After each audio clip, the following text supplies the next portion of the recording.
possessing an extraordinary system, awakening a formidable martial soul. In the world of Douluo, tormenting Tang San in the realm of Dupo, overpowering Xiao Yan in the tale of White Snake, vanquishing Xian, a man of few words, yet resolute. He acts decisively. Chapter 1. After 5,000 years, it is finally my turn to shine by heavens. Has he perished? Is this truly the world of Douluo? What is this nonsense? Kneeling to Tang San? What is the author thinking? As for the secret arts of the Tang sect, Tang San hasn't even been informed by his despondent father. And you, an outsider, think a mere exchange of a few words can grant you the secrets of the Tang sect? Utter nonsense. Moreover, the characterization of Tang San is quite flawed. He is nothing more than a hypocritical charlatan, willing to go to any lengths to achieve his goals. He rivals even a ruthless Yu Buchuan. I suspect that these fanfic authors have never truly read the original work. They have merely watched the television adaptation of Douluo Continent and are arbitrarily scribbling nonsense. If I were to traverse into this world, I would indiscriminately accept every female lead without a second thought. In such a feudal society, to love but one for a lifetime, bah, are they even men? Xian was perusing QQ reading, shaking his head incessantly.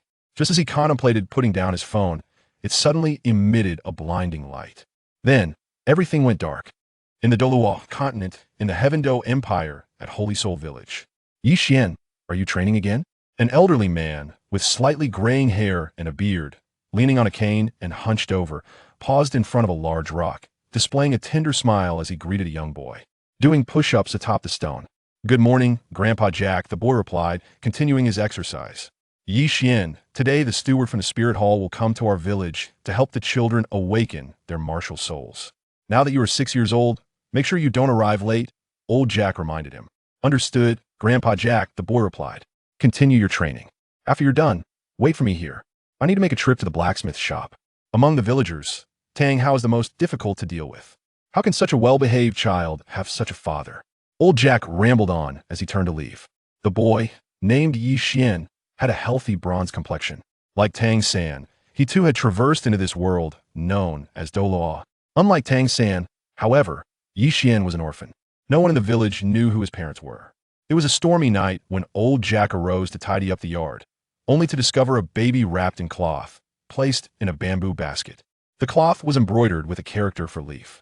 Despite the storm, the baby neither cried nor fussed, standing out as truly extraordinary. Thus, old Jack named the child Xian. 300 times. After completing his final push-up, Xian reclined on the large stone, gazing skyward, reflecting, "It has been 6 years since I arrived in this world. Who would have thought? One should not play with their phone while charging."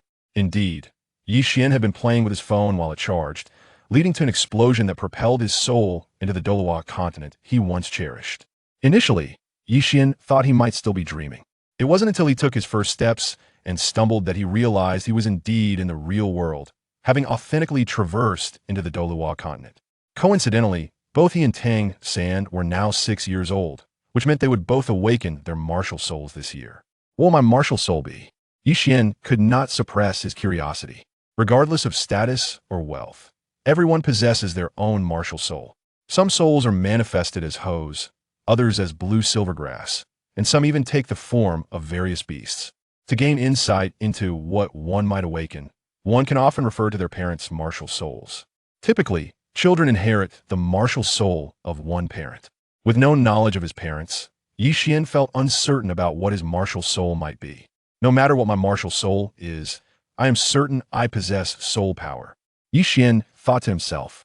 While his curiosity lingered, he was certain of one thing. He possessed soul power. Throughout the 6 years of his sojourn, from infancy, he had maintained a habit of meditative practice. In many respects, Xian had already gained an advantage over disciples of larger sects. Well-versed in many aspects of the Douluo continent, Xian understood that children from rural backgrounds had an edge over those from sects. Children from sects are often guided in their meditative training from a young age, while rural children lack such guidance. This often leads to fewer rural children possessing soul power during their martial soul awakening ceremonies. Xian, are you done resting? Before long, old Jack returned, leading several children to the large stone. Among them was a boy of notable height, possessing a bronze complexion like Xian's, with short black hair and a hint of blue-silver light flickering in his eyes a curious sight. Indeed, Xian recognized this boy as the hypocrite Tang San. Yes, Xian nodded, flipping over and leaping down from the 3-meter-high stone, landing quietly. Upon witnessing this, Tang San's eyes narrowed. Let us go to the spirit hall together. Following old Jack, Xian, Tang San, and 7 other children arrived at the center of Holy Soul Village. Children, do you see this? This is the handprint left by the soul sage of our village. Other villages do not even have a soul king, yet we have produced a soul sage. Thanks to this soul sage, our village's taxes are slightly reduced compared to others. This is a point of pride for our village. Upon arriving at the village square, old Jack recited the same opening remarks as every year. Listen closely. Once you become a soul master, you must train diligently. Do not bring shame to Holy Soul Village. Xian stepped forward, earnestly regarding the surrounding children. Yes, the children, including Tang San, nodded in agreement. Brother Xian, a young girl, her expression tense, asked, "Can we really possess soul power and become honorable soul masters?" In his leisure, Xian had not hidden his knowledge like Tang San. He had guided the village children in their training. Although the children of Holy Soul Village did not train as diligently as Xian or Tang San, they maintained a daily meditation practice for half an hour under their parents' supervision. Xian was unsure if this would alter their fates, but he believed that helping those around him, even a little, was worthwhile. Have you all been meditating for half an hour each day? Ye wan inguidet. Yes, not just half an hour. My parents supervise me for an hour every day. 1 hour is nothing. I need to meditate for an hour and a half. My mother says that if I can become a soul master, even a low-level one, I can receive 5 gold soul coins from the spirit hall each month. 5 gold coins. Just think of how much delicious food that could buy. The children of Holy Soul Village eagerly responded to Xian, each vying to share their experiences.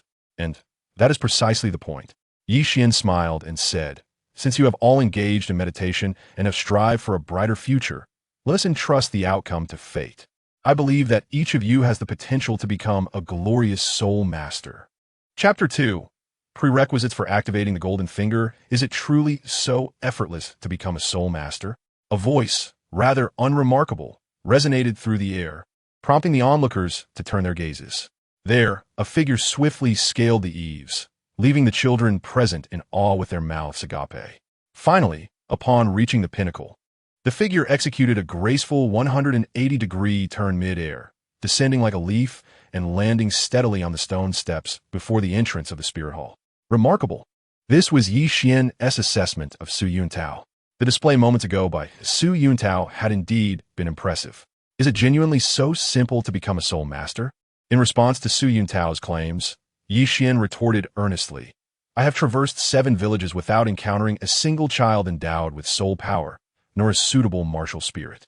Only the heirs of the major sects have the easiest path to becoming a soul master.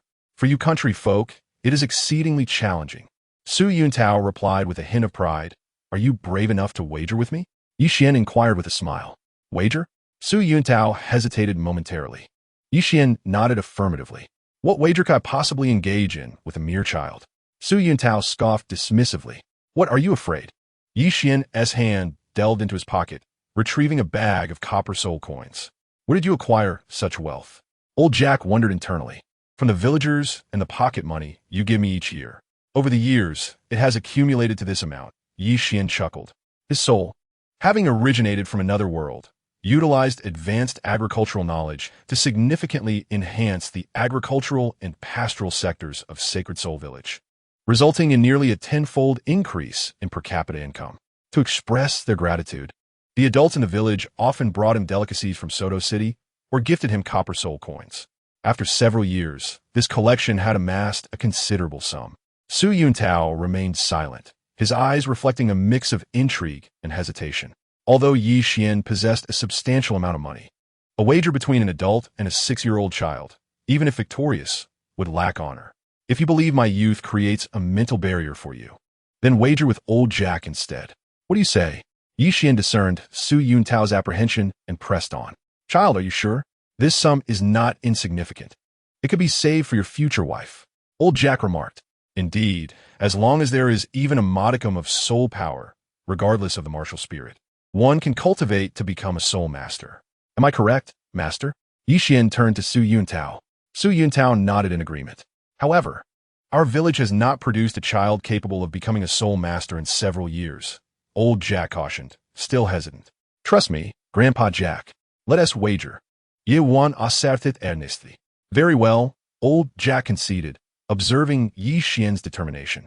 He turned to Su Yuntao and respectfully asked, Master, would you be willing to wager with this old man? Since you insist on wagering with me, I shall indulge you for the sake of amusement on my journey. Speak. What are the terms? Su Yuntao invited. Gazink at one. Quite simple. Including myself, there are 9 children here.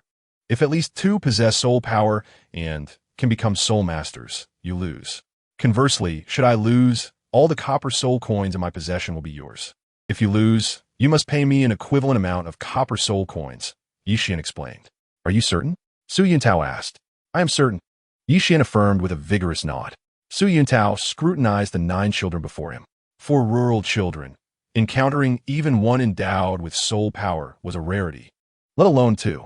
Very well, I shall accept your wager.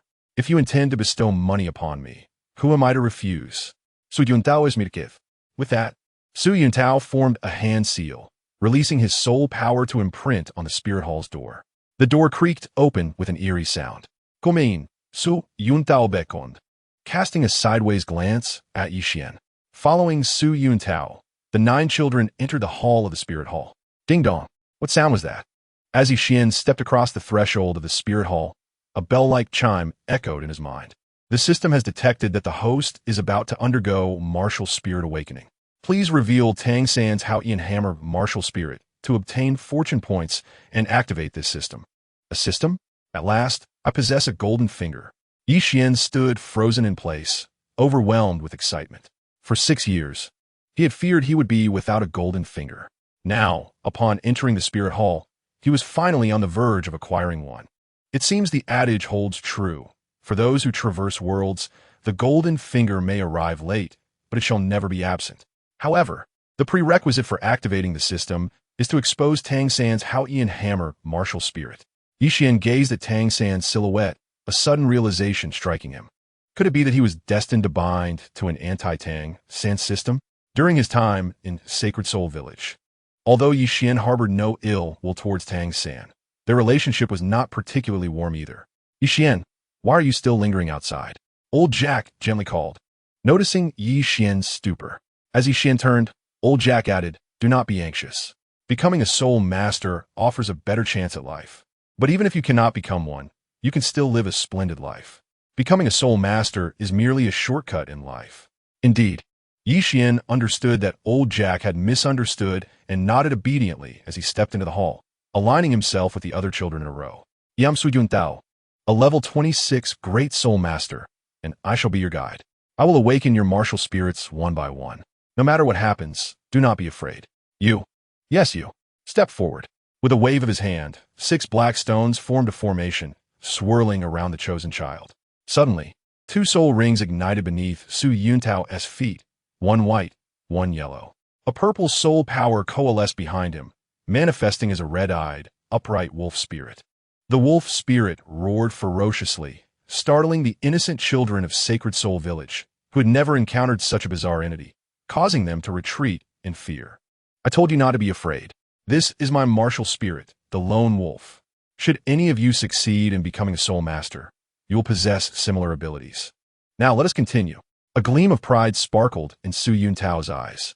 Impressive, Yi Xian thought, continuing to evaluate Su Yuntao with the same 2 words. Remarkable, he mused. Just wait until you have cause to lament. A scythe, a weapon martial spirit. The scythe can serve as a weapon, albeit marginally. Your martial spirit is a scythe. Let us see if you possess soul power. If you do, even a scythe can be cultivated, as it indeed possesses a degree of offensive capability. After stating this, Su Yuntao waved his hand, retrieving a blue crystal ball from his storage soul guide, which hovered before the child from Sacred Soul Village. Master, what must I do? Simply touch the crystal ball with your palm. The child obeyed, and upon contact, the crystal ball illuminated with brilliance. Soul power. Level 2 soul power. Congratulations, child. You are capable of becoming a soul master. Step aside. Next. Su Yuntao gnanjit atye yuan astonishit. To encounter a child with soul power in such a rural setting was beyond his expectations. Yet, Su Yuntao remained skeptical. Could this humble abode yield a second child with soul power? The rake, a useless martial soul. Soul power level 5. Child, you possess soul power level 5. Su Yuntao was astonished, staring incredulously at the crystal ball. The crystal ball radiated a brilliant light.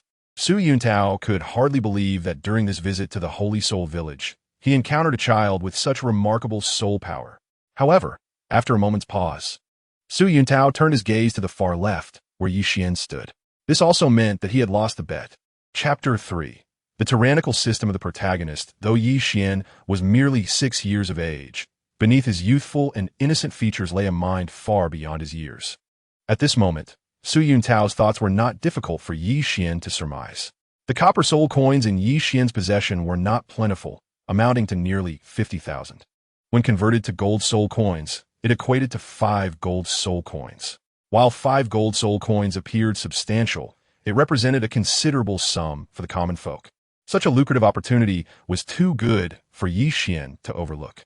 After all, how could one enjoy life without wealth? Uncle, I concede. This round belongs to my grandfather Jack, Xian stated nonchalantly. Rest assured, I shall honor my debts. Su Yuntao touched the storage soul guide, flicking his fingers as 5 gold soul coins shot forth to Xian's side. Is this sufficient? Indeed. But, uncle, do you have any interest in continuing to gamble? Ye one idiot. You wish to wager again? Su Yuntao exclaimed in disbelief. Ye one nodded. Su Yuntao scrutinized Xian, particularly the 5 gold soul coins in his grasp. What do you wish to bet on? For Su Yuntao, 5 gold soul coins were neither too much nor too little. He was eager to reclaim his losses. Let us wager on whether any more children can become soul masters, Xian replied. Still betting on this? Su Yuntao checketh. Indeed. If the next child can become a soul master, I win. Otherwise, I lose. The stakes are now 10 gold soul coins. Given your position as a deacon of the Martial Soul Hall, I trust you possess the courage to continue this wager, Xian prodded, employing a bit of provocation. If Su Yuntao backed down, it would appear cowardly before the children. Very well, I shall indulge you further, Su Yuntao replied, maintaining an air of confidence. Having traversed 7 villages, he had yet to encounter a child with soul power. And the sudden emergence of 2 such children in Holy Soul Village led him to believe that a third was highly improbable. Su Yuntao was not foolish. He analyzed the circumstances and deemed his chances of winning to exceed 90%. All right, next, Su Yuntao declared, as a child stepped forward. A 9-toothed rake. A weapon, martial soul. Let's see if you possess soul power. If you do, you too can become a soul master, Su Yuntao proclaimed, casting a glance at Xian, convinced of his imminent victory. However, when the child with the 3-toothed rake touched the crystal ball, it once again erupted in dazzling brilliance. Innate full soul power. Su Yuntao stood frozen, astonished as he stared at the child being tested, stammering, Child, you possess innate full soul power. Uncle, can I also become a soul master? Asked the child with the 9-toothed rake. Certainly, if innate full soul power cannot make one a soul master, then no one in this world could. Su Yuntao collected himself, turning to Xian, initially intent on reclaiming his 5 gold soul coins. He now found himself at a loss, having lost an additional 10. You have won again. Take this. Su Yuntao waved his hand, tossing 10 gold soul coins to Xian. Uncle, shall we wager once more? Xian asked, gleefully tossing the gold coins in his hand. Another bet? Su Yuntao's brow furrowed. Yes, this time let us raise the stakes. We shall bet on whether the next 3 children can become soul masters. If all 3 can, I win. If even one fails, I lose. The wager this time is 20 gold soul coins. What do you say? Sound intriguing, doesn't it? Shall we continue? Ye one ain't. Very well. I shall indulge you further, Su Yuntao replied, still skeptical of his own luck. Deep down, he remained unconvinced that Holy Soul Village could produce 6 soul masters, especially given that no soul masters had emerged in the previous years. A sickle, a weapon martial soul. Soul power level 5. A manure fork, a weapon martial soul. Soul power level 5. A hoe, a weapon martial soul. Soul power level 3. Su Yuntao watched in disbelief as the children before him exhibited soul power, glancing at the crystal ball in his hand. Remarkably, 5 children in Holy Soul Village possessed soul power. This. Su Yuntao thought, pointing at the first child previously tested for soul power, instructing you. Come here and test your soul power. Su Yuntao could not shake the suspicion that there might be an issue with the crystal ball. As the child with soul power level 5 touched the crystal ball, it emitted a gentle glow. Level 2 soul power. The crystal ball is functioning properly. But what is the meaning of these children? Su Yuntao pondered, perplexed by the innate full soul power exhibited by the other children. He could not fathom why rural children had such a low probability of possessing soul power. It was likely due to the lack of encouragement for meditation and cultivation. With Yi Xian's guidance, along with his own knowledge from reading numerous books on soul masters, these children, under their parents' supervision, began to meditate and cultivate daily, transforming their fates. Uncle, you have lost, Yi Xian said with a smile. To lose a bet is to honor it. I shall not evade my debts. Su Yuntao reached for his storage soul guide, retrieving 20 gold soul coins and tossing them to Yi Xian. Uncle, shall we continue? Yi Xian inquired. No more gambling. Small bets are for amusement, while large bets lead to disorder. Some things are best enjoyed in moderation. Su Yuntao had lost 35 gold soul coins. Yet he felt no regret. For someone of his stature as a great soul master, receiving 10 gold soul coins monthly from the Martial Soul Hall, alongside his salary, this sum was insignificant. Moreover, Su Yuntao's intuition told him that the next few children might also possess soul power and be capable of becoming soul masters. Thus, he chose not to gamble further with Yi Xian, as he needed to save his earnings for future endeavors, such as marrying. Blue Silvergrass, a useless martial soul. Soul power, level 2. Blue Silvergrass, another useless martial soul. Innate full power. Before long, a girl and Tang San awakened their respective martial souls and tested their soul powers. Given the earlier revelation of 5 children possessing innate full soul power, Su Yuntao was not particularly astonished when it was Tang San's turn. All right, next. Su Yuntao instructive. Hey, little San, look. There's something on your left hand. Before Tang San could retreat, Yi Xian suddenly called out. Ding dong. Congratulations, host. You've uncovered Tang San's Xiao Yan hammer, martial soul. You've gained 100 points of protagonist luck value and successfully activated the tyrannical protagonist system. Who is excited to see what martial soul the protagonist will awaken? It will surely dazzle your eyes.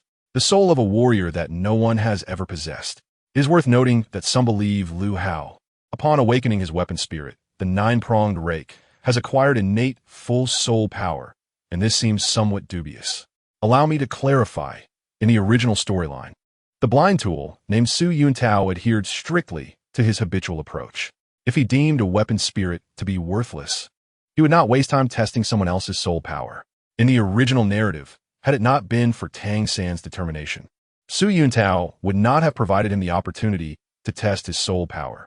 Lu Hao, who awakened the mutated weapon spirit, the 9-pronged rake, is essentially a genius overlooked by Su Yuntao in the original storyline. Chapter 4. Awakening the Unprecedented Weapon Spirit. The system of the tyrannical protagonist across myriad realms has been successfully activated. System Xiao E is at your service. Ding.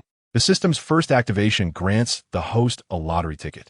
A melodious voice, akin to that of a renowned actress, resonated within Yi Xian's mind. A system dedicated to tyrannizing protagonists? Yi Xian murmured to himself. Ding. The name of this system is indeed the tyrannical protagonist system. Does this imply that I am to oppose the protagonist? Yi Xian inquired. Indeed, host. This system enables you to usurp the fortune of the protagonist through tyrannical means, thereby enhancing your own strength. There are numerous methods to exert tyranny. The more grievously the host torments the protagonist, the more abundant the rewards will be. Furthermore, the host can also accomplish tasks to receive additional special rewards. Tasks? What kind of tasks? Yi Xian asked with curiosity. As his thoughts echoed, a holographic electronic screen appeared before him, visible only to him. Task 1. Enter the Spirit Hall and become a student at the Spirit Master Academy. Reward: Sleeve Arrow. Task 2. Report to the Junior Spirit Master Academy in Notting City. Reward: a 423-year-old spirit ring. Task 3. Wander the world alone without enrolling in any academy. Reward: Spirit King Experience Card. Ding. The system kindly reminds that the next task will only appear after the host completes the current one. The host has the right to refuse task selection. Should the host choose to refuse, the system will impose no penalties. After the first refusal, no further tasks will appear for 1 day. As the host refuses tasks more frequently, the interval before tasks reappear will lengthen. The rewards for the 3 tasks are quite appealing. Since arriving in this world, I have yet to meet Xiao Wu. As for Hulina, there is no need for me to rush into a meeting with her. On the contrary, Xiao Wu is the one who is eager. Well then, system. I choose task 2. After careful consideration, Xian made his decision. Ding. Please proceed to report to the Junior Spirit Master Academy in Notting City. Reward. A 423-year-old spirit ring. System. Is there no beginner's gift package upon activation? Ye one invited. Ding. The system responds to the host, stating that upon activating this system, the reward is merely a lottery ticket, with no beginner's gift package. System shout, he replied. Child, extend your left hand so I may see it. While Xian was exploring the system's features, Su Yuntao instructed Tang San to raise his left hand. Yes, uncle. Tang San felt a jolt of surprise. While other children possessed only one weapon spirit, he, Tang San, had awakened too, unsure if this was a blessing or a curse. He thought it prudent to keep his left-hand spirit concealed. Now, with Xian's revelation, Tang San realized he could no longer hide it. He raised his left hand, revealing a black hammer. A hammer? Su Yuntao was momentarily taken aback, then suddenly shocked, exclaiming, This is the Xian hammer, a twin spirit. Su Yuntao was internally astounded. As far as he knew, the Pope of the Spirit Hall was a renowned twin spirit master. The Xian hammer? Tang San gazed at Su Yuntao with eager eyes, awaiting further clarification. Initially stunned, Su Yuntao's astonishment soon mingled with a hint of veiled hostility. Why does this uncle harbor animosity toward me? Tang San was utterly perplexed, unable to comprehend Su Yuntao's antagonism toward him, a mere child, as an attendant of the Spirit Hall and a member of the Spirit Master community. Su Yuntao had certainly heard of the tensions between the Spirit Hall and the Xian sect. While he was unaware of the specific grievances, he knew that the Spirit Hall had once attacked the Xian sect, forcing them into seclusion. Now, in this remote village of Holy Soul, to encounter a child with the Xian hammer spirit was indeed remarkable. Could this be a remnant of the Xian sect? Given the significance of this matter, Su Yuntao felt compelled to report it to his superiors. Such crucial information might even earn him a reward. The Xian hammer is known as the strongest attack-type weapon spirit in the Spirit Master realm, a nemesis to all attack-type spirits, possessing unparalleled offensive and destructive capabilities. You possess soul power and have the potential to become a Spirit Master. Once you enter the Spirit Master Academy, you shall learn more about it. Su Yuntao responded succinctly to Tang San, his heart racing with excitement. What he initially thought would be a fruitless trip to Holy Soul Village had unexpectedly turned fruitful, as he encountered a child who had awakened the Xian hammer spirit. However, Su Yuntao's expression remained unchanged as he called out, All right, the last one. Tang San was filled with questions. Seeing that Su Yuntao was unwilling to elaborate further, he could only step back. Xian advanced, stepping into the formation composed of 6 stones. Surrounded by the golden essence of soul power, Xian felt as if some shackles within him had been shattered. He extended his hand, and 9 colors of light radiated from his palm. In the center of his palm lay an axe. Unlike an ordinary woodcutting axe, this one, like the Xian hammer, was entirely black. Its surface was adorned with intricate patterns that appeared chaotic, yet followed a discernible order. The axe possessed 2 blades, one slightly narrow and the other a bit wider, with 9 black holes along the handle. The axe, with its 9 holes, is the broken axe. Let us see your soul power. If you possess it, you too can become a Spirit Master. After all, even a broken axe can deliver a fatal blow, possessing a certain degree of offensive capability. Su Yuntao remarked with a hint of disappointment. Unperturbed by Su Yuntao's lack of enthusiasm, Xian reached out to touch the crystal ball. Soul power, innate full. At the moment Xian's hand made contact with the crystal ball, both he and Su Yuntao were not surprised to discover that Xian possessed innate full soul power. While other children might also possess innate full soul power, Xian, who had worked harder than most, was naturally endowed with the same. Child, do you wish to enter the Spirit Hall's Spirit Master Academy and receive systematic training? With your innate full soul power talent, you will surely receive special cultivation there. Su Yuntao invaitiv. I do not wish to. Ye wan replied. Very well. Should you change your mind, you may seek me out at the Spirit Hall in Soto City anytime. Su Yuntao's gaze swept over the others. The weapon spirits of the remaining children truly did not capture his interest. While some possessed innate, full soul power, their weapon spirits were deemed useless. As for Tang San, who had awakened a twin spirit, Su Yuntao refrained from impulsively inviting him. The combination of the Xian hammer and innate full soul power was sufficient to merit entry into the Spirit Hall's Spirit Master Academy. However, there were matters that Su Yuntao needed to report to his superiors before making a final decision. All right, children, it's time for us to head out. Su Yuntao declared, striding purposefully towards the door. Xiao Yi, what is the origin of my martial soul? Could it truly be the broken axe, as Su Yuntao mentioned? Xian pondered inwardly as he approached the entrance, inquiring of the system. Xiao Yi. Ding dong. If Su Yuntao did not claim it to be a broken axe, then he would not be the blind Su Yuntao. The host's martial soul cannot merely be referred to as a broken axe. It possesses a name, known as the Nine Apertures Chaotic Axe. Xiao Yi responded. Nine Apertures Chaotic Axe. Xian murmured to himself, repeating the name in his mind. There's another name that the host is exceptionally familiar with. Xiao Yi continued. Oh, what is it? Xian asked curiously. The Open Heaven Divine Axe, Xiao Yi replied. What? The Open Heaven Divine Axe? Xian halted his steps at the door, taken aback. His martial soul was indeed the Open Heaven Divine Axe. Chapter 5. Tang Hao Takes Action System. Are you saying that my martial soul is the Open Heaven Divine Axe of the Pang God? Xian asked incredulously after a moment's pause. Ding dong. Yes, host. Your martial soul is indeed the Open Heaven Divine Axe. Its original name was not the Open Heaven Divine Axe, but the Nine Apertures Chaotic Axe. It was only after Pangu created the heavens and the earth that it was referred to as the Open Heaven Divine Axe, Xiao Yi explained. Can Pangu's weapon truly become a person's martial soul? Xian inquired, still in disbelief. Why not, host? You should know that Yan from the Golden Generation of the Spirit Hall possesses the martial soul of the ancient Flame Lord. Since the Flame Lord can become a person's martial soul, why can't Pangu's weapon? Xiao Yi countered. Indeed, you make a valid point. Xian nodded. The Xian hammer, the 7 treasure glazed tile pagoda, the 7 killing sword, all are weapon martial souls. The 9 apertures chaotic axe is likewise a weapon martial soul. If the Xian hammer, 7 treasure glazed tile pagoda, and 7 killing sword can be martial souls, then why not the 9 apertures chaotic axe? Although the 9 apertures chaotic axe had never appeared in the history of soul masters, it does not imply its non-existence. Master, how is it? Will any children from our village become soul masters this year? Upon seeing Su Yuntao exit the Spirit Hall, old Jack hurriedly approached, leaning on his cane.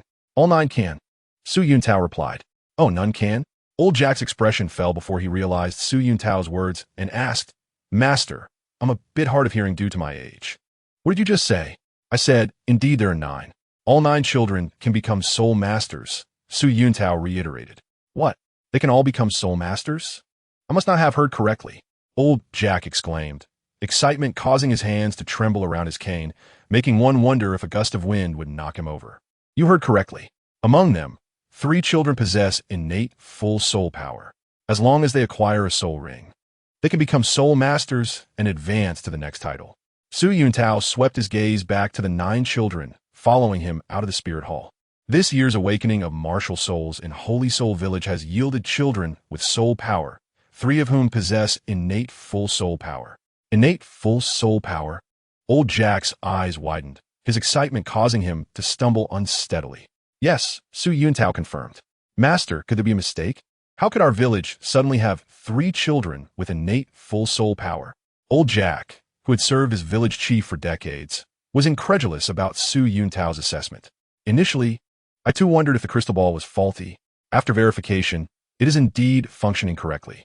These children genuinely possess innate full soul power, Su Yuntao said, a hint of envy flashing in his gaze as he looked at the children behind him. When he awakened his martial soul, he only had a level 3 soul power. Does this mean our village will have 3 soul masters this year? The total number of soul masters will increase to 9? Old Jack's smile broadened. This would be another great honor for the village since the appearance of a soul saint. Unfortunately, their martial souls are either a 3-pronged rake, a sickle, or a hoe. Su Yuntao did not finish a sentence, but let his gaze linger on Tang San. He needed to report on Tang San's awakened martial soul without delay. As for what martial soul they possessed, Xian held no expectations. They were villagers, and their parents had not passed down strong martial souls to them. As long as they could become soul masters and step onto the path of reaching the pinnacle of life, he would be content. How far they could go in the future would depend on their own efforts. Perhaps our village might once again see a soul saint. Old Jack's smile grew even more radiant as he spoke. All right, I have matters to attend to. You need not see me off. Here are the certificates for them. Su Yuntao said, producing 9 stamp papers from his storage soul guide and handing them to Old Jack. He then turned his gaze to Xian and asked, Your name is Xian, correct? Yes, uncle, Xian nodded. Remember my words. Should you change your mind, you can always come find me at the Spear Hall in Notting City, Su Yuntao advised. Understood, uncle, Xian replied, nodding again. Xian had already accepted Task 2 to report to the Primary Soul Master Academy in Notting City. Change his mind? Xian would never waver in his decision. 9 children, 9 children, 9 children? Old Jack fluctuated between joy and concern. Grandpa Jack, what troubles you? Xian asked with concern.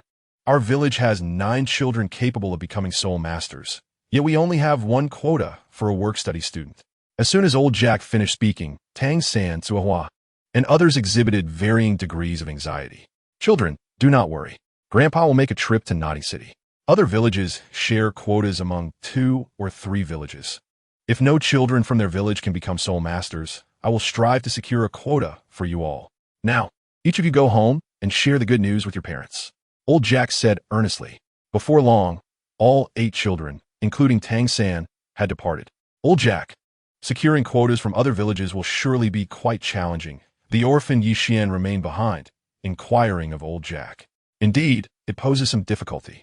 However, I am confident in acquiring quotas from other villages, especially since there are children with innate full soul power among them. Old Jack replied confidently, then turned to Xian, patting his head. Xian, what is your martial soul? A broken axe, but I call it the 9 apertures chaotic axe. Xian thought, summoning the axe adorned with peculiar patterns into his palm. The axe? It looks quite beautiful, ancient yet exquisite. Without further ado, you should prepare your own meal for lunch. I shall head to Notting City now. Old Jack was filled with excitement, making his way towards the village's exit. On the seldom-trodden countryside path a few miles from Holy Soul Village, Su Yuntao was anxiously making his way to Notting City. Little did he expect that the trip to Holy Soul Village would be so fruitful, allowing him to uncover the remnants of the Xiao sect. What rewards might await if he reports this upward?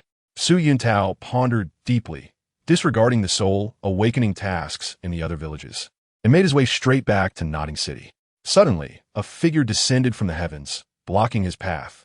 Before Su Yuntao could utter a word, the figure revealed 9 soul rings beneath its feet, colored yellow, yellow, purple, purple, black, black, black, black, and red. A title Douluo? Su Yuntao's complexion turned pale, and cold sweat beaded on his forehead. Do you recognize this? The figure, wielding the Xian hammer, inquired of Su Yuntao. And no, I do not, Su Yuntao stammered, lying. The wielder of the Xian hammer grunted discontentedly. I do recognize, Su Yuntao admitted, trembling as he nodded hastily. The figure with the Xian hammer lightly tapped a stone weighing 2 or 3 tons beside him. Boom!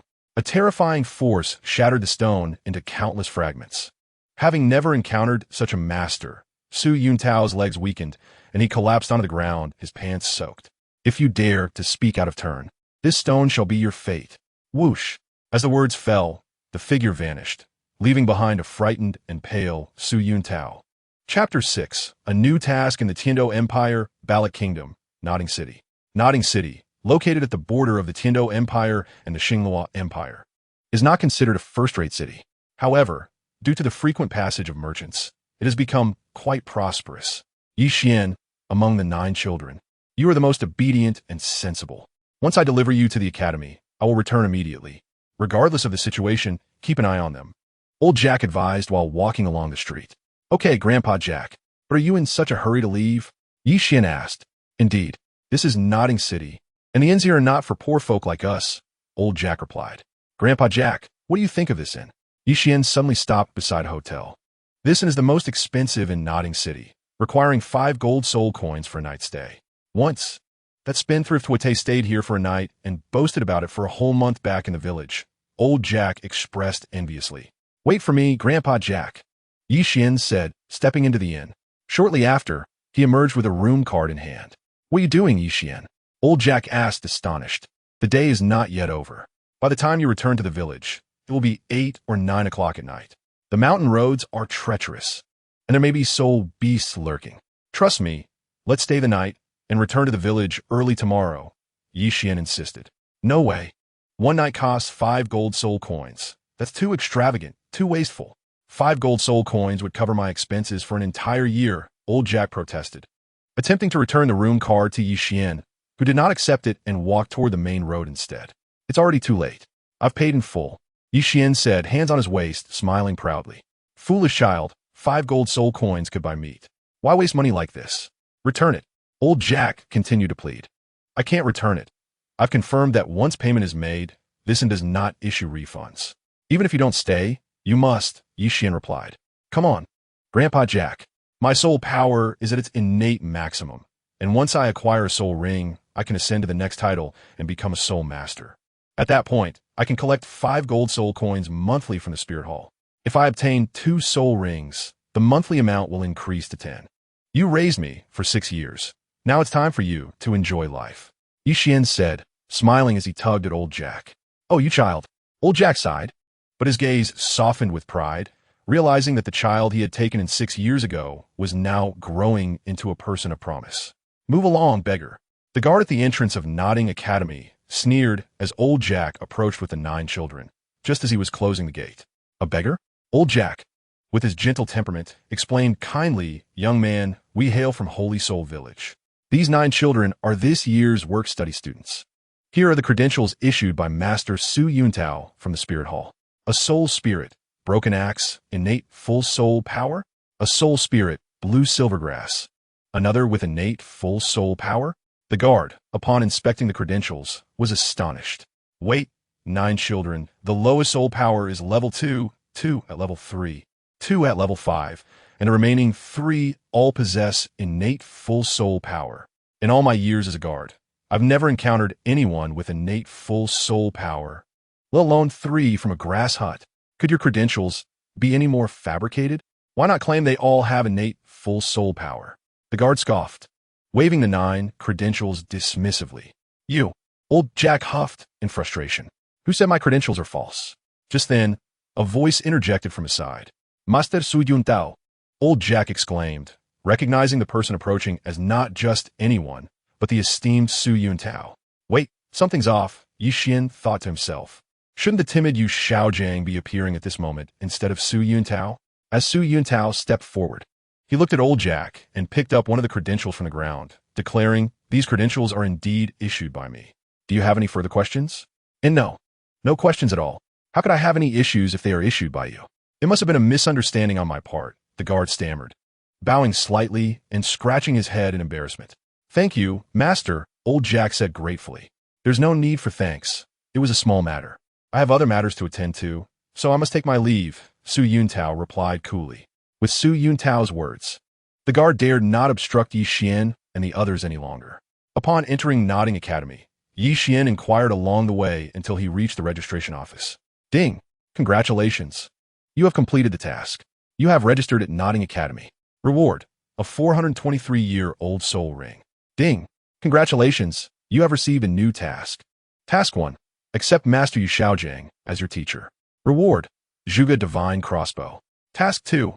Refuse Yu Xiaojiang's invitation to be his disciple. Reward, a drop of dragon blood. Task 3. Not only refuse Yu Xiaojiang's invitation, but also mock him severely. Reward, Zhuge Divine Crossbow and a drop of dragon blood. How should I choose?" Xian raised an eyebrow. Was it perhaps due to his intrusion that Tang San had yet to meet Yu Xiaojiang? If he were to choose Task 2 or Task 3, wouldn't he have to wait for Yu Xiaojiang to come to him? But when would Yu Xiaojiang come to seek him out? Xian felt no certainty regarding this matter. Ding! Xiao Yi detected the host's dilemma and offers an additional option. Task 4. Reject all 3 previous choices. The system will impose no penalties. Since the moment the host declined, no task will be issued for a duration of 24 hours. The system warmly reminds that as the host continues to refuse and abandon tasks, the intervals between task blocks will lengthen. Task 3. Ultimately, Xian made his choice. He contemplated that if Xiao Yan did not personally seek him out, he could always abandon the task later. This time, the reward for the task included a drop of dragon blood and a legendary Zhuge divine crossbow. At the Academy's registration office, Xian learned that they had been assigned to Dormitory 7, as Xian and Tang San, along with 7 others, made their way to Dormitory 7. They were halted by an individual. 9 children?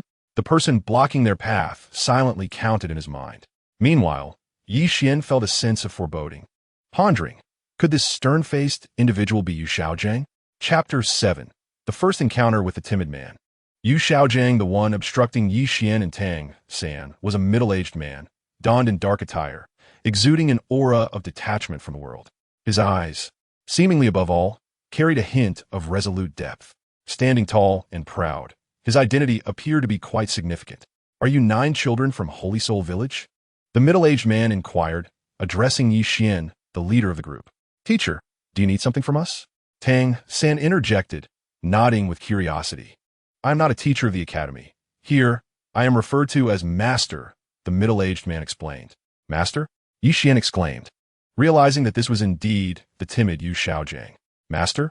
Tang San murmured, pondering. "I see. You are a teacher of even higher status, correct?" Surprisingly perceptive for one so young. "In a sense, that is accurate. However, I consider myself merely a guest here, enjoying the hospitality," Yu Xiaojiang remarked. Feeling increasingly drawn to Tang San, Yu Xiaojiang had initially intended to step out, but, upon passing the registration office, heard that 9 students from a village had arrived. It is known that the likelihood of rural children possessing soul power is incredibly low. To encounter 9 children endowed with soul power at once piqued his curiosity, prompting him to investigate their information at the teaching office. Yu Xiaojiang was exhilarated, having spent years at Notting Academy. He had been searching for children who could capture his interest. He sought to prove that he, Yu Xiaojiang, was indeed capable and to demonstrate his worth to the world. Among the 9 children's profiles, his accumulated knowledge led him to speculate that one named Tang San must possess twin martial souls. "Which of you is Tang San?" Yu Xiaojiang inquired. "That would be me." Tang San stepped forward. "The Martial Soul Hall certification states your martial soul is blue silvergrass, possessing innate full soul power. Is that correct?" Yu Xiaojiang pressed. "Yes," Tang San affirmed with a nod. "You must understand, the distinction between master and teacher is vast. Do not confuse them in the future. A person can only have one master throughout their life. To have multiple masters is frowned upon in the soul master community. Unless you truly wish for me to be your teacher," Yu Xiaojing cautioned, excitement bubbling as he knelt down like a father, satisfied with Tang San. "You wish to accept me as your disciple and teach me to cultivate my martial soul. Am I correct?" Tang San, wise beyond his years, grasped the situation immediately. "Are you willing?" Yu Xiaojiang asked. Tang San nodded. "You are indeed a clever child, gifted and astute. Heaven has not forgotten me, allowing me to meet the 3rd person in a century to possess twin martial souls." Yu Xiaojiang's eyes sparkled with excitement. Twin martial souls? Tang San felt a surge of tension, clenching his fists and narrowing his eyes with a hint of hostility towards Yu Xiaojiang. During the martial soul awakening ceremony, Su Yuntao had issued Tang San a certification for twin martial souls. However, due to Tang Hao's coercion, Su Yuntao, who had originally departed from Holy Soul Village, returned to amend the certification. Tang San vaguely recalled Su Yuntao trembling and weak-kneed upon his departure. Subsequently, Tang Hao instructed Tang San to conceal his Haoyan hammer martial soul and never reveal it to outsiders. He must protect the blue silver grass with his left hand and guard the hammer with his right. Tang San did not fully comprehend the implications of this directive, but he dutifully complied. On their way to Notting Academy, Tang San urged Xian and the others to help him conceal his Haoyan hammer martial soul. Despite his deep-seated dislike for Tang San, Xian temporarily acquiesced, knowing he had yet to fully mature. Incurring the wrath of the Haotian Douluo, Tang Hao would bring him no advantage. Thus, Tang San's martial soul certification bore no mention of the Haoyan hammer. "Are you curious as to how I discerned your twin martial soul?" It is due to this certification. I once researched 436 individuals with blue-silver grass martial souls, of which only 16 possess soul power, and none exceeded the first level. Yet you possess innate full soul power. Based on my research regarding the 10 core competencies of martial souls, the size of innate soul power correlates positively with the quality of the martial soul. Hence, I am certain you possess an exceptional martial soul, you Xiaojiang elucidated. How Xian Hammer? Tang San felt a surge of hope.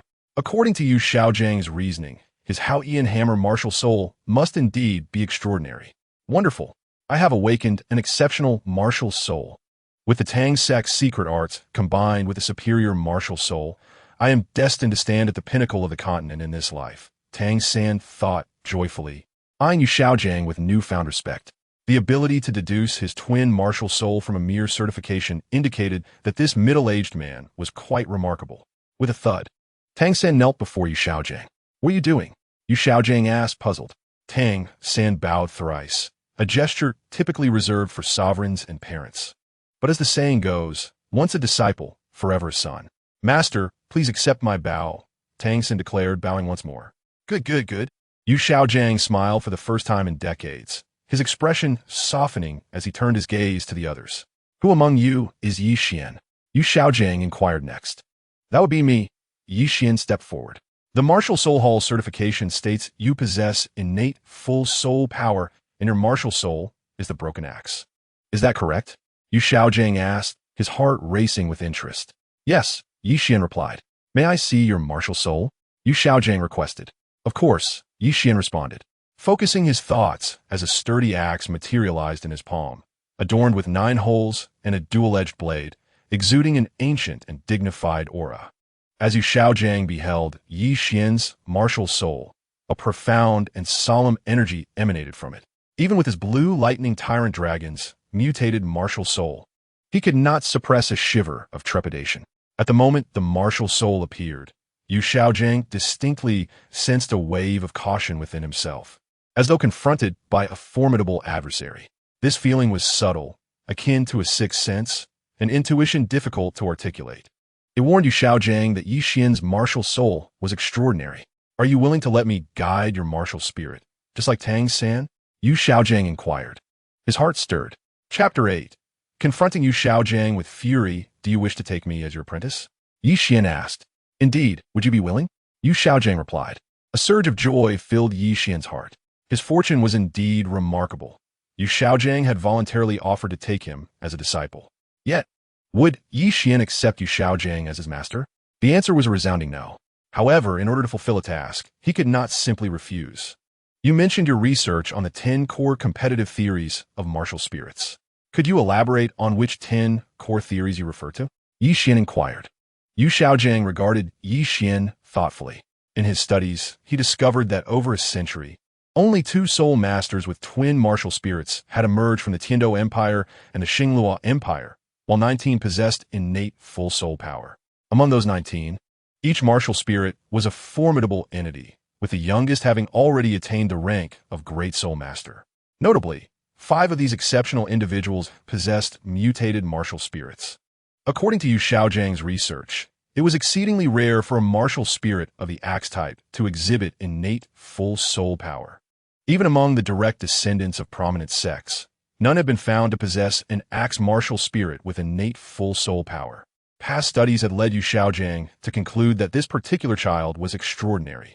Naturally for him, having another individual assist in putting his theories into practice would not be a detriment. Firstly, there was the theory of martial spirit mimicry.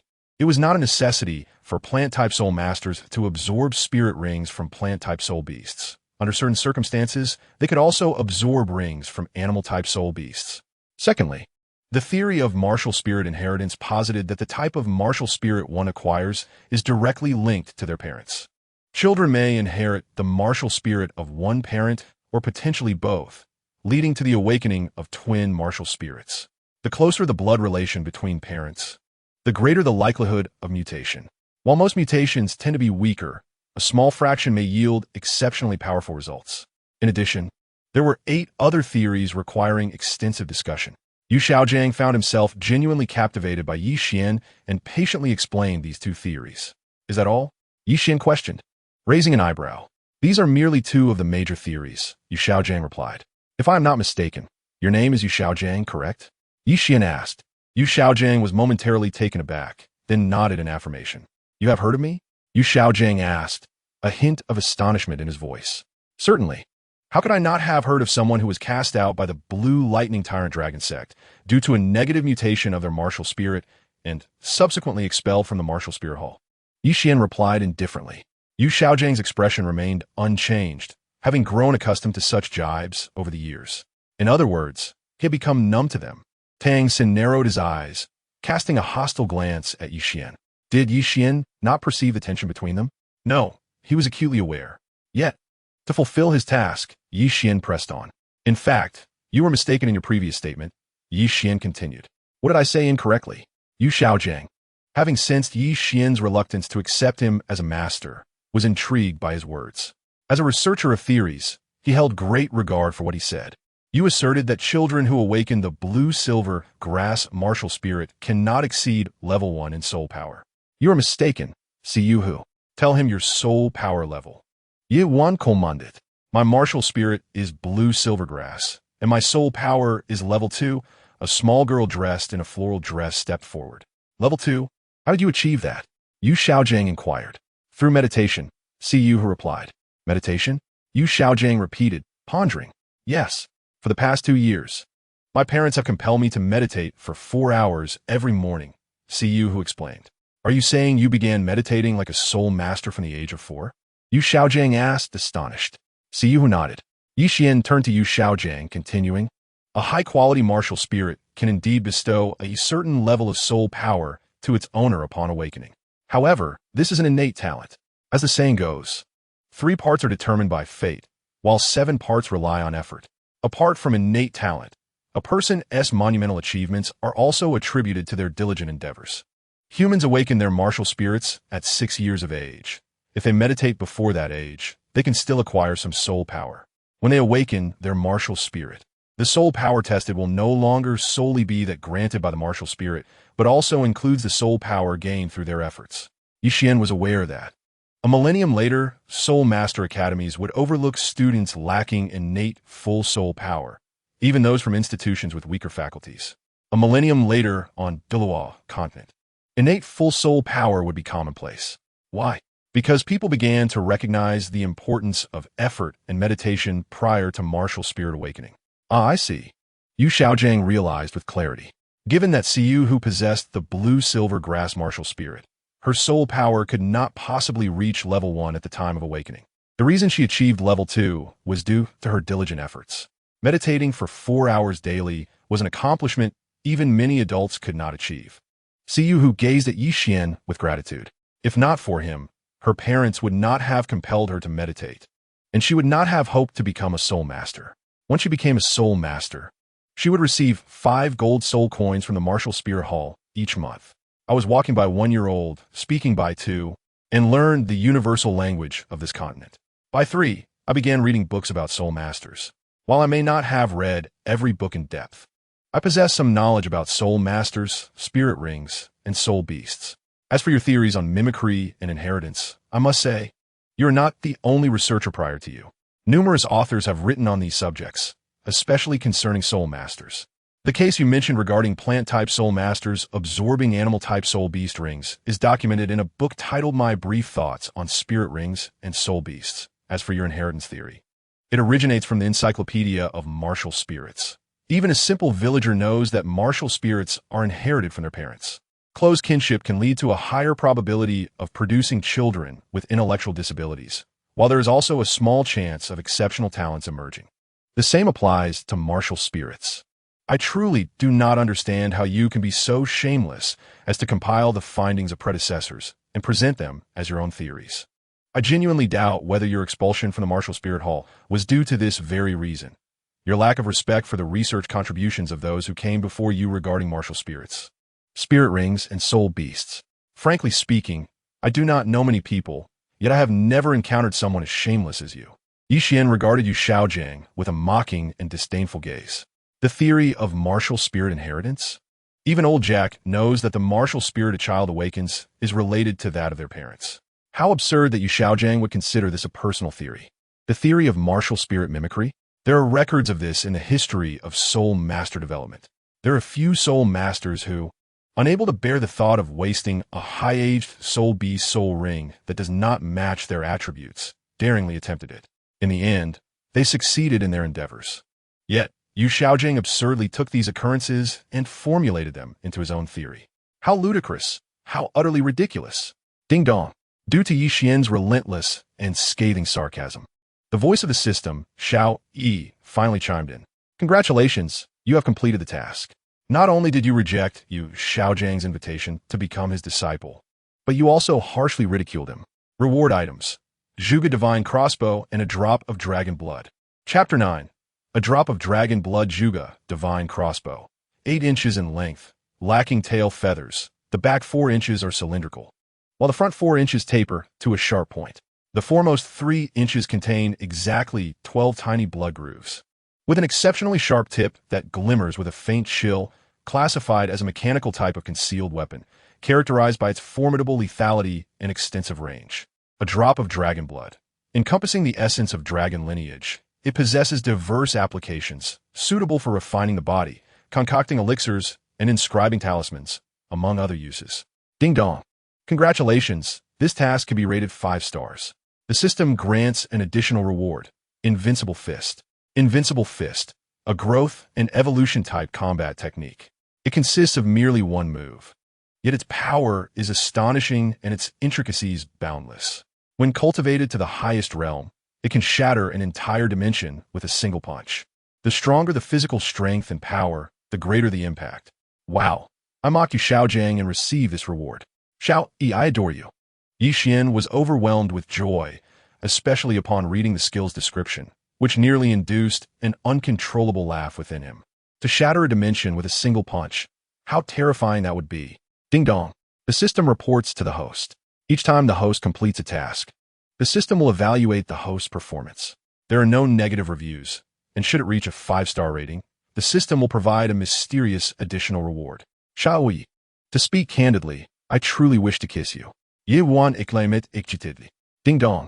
Xiao Yi has not yet transformed into human form and cannot fulfill the host's request. Xiao Yi, what do you mean by that? Can you transform into human form? Yi Xian asked, bewildered. Ding dong. Congratulations, you have completed your first task. Now I shall issue the second task. Please choose. Task 1. Defeat Tang San and become the leader of the 7 Shrek. Reward: Sleeve Crossbow. Task 2. Find a way to share a bed with Xiao Wu. Reward: Hypnotic Talisman. Task 3. Make no choice but take both options. Reward: double the rewards from Task 1 and Task 2. Ding dong. The system gently reminds you that if you choose Task 3, completing Task 1 or Task 2 separately will yield no rewards. Only by completing both will the system grant the final reward. Pardon my bluntness, but I do not know many people, yet I have never encountered someone as shameless as you. Yi Xian's words struck Yu Xiaojiang like sharp arrows, deeply piercing his heart. Am I a useless person? Yu Xiaojiang questioned himself inwardly. Yi Xian. Upon hearing Yi Xian's words, Tang San's demeanor soured. His eyes filled with hostility as he glared at Yi Xian, solemnly stating, "This is the first and last time.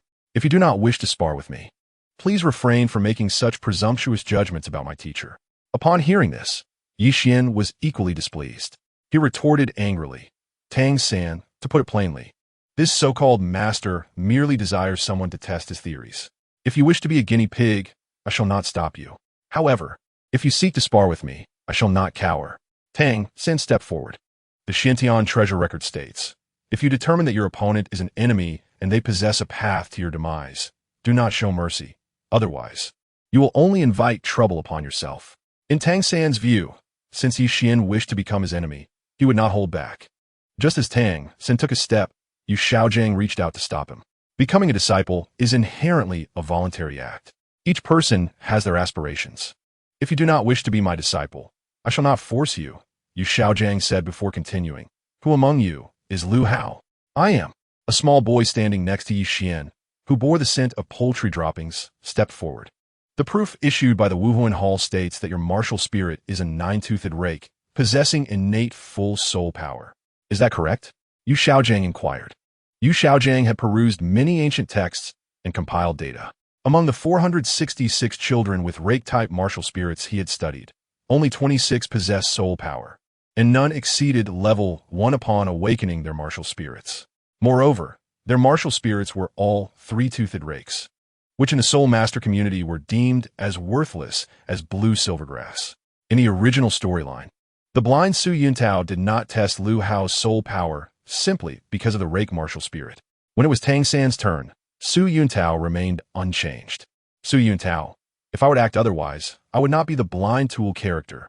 At present, the child named Lu Hao possesses a nine-toothed rake martial spirit and innate full soul power. In Yu Xiaojiang's eyes, this child's martial spirit was a mutated one. Children with innate full soul power upon awakening their martial spirits are rare. In the past century, along with Tang San and Yi Xian, only 21 such children have existed. The talent of this child is sufficient for him to become Yu Xiaojiang's disciple. Child, do you wish for me to teach you about your martial spirit? Yu Xiaojiang asked. You want me to become your disciple? Lu Hao questioned. Yes, do you wish to? Yu Xiaojiang replied. In Yu Xiaojiang's perspective, seeking validation through his students and participating in the prestigious elite soul master tournament of the continent would be an excellent opportunity. Recently, while avoiding Flender, he had become quite familiar with the Shrek Academy, which currently had only 3 students, clearly insufficient for tournament participation. Encountering a child with innate full soul power. How could Yu Xiaojiang let this opportunity slip away? I do not wish to, Lu Hao responded. Had it not been for Yi Xian's words, Lu Hao might have considered accepting Yu Xiaojiang's invitation. Now, knowing that this uncle merely regarded others as experimental subjects, how could Lu Hao naively accept his offer? Very well, Yu Xiaojiang replied calmly. After being rejected again, he had grown accustomed to it, his expression betraying no disappointment. Yu Xiaojiang's gaze swept across the other children. The other children's martial spirits were utterly ordinary, some even verging on pathetic. Their soul power was unremarkable. Naturally, they did not catch the discerning eye of the proud Yu Xiaojiang. Yu Xiaojiang sighed subtly, stroking Tang San's head. Looking at Tang San, he felt immense joy. He had not anticipated encountering such a talented child at the noting city primary soul master academy. Having Tang San as his disciple already filled him with delight. Yu Xiaojiang patted Tang San's head and said, Tang San, I have matters to attend to. I shall take my leave. When I have time, I will come to find you. All right, teacher. Tang San nodded. Looking around, he noticed the 8 children from the Holy Soul Village had already departed under Yi Xian's guidance. Tang San smirked nonchalantly. His soul was not that of a child, and he shared no common language with the children from Holy Soul Village. Thus, he felt no concern about it. Isolating me? Tang San smirked inwardly, thinking, just from a single proof, one can ascertain that I possess twin martial spirits. Regardless of whether his theories are plagiarized from others, he ultimately consolidates them. At the very least, he possesses considerable strength. Yi Xian, unwilling to acknowledge a teacher as a mentor, you and I are destined to inhabit different worlds henceforth. Chapter 10. Who is the leader of the 7th dormitory following Yi Xian? Lu Hao and the other 7 children from Sacred Soul Village made their way towards a small grove. Lu Hao glanced back at Tang San, who was still conversing with Yu Xiaojiang, and reminded, Yi Xian, are we not waiting for Tang San?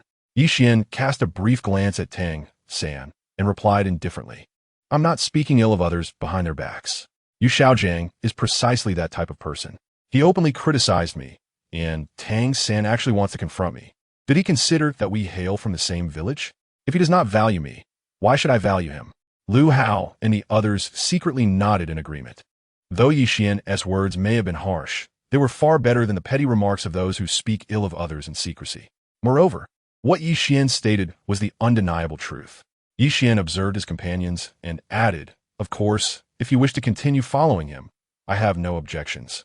Lu Hao looked at the 6 companions beside him, and the 6 children from Sacred Soul Village were equally attentive to Lu Hao.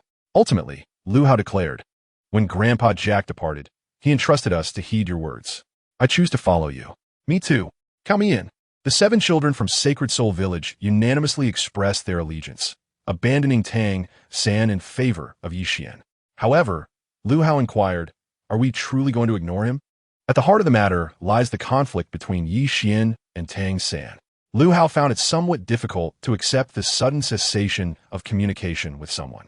Let us give him the cold shoulder for a while, Xian replied calmly. Understood. Xian, this path does not lead to the 7th dormitory, Lu Hao remarked as he surveyed their surroundings. I am aware, Xian nodded. Xian surveyed the vicinity. Today marked the students' registration day, and this small forest was devoid of any other individuals, which greatly pleased him. They were on the verge of entering the 7th dormitory.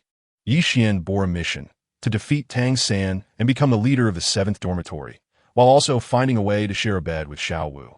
Having a thorough understanding of many aspects of the Dou realm, Xian was aware that Tang San possessed the unique skills of the Tang sect. Upon entering the 7th dormitory, he would face the onslaught of Wang Sheng, the dorm leader. After overcoming Wang Sheng, Tang San would still be a challenge. In essence, if Xian aspired to be the leader of the 7th dormitory, he must first conquer Tang San. However, what resources did Xian possess to defeat him? As for combat skills, Xian had acquired some techniques. In his previous life, he had been a member of both the Sando Association and the Taekwondo Association in university, even serving as the president of both organizations. Yet, these techniques alone were evidently insufficient to vanquish Tang San, who possessed the formidable skills of Ghost Shadow Perplexing and the Xian Jade Hand, along with the ability to control the crane and capture the dragon. Therefore, it was imperative for Xian to enhance his personal combat prowess. Lu Hao, and all of you 6, remember that I will need to cultivate for a short while. The duration is uncertain. During this time, do not disturb me, and ensure that no one else does either. Do you understand? Xian solemnly instructed. Lu Hao and the other 6 children from Sacred Soul Village nodded in agreement. I possess martial arts, specifically the Invincible Fist. The Invincible Fist is a growth-type combat technique, akin to Xiao Yan's 8 extremes collapse from the Dopa realm. To enhance the power of this technique, one must increase their physical strength.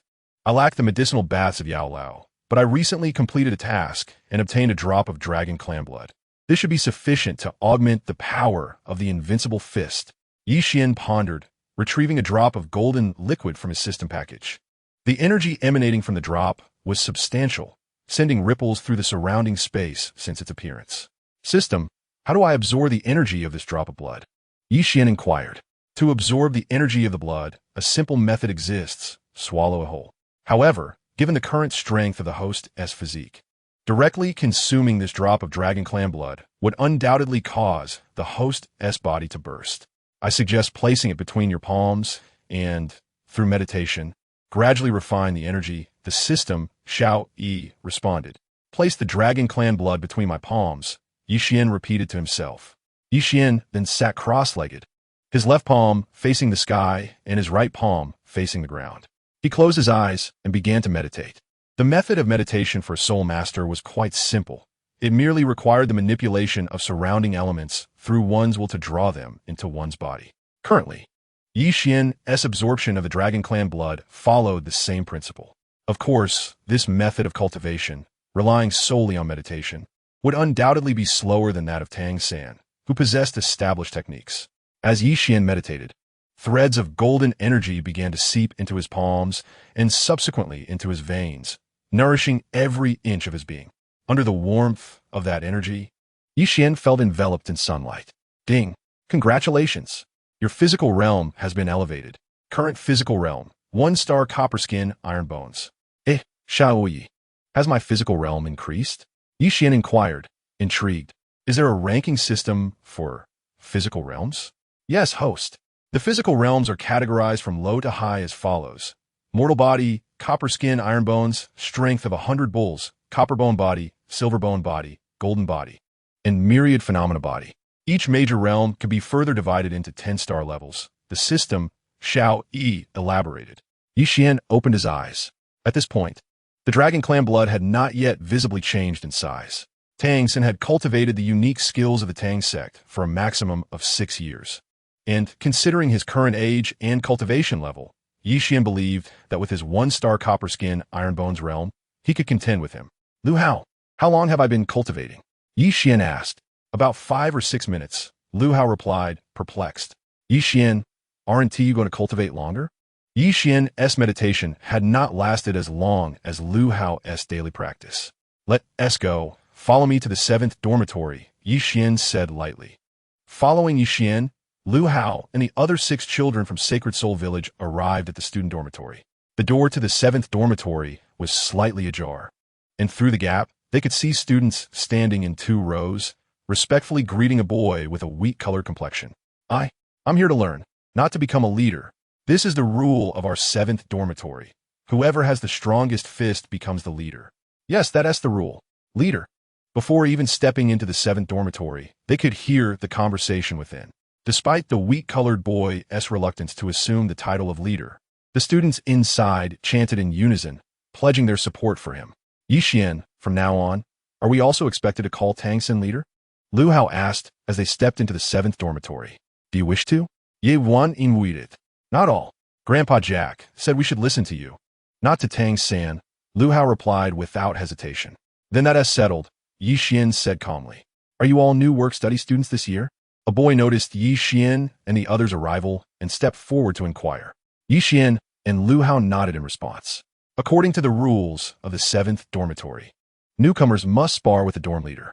Whoever has the hardest fist becomes the leader. Leader, go for it, the boy explained, pushing Tang San towards Xian. Chapter 11. The Might of a Single Punch. Excuse me, is this the 7th dormitory? At that moment, a melodious voice wafted from the entrance. A girl?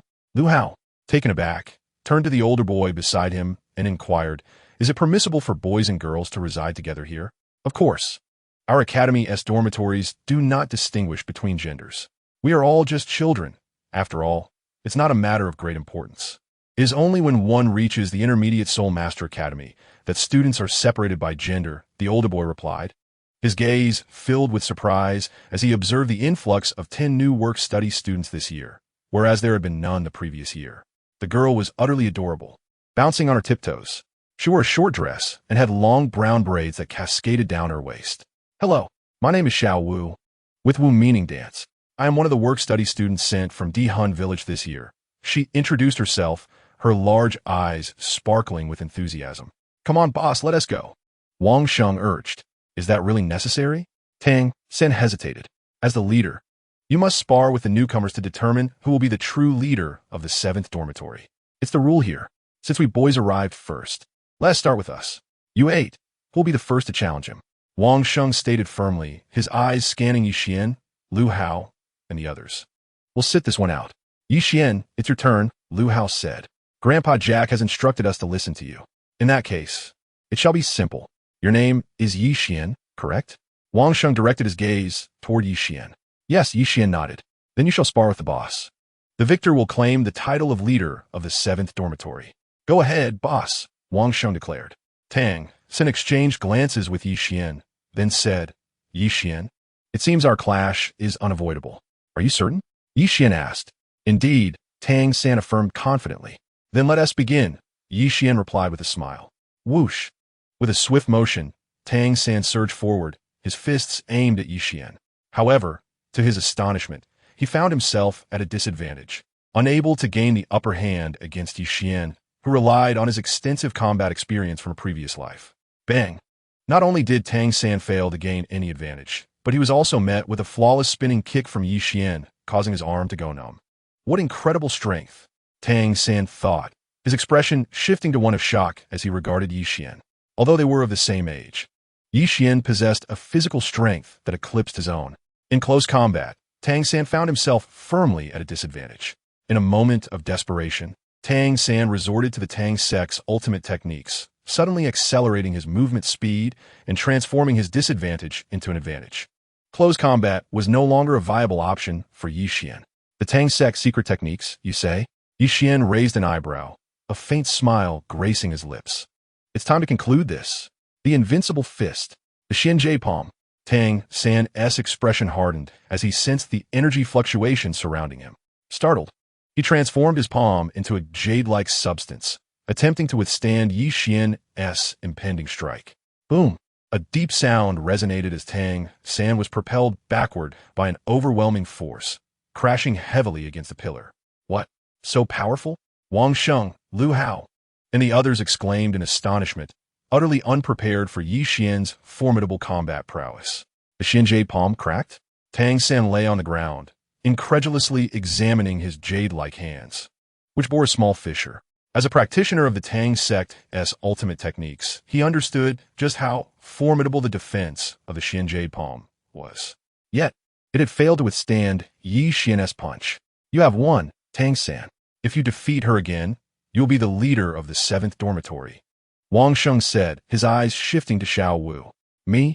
Xiao Wu was momentarily taken aback, gazing at the cracks in the pillar with trepidation as she regarded Yi Xian.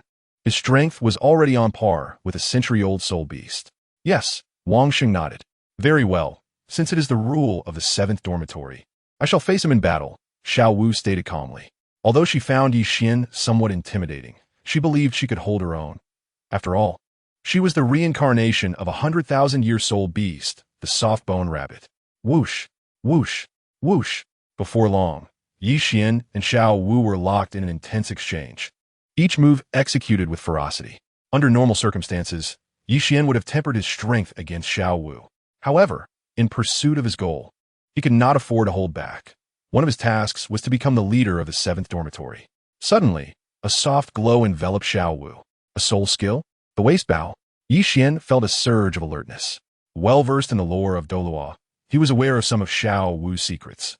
The radiance surrounding her was a clear sign that she was preparing to unleash her soul skill. What to do? If Xiao Wu succeeded, defeat would be inevitable for Yi Xian. Yet, should he resort to the invincible fist, he risked inflicting serious injury upon her, a scenario he wished to avoid. Xiao Wu, forgive me. Yi Xian resolved with determination. He propelled himself upward, leaving the ground, and extended his arms, swiftly enveloping Xiao Wu in an embrace as she attempted to unleash her waist bow. What the? The scene left Wang Sheng, Lu Hao, and Tang San utterly dumbfounded. In the midst of their duel, Yi Xian and Xiao Wu had ended up in an embrace. You!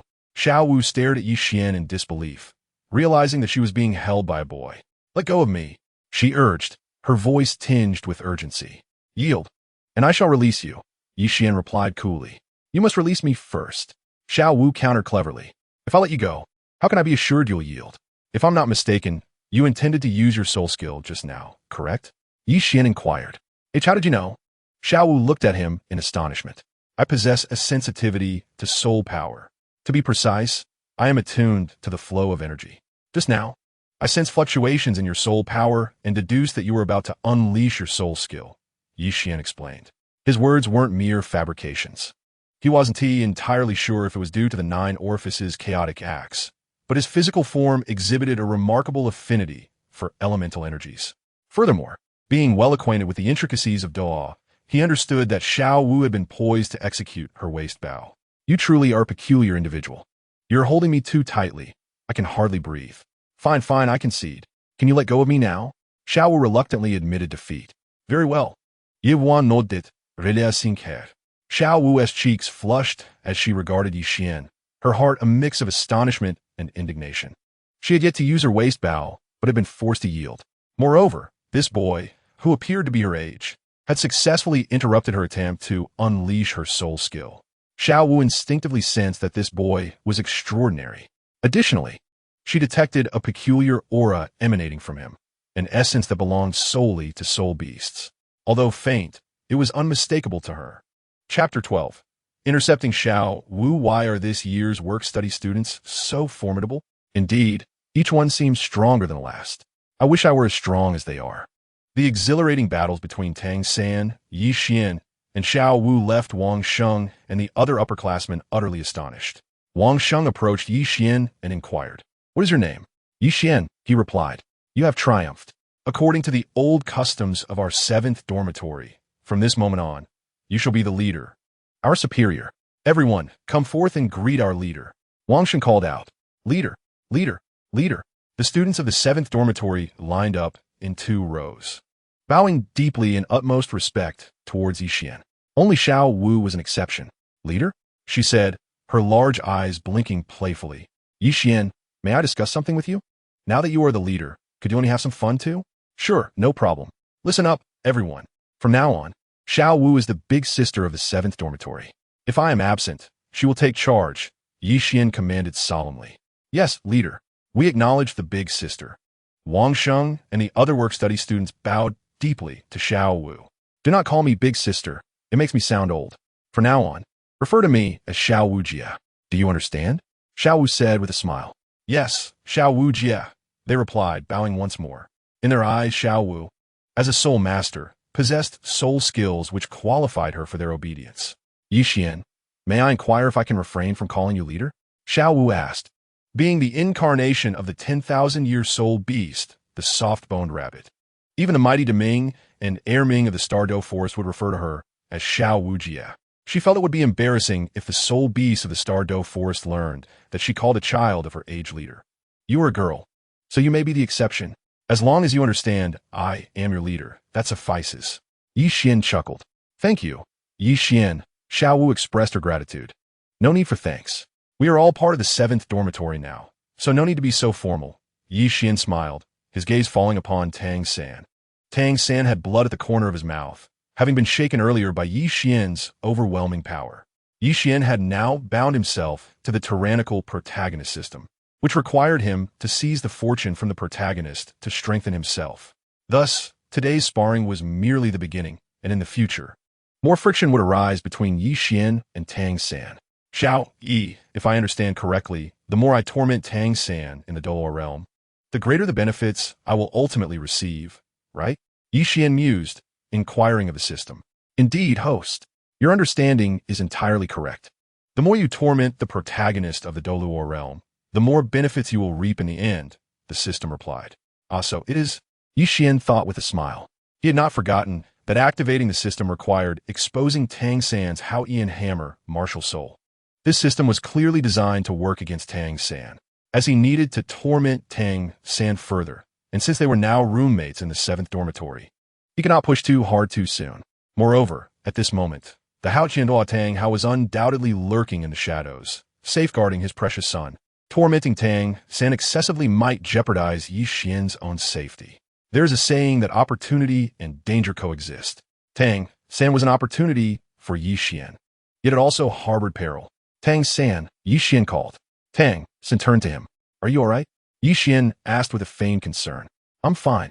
Just a minor injury. I'll be better in a couple of days, Tang San replied nonchalantly. That's good to hear. I apologize for momentarily losing control and injuring you, Xian said with a smile. It's nothing. Sparring is normal. A little roughhousing is expected, Tang San responded. You must call me leader. Before Tang San could finish, Wang Sheng interjected, reminding him. Leader, could you tell me what technique you used just now? As far as I know, you haven't obtained a soul ring yet. Have you? Tang San asked curiously. What I just executed was the Tang San Fa Kuyu. Xian paused before responding. To avoid arousing suspicion, he pronounced Tang San's name in a manner reminiscent of English. Tang San Fa Kuyu? Tang San frowned, having never heard such an unusual term. Indeed, that is the name of the technique. It's a bit complicated to explain, so we can discuss it later, Xian succinctly replied. Knowing that their futures were destined to be in opposition, Xian was wise enough not to disclose the intricacies of his technique. Both free fighting and taekwondo had evolved from the essence of Chinese martial arts. Tang San preferred to keep his strength concealed, and Xian would naturally not reveal everything. All right then, Tang San conceded, recognizing that Xian did not wish to delve deeper into the topic. After all, everyone harbors a few little secrets. Tang San's curiosity about Xian's technique stemmed from having never witnessed such an attacking style before. All right, everyone disperse. Xian smiled, contemplating. Being a work-study student could be quite enjoyable, especially now that he was the leader. He was acutely aware of what was to come next. His task was only half complete. To finish the remaining half, he needed to find a way for Xiao Wu to share a bed with him. Xian, what level is your soul power? I feel you possess great strength, Xiao Wu asked curiously, sitting at the edge of the bed. Perhaps it is because I have innate full soul power, Xian replied casually. Innate full soul power?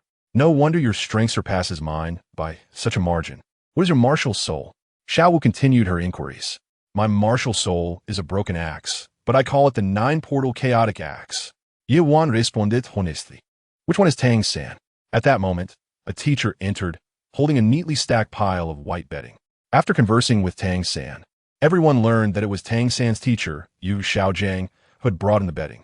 The teacher, after instructing Tang San, Xiao Wu, Xian, Lu Hao, and the others about their designated cleaning areas as work-study students, departed from the 7th dormitory. Bedding? Xiao Wu exclaimed, realizing she had forgotten to bring hers as she looked at the pristine white bedding in Tang San's hands. Xiao Wu Jia, would you like to use mine? Wang Sheng observed the situation and approached Xiao Wu with his bedding.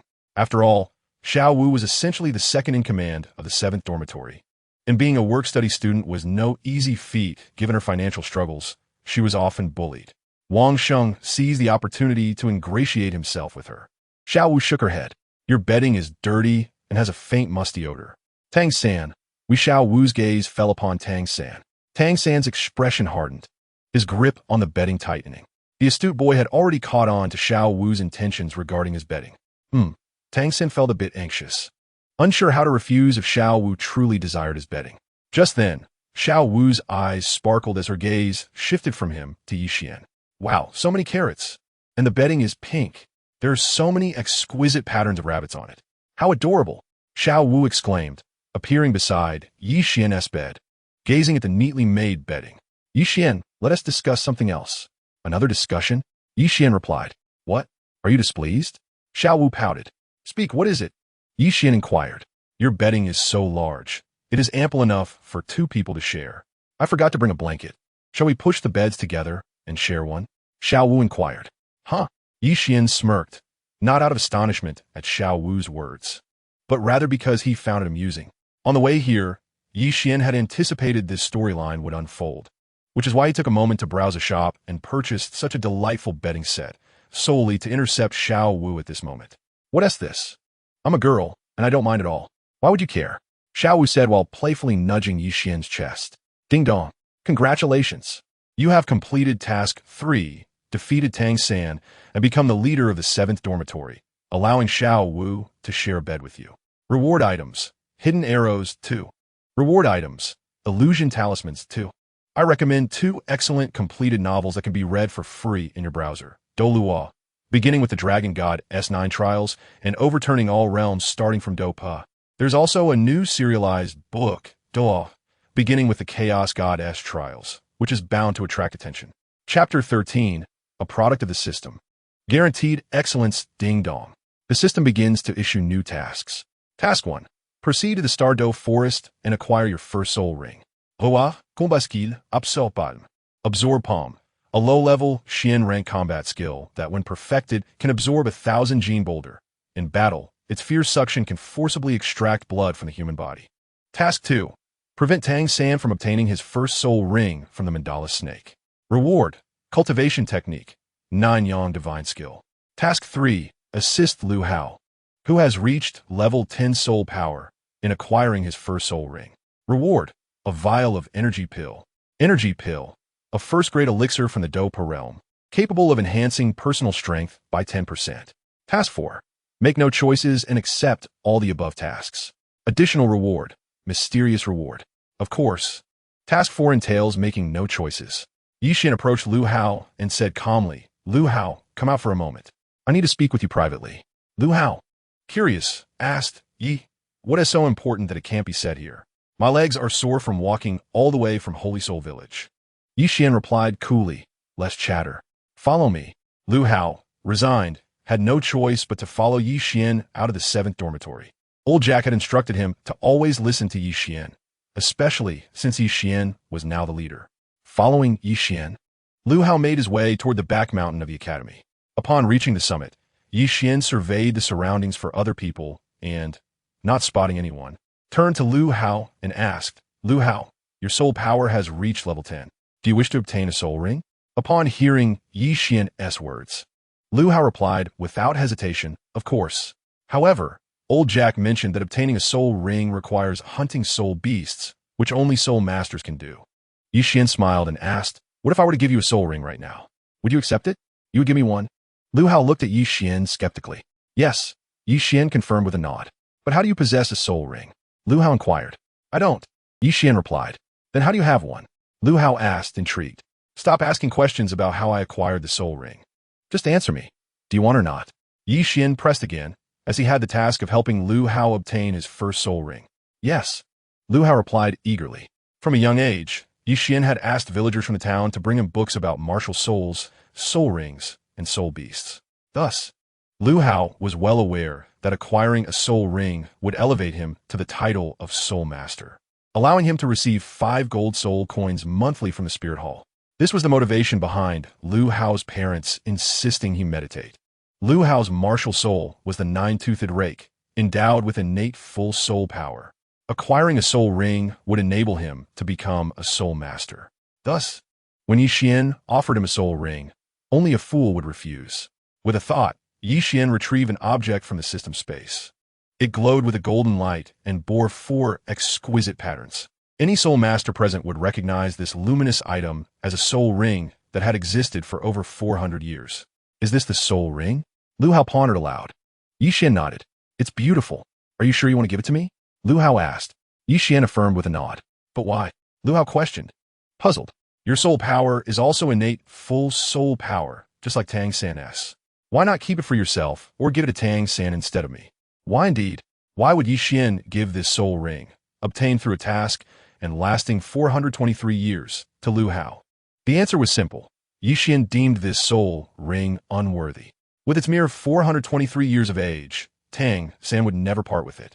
Xiao Wu, being the incarnation of a 100,000-year soul beast, had no need for such a gift. The other children from Holy Soul Village possessed inferior martial souls and lacked the soul power required to absorb the soul ring. To reserve it for them would be a waste. Lu Hao, however, was different. His martial soul was the mutated nine-toothed rake. As Xian recalled, in a past life, there existed a great deity in the celestial realm of the Huaxiao Plain whose weapon was a nine-toothed rake. Moreover, Lu Hao possessed innate full soul power. Xian was curious if this child, misjudged by Su Yuntao and denied even the chance to test his soul power in the original storyline, would rise to prominence in the future realm of soul masters. Enough of this chatter. I'm giving you something. Why are you rambling like a woman? Do you want it or not? Xian asked. Yes. Lu Hao responded. Then that's settled. No more unnecessary talk. I'll protect you while you begin to absorb this soul ring. If we hurry, we might just make it in time for lunch, Xian urged. How do I absorb the soul ring? Lu Hao inquired. Simple. Just form the seal like this and begin to meditate, Xian instructed.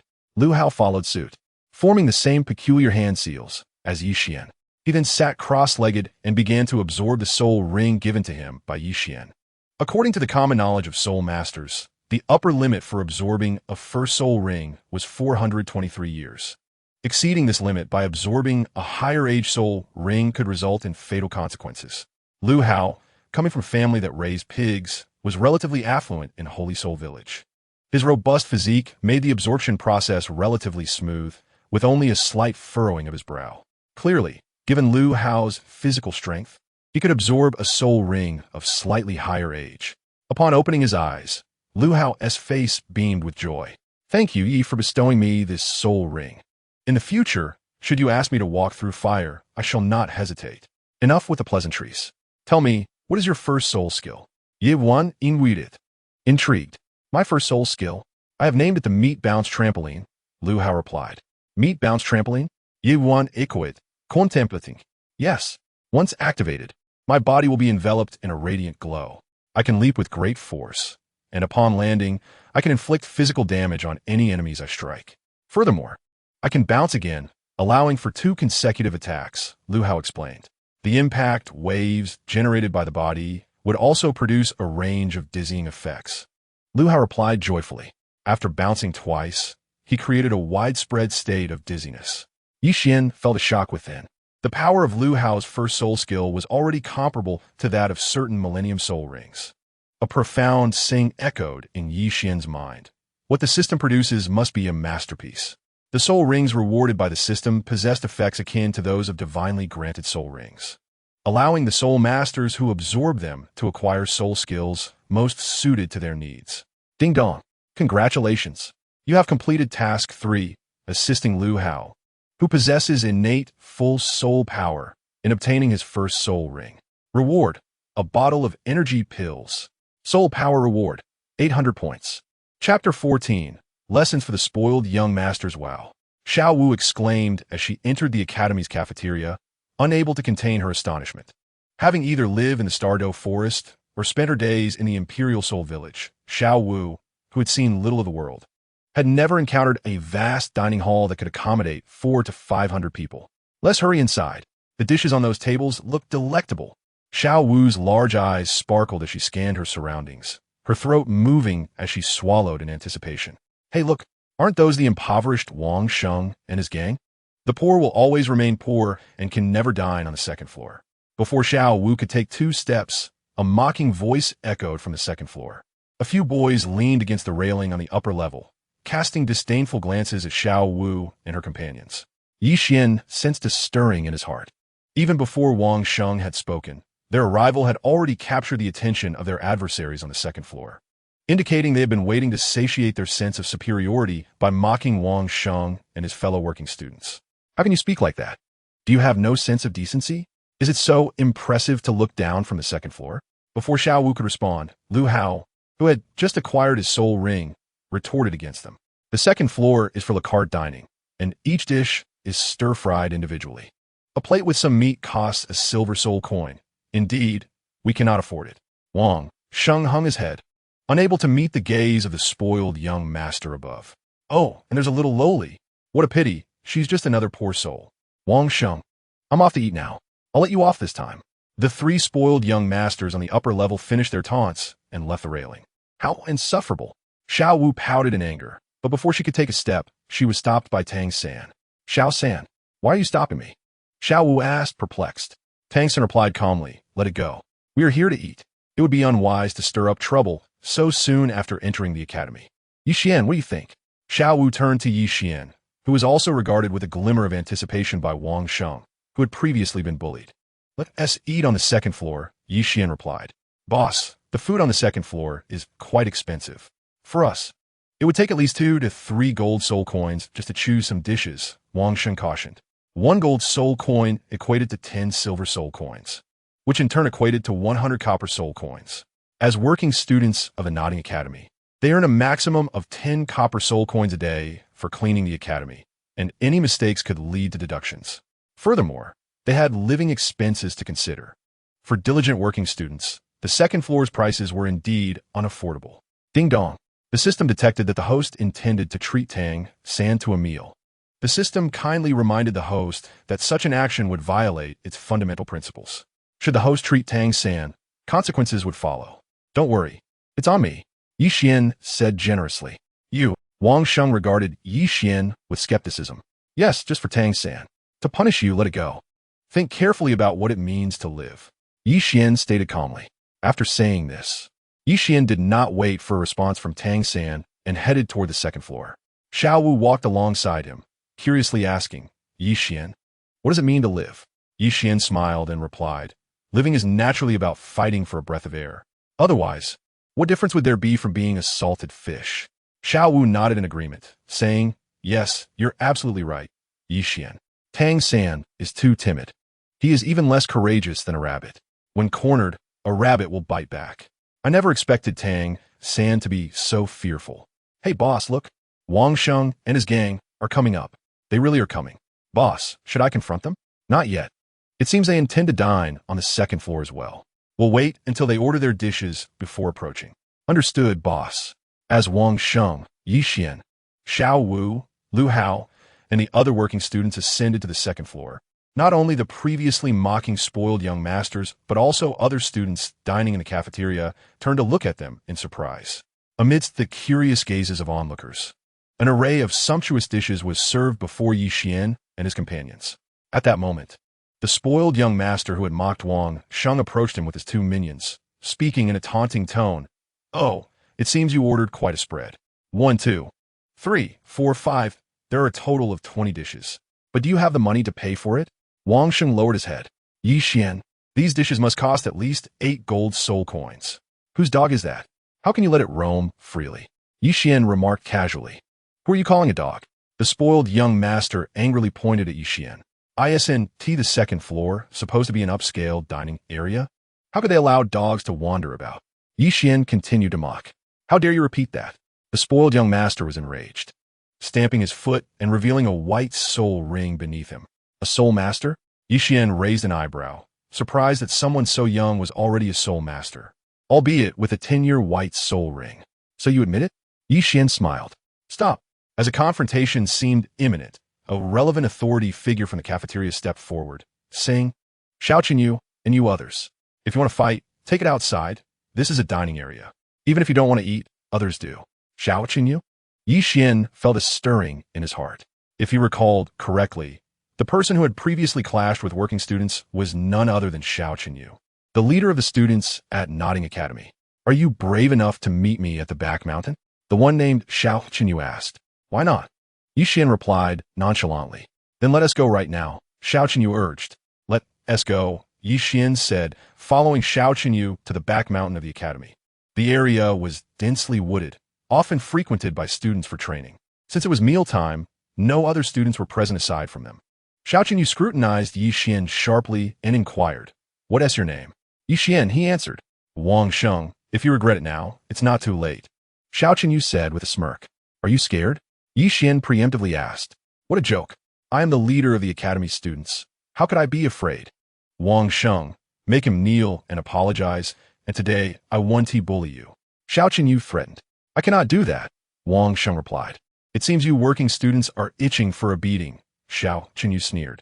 No, Xiao Qinyu, you misunderstand. I am no longer the leader of the 7th dorm. This person before you is the true leader of the 7th dorm. Wang Sheng pointed at Xian, his tone exceedingly solemn. Chapter 15 What? He is your leader in the 7th division? Xiao Qinyu's expression froze in disbelief. Wang Sheng nodded affirmatively. Are you out of your mind, Wang Sheng? You've appointed someone younger than yourself as the leader? Is it true that there is no one left in your division? Xiao Qinyu chuckled mockingly. Enough chatter. Speak. How do you wish to fight? Xian inquired. You have 17 members. Since you are outnumbered, I shall not take advantage of you. Let 10 of you face 10 of us. The victor may continue to battle, while the defeated must withdraw until one side has lost all 10 members, Xiao Qinyu proposed. In Xiao Qinyu's view, the new leader of the 7th division seemed to possess some wealth, with a few unfamiliar faces joining, even if 1 or 2 were formidable.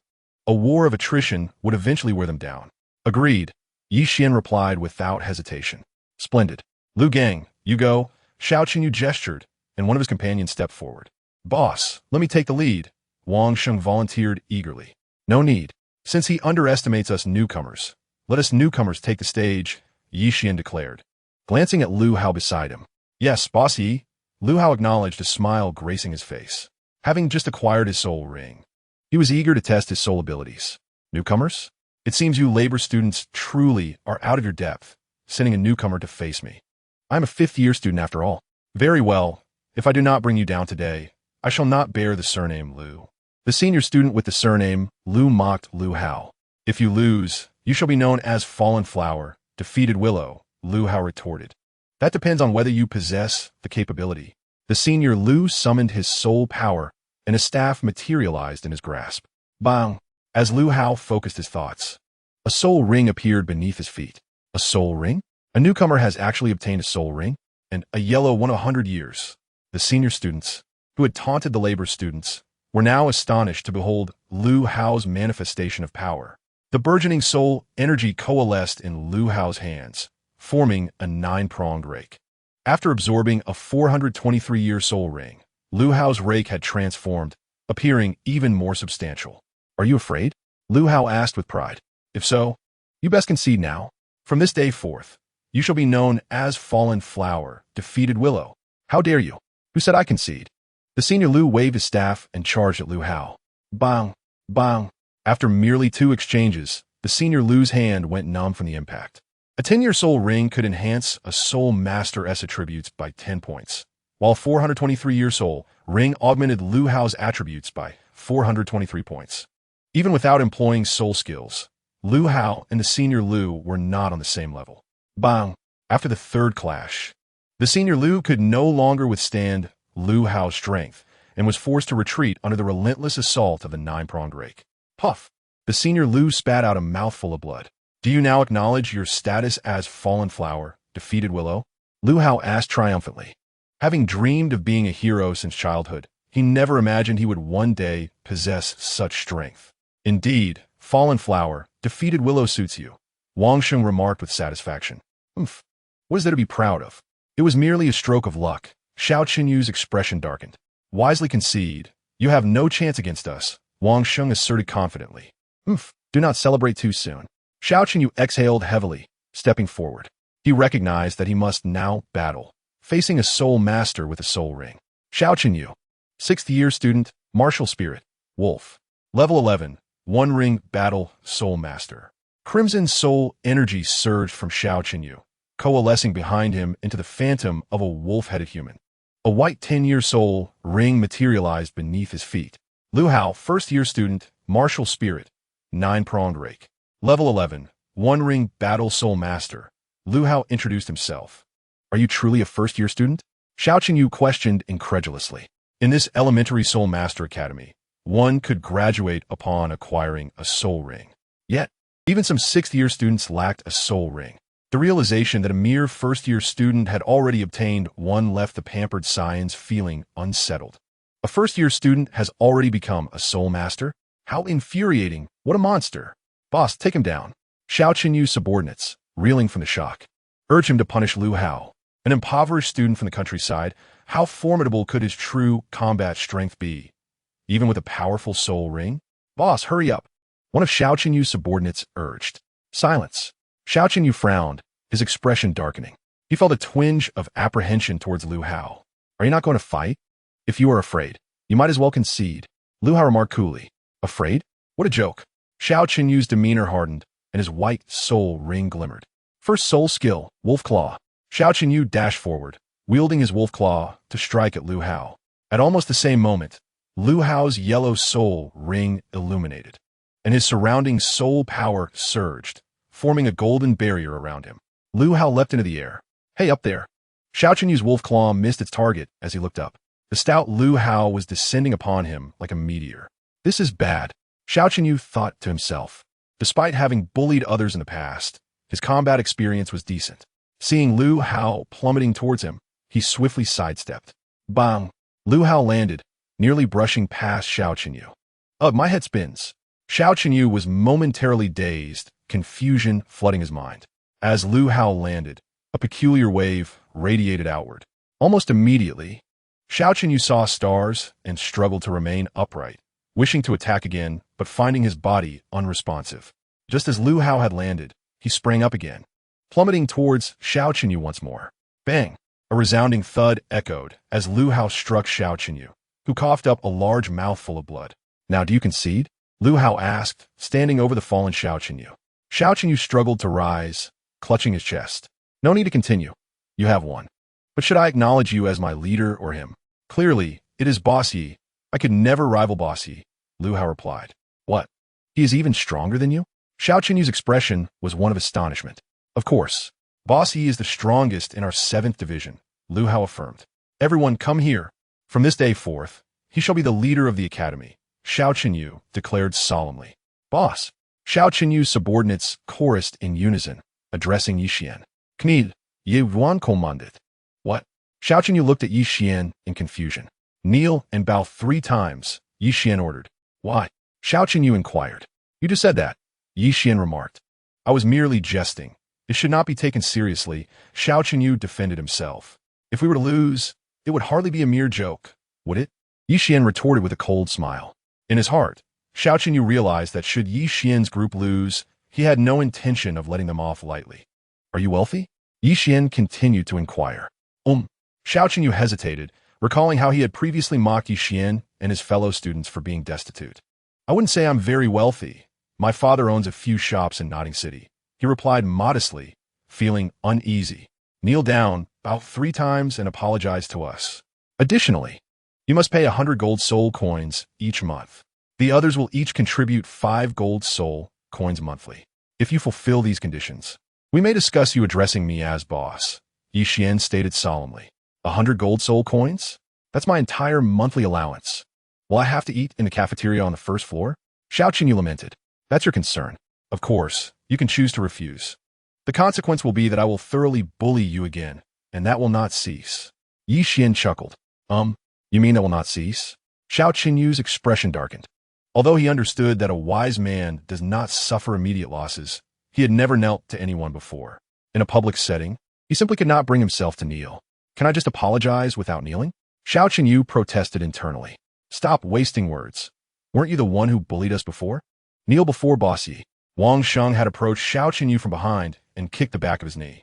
With a thud, Xiao Chenyu found himself kneeling before Xian. Chapter 16. Xian's first soul ring. As night fell, many students of Nodding Academy had already retired for the evening. In the open space before the dormitory, a small girl with rabbit ears gazed at the boy before her, her expression one of astonishment. Are you leaving too? What do you mean by too? Is there someone else leaving? Ye Wan counted it. Well, Xiao San just came to find me, Xiao Wu replied. Oh really? Ye Wan was it? Yes, he like you. Is also seeking to obtain his first soul ring. He asked me to help him with his work as a student. Xiao Wu continued. Did you agree? Ye Wan quit it. Yes, he promised that once he returns, all his work for this semester will count as his. Such a good deal. I simply couldn't refuse, Xiao Wu smiled. Xiao Wu.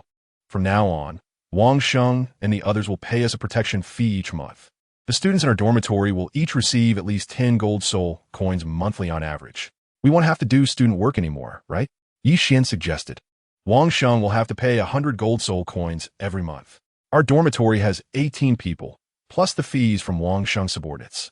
That totals to at least 10 gold soul coins per person monthly. 10 gold soul coins would be more than enough for the young Xiao Wu to indulge. All right, but let's wait until this semester ends. Xiao San is willing to help me with cleaning, and if we split it, I can earn 5 copper soul coins daily. Why not take advantage of that? Xiao Wu cleverly proposed. Sound good, Xian chuckled. Xian, I have a feeling that asking Wang Sheng to pay 100 gold soul coins each month is quite excessive.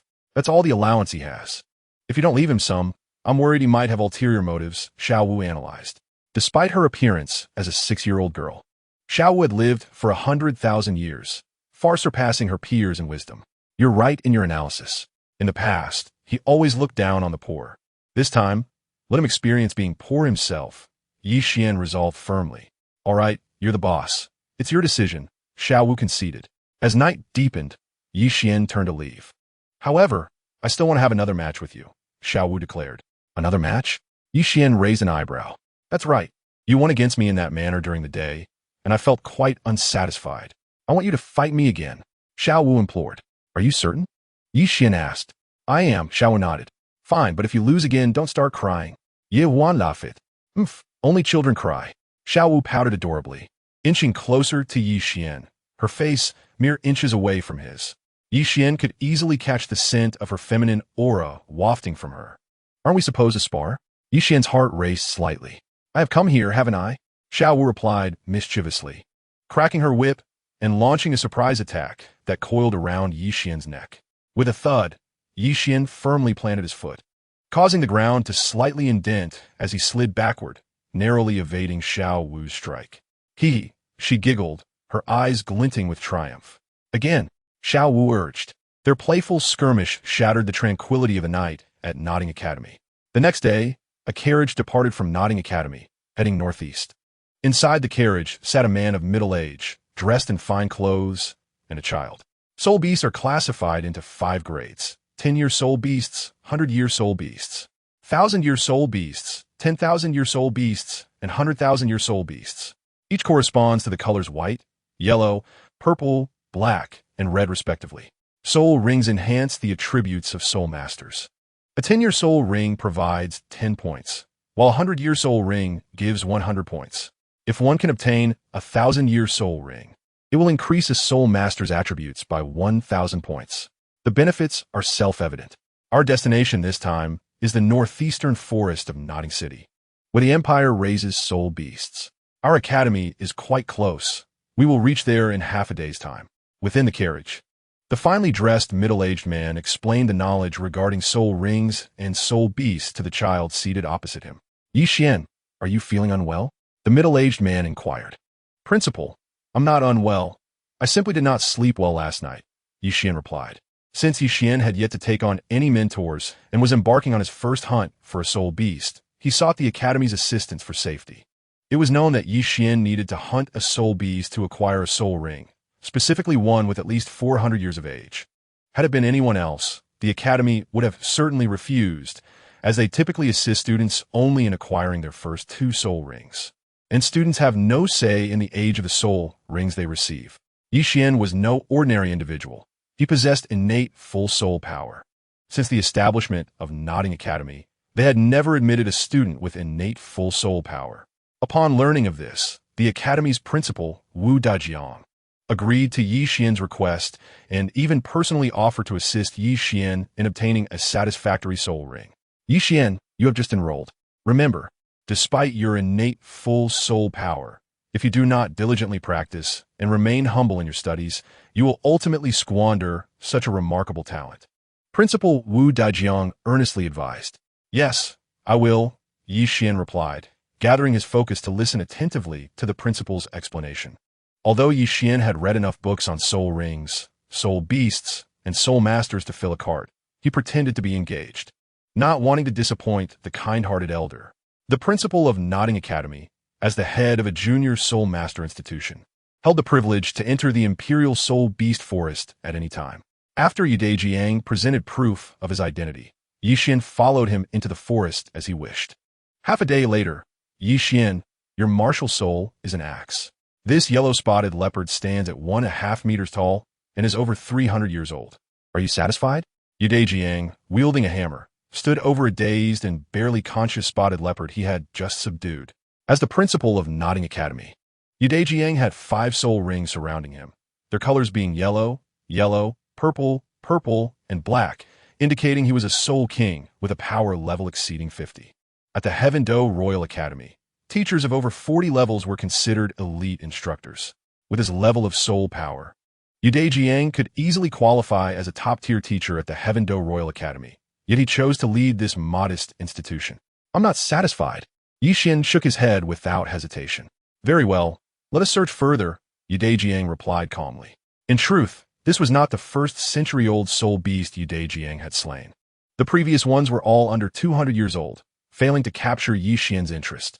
Child, do not rush. A soul ring will accompany us for life, once chosen. It cannot be altered. Such matters cannot be hurried. Jiang reassured him, gently ruffling Yi Xian's hair. Grandpa Yu, I am not in a hurry. Yi Xian replied with a smile. Suddenly, as Yi Xian finished speaking, the nearby bushes began to tremble violently. A golden tiger leaped forth from the underbrush. Chapter 17. The golden tiger stood at a height of 1.70 meters and was over 1,000 years old. Jiang regarded the magnificent creature with a hint of astonishment. In this imperial soul beast forest, encountering a soul beast over 1,000 years old was exceedingly rare, let alone one of such caliber.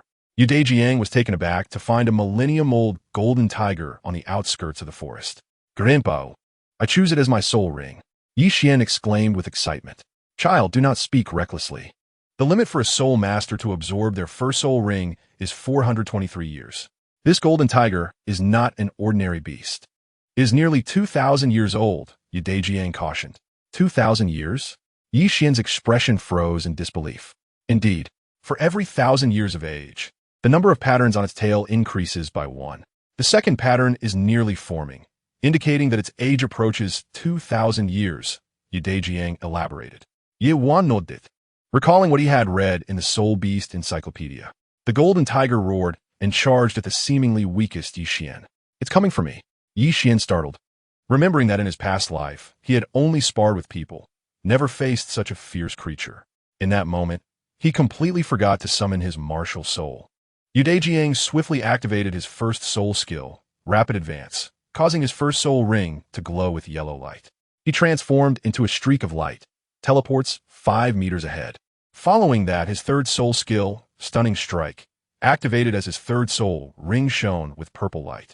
He charged hammer poised and struck the oncoming golden tiger with tremendous force. The impact was terrifying, sending the golden tiger flying, crashing through 2 massive trees before finally halting. After launching the golden tiger, Jiang did not grant it a moment's respite. His fourth soul skill, Heavy Strike, activated, and he hurled his hammer in the direction the golden tiger had been sent flying. The unfortunate golden tiger, just regaining its bearings, was struck on the head by Jiang's hammer, collapsing motionless on the ground. Yi Xian stared in awe at the display of power. The might of a soul king was truly formidable. Let us move on and see if we can find a more suitable soul beast for you, Jiang declared, retracting his martial soul and beginning to walk away. However, after taking 2 steps, he noticed Yi Xian had not followed. Turning back, he saw Yi Xian approaching the golden tiger with a dagger in hand. Alarmed, Yu Dejiang appeared beside Yi Xian in an instant, grasping his hand holding the dagger. Child, do not. Due to our status as soul masters, this forest has almost no soul beasts over 10,000 years old. And even those over 1,000 years are exceedingly rare. Soul beasts train hard to reach their age. Unless absolutely necessary, do not resort to unnecessary killing. Yu Dejiang explained. His last blow had only incapacitated the golden tiger. It had not been slain. Grandpa, you misunderstand. I choose it as my soul ring, Yi Xian clarified. Are you jesting with me? Yu Dejiang inquired skeptically. Grandpa, I'm speaking very seriously, Yi Xian replied. Yu Dejiang locked eyes with Yi Xian, who met his gaze unwaveringly. In Yi Xian's eyes, Yu Dejiang discerned a resolute heart. No, Yu Dejiang refused. Why not? Yi Xian asked. I have stated that this golden tiger is nearly 2,000 years old, far exceeding the limit for a soul master's first soul ring. I warned you that exceeding this limit can lead to catastrophic consequences. Your body may not withstand the surge of energy and could explode. I cannot allow you to court death, Yu Dejiang explained patiently. Grandpa, I am perfectly fine. How could I die? In truth, I'm not an ordinary person, Yi Xian smiled. Even with innate full soul power, such recklessness is folly. No, that is seeking death, Yu Dejiang asserted. Ye wan chaklet. Facts speak louder than words. He approached a massive stone weighing over 500 pounds, extended his hand, and shouted, Lift. An astonishing sight unfolded as the heavy stone defied gravity, rising above the ground, lifted by Yi Xian. Yu Dejiang was left in shock. As the principal of Nodding Academy and a soul king with over 50 levels, he had seen countless prodigies in his lifetime. Yet, a 6-year-old child capable of lifting a 500-pound stone was something he had never witnessed before. If this were to reach the ears of the Spirit Hall, it would undoubtedly etch itself into the annals of soul master history. Yi Xian dropped the stone with a thud, echoing through the forest. Child, you possess such incredible strength? Yu Dejiang gazed at Yi Xian in astonishment, as if caught in a dream. Yes. Grandpa, do you still wish to stop me? Ye wan idiot. Having been nourished by the blood of the dragon clan, Yi Xian's physique had transcended that of a mere mortal, evolving into one of formidable resilience. He had no interest in a 100-year soul ring, which was why he had gifted the 423-year soul ring earned from a task to Lu Hao. In Yi Xian's heart, he desired a soul ring of a millennium's age. Yu Dejiang hesitated. Yi Xian's talent was indeed extraordinary. However, throughout history, no soul master had ever chosen a millennium-old soul ring as their first. Moreover, the golden tiger before them was nearly 2,000 years old. Child, are you certain? Yu Dejiang asked again. I am certain, Yi Xian affirmed. Should you fail, the consequence is death. Are you still sure you want this soul ring? Yu Dejiang pressed once more. I am resolute in my decision to acquire this soul ring. Yi Xian nodded once more. Very well. Wu Dejiang relented, speaking earnestly as he cautioned. Yi Xian, the path of your life is yours to determine. Remember, for a soul master to absorb a soul ring, there are stringent requirements not only concerning physical strength but also regarding personal temperament. Since you are so determined, I shall permit you to absorb its soul ring. Thank you, Grandfather Wu. Yi Xian expressed his gratitude to Wu Dejiang. Yi Xian approached the severely injured and unconscious golden tiger. He plunged a dagger into the creature's throat. The golden tiger, struck at the throat, opened its massive jaws in an attempt to devour Yi Xian. Fortunately, the latter was quite agile, leaping back just in time to evade the beast's assault. Since you have made up your mind, let us commence, Wu Dejiang urged and reminded him. Once a soul beast is hunted, the soul ring will only exist for a limited time. Once that time elapses, it will dissipate into energy. Understood. Yi Xian nodded, forming hand seals. A purple soul ring, adorned with intricate violet patterns, floated forth from the golden tiger. Wu Dejiang's expression grew tense as he observed Yi Xian starting to absorb the soul ring. Noticing the latter's serene countenance, he smiled, his previously taut nerves beginning to relax, and he mused. It appears I was unnecessarily anxious. The process of absorbing the soul ring seems to be devoid of any pain. Truly, he is an extraordinary young man. Chapter 18. An unexpected encounter with Tang San and the Master Ding. Congratulations, you have completed Task 1. Proceed to the Stardow Forest and acquire your first soul ring. Reward, 5,000 soul power. Reward, Soul skill, absorption. Ding. Congratulations. Your soul power has reached its limit and upgraded. Current level, 11, 10407040. Xian slowly opened his eyes, surveying his surroundings. Before him stood a young man, leaning against a large tree, eyes closed. Sunlight filtered through the leaves, forming beams of light. However, the figure of Wu Dejiang, the president of the Nodding Academy, was nowhere to be seen. Before Xian could awaken the slumbering youth, a faint animal cry echoed nearby. Something is amiss. Yet, the soul beast emitting a chirping sound was not listed in the Soul Beast Encyclopedia. Xian felt a surge of curiosity and suddenly froze, contemplating a possibility. Could it be such a coincidence? A smirk played at the corners of his mouth. Casting a glance at the sleeping youth, Xian sprang into action, deftly leaping up the tree trunk. Soon, he halted, using his keen eyesight to discern two figures, one large and one small, not far ahead. Beside them was a uniquely shaped small creature. Tang San, Xiao. Upon recognizing their identities, Xian could not suppress a chuckle. Flicking his fingers, he retrieved two talismans from his system space. Xiao, how do I use the illusion talisman? Xian inquired. Host, the method of using the illusion talisman is quite simple. Just channel a touch of your soul power, known as mental strength in the Douluo realm, into the talisman. Focus on the target you wish it to affect, and it will be done, the system, Xiao replied. Is it truly that simple? Xian asked, astonished. Indeed, it is that straightforward. However, I must remind you that your illusion talisman is of the first tier. It may prove ineffective against those with high mental strength. Furthermore, the talisman's duration is limited to 10 minutes, the system, Xiao cautioned. Following the instructions, Xian infused a hint of soul power into the talisman. The pink talisman began to dissolve, transforming into pink dust. Ultimately, the dust floated towards Tang San and Xiao in the open space ahead. At that moment, as Xian was positioned with his back to them, Tang San and Xiao, unsuspecting, had already absorbed the peculiar pink dust from the illusion talisman into their bodies. Be careful, teacher, Tang San urged, grasping Xiao's hand as a snake narrowly brushed past them. The Mandra snake. Xiao was taken aback, questioning, how could there be a Mandra snake on the outskirts of the forest? I hope it hasn't been here long. Otherwise, it could be a significant trouble. What should we do, teacher? Tang San asked. The Mandra snake possesses potent venom, capable of causing paralysis and nerve damage.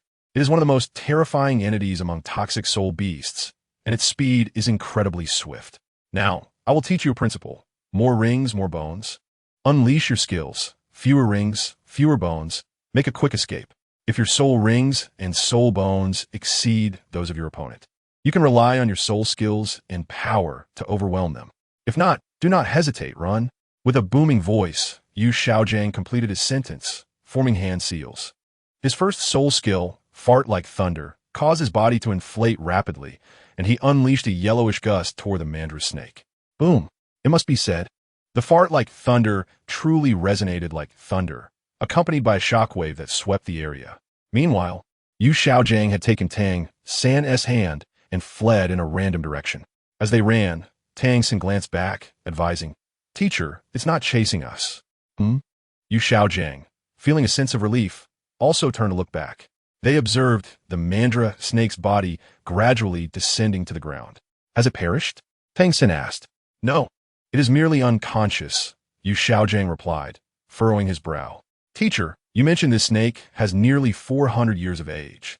You also stated that the limit for a soul master to absorb their first soul ring is 423 years. Can I then absorb its soul ring? Tang San inquired. You can indeed. However, Xiao's brow remained furrowed. But what? Tang San pressed. It's just that I cannot fathom how it became so severely injured by me. Xiao pondered in confusion, having perused numerous texts on soul beasts. Xiao was acutely aware of the Mandra snake's formidable resilience. Ordinary blades would struggle to inflict harm upon it. The Mandra snake's cultivation level increases by 1 meter for every century of age, making the current snake, nearing 4 meters, almost 400 years old. Yet, with Xiao's mere 20-some level as a soul master, the combat prowess of the fart like thunder somehow inflicted injury upon a creature nearly 400 years old. Fart like thunder emitted a proud sound. Yu Xiaojing gazed down at fart like thunder in disbelief. Is its flatulence truly that potent? Isn't it fortunate that the teacher managed to injure it? Teacher, may I absorb its soul ring? Tang San asked again, filled with eagerness. Very well. This snake is close to the limit for soul masters to absorb a soul ring. With your innate full soul power, it will pose no problem. The Mandra snake's soul ring carries the effects of resilience and may also possess toxicity. Since you are eager, go ahead and absorb it. Yu Xiaojing replied. Thank you. Teacher. Tang San beamed. With a dagger in hand, Tang San approached the Mandra snake, excitement coursing through him. He was finally able to obtain a soul ring. With a swift motion, Tang San ended the Mandra snake's life and, following Yu Xiaojing's earlier instructions, sat cross-legged on the spot, clearly beginning to absorb the energy within the soul ring. 6 minutes later, Tang San opened his eyes. Oh, you're awake? Yu Xiaojing's brow furrowed. Yes, Tang San nodded. Why so soon? Yu Xiaojing inquired, his expression filled with curiosity. What is it, teacher? Is there an issue? Tang San inquired. The duration for a spirit master to absorb a soul ring is contingent upon their innate talent and the age of the soul ring being absorbed. A spirit master with greater talent requires less time to absorb a soul ring, while the opposite holds true for those with lesser talent. The soul ring you are attempting to absorb is nearly 400 years old, which necessitates at least several minutes for absorption. How is it that you only took 5 or 6 minutes? Yu Xiaojing questioned, perplexed.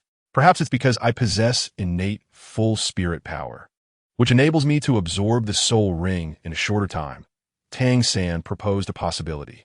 Indeed, Yu Xiaojing nodded.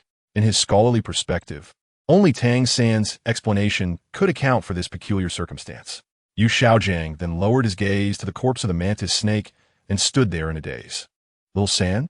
Yu Xiaojing exclaimed in astonishment.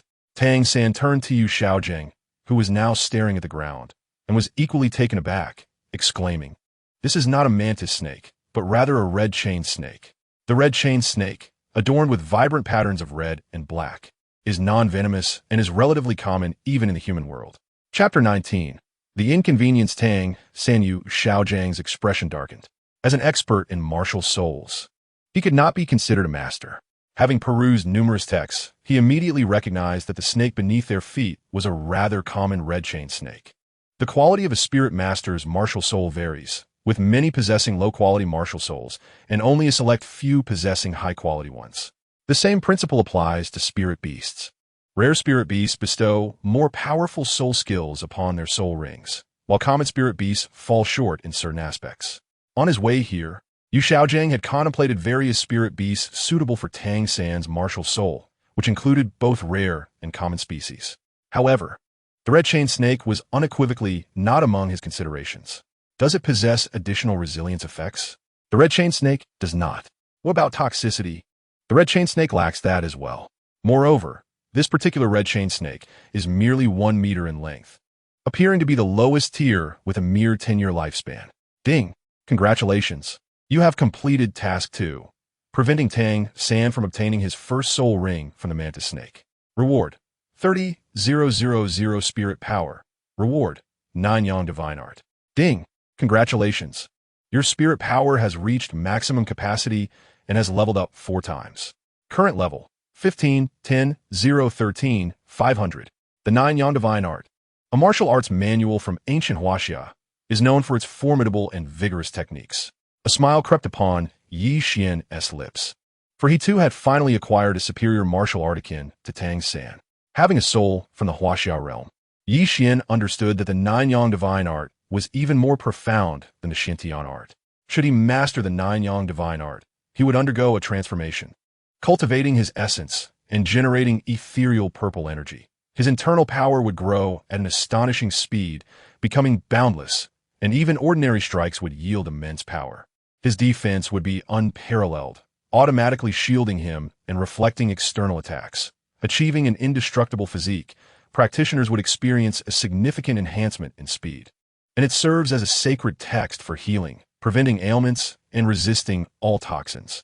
The full force of the Yang energy could incinerate opponents, specifically countering all cold and toxic internal energies. Ding! Congratulations, you have completed all tasks. The system grants an additional mysterious reward. Ning Rongrong's marriage certificate. What? Xian was momentarily taken aback. Returning to the host, you have obtained Ning Rongrong's marriage certificate. The system, Xiao Yi informed him. Ning Rongrong's marriage certificate. Proof of engagement with Ning Rongrong. 2 copies issued. A union between 2 families, a covenant established, a lasting bond, and harmonious matching. Observing the blooming peach blossoms today, suitable for home and family, may they bear fruit in the coming years, flourishing and thriving, with the promise of growing old together. Inscribed on fine paper, let the alliance of red leaves be recorded in the annals of love. This certificate states, engaged male, Xian, son of the great axe hall master, Xiao Yan. Engaged female, Ning Rongrong, daughter of the 7-treasure glazed tile school master Ning Fengji. Stunned, Xian wondered if he had misheard. After receiving the system's confirmation, he scrutinized the contents of the marriage certificate once more. Xian was truly astonished that the system's mysterious gift had rewarded him with a marriage certificate, particularly one pertaining to the esteemed Lady Ning Rongrong of the 7-treasure glazed tile school. Ding! The system announces a new round of tasks. Please make a choice. Task 1. Report to Shrek Academy. Reward: a century-old soul ring. Task 2. Report to the Spirit Hall Academy. Reward: 3 patterned cleansing spirit pill. Task 3. Go to the 7-treasure glazed tile school and persuade Ning Fengji to establish a high-level spirit master academy. Reward: wind god leg. Task 4. Go to the Star Do Great Forest and negotiate with the spirit beast to establish a spirit master academy belonging to them. Reward: a top-tier soul bone of 100,000 years. The reward for Task 1 is a century-old soul ring, not to mention a reward of a 1,000-year soul ring or a 10,000-year soul ring. Entering Shrek Academy requires no contemplation. It is an academy without a rating, lacking both backing and funds. Unless Xian is foolish, he would not consider joining Shrek Academy. Task 2 offers a decent reward. The 3-patterned cleansing spirit pill can elevate a Spirit Master S ranking by 3 small levels without fail. Task 3 also presents an attractive reward. Aside from the soul skills granted by soul rings, I possess the invincible fist. Tang San wields the ghost shadow misty track, and the wind god leg rewarded for Task 3 is unlikely to be inferior. Particularly enticing is the reward for Task 4, an exceptional soul bone of 100,000 years, an exceedingly rare treasure. Xian contemplated the task interface, analyzing the rewards. Please make a choice, host. The voice of the system, Xiao Yi, resonated once more. The 3-patterned cleansing spirit pill is merely a temporary measure. For one endowed with a system like myself, I can swiftly enhance my level through completing tasks. The benefits of a top-tier soul bone of 100,000 years are self-evident. However, the task of establishing a Spirit Master Academy for spirit beasts is fraught with difficulty. If I'm not mistaken, the next task, or perhaps the one after that, will certainly pertain to the elite Spirit Master competition of advanced academies across the continent. A team composed of spirit beasts entering the human world. Wouldn't that be courting death? Xian analyzed the difficulty and risks of the tasks based on their rewards. Ultimately, he responded, "System, I choose Task 3. As Xian's inner voice fell silent, the other 3 tasks vanished, leaving only the details of Task 3. Ding! The host has accepted a new task. Please proceed to the 7-treasure glazed tile school and persuade Ning Fengji to establish a high-level Spirit Master Academy. Xian, why are you acting alone?" A hoarse voice emerged from behind him. As the words fell, 3 figures landed on the tree trunk where Xian stood. Principal. Xian turned his head to see the principal of Nodding Academy, Wu Dajiang. The other 2 figures included one tall youth and a child who appeared to be around 9 or 10 years old. Xian, the principal of Nodding Academy, Wu Dajiang, said, his expression darkening, "Do you not realize how perilous this is? Do not assume that having acquired a single soul ring allows you to traverse the spirit beast forest of this empire with ease." Xian found himself at a loss for words in the presence of the concerned elder. He could only humbly nod in acknowledgement. "Dean, this matter is partly my fault. I was simply exhausted and intended to rest against the great tree for a moment, but I ended up falling asleep," a young man standing beside Wu Dajiang confessed. "Grandfather Wu, who are they?" Xian inquired, glancing at the young man and the little boy. From Wu Dajiang's explanation, Xian learned that during his soul ring absorption, he had encountered the young teacher and the little boy. The young teacher had brought the boy into the forest to hunt soul beasts suitable for him. assisting him in acquiring a soul ring. As the dean of Nodding Academy, Wu Dajiang naturally took the initiative to help, leading the boy to hunt soul beasts while the young teacher stayed behind to protect Xian during his soul ring absorption. This explained the previous scene. Ah, it's him. Wu Dajiang, though not young, was still sharp-minded and finally noticed Yu Xiaojing standing a short distance away on a clearing. Xiaojing, what brings you here? Wu Dajiang asked as he approached Yu Xiaojing and Tang San. Yu Xiaojing looked surprised and replied, I am here to assist San in acquiring a soul ring. Oh, have you obtained your soul ring? If not, I can offer my help, the ever-helpful Wu Dajiang inquired. Yu Xiaojing nodded. What kind of soul ring is it? Show it to me. What is your soul skill? Wu Dajiang regarded Tang San with a benevolent gaze. Is that necessary? Tang San hesitated. My dear child, do you fear my ridicule? You have taken Xiaojing as your master. Would he not treat you fairly? However, even though you are Xiaojing's disciple, you are still a student of Nodding Academy. Naturally, if you truly do not wish to reveal your soul ring, I shall not press you. After all, concealing one's abilities is not necessarily a bad thing, Wu Dajiang said with a warm smile, his tone and choice of words exuding kindness. Tang San hesitated for a moment before stepping forward. With a flick of his hand and a thought, the purple-blue-silver grass emerged in his grasp. A white soul ring? Wu Dajiang furrowed his brow, casting a glance at Yu Xiaojing. He could not comprehend why Yu Xiaojing had chosen a white soul ring for his disciple, especially one that appeared to be only a decade old. With a thought, Tang San commanded the blue-silver grass to rapidly extend, ensnaring even a large tree 50 meters away with its tendrils. Entangle. It seems Xiaojing aims to cultivate you into a control-type soul master, Wu Dajiang mused, then added, but what of its resilience? How does it fare? With a thought, Tang San tugged forcefully. Crack. The tendrils entwining the tree snapped with ease, and only a stone weighing 4 to 5 kilograms was pulled along by Tang San. Yu Xiaojing's expression darkened. Wu Dajiang and a young teacher present were equally taken aback. The blue-silver grass demonstrated such low resilience that it could barely manage to move a stone of that weight. It was clear that even an ordinary adult could easily break free from Tang San's control. My child, a person's success is inextricably linked to their efforts. The diligence one invests determines how far they can go in the future. While your blue-silver grass may lack resilience, if its quantity is sufficient, it can still enhance its controlling power. Dedicate yourself to training, and you shall become an exceptional soul master, Wu Dajiang consoled Tang San. Tang San nodded, well aware that Wu Dajiang was offering him words of encouragement, yet he remained patient. Beyond his martial spirit, he possessed Tang Sek's ultimate skills. San, I owe you an apology, Yu Xiaojing expressed regretfully. Teacher, you're not to blame for what happened earlier. But what exactly transpired? Tang San asked, puzzled. If I am not mistaken, a hallucinatory soul beast must have passed through here, leaving behind its aura. That is why we mistook the red chain snake for a mandala snake. Yu Xiaojing speculated, crafting an explanation that seemed plausible. Xian, what about your soul skill? Wu Dajiang inquired curiously, turning his gaze toward Xian. Grandfather Wu, may I choose not to disclose it? Xian smiled. Of course. Concealing one's abilities is a wise decision. Now let us return, Wu Dajiang said with a smile. Although he was unaware of Xian's first soul skill, he knew that Xian's first soul ring was a 1,000-year purple ring. From Xian's perspective, it was indeed better to keep this matter private. In Nodding City, for children, 3 boys and 1 girl stepped into the Hall of Spirits. This world is home to many sections. Have you considered how to navigate your future paths? Xian asked the young girls Xiao Wu and Lu Hao beside him. Since returning to Nodding City, Xiao Wu and Lu Hao had been able to undergo their advancement assessments, but had chosen to wait for Xian.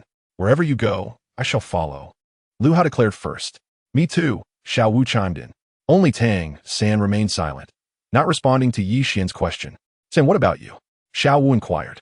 I am unsure. I need to consult my teacher, Tang San replied.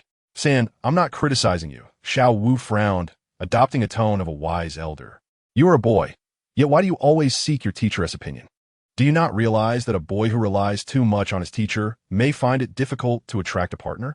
I worry that if you continue this way, you may never marry. Xian, Lu Hao, and Tang San. As Xian, Lu Hao, Tang San, and Xiao Wu entered the Grand Hall, they encountered an old acquaintance, Su Yuntao. Master Matthew, these three boys are the ones I mentioned. Those endowed with innate full soul power, Su Yuntao stated. Xian noticed Su Yuntao's gaze flicker with a hint of unmistakable fear as it passed over Tang San. Something is amiss. Why would Su Yuntao feel fear towards Tang San? Xian pondered briefly and soon understood. Su Yuntao was not fearful of Tang San himself, but rather of Tang San's father, Tang Hao. Yuntao, are you certain they are here for their advancement assessment, not for awakening their martial spirits? Master Matthew expressed profound skepticism regarding the innate full soul power of the three boys before him. I am certain. Master Matthew, I leave them in your capable hands. I have other matters to attend to. Su Yuntao cast a wary glance at Tang San, apprehensive of Tang Hao's reputation, and was eager to avoid further association with him. Without another word, Su Yuntao left the hall. Following Master Matthew, Xian, Xiao Wu, Tang San, and Lu Hao entered a grand hall adorned with a large blue crystal ball at its center. You shall go first. Master Matthew gestured toward Tang San. Tang San nodded and stepped forward, placing his palm against the blue crystal ball resting in Master Matthew's hand. His soul power should be level 11, given that his martial spirit is blue silvergrass. Master Matthew contemplated. With a hum, the crystal ball illuminated, displaying the number 11. Level 11 soul power. A white soul ring? Furthermore, is a soul ring with merely a decade of age? Master Matthew's expression turned astonished. Within Tang San's soul ring, there was only a single white line, indicating the soul ring's minimum age. If it were any less, it would not even qualify as a 10-year soul ring. My child, who is your mentor? Master Matthew inquired. My teacher is named Yu Xiaojing, but others refer to him as the master. Tang San replied truthfully. Yu Xiaojing? The master? Is he the one who once proposed the theory of the 10 core competencies of martial souls, only to be expelled by the Martial Soul Hall under the pretext of disrespecting his predecessors? Matthew exclaimed in astonishment. So your teacher hails from the Martial Soul Hall? Tang San thought to himself. Alas. Matthew, gazing at Tang San, sighed deeply. He mused silently. It seems this child is doomed. If the teacher is a failure, then his student is destined to be one as well. Truly, the ancient saying holds true. Like teacher, like student. Chapter 21. Advancing 5 levels all right. The next one. Matthew said indifferently. Lu Hao stepped forward, and with a thought, a yellow soul ring illuminated around him. A century-old soul ring. Moreover, it had reached a remarkable 400 years. Matthew's murky eyes widened in surprise. He then noticed Lu Hao's 9-toothed rake martial soul and sighed. What a pity, though. The martial soul is merely a rake. No wonder it can exhibit such extraordinary changes. It has acquired a 400-year soul ring. Lu Hao's 9-toothed rake was originally entirely black. After absorbing the soul ring given to him by Xian, the rake now bore a golden hue around its edges, exuding an air of nobility. Child, it seems you have a remarkable mentor at the academy. Let us see what level your soul power has reached. Matthew said with a smile. He speculated that Lu Hao's soul power should be at the 11th level. Although Lu Hao's soul ring was 400 years, the rake was deemed a standard, useless martial soul, and thus his soul power was expected to be the same as Tang San's at the 11th level. As Lu Hao's palm touched the crystal ball held by Matthew, the orb emitted an even more dazzling light. 13th level? Matthew's expression shifted. He eagerly inquired, Child, would you be willing to join the Martial Soul Hall? Lu Hao glanced at Xian and replied, If Yilaudo is willing, then I am too. Matthew followed Lu Hao's gaze and glanced at Xian before saying, Next. Xiao Wu stepped forward, and with a thought, a yellow soul ring appeared around her. Even her rabbit ears shimmered with a flowing light. I am Xiao Wu, and my martial soul is a rabbit. She introduced herself. Another century-old soul ring. Matthew internally rejoiced. Having encountered yet another child with a standard first soul ring, infuse your soul power into it.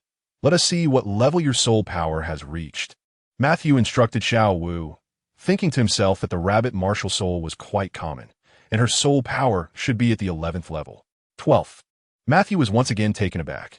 Xiao Wu's soul power had also advanced a level. Child, are you willing to join the Martial Soul Hall? Matthew extended an olive branch to Xiao Wu. But I'm already here to register, aren't I? Xiao Wu retorted. Registration with the Martial Soul Hall and joining it are two distinct concepts. Joining the Martial Soul Hall would grant her access to the exclusive Soul Master Academy, which boasts excellent teaching facilities and a robust faculty. If you join the Martial Soul Hall, your talents will surely be nurtured with utmost care. Matthew tempted her. Are there title Douluo and Soul Douluo level Soul Masters there? Xiao Wu asked with concern. Yes, of course. With your talents and diligent efforts, there's a great chance you could catch the eye of a Soul Douluo or even a title Douluo, becoming their direct disciple. Matthew replied with a smile. Never mind. I am quite content at the Nodding Academy. I prefer to stay there. Xiao Wu exclaimed, her expression startled as she shook her head vigorously. Ah, what a pity. The Soul Master who awakened your martial soul should have brought you here at once. Even a Martial Soul Hall would not forcibly recruit students from other academies. All right, next. Matthew called out. Xian stepped forward, and with a thought, a series of purple soul rings illuminated beneath his feet. A millennia-old soul ring. Matthew's eyes glazed over, his entire being frozen in shock. Heavens! How could anyone's first soul ring be of such an extraordinary age? Millennia? Millennia? Xiao Wu and Lu Hao were utterly astonished. His soul ring is indeed of a millennial age. Tang San's gaze was equally filled with disbelief as he stared at the purple soul ring surrounding Xian. As a Xiaojiang student, he had learned from his teacher that the limit for the first soul ring of a soul master was 423 years.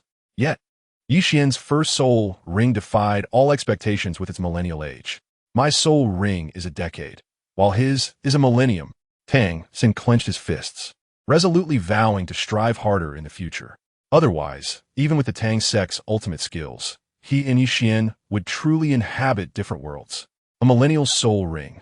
Child, could you enlighten me on how you achieve this? How can a soul master acquire a millennial first soul ring? Matthew stared at Xian in utter astonishment. He had conducted countless advancement assessments, but had never encountered a child with a first soul ring of such age. How had Xian accomplished this? There was no need to explain. It was naturally due to the drop of dragon blood that had enhanced his physique, allowing him to absorb the millennial soul ring. Of course, Xian could not divulge this secret. After absorbing the millennial soul ring, a yellow gem appeared in one of the holes on the handle of his 9 apertures chaos axe, and irregular yellow patterns emerged on the axe as well. I'm not quite sure. Perhaps it is because of my exceptional talents and innate divine strength? Xian vaguely deflected Matthew's inquiry. Innate divine strength? Matthew regarded him with skepticism. Suddenly, Matthew was dumbfounded as he observed Xian approaching a massive stone platform adorned with ancient artifacts. With a mighty effort, the 6-year-old child lifted the 2 or 3-ton stone platform off the ground. Thud! A heavy sound echoed as Xian set the stone back down. Matthew stood there, speechless and stupefied. This 6-year-old child was indeed endowed with innate divine strength. It was not just any adult. Even some soul masters at the 10th level would find it challenging to lift such a heavy stone platform. Old man, can we continue? Xian inquired. Certainly. Let us discover your soul power, Matthew said, his anticipation palpable. Xian, like Lu Hao and Tang San before him, possessed innate full soul power, but his martial soul was an axe. Matthew assumed that Xian's soul power should exceed the 11th level, likely reaching the 12th level. 15. As Xian's palm touched the crystal ball, the orb illuminated with the number 15. 15 levels of soul power. Wait, how did your soul power leap 5 levels all at once? Typically, individuals achieve only the 11th level upon obtaining a soul ring. How is it that you have reached the 15th level, especially at such a young age? Matthew stared at Xian, astonished. If Xian were older, Matthew might have attributed his advancement to having undergone the assessment sometime after acquiring his soul ring. However, Xian was still quite young. To achieve a soul power level of 15 immediately after obtaining a soul ring was utterly unfathomable. Even among prodigies, the highest recorded leap was 3 levels. Yet, Xian had achieved an astonishing leap of 5 levels. Child, could you enlighten me on the soul beast from which you acquired your soul ring? Matthew inquired with curiosity. The golden tiger, Xian replied. The golden tiger, Matthew echoed, astonished. Indeed, it is a golden tiger nearly 2,000 years old, Xian elaborated. What? 2,000 years? Matthew's expression became vacant, and he seemed to freeze in place. On the other side, Tang San was equally taken aback. Xian's first soul ring was nearly 2,000 years in age, while Tang San's first soul ring was a mere dozen years old at best. Gripping his hands tightly, Tang San felt a wave of discomfort wash over him, akin to swallowing something bitter. Chapter 22. Troubles of the Seventh Dormitory. It is no wonder Matthew, lacking the breadth of experience to comprehend fully, attributed Xian's remarkable ability to leap 5 levels in soul power to the age of his first soul ring. Child, would you consider joining the Spirit Hall? With your talent, any title Douluo would be honored to take you as a disciple. Even the Pope of the Spirit Hall would be eager to become your mentor. Should you become a student of the Pope, barring unforeseen circumstances, you might ascend to become the next Pope of the Spirit Hall, a position of unparalleled esteem. Even the emperors of the 2 great empires would not dare to treat you with disrespect. Matthew, seeking to persuade Xian, could not help but tempt him. I'm not interested, Xian replied, having made his choice amidst the tasks presented by the system. Xian opted for a challenge of greater difficulty and richer rewards than merely joining the Spirit Hall Academy. He chose to persuade Ning Fengji to establish a prestigious Soul Master Academy belonging to the 7 Treasure Glazed Tile School. Matthew sighed softly. Now that Xian had entered Nodding Academy, no matter how much he favored the boy, he could not forcibly take him from the academy. Children, congratulations on becoming Soul Masters of the Tiando Empire. Here is your certification as Soul Masters, and you may come to the Spirit Hall each month to receive a living allowance. As Soul Masters, you will receive 5 gold soul coins per month. Once you ascend to the rank of Great Soul Master, that will increase to 10 gold soul coins per month. Xian, we have money now, Xiao exclaimed, waving her Copper Soul Master certification with joy. Indeed, Xian nodded. 5 gold soul coins may not seem excessive, yet it suffices to cover the monthly living expenses for children like them. If they were frugal, they could save a considerable sum over the year. Lu Hao, do you regret not joining the Spirit Hall? Xian glanced at the stout Lu Hao beside him. I do not regret it, though my family raises pigs. My father has always taught me to be grateful. Without you, big brother Yi, I would not have acquired such an exceptional first soul ring, Lu Hao replied earnestly. Yi Wan Simidet. Sister Xiao Wu, may I discuss something with you? Tang San suddenly asked. Go ahead, Xiao Wu replied. Now that we are soul masters and have a living allowance, do you think we could resign from our work-study positions? Tang San proposed. Xiao San, did you not promise me that you would take over my work-study duties when you return this semester? A boy must keep his word, understand? Xiao Wu admonished. Very well. Whether to resign from the work-study position can wait until next semester, Tang San conceded helplessly. Boss, trouble has arisen. At that moment, a work-study student, panting heavily, blocked Xian's path. What is it? Ye Wan Inweited. Boss, something terrible has happened. Xiao Chenyu has rebelled. What? He dares to rebel? Who gives him the audacity? Before Xian could respond, Xiao Wu, hands on her hips, demanded an explanation from the work-study student. From the work-study student's account, Xian and the others learned that today marked the day Xiao Chenyu was to pay the first month's protection fee. The money was handed over to Wang Sheng for safekeeping. Xiao Chenyu, being somewhat clever, after paying the fee, invited Wang Sheng out for a meal. Under the pretense of seeking his favor, Wang Sheng, hailing from a rural background, was not particularly discerning and naturally accompanied Xiao Chenyu to dine. However, Wang Sheng could never have imagined that they were not going for a meal, but rather to a den of rogues. Realizing something was amiss, Wang Sheng hastily sent the work-study student to inform Xian. This led to the earlier scene. Boss, we must hurry. If we are late, Wang Sheng will be in dire straits, the work-study student urged. What is the strength of the opponents? Xian asked. I'm unsure, but there are soul masters among them. It is said their leader is a great soul master, the work-study student replied. Just a great soul master? Yes, that is what Xiao Chenyu said. And how many of them are there? There are quite a few, over 20, I believe. Boss, we must hurry. Once we gather the people from the 7th dormitory, we can surely defeat them. I believe this matter should be reported to the Academy's instructor, Tang San interjected. The instructor? No need for that. Let's go. I want to see how bold the one who dares to threaten me, Xian, truly is, Xian declared confidently. If it is merely a great soul master, I believe I can contend with him. Xian, do not act recklessly. They have a great soul master. And this involves a gang. This is not something we children can handle. It is better to leave it to the Academy, Tang San urged once more. Xiao San. Before Xian could speak, Xiao Wu stepped forward, admonishing, do you not realize Xian's intention? He wants to teach those villains a severe lesson. How can you be so afraid? It is a disgrace to be my friend. Sister Xiao Wu, I momentarily do not know how to explain my thoughts to you. Tang San replied. Tang San, whether you wish to go is your own affair. Come, lead me to their territory. Xian instructed the work-study student who had delivered the news. I will go too. Lu Hao chimed in. Me as well, Xiao Wu added. As for Tang San, he remained rooted in place, shaking his head slightly, yet ultimately resignedly followed along. Accompanying the work-study student, Xian, Lu Hao, Xiao Wu, and Tang San arrived at the entrance of a large warehouse.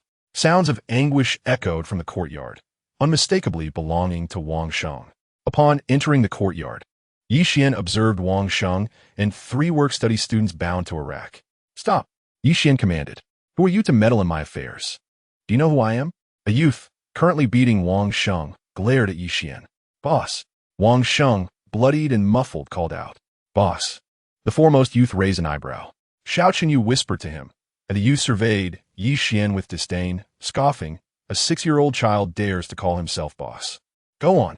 Teach this boy a lesson for daring to bully our protected one. Yes, boss. A youth replied, striding towards Xian. Being a thug, he wasted no time, swinging his fist towards Xian's face. Bang! As the youth's fist approached Xian's cheek, mere inches away, Xian's hand shot out, seizing the thug's fist. The youth's expression turned to one of astonishment, clearly unprepared for Xian's swift reflexes in capturing his fist. What are you waiting for? Teach him a lesson. The gang leader urged impatiently. Before the youth could respond to the attack, a heart-wrenching cry escaped his lips. Chapter 23. Xian's first soul skill, let go of me, you brat. The ruffian youth howled at Xian.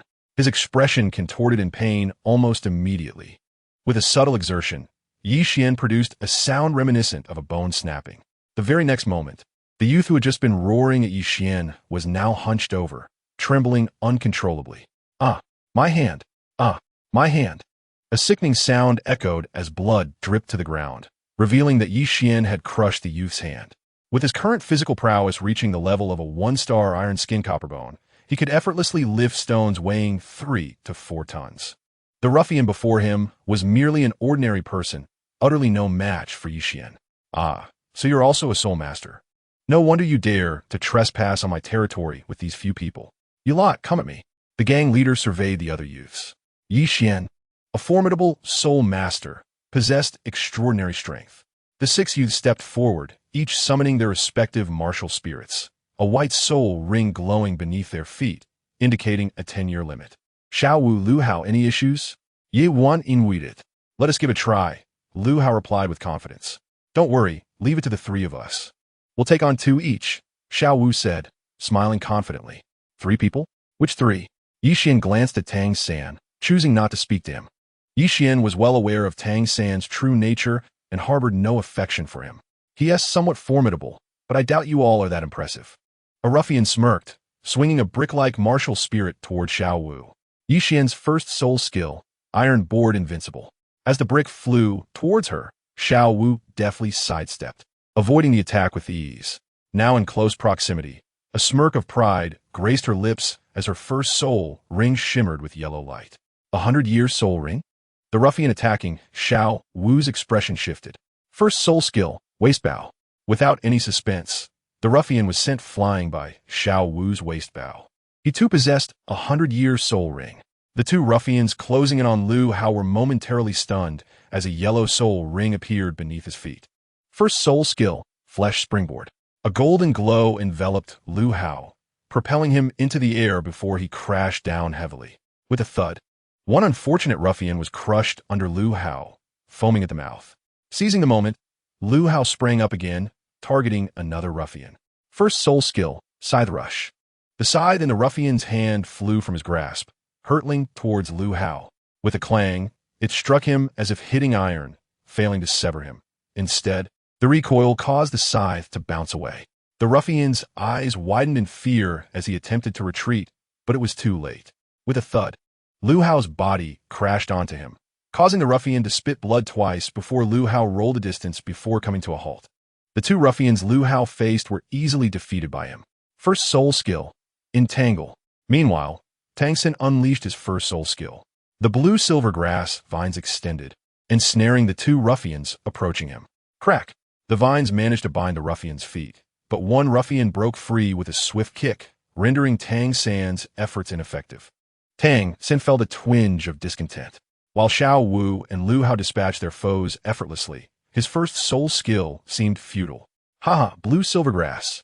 You think you can bind us with such a useless martial spirit? Come at me. One ruffian laughed, brandishing a club-like martial spirit at Tang San. Ghost Shadow Misdirection. Tang San evaded the attack with a swift movement. His combat prowess caught Xian's attention, despite Tang San's first soul ring being ineffective. Xian knew Tang San possessed the Tang Sect's ultimate skills: Xian Tian skill, Control Crane Capture Dragon, Xian Jade Hand, Purple Extreme Demon Eye, and Ghost Shadow Misdirection. Oh, and he also had expertise in hidden weapons. With these advantages, defeating a soul master with only one 10-year soul ring would merely be a matter of time for Tang San. For ordinary individuals, the demarcation of strength for soul masters lay at the 40th rank. For the Imperial Army, a team of soul masters below this level posed little threat. Currently, the soul masters Tang San faced were merely of a lower level. Even with his first soul ring being ineffective, he could still rely on the Tang Sec skills to handle two opponents. Don't think your numbers or your 200-year soul ring wielders can run rampant on my territory. If you dare challenge my brother Wolf, you are sorely mistaken. The Black Wolf Gang leader advanced towards Xian. With each step he took, a yellow soul ring appeared beneath him. Xian, I advise you to surrender. If you bow and plead for mercy now, Brother Wolf may spare you. Otherwise, your fate will be even worse than Wang Sheng's. Xiao Qinyu smirked, casting a glance at the bloodied Wang Sheng. Are you certain? Xian's lips curled into a smile. Yes, I am certain. Xiao Qinyu replied, his tone heavy, his figure frozen in place.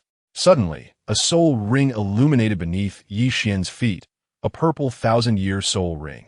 Purple? A 1,000-year soul ring? His first soul ring is actually a 1,000-year one? Gasps of astonishment filled the surrounding members of the Black Wolf Gang as they stared in disbelief at Xian. The gang leader, Brother Wolf, felt a fleeting sense of trepidation. Although he possessed 2 soul rings, both were merely over 100 years old. Xian's single soul ring surpassed him in total age. Kid, I'll give you a chance. Join my Black Wolf Gang, and not only will I let you go, but I'll also make you the vice leader of the gang. What do you say? Brother Wolf inquired, intrigued. Not interested. You give me a chance. I'll give you one too. Release my people immediately and apologize. Additionally, give Xiao Qinyu a good beating, and I will let your Black Wolf Gang go today. Xian replied coolly. Good lad, you've just acquired 1 soul skill, and already you're so arrogant, speaking to me like this. If you wish to be crippled, I shall grant you that wish. Brother Wolf, having failed to sway Xian, resolved to take severe action. Such a talent, if allowed to develop, would surely become a future calamity for him. He was not foolish enough to let that happen. First soul skill, Black Wolf Nightstalk. As Brother Wolf's words faded, his first soul ring glowed with yellow light, and he charged towards Xian with incredible speed. First soul skill, Furious Assault. At the same moment, Xian's soul ring illuminated with a purple glow. He leapt into the air, enveloped in a golden light, swinging the axe in his hand down towards the onrushing Brother Wolf. With a resounding thud, an overwhelming force struck the Wolf brother, sending him hurtling backwards, incapacitated and unable to rise.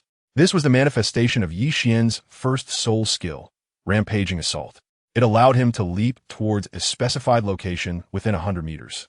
During the ascent, he could select an adversary, and upon landing, he would charge at the chosen foe, delivering a physical blow that would repel them. At the moment of impact, enemies within a 5-meter radius would also suffer from shockwave. Furthermore, the skill conferred a state of invulnerability during its execution. Chapter 24. The Silent but Ruthless Defeated. The leader has been vanquished. The gang members of the Black Wolf Gang stared in disbelief as a mere 6-year-old child triumphed over a 20-year-old man, a level 24 soul master. If word of this spread, few would believe it. Step by step, Xian approached the Wolf brother. Please, do not strike me. I am willing to relinquish the 50 gold soul coins he entrusted to me. The Black Wolf Gang leader looked at Xian with fear. Xiao Qinyu had provided the Black Wolf Gang with 50 gold soul coins, which was why they agreed to teach Xian and his companions a lesson. Is that all you desire? Ye wan inwit it. What more do you want? The wolf brother wiped the blood from the corner of his mouth, questioning Xian. Compensation. The one who harmed me must cover the medical expenses, consolation fees, mental anguish, and nutritional costs.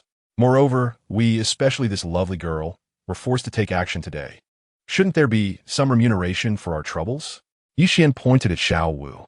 Xiao was momentarily taken aback, then smiled. The leader of the Black Wolf gang was at a loss for words. He was not only liable to compensate Wang Sheng, but also to pay Xiao Wu and the others for their efforts. After all, the one being beaten was one of his own gang members, including himself. What do you seek? The wolf brother asked, acknowledging his defeat. Let Wang Sheng receive 1,000 gold soul coins. As for the rest of us, 500 gold soul coins each will suffice, Xian replied nonchalantly. Wang Sheng, 1,000. Xian, Xiao Wu, Lu Hao, and Tang San, 500 each. In total, that amounted to 3,000 gold soul coins. Such an amount would nearly deplete the Black Wolf gang's treasury. Ding! The system detected that the host was procuring benefits for the protagonist, Tang San, exceeding the system's threshold. A warning was issued.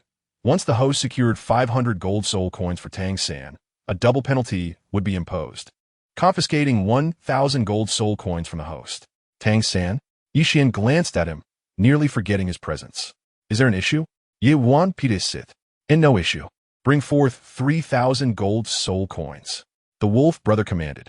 Following his orders, several individuals soon arrived with heavy bags. May I be released now? The wolf brother's gaze momentarily flickered with a fierce glint. Since the establishment of his gang, no citizen had ever dared to defy them. Today, he had been bested by a child. The wolf brother resolved to avenge this humiliation. Xian detected the glimmer in the wolf brother's eyes, sensing danger. This leader was undoubtedly a formidable adversary. Certainly.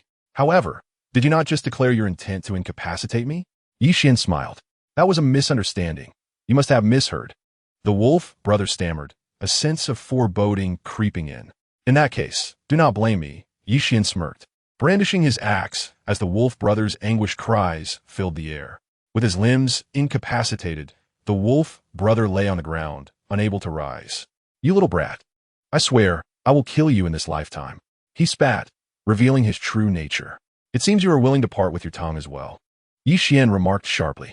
Extending his hand, a knife flew into his grasp from 10 meters away. Telekinesis. Tang San gasped internally. Those untrained saw a mere spectacle, while the knowledgeable discerned the intricacies. As a practitioner of the Xintian art, Tang San recognized Xian's extraordinary skill, one reserved for masters. In that fleeting moment, Xian's soul ring had not illuminated, suggesting he wielded a profound technique. To Tang San, it became increasingly likely that Xian was not of this world. What do you intend to do with me? The wolf brother's face twisted in fear as he attempted to rise, but his strength failed him, leaving him to crawl away like a worm. Before he could escape far, Xian's foot pressed firmly on his back. What do you wish to do? The Black Wolf gang members finally regained their senses, shouting at Xian. Have you thought this through? Do you wish to confront me? Xian inquired coolly. As his gaze swept over them, terror gripped the hearts of the gang members, causing them to retreat. These members were mere mortals. If even the two-soul ring wolf brother was no match for Xian, they stood no chance. I hereby declare the Black Wolf gang disbanded, Xian proclaimed. What?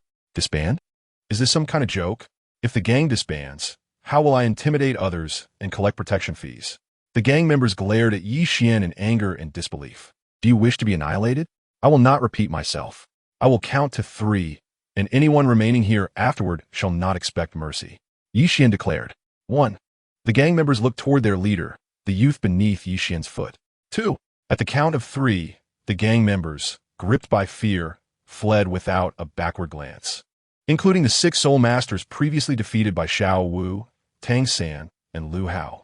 Open your mouth, Xian commanded, gazing down at the wolf brother. The wolf brother dared not comply, fully aware of Xian's intentions. Instead, he tightly shut his mouth. Yet, this posed no challenge for Xian. Not willing to open it, Xian chuckled coldly, applying pressure to the wolf brother's back. With a cry of pain, the wolf brother's mouth opened. Xian swiftly inserted the knife into his mouth. After a brief tumult, the knife emerged, leaving the wolf brother without his tongue. Muffled sounds of rage emanated from the wolf brother's throat, incomprehensible due to his severed tongue. Remember, Those who live by the sword must eventually pay the price. Xian stated calmly. Discarding the knife, he smiled at the astonished Wang Sheng, Xiao Wu, and Lu Hao.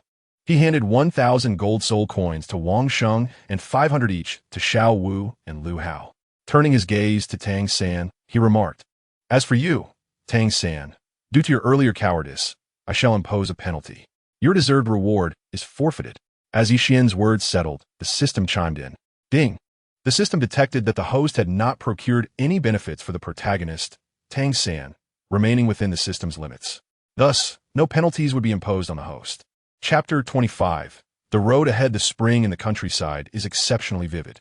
Some families have planted lush bamboo behind their homes, with tender green leaves and vibrant stalks casting a refreshing shade. After the spring rain, one can see tiny creatures eagerly emerging from the soil in clusters. Occasionally, a hen can be spotted leading her chicks through the bamboo grove. Is this the village that raised you? Asked Xiao Wu, her slightly sore hand dangling as she turned to the three boys, Xian, Lu Hao, and Tang San. Yes, Tang San nodded first, saying Xiao Wu, I must warn you in advance that my family is quite poor and I may not have much to offer you. And you, Lu Hao? Xiao Wu inquired. Looking at the stout Lu Hao. Me? Lu Hao responded in surprise. Well, if you come to my house, I can definitely provide you with plenty of pork, as we raise pigs. Pork? Ugh, I couldn't bear to eat such adorable creatures. I appreciate your kindness, but no thank you. Xian, what about you? Xiao Wu turned to Xian. I am an orphan, but rest assured, I'm the oldest among us. If I have porridge, you shall not have merely soup. If I have a mouthful, you shall have a mouthful too, Xian replied. Now that's what I call a true leader, generous and considerate. Unlike some who fear I might eat them out of house and home, Xiao Wu said, casting a pointed glance at Tang San. Tang San shook his head slightly, opting not to explain himself. His earlier comment was merely an attempt to avoid offending Xiao Wu, especially given his father's notorious temper in the village. Xiao Wu, where do you plan to stay? Lu Hao asked. I shall go to Xian's home. There are no adults there, so I can be more relaxed, Xiao Wu responded, her big eyes looking at Xian. Is that all right, Xian? Of course, Xian smiled. As the conversation unfolded, a gentle warmth flowed from the system.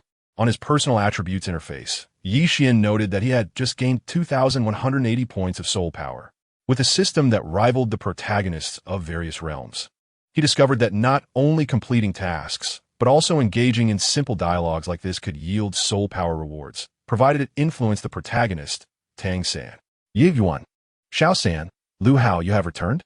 As the four of them reached the entrance of Shenghun village, an elderly man, leaning on a cane and bent with age, greeted them with a warm smile. Hello, Grandpa Jack, responded Xian, Tang San, and Lu Hao in unison. For the past 6 years, every time they returned, Grandpa Jack would wait for them at the village entrance. Initially, he would come to pick them up, but as they became soul masters, their personal safety was somewhat assured. Additionally, their parents decided it was best for them to return on their own as part of their training. Each summer and winter break during their 6 years at Nodding Academy, Grandpa Jack would rise early to welcome them home. And who might this young lady be? Grandpa Jack's gaze fell on Xiao Wu. Xiao Wu had spent the last 6 years in Nodding City, and this was her first visit to Shenghun village. Hello, Grandpa. My name is Xiao Wu. As in the dance, she introduced herself. Xiao Wu, as in dance. What a lovely name. Grandpa Jack chuckled, his eyes shifting to Xian, Tang San, and Lu Hao. Now, they had all become soul masters and were likely to become the village's second, third, and fourth soul saints. As the village chief, Grandpa Jack felt compelled to inquire, Children, now that you have graduated from the Junior Soul Master Academy, have you decided which Intermediate Soul Master Academy you wish to attend? Grandpa Jack knew that these 3 children had reached over level 20 in soul power, qualifying them for any Intermediate Soul Master Academy, even some advanced ones. Grandpa Jack, I plan to heed my teacher's advice and enroll in the Shrek Academy in Nodding City, Tang San replied. Shrek Academy? I haven't heard of it. Grandpa Jack frowned slightly. Though Shrek Academy is unranked, my teacher says it is the most suitable academy for me, Tang San added. Listening well to your teacher makes you a good child. Grandpa Jack smiled, patting Tang San's head. He then turned to Xian and Lu Hao, asking, and what about you two? Why not join me at Shrek Academy? Tang San invited. With your levels, you should certainly be able to enter. Xian chuckled and shook his head slightly. What is the point of attending Shrek Academy? It lacks both background and strong faculty, although its graduates are renowned figures. Entering such an academy is not a mark of pride when those who are admitted are already exceptionally gifted. If these talents were to enter other academies, they would receive ample attention and training, becoming prominent individuals in their own right. To me, Shrek Academy is nothing remarkable. What do you think, Xiao Wu? Tang San asked, glancing at her. Over the past 6 years, Xiao Wu had formed a closer bond with Tang San. When not diligently practicing, he was often busy with his blacksmithing job, resulting in minimal interaction with Xian and Lu Hao. Despite being classmates, their camaraderie was not as strong as it appeared. Rather, Tang San and Xian. Lu Hao's relationship was one of mere acquaintances. I need to think about it, Xiao Wu said, casting a sideways glance at Xian. Compared to Tang San, she preferred the company of the bold, meticulous, and generous Xian. And you, Lu Hao? Tang San inquired. Where Yi Lao Da goes, I will follow. Lu Hao declared without hesitation. What about you, Xian? Tang San turned to him. Having learned about the prestigious Soul Master Academy Elite Tournament from his interactions with Yu Xiaojiang, Tang San believed that if Xian chose to attend Shrek Academy, it would significantly enhance their chances of winning. Chapter 26. Am I not destined for greatness? I plan to go to the imperial capital. Ye Wan, repeat. The imperial capital? Tang San and Grandpa Jack echoed in disbelief. Well then, I have decided. I will go to the imperial capital with Yi Lao Da. Lu Hao stated decisively. Ye Yuan, have you accepted invitations from the advanced Soul Master Academies in the imperial capital? Tang San asked. Not yet. I still need to consider which academy to attend. Ye Wan responded. Very well. Everyone has their own aspirations, and I won't force you. If you change your mind, you're always welcome at Shrek Academy. I am sure my teachers would be delighted to have you, Tang San said. Indeed, Xian responded with a faint hum.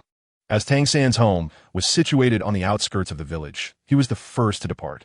Lu Hao also returned to his own residence. Grandfather Jack, please take this. Xian flicked his fingers, retrieving a bulging little pouch from a ring. Is this a gold soul coin? Old Jack's eyes widened, and his hands trembled slightly as he held the pouch. Indeed, Xian affirmed with a nod. Where on earth did you acquire such a fortune? You would have done something illicit, would you? Xian, you must return this money immediately. One can endure the biting cold and hunger, but one must never engage in wrongdoing. This was old Jack's immediate reaction. He felt a pang in his heart, for the pouch contained over 100 gold soul coins. After speaking, he returned the money to Xian. Grandfather Jack, what are you saying? Am I not someone destined for greatness? Ye Wan chocolate, pushing the pouch back into old Jack's hands. How could you possess so much wealth? Old Jack inquired with genuine concern. There's no need for you to pry, Grandfather Jack. My parents passed away early. Although my father left me a considerable sum as consolation, without the kindness of the uncles and aunts in the village, I would not have survived. You should keep this money. I have enough. After I leave this time, it may be quite a while before I return. If you notice anyone in need, lend a hand, including yourself. It's time you treated yourself to a new set of clothes, Xian said with a smile. Old Jack hesitated, knowing that several families in the village were indeed struggling. He wished to say more, but when he looked down at the pouch of gold soul coins, he lifted his gaze only to find that Xian and Xiao Wu had already departed. Old Jack gazed at Xian's receding figure. Although it diminished in his sight, the image of Xian grew ever larger in his heart. Xian, is this your home? Xiao Wu inquired as she stepped into a wooden house. Yes. Xian nodded. Are you certain you are an orphan? Xiao Wu asked again. What is the matter, Xiao Wu? Xian questioned, puzzled. Look, everything here seems freshly cleaned. Spotless. Clearly, someone has been residing here while you were away. If you're not an orphan, then your home must have been burgled. Xiao Wu approached the table, running her small hand across its surface, finding not a speck of dust. I wonder what you are implying.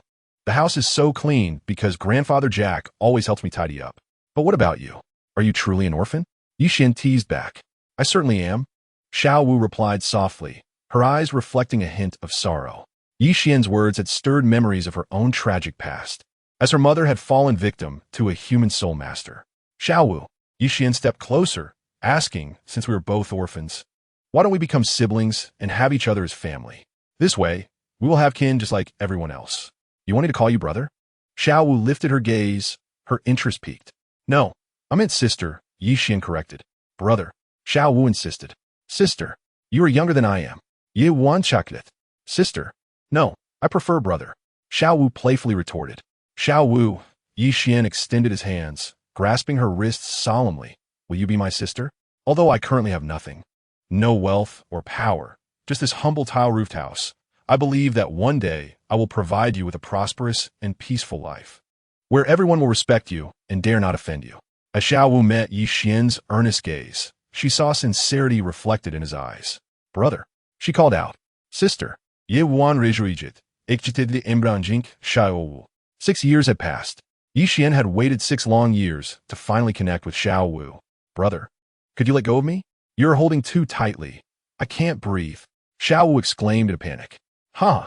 Yi Xian chuckled awkwardly, releasing her, one hand rubbing the back of his neck. Brother, may I discuss something with you? Xiao Wu suddenly asked. What is it? Ye wan simidet. Can I refrain from calling you brother? Xiao Wu queried. Why? Yi Xian inquired. No particular reason. I simply dislike calling others brother. Xiao Wu replied. As a 10,000-year-old, soft-boned rabbit, she felt it was beneath her dignity, especially since even the king of the Stardow Forest would refer to her as Sister Xiao Wu. She feared how she would be perceived by the other soul beasts if they found out. All right then, as long as you recognize me as your brother in your heart, that's enough, Yi Xian replied generously with a smile. You are quite kind, unlike Xiao San, who feels rather petty, Xiao Wu remarked joyfully. Brother, the Academy's mentors mentioned that the Imperial Capital houses many prestigious Soul Master Academies. Have you decided which ones you wish to visit? Xiao Wu inquired. I plan to go to the 7-treasure glazed tile school, Yi Xian stated. The one rumored to have 2 titled Douluos in residence? Xiao Wu's eyes widened, her rabbit ears perking up. Ye wan no dit. No, we cannot go there, Xiao Wu declared firmly. Why not? Yi Xian questioned. There is no reason. We simply must not go to the 7-treasure glazed tile school. Xiao Wu insisted with great resolve. Chapter 27. If doing so is not pleasurable, why not? Why? Yi Xian pressed. Sensing Xiao Wu's strong opposition to visiting the 7-treasure glazed tile school, as someone who had traversed worlds, he understood her concerns. After all, Xiao Wu was not human. She was the reincarnation of a 10,000-year-old soul beast, the soft-boned rabbit. Before she matured, soul masters could kill her to obtain her soul bone and the essence of a 10,000-year-old soul beast. To the casual observer, Xiao Wu appeared indistinguishable from an ordinary human. However, those whose soul power exceeded level 80, especially the titled Douluos with soul power above 90, could discern her true identity. The 7-treasure glazed tile school, with its 2 titled Douluos, posed a grave threat. Once Yi Xian and Xiao Wu arrived there, their identities would be exposed, placing Xiao Wu in peril. For her, going to the 7-treasure glazed tile school was akin to walking into a lioness den. Xiao Wu, of course, vehemently opposed the idea. Yet why was she so adamant? Yi Xian continued to inquire. Don't ask why. Just know that if you go to the 7-treasure glazed tile school, I will no longer acknowledge you as my brother. Xiao Wu's stance was unwavering. However, what Xiao Wu did not realize was that Yi Xian had his own mission related to the 7-treasure glazed tile school. Persuading the esteemed leader of the 7 treasures glazed tile school, Ning Fengji, to establish an advanced Soul Master Academy affiliated with the sect was no simple task. In a bid to thwart Yi Xian's journey to the 7 treasures glazed tile school, Xiao Wu resorted to severing ties with him, uttering words of finality. After much effort, Yi Xian managed to intercept Xiao Wu and coax her into acknowledging him as her brother. The thought of losing her over this matter was something Yi Xian could not bear. Was it destined that he could not complete the rewarding task that promised the wind god leg martial skill? Was it because he was not human? Yi Xian inquired. Xiao Wu stood there, momentarily frozen, her gaze blank as she stared at Yi Xian, her mind devoid. After 3 seconds of silence, she stumbled back, taking 3 unsteady steps. What are you saying? She stammered. Your reluctance to go to the 7 treasures glazed tile school stems from the presence of 2 titled Douluo there. You fear your identity will be exposed, which is why you oppose the journey, Yi Xian continued.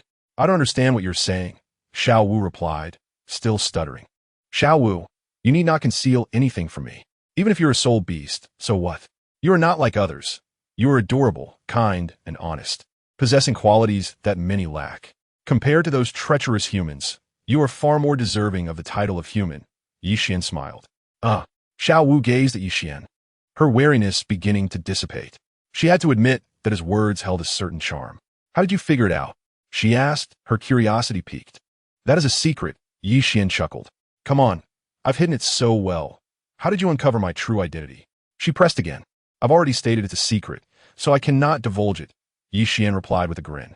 Right now, are you not tempted to eliminate me for my soul rings and bones? Xiao Wu's expression turned tense as she scrutinized him. To her, 100,000-year soul ring coupled with a high-quality 100,000-year soul bone was an irresistible temptation. Indeed, the allure of a 100,000-year soul ring and a superior soul bone was profound. However, one cannot be devoid of feelings. After spending 6 years together, how could there be no emotional bond? Ye wan asserted. Xiao Wu remained silent, her gaze fixed on him. Moreover, in this vast world, you are unique. Once lost, you cannot regain what is gone. While 100,000-year soul rings and bones are rare, they are not non-existent. I am neither foolish nor heartless. Why would I kill you for your soul ring and bone? A beautiful and adorable soft-boned rabbit like you would be a delightful wife, Xian said with a smile. Who said I would marry you? I only agreed to be your sister. Xiao Wu's face flushed, though she had to concede that Xian's words were persuasive, and her guard was entirely lowered. Yes, my sister. Xian chuckled. Brother, must you truly go to the Seven Treasures glazed tile school? Xiao Wu inquired. No, Xian replied. Brother, if you insist on going, then I have no choice but to accompany Tang San to Shrek Academy. Xiao Wu said helplessly. Is it because you fear they will uncover your identity? Xian asked. Xiao Wu nodded. Do not worry. They will not discover your identity. Look, what is this? Xian smiled slightly, retrieving an item from his storage soul guide. A bracelet? Xiao Wu questioned. To be precise, this is not an ordinary bracelet. It possesses a function that conceals one's aura and prevents external mental probing, Xian explained. Are you saying that with this bracelet, I can keep my soul beast identity hidden from soul Douluo and title Douluo level experts? Xiao Wu pondered. Xian nodded. This bracelet was a treasure Xian had obtained by inadvertently triggering a hidden quest over the past 6 years. The pink jade bracelet, reminiscent of a soul bone akin to that of Qianrenshu, had the ability to disguise one's aura and even alter one's appearance. Of course, nothing is absolute. The bracelet Xian acquired was classified as a 6th-tier item, and if an opponent's mental prowess reached a vast realm, they could still discern Xiao Wu's soul beast identity. The levels of mental prowess, ranked from low to high, are overview, subtlety, seed, and vast. Many soul masters in the realm have reached the subtlety stage, while those at the seed stage are few. As for the ultimate vast stage, no one in the Douluo continent has yet achieved such a terrifying level of mental power. As the sun dipped below the horizon, Xian and Xiao Wu arrived at the foot of the great mountain at the entrance of Holy Soul Village. After watching the sunset, as they walked back to the village, they encountered a young boy, around 12 years old. The boy held a piece of paper, his head bowed, and his expression was one of profound melancholy, as if he were a stone, sitting there in silence. Little San? Xiao Wu exclaimed, unable to contain her surprise. The boy was not just anyone. He was none other than Tang San, the destined child of fortune in this realm, the main character. Sister Xiao Wu and Xian. Tang San turned his head, greeting them. Little San, what are you doing here alone? Xiao Wu asked, her steps light, as if she were dancing. I am just enjoying the breeze, Tang San replied, tucking the paper into his pocket. Enjoying the breeze? There are no girls here. What breeze are you enjoying? Xiao Wu remarked, noticing the paper in his hand. It's nothing, Tang San responded. Let me see. Is it a letter to some girl you fancy? Xiao Wu teased. No, Tang San said, mentally activating his storage soul guide to conceal the item. Come on, just show it to me. Maybe I can help. Xiao Wu urged curiously. No need. Sister Xiao Wu, Tang San forced a smile. Little San, have you forgotten me since graduating from Notting Academy? Xiao Wu asked. Of course not. No matter where I am. You will always be that Xiao Wu from Notting Academy, Tang San replied. Then show me. Xiao Wu extended her hand. All right. Tang San hesitated for a moment, but ultimately retrieved the paper from his storage soul guide and handed it to her. Oh, this is a letter from your father, Xiao Wu said, surprised as she read the contents. She then returned the paper to Tang San, asking, Little San, has your father left? Yes, Tang San replied, storing the letter away. Don't be sad. Your father has only temporarily departed. Xiao Wu comforted him. Does that mean he no longer wants me? Tang San asked, his voice heavy with sorrow. How could he not want you? Did it not say that he has merely left to reclaim what belongs to him. And the letter states that a young eagle must spread its wings to soar high. Xiao Wu reassured him. Tang San nodded. Xian glanced at Tang San, remaining silent. Yet inwardly he strongly disapproved of Tang Hao's actions. Having lost his mother at a young age, Tang San had never known a mother's love.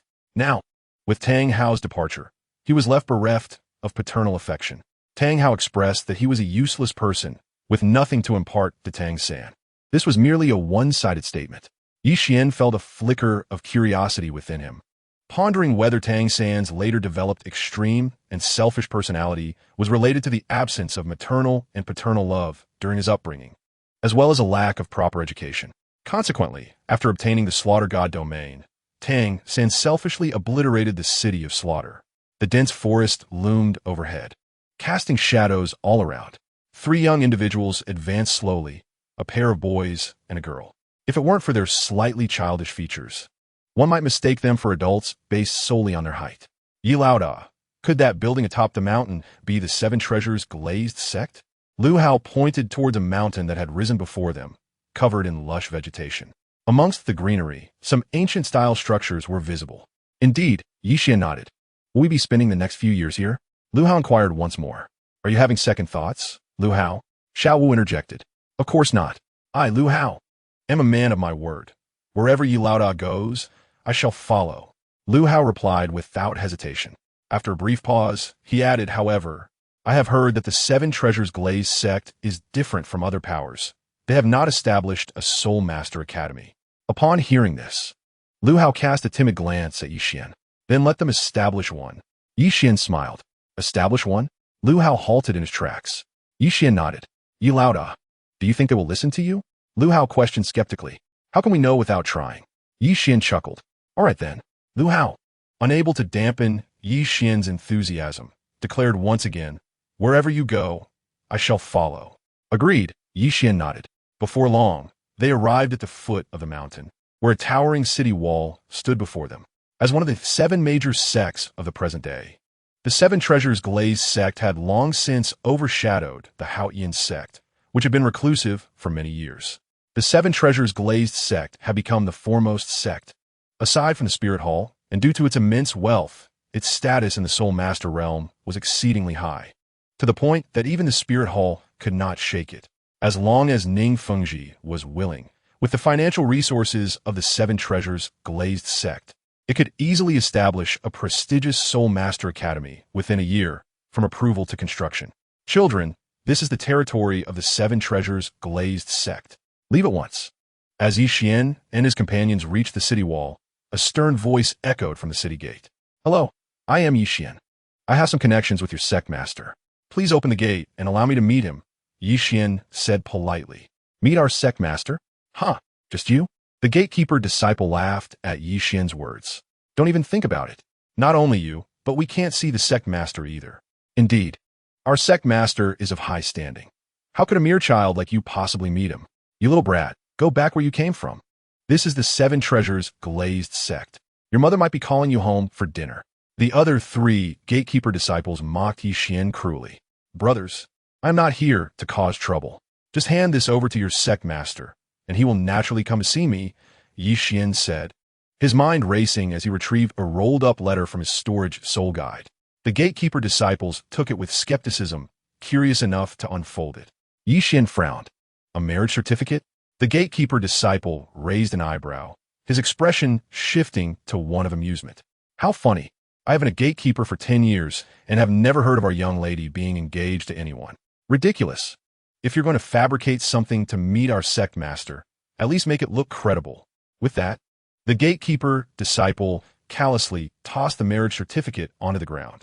You. Lu Hao stepped forward, glaring furiously at the gatekeeper disciple. What? Are you still angry? Just leave. I can't be bothered to deal with you. The 7 Treasures glazed sect is not an orphanage. If you wish to beg, go elsewhere. The gatekeeper disciple sneered. Who do you say is begging? Xiao Wu retorted sharply. I'm talking about you. What's wrong? Are you not satisfied? The gatekeeper disciple responded without hesitation, stepping forward and shoving Xiao Wu, saying, hurry up and leave. We do not allow outsiders to linger here. Do not obstruct our duty. The gatekeeper disciple shoved Xiao Wu back a step. Bam! Xian made his move. He struck out with a fist towards the gatekeeper disciple, sending the one who had disrespected Xiao Wu staggering back, ultimately landing on the ground in a heap.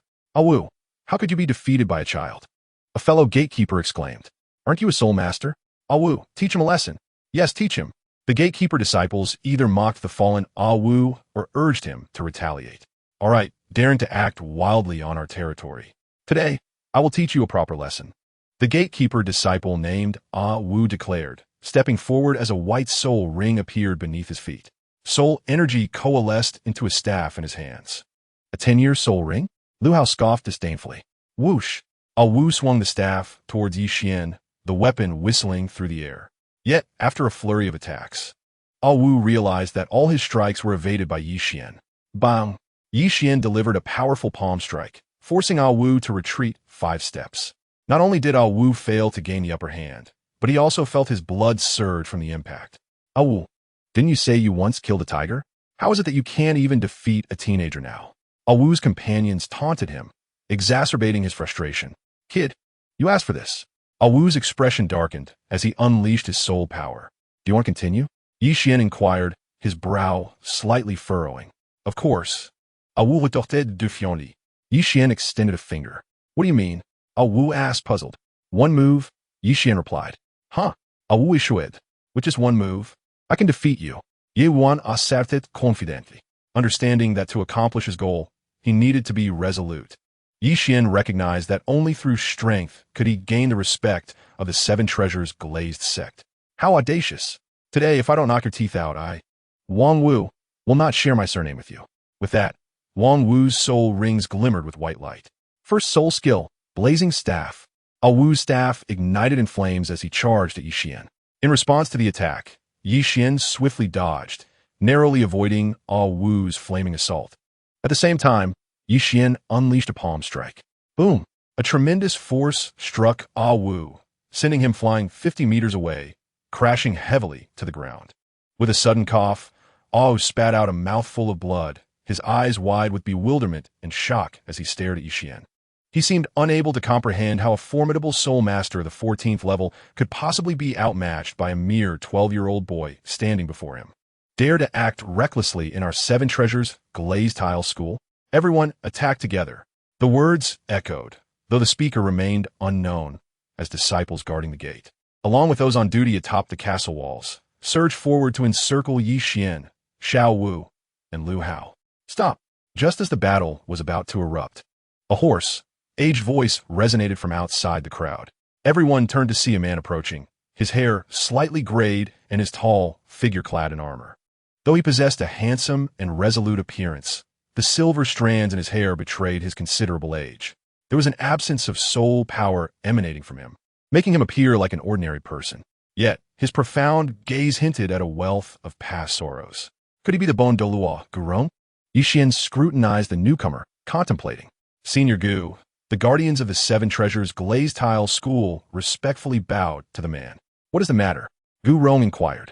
Senior Gu, this individual claims to seek an audience with the sect master and has brought a marriage certificate, asserting himself as the fiancé of the young lady, Ah Wu reported, glancing at Xian. In Ah Wu's eyes, given Gu Rong's notorious temperament, Xian would likely face dire consequences today, even if he survived. Let me see the marriage certificate, Gu Rong commanded.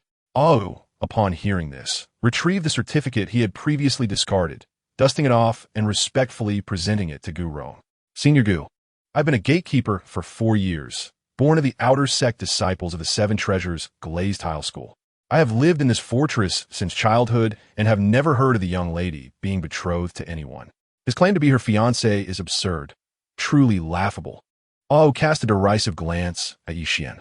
Not only Ah Wu, but all present disciples of the 7 Treasures glazed tile school, along with Lu Hao, Xiao Wu, and Xian himself, anxiously awaited Gu Rong's response. The marriage certificate Xian held was a reward from the system, and he himself felt uncertain about the marital bond it implied. After all, marriage was no trivial matter. Leave those 3 to me.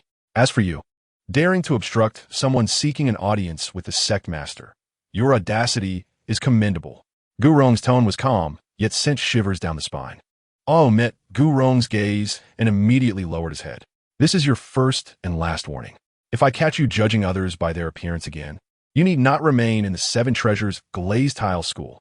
After delivering his reprimand, Gu Rong turned to Yi Xian and said, "If you wish to meet the sect master, follow me." Yes.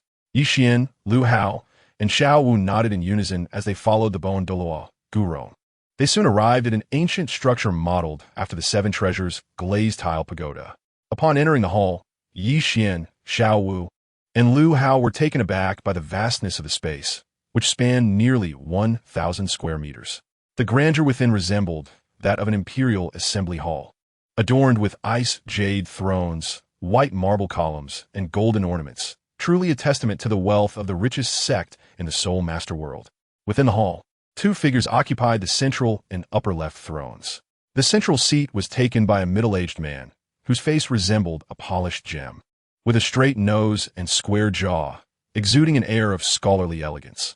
Clad in a spotless white robe, he appeared to be in his 40s, his gaze gentle, embodying the demeanor of an ordinary man. His long, sleek black hair flowed casually down his back, presenting an image of effortless grace. Yi Xian recognized him as Ning Fengji, the sect master of the Seven Treasures glazed tile school. To the left sat an elderly man dressed in an immaculate white robe, his hair and beard completely white. His silver locks were neatly arranged, and his ancient visage, with skin as smooth as a child's, bore an expression of indifference, as if oblivious to the world around him. Despite merely sitting there, he emanated an aura of superiority over all creation. "Fengji, there is a child here claiming to be Rongrong's fiancé, and he has brought a marriage certificate to our Seven Treasures glazed tile school. It bears your signature and the sect's official seal. Please verify its authenticity," Gu Rong stated, flicking the certificate toward Ning Fengji. Chapter 30. A Rare Talent Fiancé? Marriage Certificate? Ning Fengji's expression faltered, the smile that usually graced his lips seemingly frozen. His deep-set eyes, once clear, now held a perplexing depth that even his longtime companions, Chen Xian and Gu Rong, could not decipher.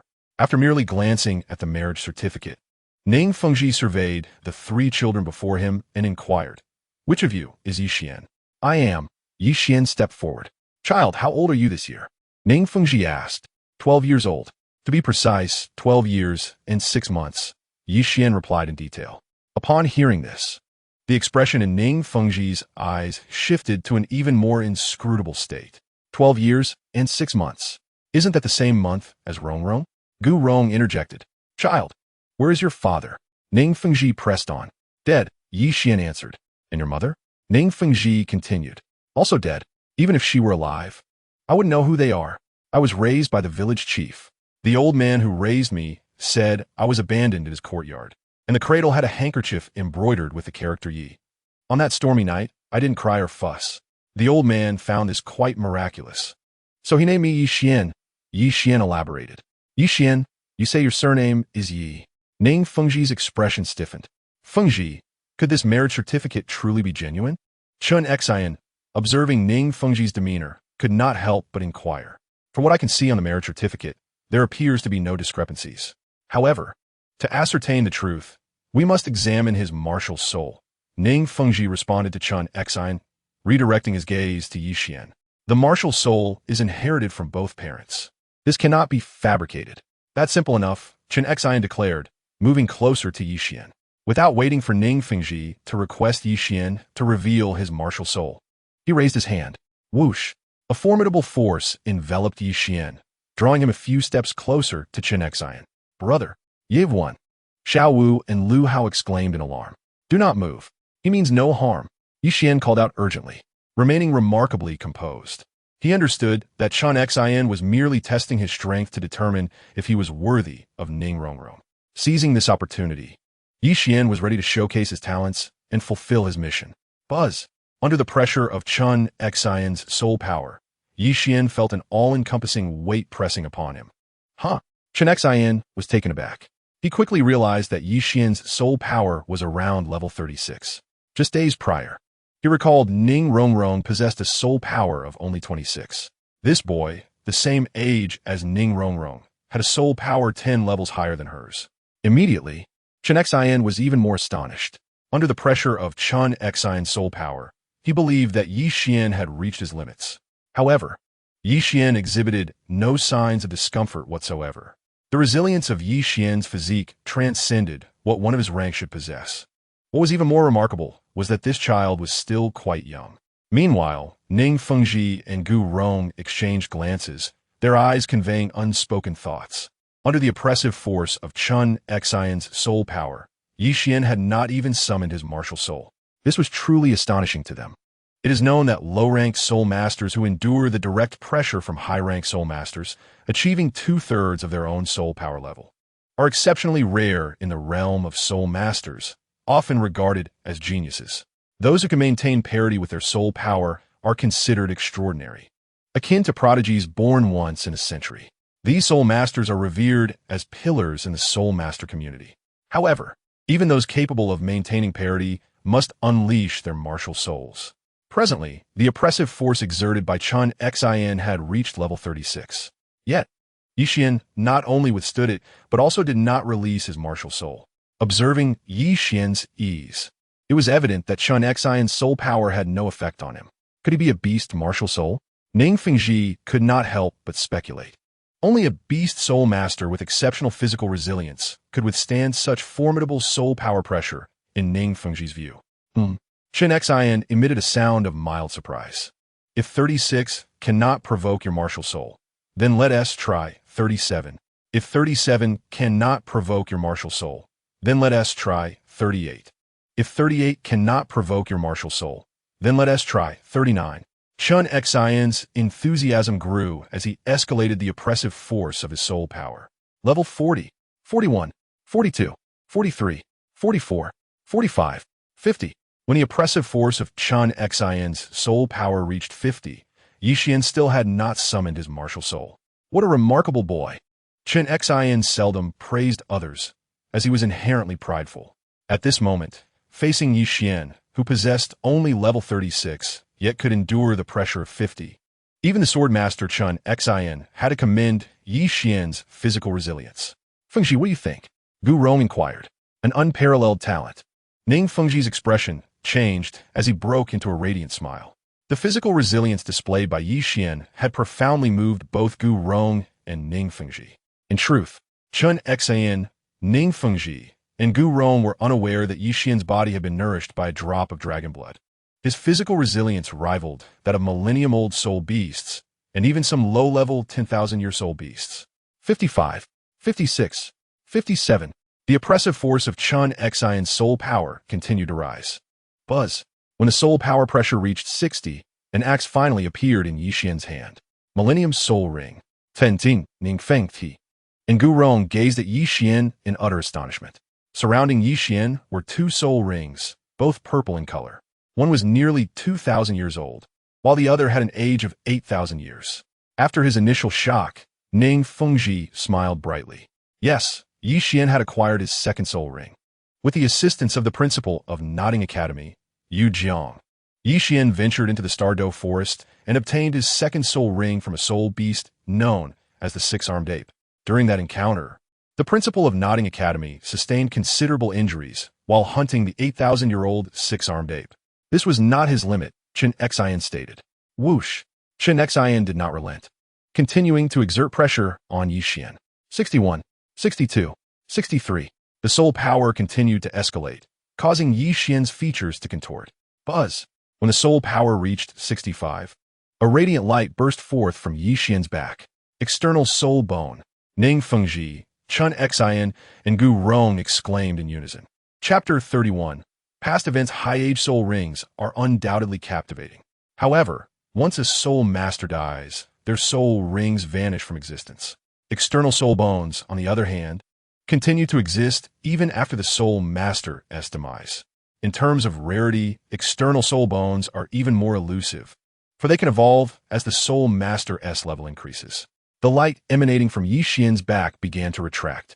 Ning Fengji, Chen Xian, and Gu Rong noticed that there were 22 hands behind Xian. Hands? Indeed, numerous hands. In total, there were 22. Each hand was golden, possessing a texture akin to metal, appearing to have substantial defensive capabilities. This was Xian's external soul bone, which he named the thousand-handed ape arm. Since Xian acquired the 8,000-year soul ring from the six-armed ape, he unexpectedly gained another ability from the ape, the ability of multiple hands. Xian obtained this external soul bone when he was at level 20 upon acquiring his second soul ring. In its initial state, he had 6 arms, and with each incremental rise in his soul power, the number of arms would increase by 1. Now, with Xian's soul power at level 36, his external soul bone, thousand-handed ape arm, boasted 22 arms. When activated, the thousand-handed ape arm doubled all of Xian's attributes and states, effectively granting him twice the combat power. At such a tender age, he had already acquired an external soul bone.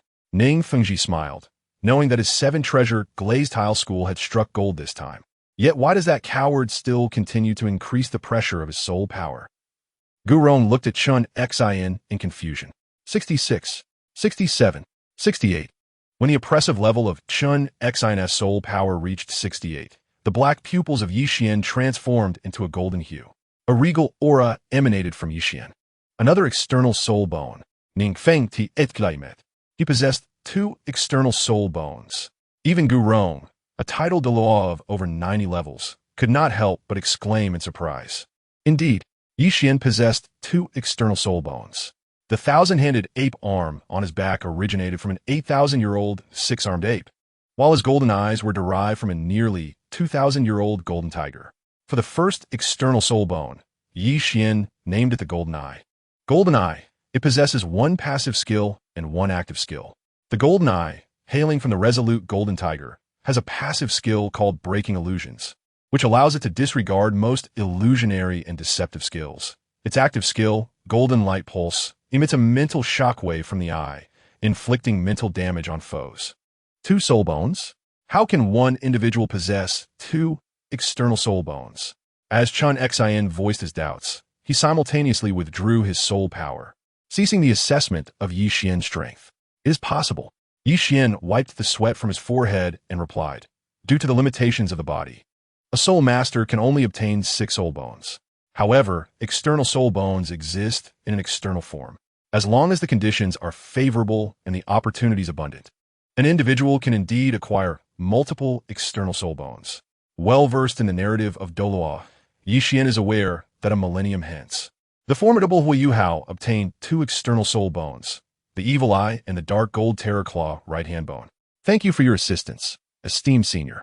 Xian humbly bowed in gratitude towards Chen Xian. Assistance? Chen Xian regarded Xian with a puzzled expression. Ever since I acquired these 2 external soul bones, my strength has certainly increased. However, my body and the soul bones have never fully integrated. Just now, under your soul power's pressure, my soul bones and body have completely fused, no longer distinguishable from one another, Xian elucidated. Chen Xian was momentarily taken aback. He had merely intended to test Xian's strength to determine his suitability for Ning Rongrong. Yet unexpectedly, he had inadvertently aided Xian in achieving complete integration of his 2 external soul bones with his body. Ning Fengji, is the marriage contract genuine? Chen Xian's voice sliced through the air, piercing the hearts of all present. Not only Chen Xian, but even Gu Rong cast a concerned glance towards Ning Fengji. Indeed, it is genuine. Ning Fengji nodded, his gaze upon Xian reminiscent of a father-in-law scrutinizing a prospective son-in-law, growing increasingly approving. With such extraordinary talent, even if the marriage contract were a mere facade, Ning Fengji would proclaim it authentic, since this remarkable prodigy had taken the initiative to approach him. How could Ning Fengji refuse to accept him? Ning Fengji stepped forward, observing the axe in Mu Chen's hand. His martial soul is an axe, somewhat akin to the martial soul of the formidable leader of the giant axe hall, Xiao Yan.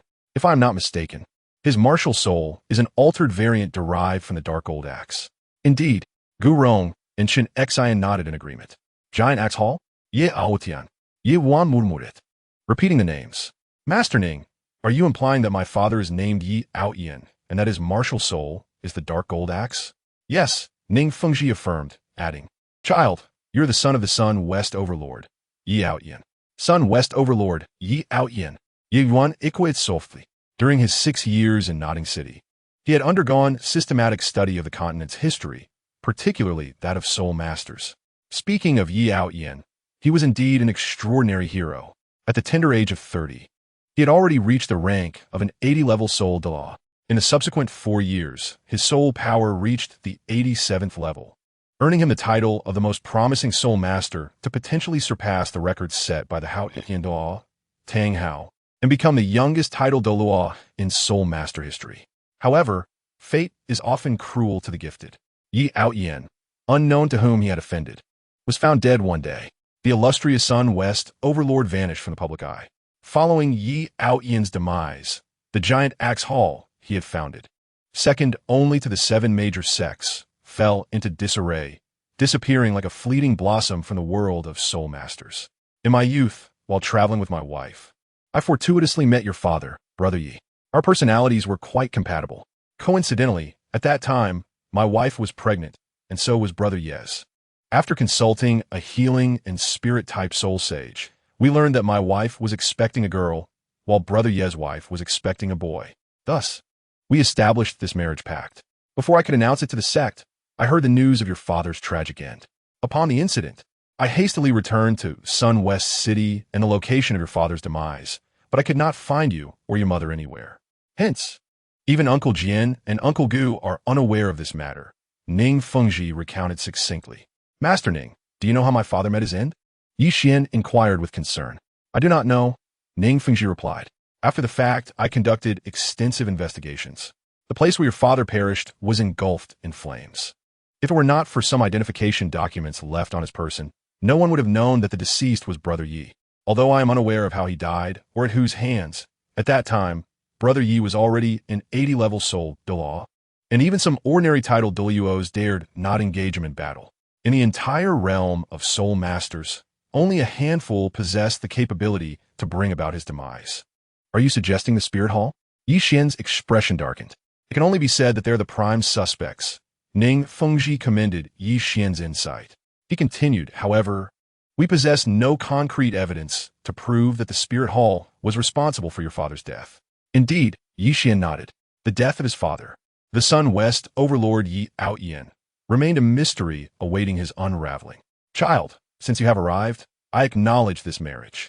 The giant axe hall has been destroyed. From now on, the 7-treasure glazed tile school shall be your home. Ning Fengji smiled warmly.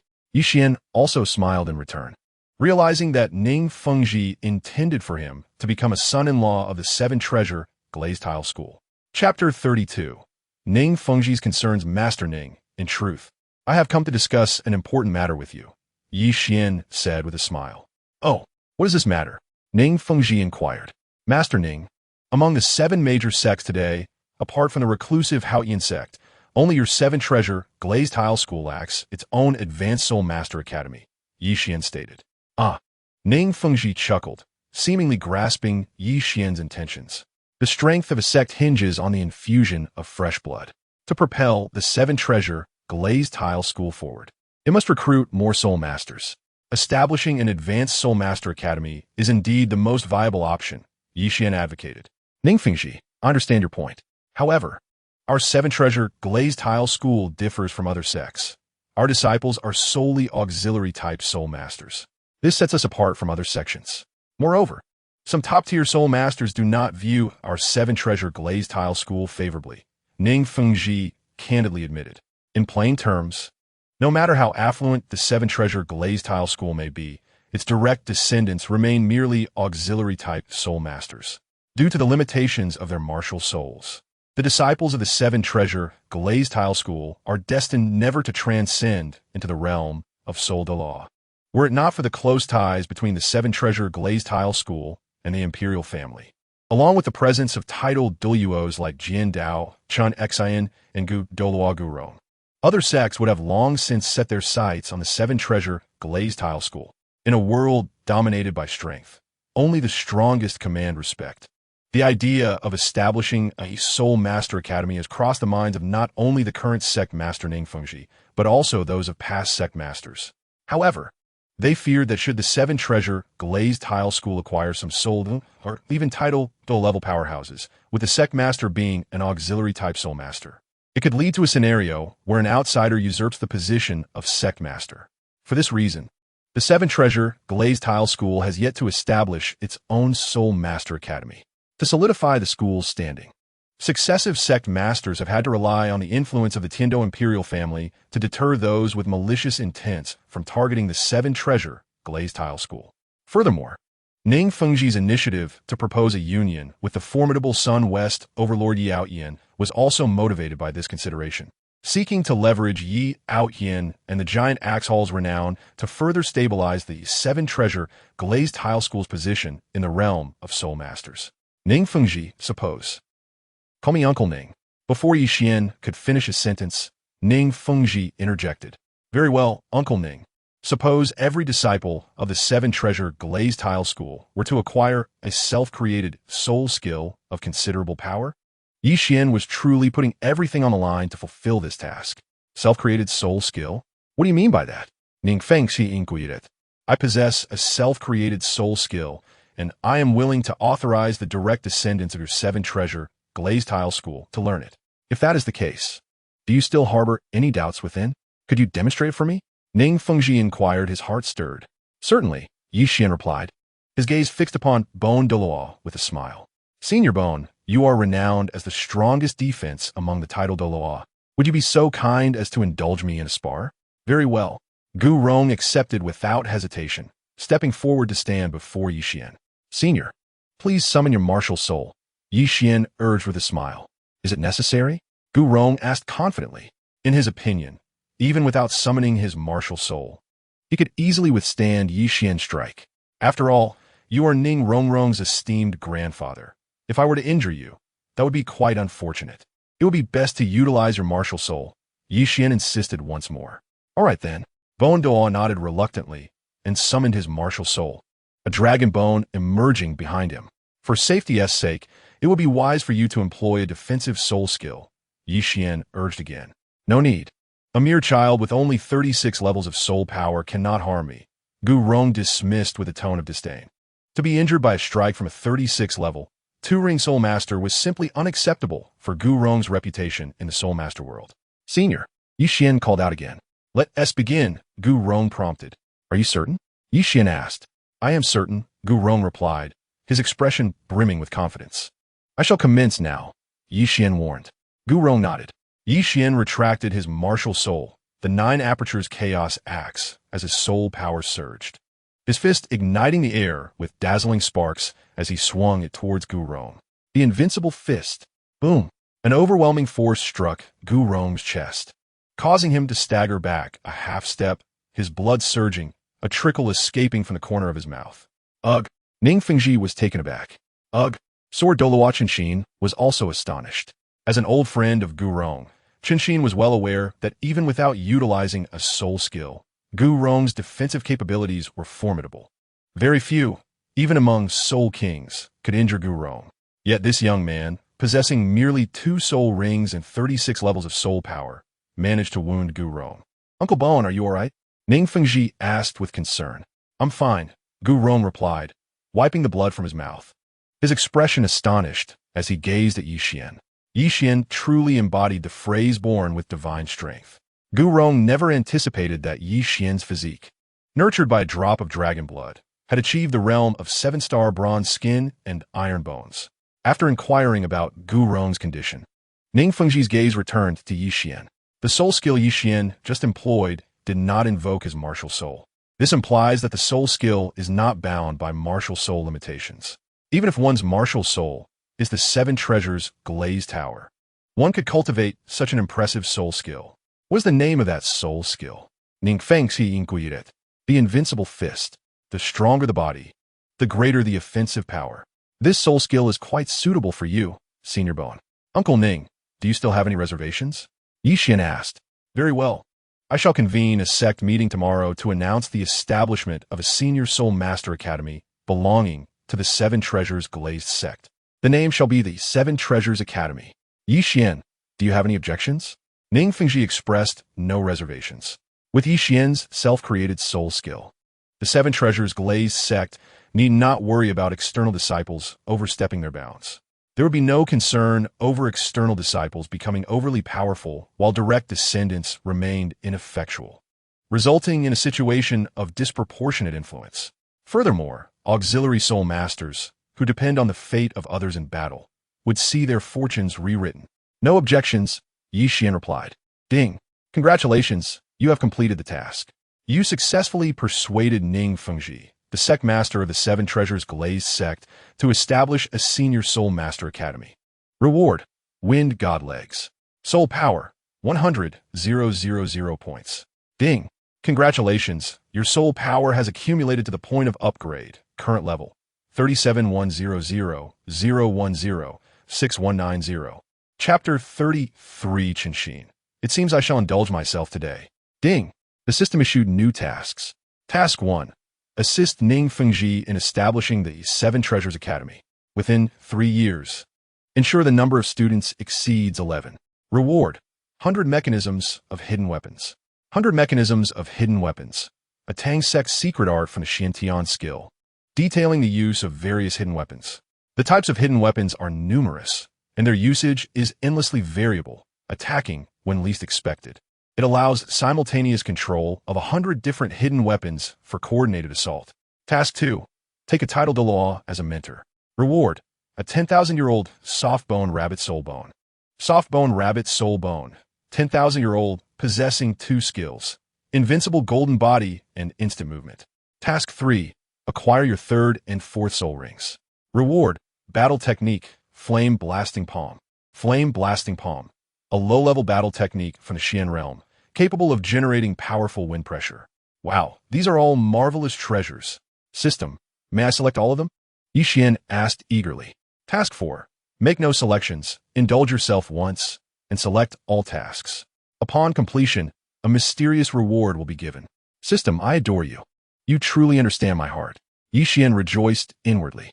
Simultaneously, he was curious about what the mysterious reward would be upon completing the 3 tasks. He had encountered such a task once before, where the mysterious reward was a marriage contract with Ning Rongrong. Xian, since this idea originated from you, now that you are here, you must enroll in my Seven Treasures Academy. Ning Fengji invited with a teasing tone. All right, no problem, Xian nodded. After all, Ning Fengji would be his future father-in-law. Assisting him was only proper. However, Xian added, Uncle Ning, I must clarify first. I will only be studying at the Seven Treasures Academy and may not necessarily join the Seven Treasures Glazed sect in the future. All right, no problem. Ning Fengji readily agreed, his gaze shifting to Xiao Wu and Lu Hao. You two are friends of Xian, correct? Xiao Wu and Lu Hao nodded. Thanks to the bracelet gifted by Xian, which concealed her soul beast aura, Bone Douluo and Sword Douluo failed to discern Xiao Wu's true identity. Would you both be willing to enter the Seven Treasures Academy for your studies? As the sect master, I assure you that should you join, you will receive focused training and be able to acquire satisfactory soul rings. Ning Fengji extended the invitation. I am willing, Lu Hao declared. I am also willing, Xiao Wu echoed. However, like Xian, I will only study at the Seven Treasures Academy. Wherever Xian goes, I shall follow.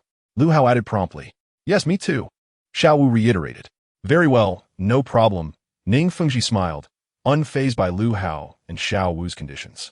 In his view, Xian was the future son-in-law of the Seven Treasures Glazed sect, and since Xiao Wu and Lu Hao were Xian's friends, they would not stand idly by should trouble arise in the future. Thus, whether they joined the Seven Treasures Glazed sect or not was of little consequence to Ning Fengji. May I see your martial souls and levels? Ning Fengji asked kindly. Of course. I am Xiao Wu. My martial soul is a rabbit, and I am a 29-level assault-type soul master. As soon as Xiao Wu finished speaking, 2 yellow soul rings illuminated around her. I am Lu Hao. My martial soul is a 9-toothed rake. The 26th-level assault-type soul master Lu Hao's voice faded, and 2 yellow soul rings illuminated around him. A rake? Ning Fengji murmured, gazing at Lu Hao in astonishment. Fengji, I recall Rongrong left at just the 26th level of soul power, correct? Chen Xian inquired. Indeed, came the response. Typically, a rake as a martial soul is deemed useless, yet he has managed to cultivate to the 26th level. If my observation is accurate, his martial soul appears to be a variant type, Ning Fengji speculated. Is there an issue? Lu Hao asked. No issue at all. Xiao Wu, Lu Hao. The Seven Treasures Academy warmly welcomes your inclusion. Ning Fengji smiled. Fengji, since we are to establish a prestigious Soul Master Academy, with over 3 years until the elite tournament for advanced Soul Master Academies across the continent, do you have any plans in mind? Jen Xin Guivi, the elite tournament for advanced Soul Master Academies across the continent. Ning Fengji echoed thoughtfully. Indeed, some endeavors are either not worth pursuing or, if undertaken, must be executed with grandeur. The Seven Treasures Academy aspires to gain renown within the Soul Master realm, and participating in this elite tournament is undoubtedly an excellent avenue. Xian articulated. Indeed, Fengji, this time, I find myself in agreement with the timid fellow. His reasoning holds merit. With the wealth and capability of the Seven Treasures Glaze sect, it is entirely feasible for the Seven Treasures Academy to achieve accreditation and compete within 3 years. Otherwise, it would be a grave waste of their talents, Gu Rong stated. Yes, Xian nodded, then furrowed his brow, noticing Gu Rong's comments. Old bones, what do you mean by that? Have I ever spoken without reason? Except for this time, your past words have been devoid of logic.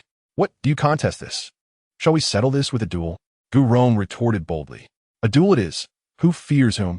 Xian replied, locking gazes with Gu Rong. Xian observed the amusing exchange with a wry smile, while internally he grappled with the dilemma of how to complete his task of seeking a title Douluo as a mentor.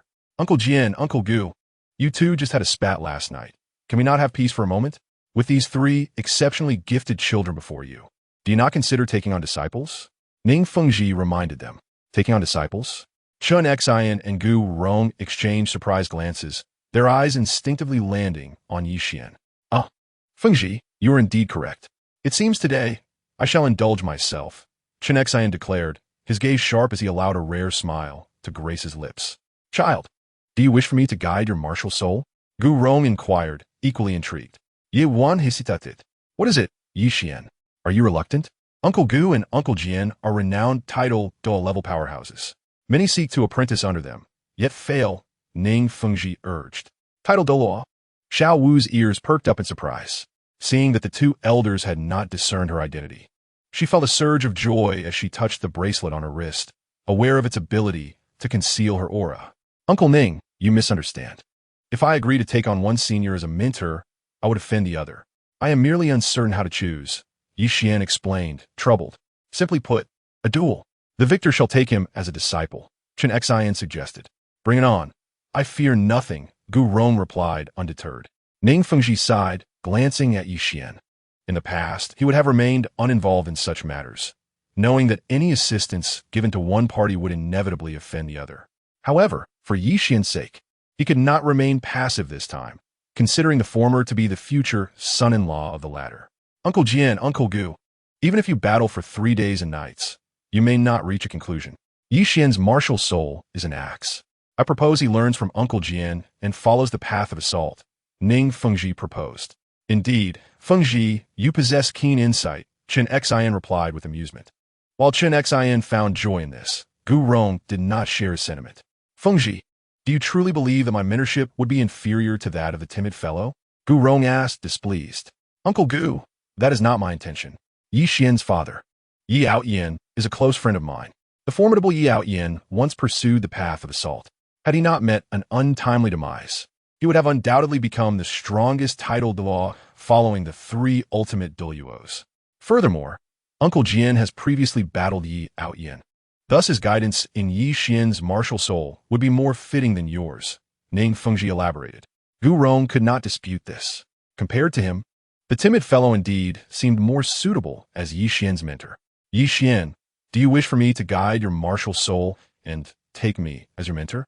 Xian asked. Master, I beseech you to accept me as your disciple, Xian proclaimed, bowing deeply to Chen Xian. At that moment, the system's voice rang out, ding. Congratulations, you have completed task 2. Take a title Douluo-level individual as your mentor. Reward, a 10,000-year-old soft bone rabbit soul bone. Gain soul power, 150,000 points. Ding. Congratulations, your soul power has reached capacity and leveled up. Current level, 384481-011-3810. Chapter 34. A chance encounter in the Tiando Empire, Barak Kingdom. On the outskirts of Soto City. Brother, Ahead lies Soto City. This is where we parted ways with Tang San last time. He is at Shrek Academy, which is located in Soto City. Shall we not pay him a visit? Xiao Wu, perched on Yi Xian's back, chattered cheerfully while glancing at the map. Xiao Wu, do you truly wish to see Tang San? Yi Xian inquired, shaking slightly, causing Xiao Wu to shift a bit on his back. As Xiao Wu's body brushed against Yi Xian's back, he could feel a delightful sensation. It was not merely his back. Xiao Wu, being the embodiment of the 10,000-year soft-bone rabbit, felt as delicate as a feather. As Yi Xian carried her, his hands occasionally brushed against Xiao Wu's form, stirring strange feelings within him, though Xiao Wu remained oblivious to it. Not particularly. Sometimes Tang San can be a bit timid and lacks a sense of humor.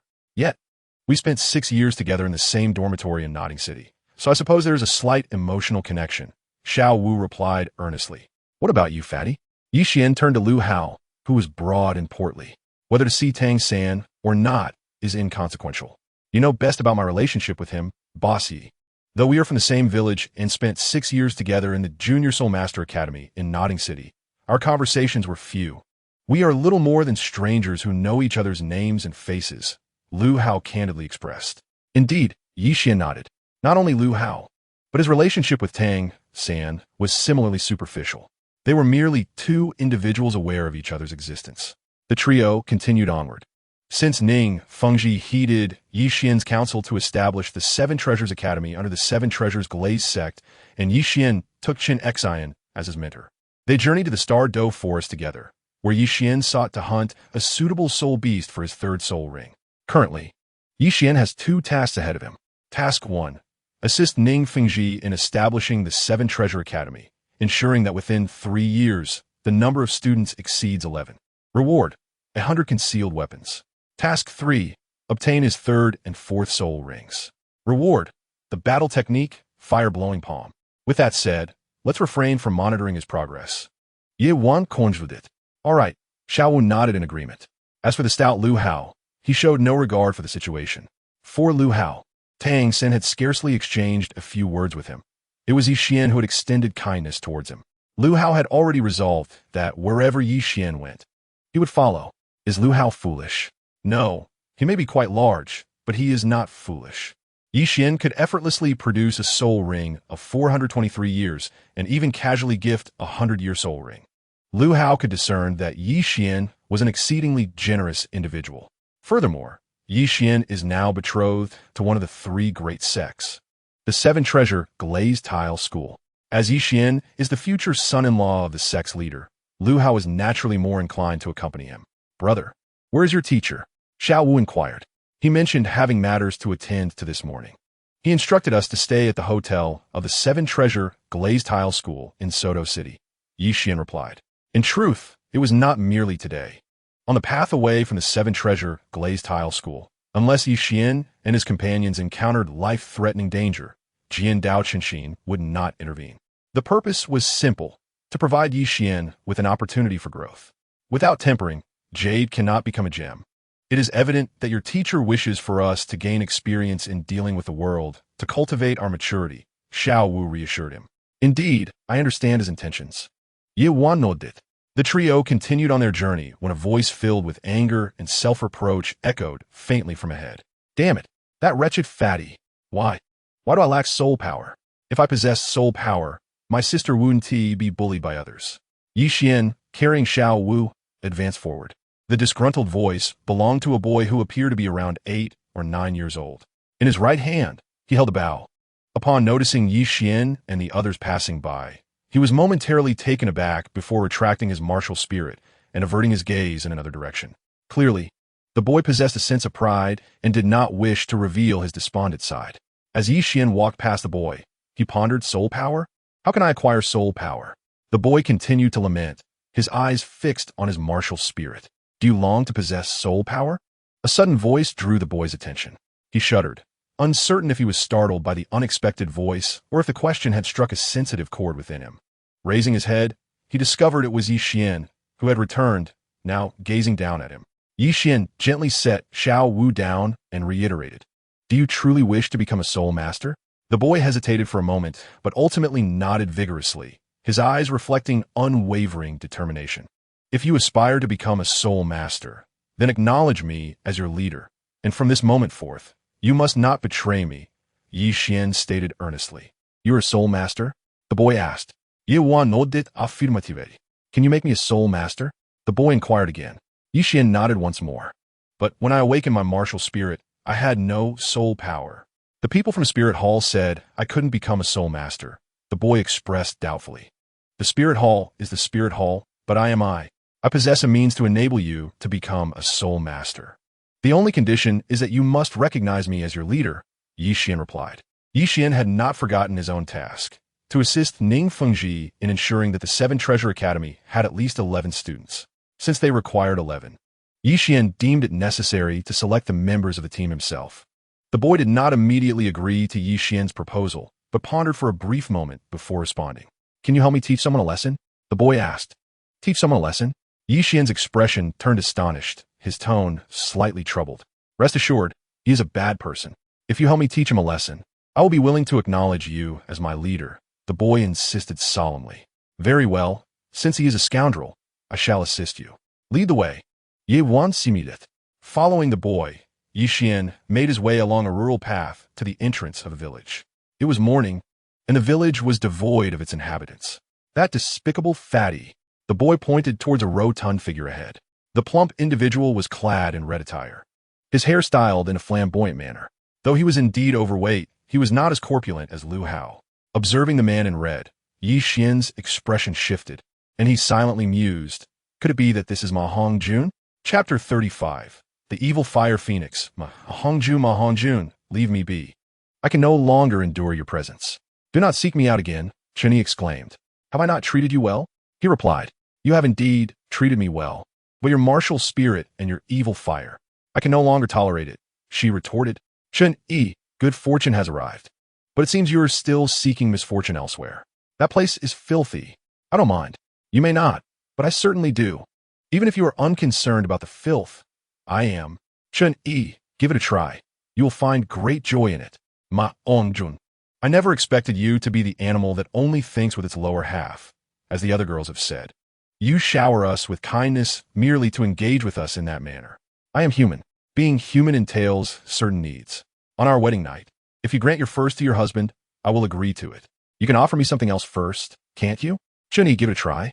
You will find great joy in it. How do you know? Have you already? With others? You misunderstand. I have not. This is what Lao told me. Chen Yi, please give it a try. I beg you. Ma Hongjun, mind your words. I'm not like the other girls you have courted. I'm not someone to be trifled with. If you wish to satisfy your primal desires, seek another girl. Do not come to me again. Chen Yi, have I not treated you well these days? Your treatment is fine, but you are always so clumsy. I can no longer endure you. Let go of me. I command you to release me. From a distance, Xiao Wu, Xian, and Lu Hao could hear the sounds of a struggle between the man and woman. Ding dong. A hidden task has been triggered. Teach a lesson to the male supporting character, Ma Hongjun. The host performance will determine the rewards received. A hidden task? Xian was momentarily taken aback. He recalled a previous hidden task that had rewarded him with a disguise ring, concealing Xiao Wu's identity as a soul beast and her soul beast aura. Stop! Stop! Stop! Xiao Wu, the boy, and Xian shouted in unison. Oh, Chen Yi, you have returned, and you brought along a lovely young lady. How about it, young lady? Do you wish to replace her as my girlfriend? Very well, I consent. Spare me your nonsense. A dog cannot speak of ivory. To dare speak of my Xiao Wu in such a manner, if I do not make you regret it today, I shall not share your surname. Xian's expression darkened. Share my surname? You impudent wretch, from now on, your surname shall be Ma. Now, call me grandfather. Let me hear you.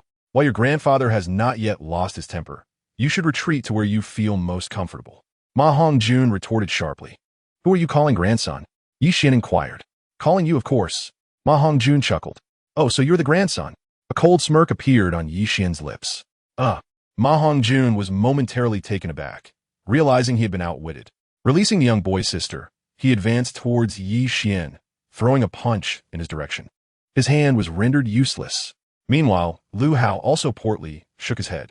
To spar with Xian was akin to courting death. The invincible fist.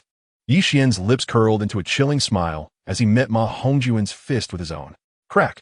At the moment of impact, The sound of bones fracturing echoed ominously. Instantly, Ma Hongjuan's body was sent flying backward. "Ah, my hand!" Ma Hongjun screamed in agony, his features contorted.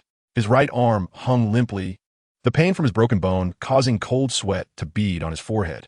Gazing at Xian, Ma Hongjun exclaimed, "You are also a soul master. You dare to injure me? Today, I shall show you what true power is." Phoenix embodiment. Phoenix? Phoenix?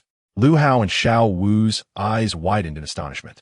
Having received systematic training at Notting Academy, they were aware that among beast martial souls, there existed several exceptionally powerful entities, one of which was the Phoenix.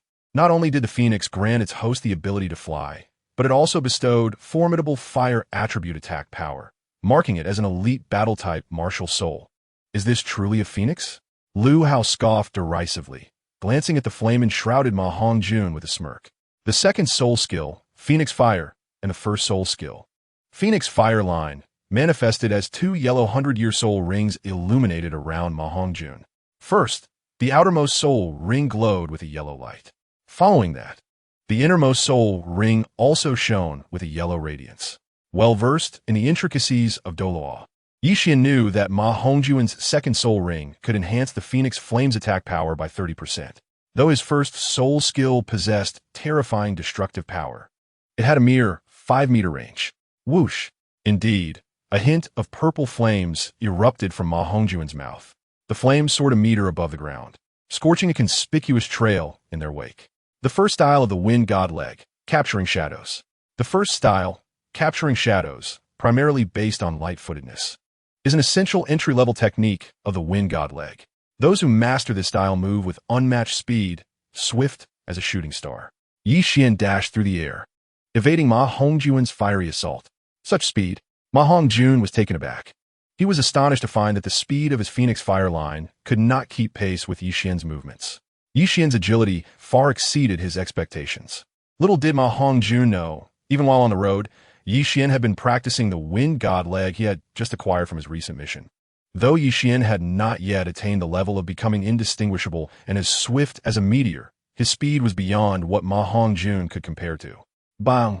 Xian closed the distance, delivering a swift kick with a whirlwind leg strike, sending the fire-spewing Ma Hongjun tumbling across the ground. "What do you intend to do?" Ma Hongjun stammered. Just as he stood, he found Xian right beside him. Bang! Xian wasted no words, striking Ma Hongjun squarely in the face. The force of the blow knocked out Ma Hongjuan's front teeth. "What do you want?" Ma Hongjun mumbled through blood, fear evident in his voice. "I warned you. Should you dare to offend my Xiao Wu, I will make you regret it." Xian replied calmly. Bang! Bang! Bang! Xian unleashed 3 more punches. Despite Ma Hongjuan's attempts at retaliation, he could not muster a counterattack. Blood spewed from his mouth, and several bloodied teeth followed suit.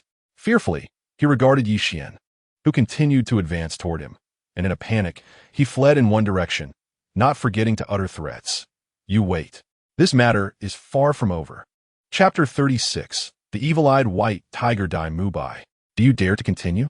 Xian frowned, and as he moved, Xiao Wu halted him with a hand. "Brother, let go," Xiao Wu urged. "No, I've said it before. No one may offend you. If they wish to harm you, they must first step over my corpse." "Even speaking of it is unacceptable," Xian replied. "Brother, he hasn't really done anything to me," Xiao Wu insisted. Xian observed Xiao Wu, noticing that Ma Hongjun had already vanished from sight. "Very well, I shall let him off this time. However, should he dare to provoke again, I shall not hold back." Ding dong. Congratulations. You have completed the hidden task of knocking Ma Hongjun to the ground. Reward: 50,000 soul power. Reward item: hidden arrows and related crafting diagrams. "Sister, are you alright?" "I'm fine. Who are these people?" The girl who had nearly suffered at Ma Hongjuan's hands gently stroked the young boy's head, her gaze shifting to Xian, Xiao Wu, and Lu Hao, particularly lingering on Xian. The thrilling battle had been a feast for her eyes as someone from the countryside. "Sister, this is my boss." "Boss, I wish to become your subordinate and follow you to become a soul master," the boy declared earnestly. "The Seven Treasure Academy welcomes your joining." "What is your name?" "Ye Wan Inmuidet." "Changyi," the boy replied. Subsequently, Xian, Lu Hao, and Xiao Wu, under Chen Yi's guidance, met his parents. After explaining their intentions and identities, Chen Yi's parents reluctantly agreed to let him accompany them. Boss Yi, I have no soul power. How do you plan for me to acquire it? Chen Yi asked curiously. It's simple. I will impart to you a cultivation method suitable for men. Lu Hao, you should also come in my room later, Yi Xian instructed. Thank you, Boss Yi. Lu Hao expressed his gratitude. Cultivation method? What is that? Chen Yi asked in confusion. It is a peculiar secret technique. By practicing according to its methods, not only can one gain soul power, but it also allows one to acquire it more swiftly and abundantly than through meditation like other soul masters, Yi Xian explained. Such wondrous things exist in this world? Chen Yi gazed at Yi Xian with admiration. Indeed, beyond cultivation methods, there are countless extraordinary items in this world, Yi Xian chuckled. The four of them continued their conversation until they arrived at a grand hotel in the center of Soto City. Here we are. Yi Xian looked at the inscription on the hotel door, feeling a sense of relief. The entrance bore the words, Rose Hotel. The Rose Hotel? Indeed, this hotel, named Rose, is favored by the elite of Soto City and is one of the properties of the Seven Treasure Glazed Tile School. Not only in Soto City, but even in first-class cities, as well as second- and third-tier cities, there are shops operated by the Seven Treasure Glazed Tile School. The Seven Treasures Glazed sect is renowned as the wealthiest faction in the realm of Soul Masters, a title not easily earned. Their influence extends beyond mere hospitality. They have made their mark in various industries, including gastronomy and livestock. Apologies, but we only have 2 rooms left, the hotel receptionist smiled as she inquired of Yi Xian. Would you all be able to share? Share? Yi Xian raised an eyebrow. Very well. Chen Yi, you and Lu Hao shall share a room. My brother and I will take the other. That should suffice. However, I hope your beds are not too small. Before the receptionist could respond, Xiao Wu interjected, expressing her concern. Rest assured, our beds are quite spacious, ample enough to accommodate all your needs. The hotel staff replied with a smile. Accommodate all our needs? Yi Xian felt a jolt of surprise, realizing the receptionist had misunderstood the nature of his relationship with Xiao Wu. Here are the keys to your rooms, she said, handing 2 keys to Yi Xian. You cannot give in that room. A clear, melodious voice rang out from behind them. Turning, they beheld a golden-haired young man, flanked by 2 beautiful women, each with striking figures and fair skin, approaching leisurely. Quite the player, was Yi Xian's first impression of the young man. The man stood around 6 feet tall, with broad shoulders and a handsome, yet resolute visage, his long golden hair cascading down his back. His deep blue eyes held an unsettling chill, flickering with an otherworldly light. Dai Mubai.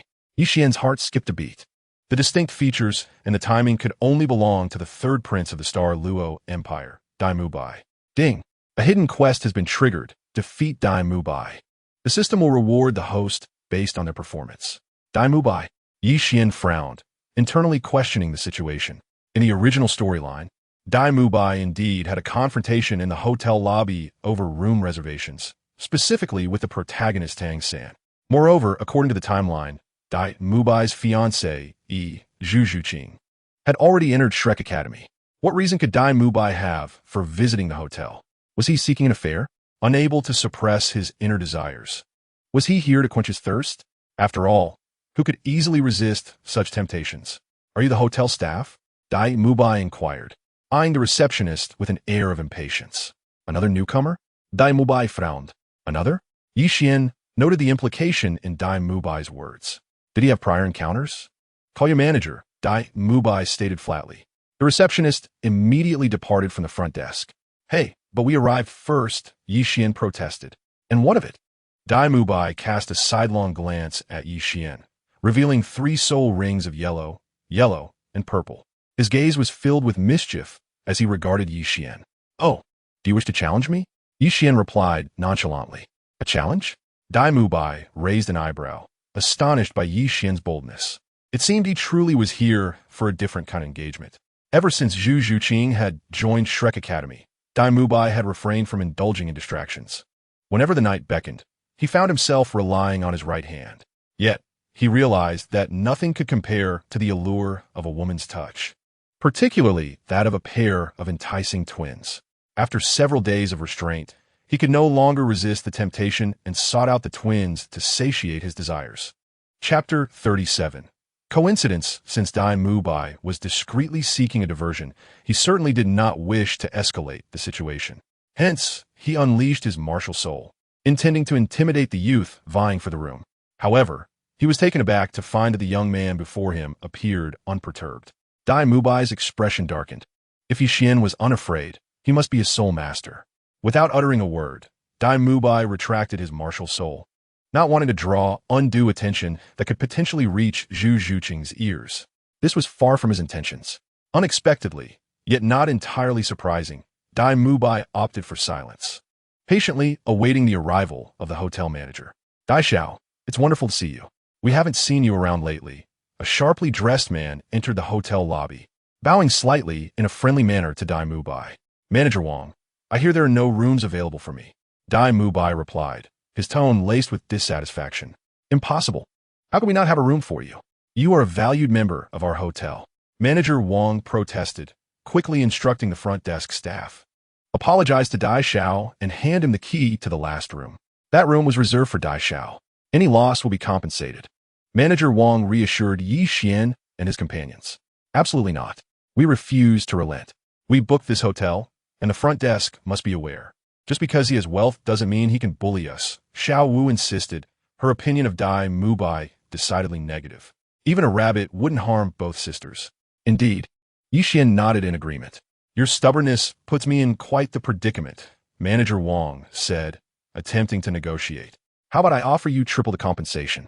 Manager Wang, do you wish to lose your job? How dare you bully my students? The third prince of the Star Luo Empire is human, while my students are not. A hoarse, aged voice echoed from outside the hall, slicing through the atmosphere. Everyone turned to see an elderly man, upright and fierce-eyed, striding towards them. The old man exuded no discernible aura of soul power, appearing as an ordinary person. You, Manager Wang stammered, his eyes wide with fear. He felt as though a mountain pressed down upon him, making it difficult to breathe. Realizing he had offended a disciple of the sword Douluo, cold sweat broke out on his forehead. Manager Wang, I must inform you that he is also the fiancé of the young lady, Chen Xian remarked casually. Manager Wang was taken aback, staring at Yi Xian in disbelief. Once he regained his composure, he bowed deeply, apologizing profusely. Future son-in-law, I truly apologize for the misunderstanding. I did not recognize your esteemed presence. Please forgive my ignorance. Rest assured, the last room will be yours. Dai Xiao, my sincere apologies. If you wish, I can vacate my office for your enjoyment. As Manager Wang offered his apologies to Yi Xian, he glanced at Dai Mubai. Do you truly desire that last room? Before Dai Mubai could respond, Yi Xian interjected, just now, you revealed your martial soul, indicating you are a soul master. I offer you a fair chance. If you defeat me, I shall relinquish the last room to you. What do you say? In pursuit of a hidden task, Yi Xian was determined to give his all. Dai Mubai was momentarily taken aback. It is worth noting that he had just revealed 3 soul rings, indicating he was a soul venerable with a level exceeding 30. Yet, Yi Xian, fully aware of this, dared to challenge him.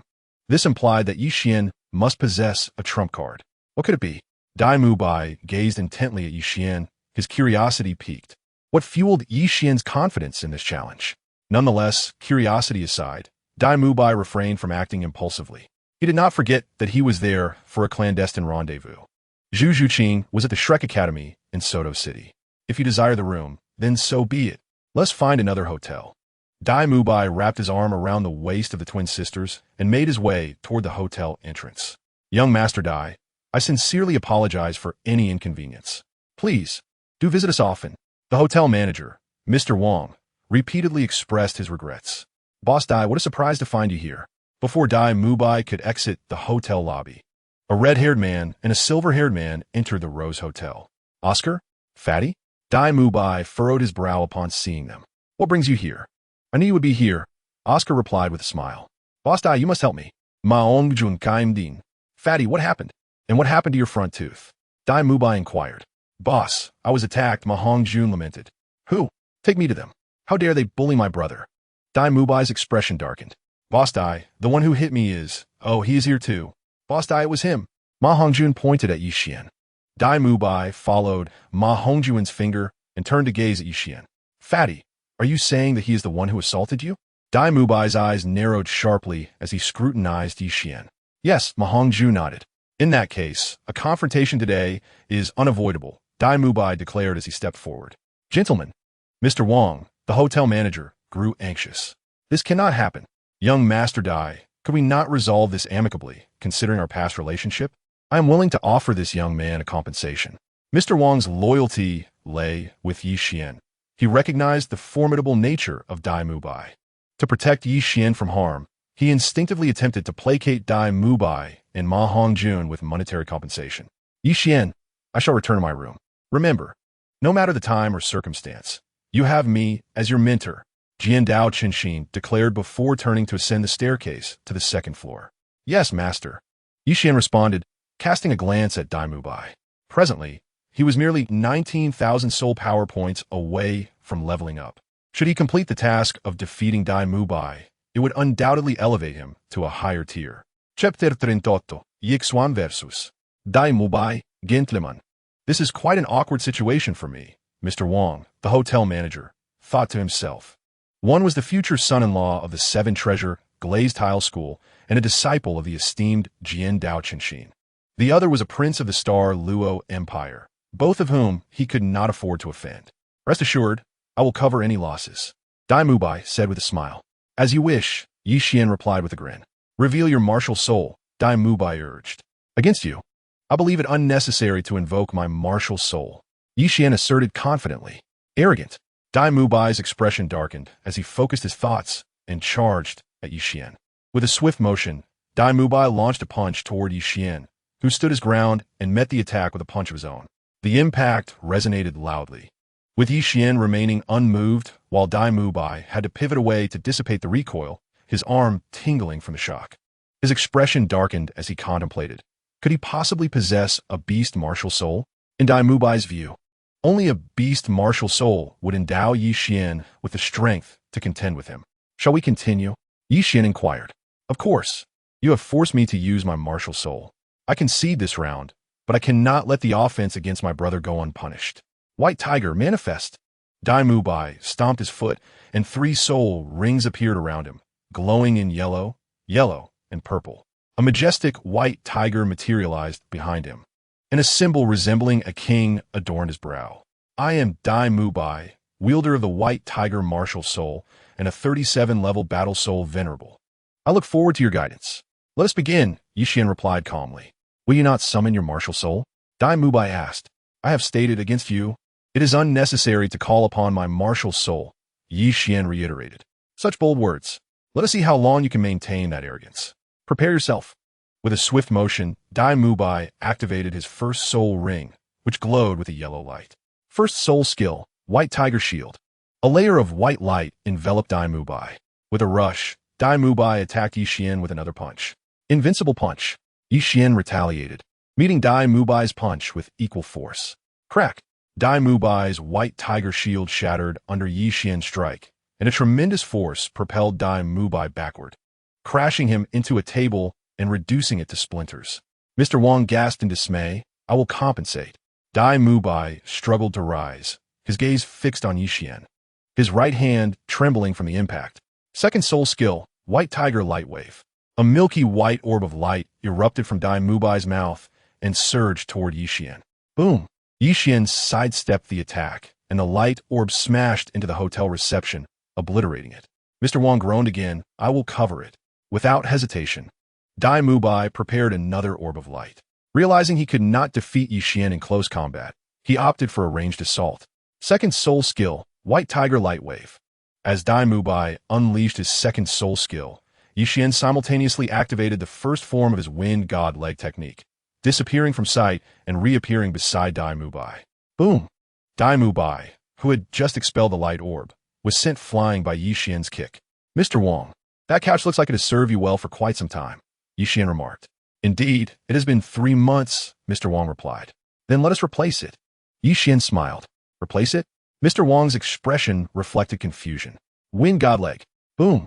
As Dai Mubai struggled to rise, Yi Xian activated the Wind God Leg again, delivering a powerful kick that sent Dai Mubai crashing into the very couch that was only 3 months old.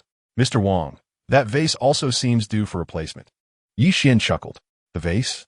Mr. Wang looked stunned. Wind godleg. Oh no.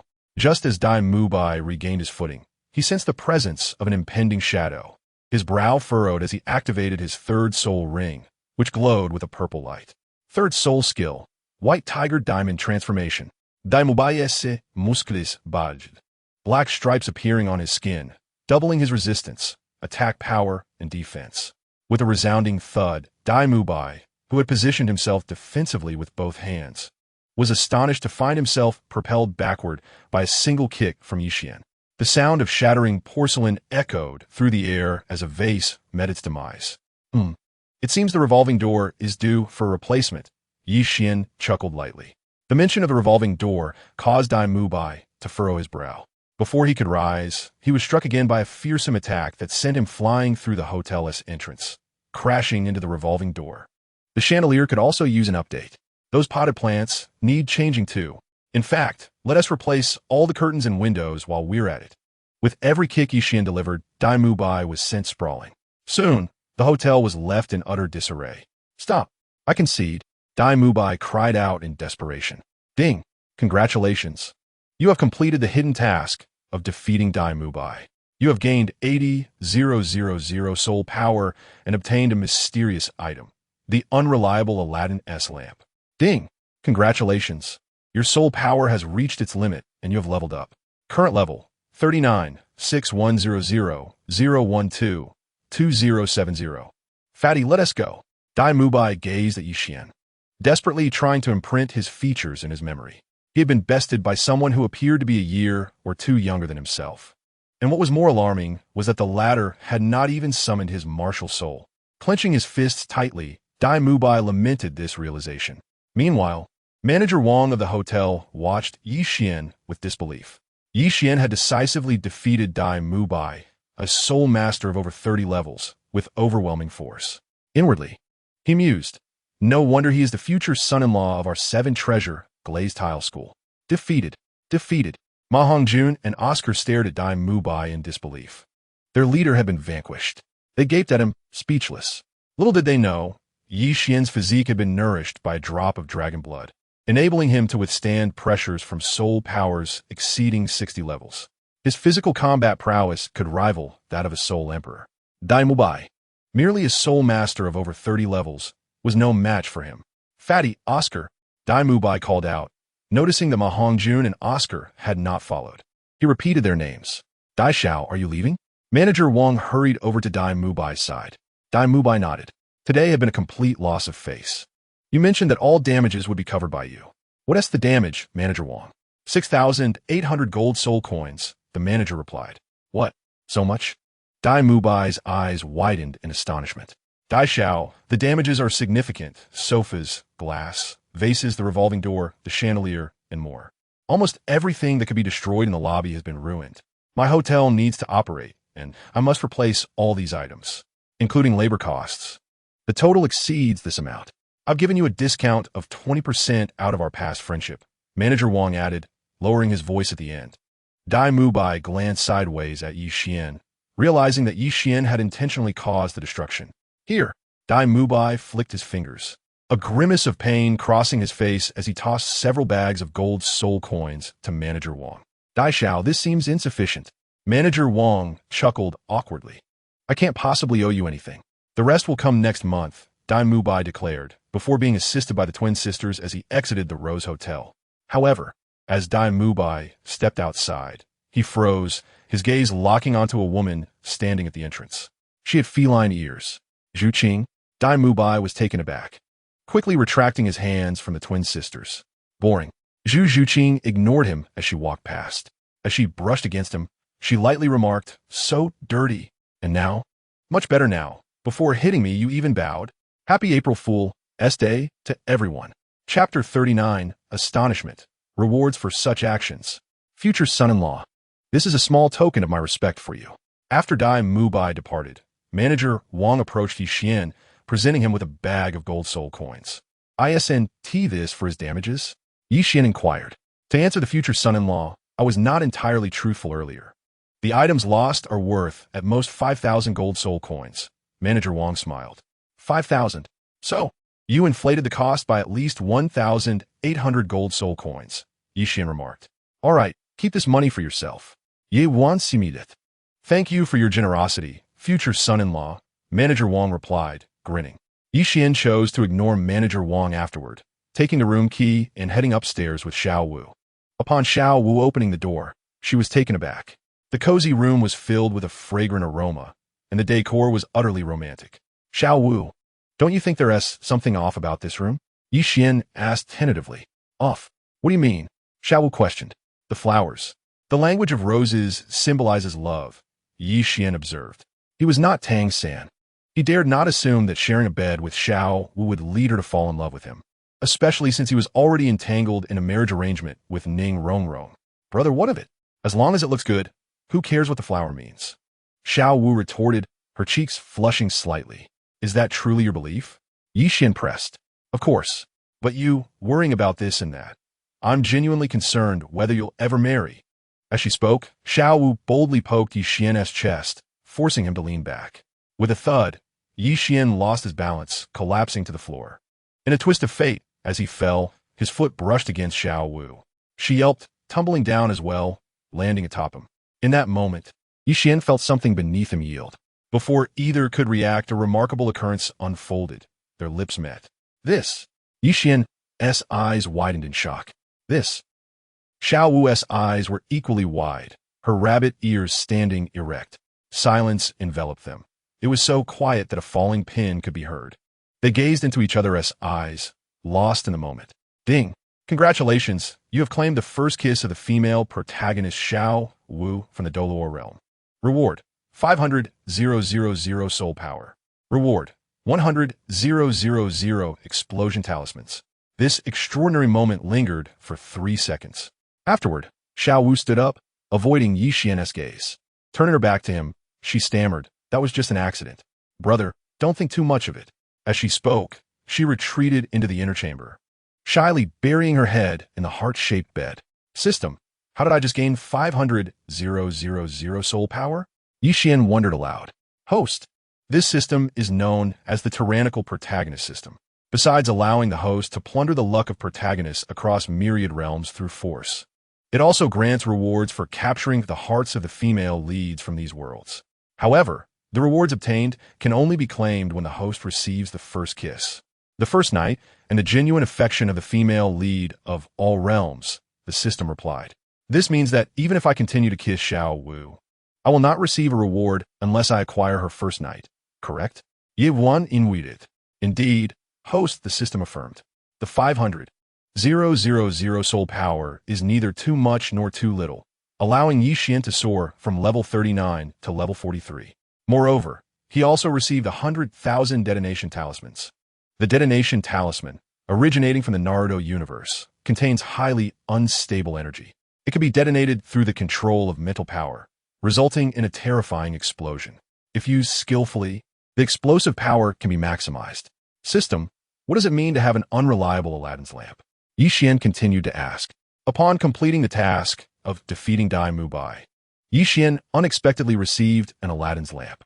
He took out the lamp, which was shiny and black, adorned with peculiar patterns.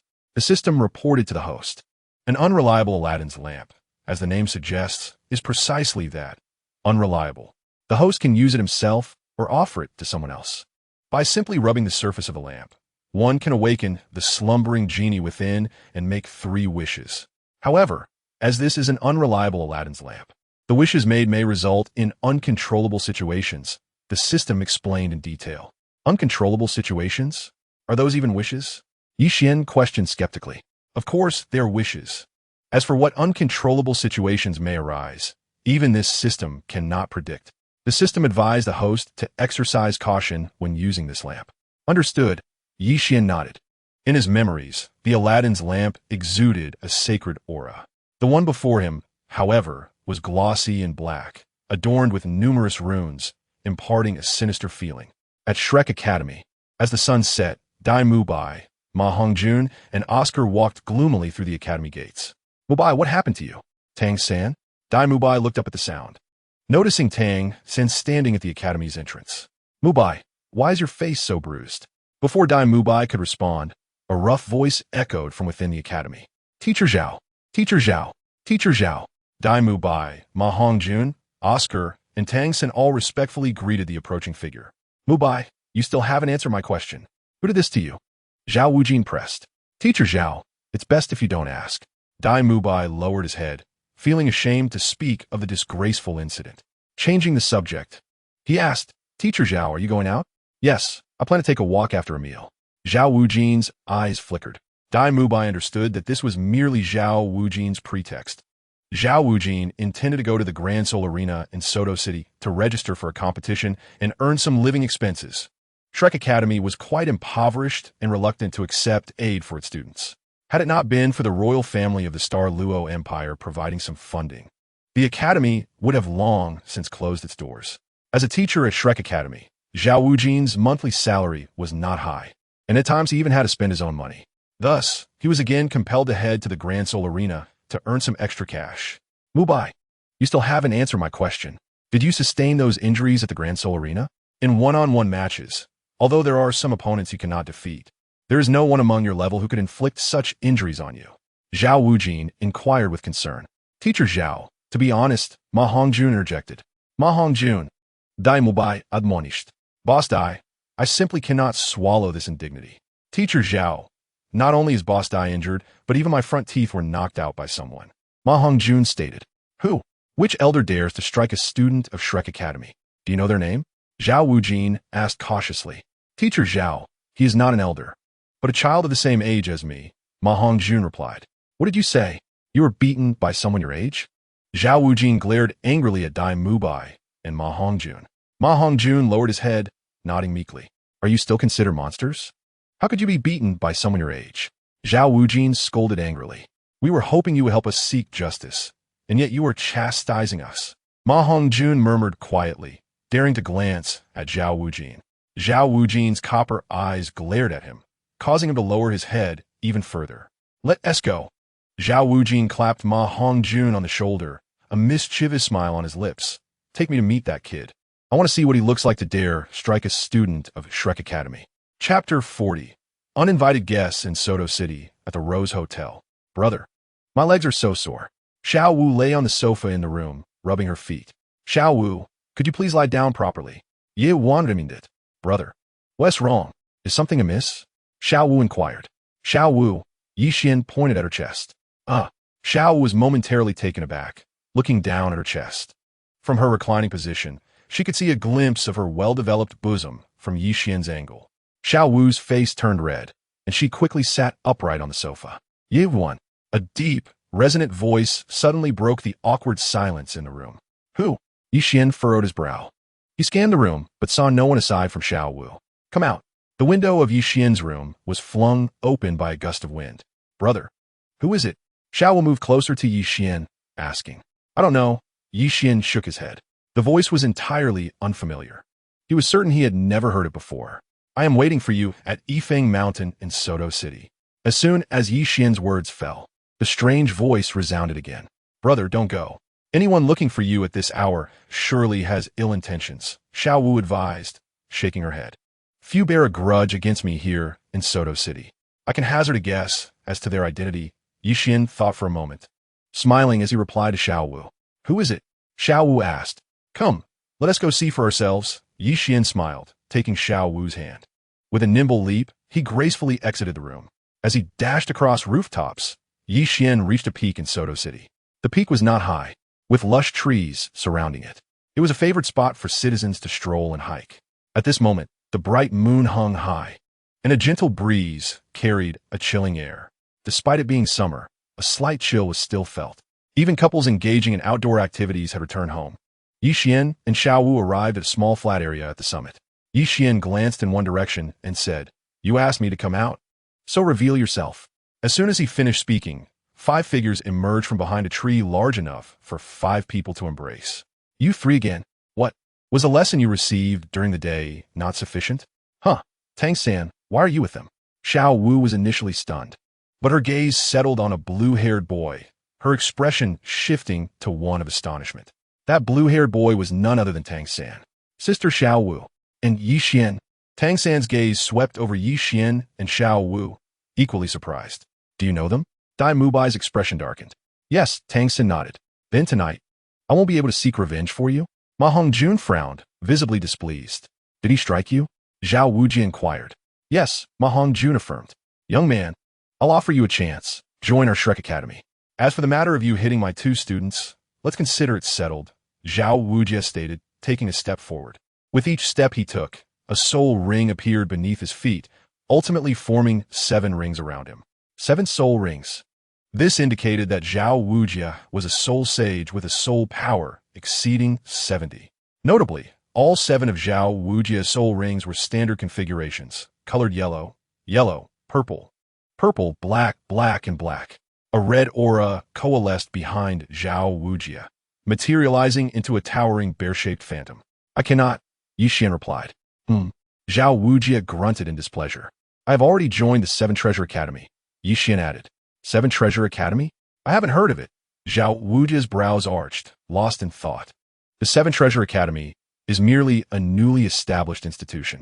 Perhaps it remains unknown to many now, but I believe it won't be long before its name resonates throughout the entire Soul Master realm, Yi Xian remarked. So, you are unwilling to join my Shrek Academy?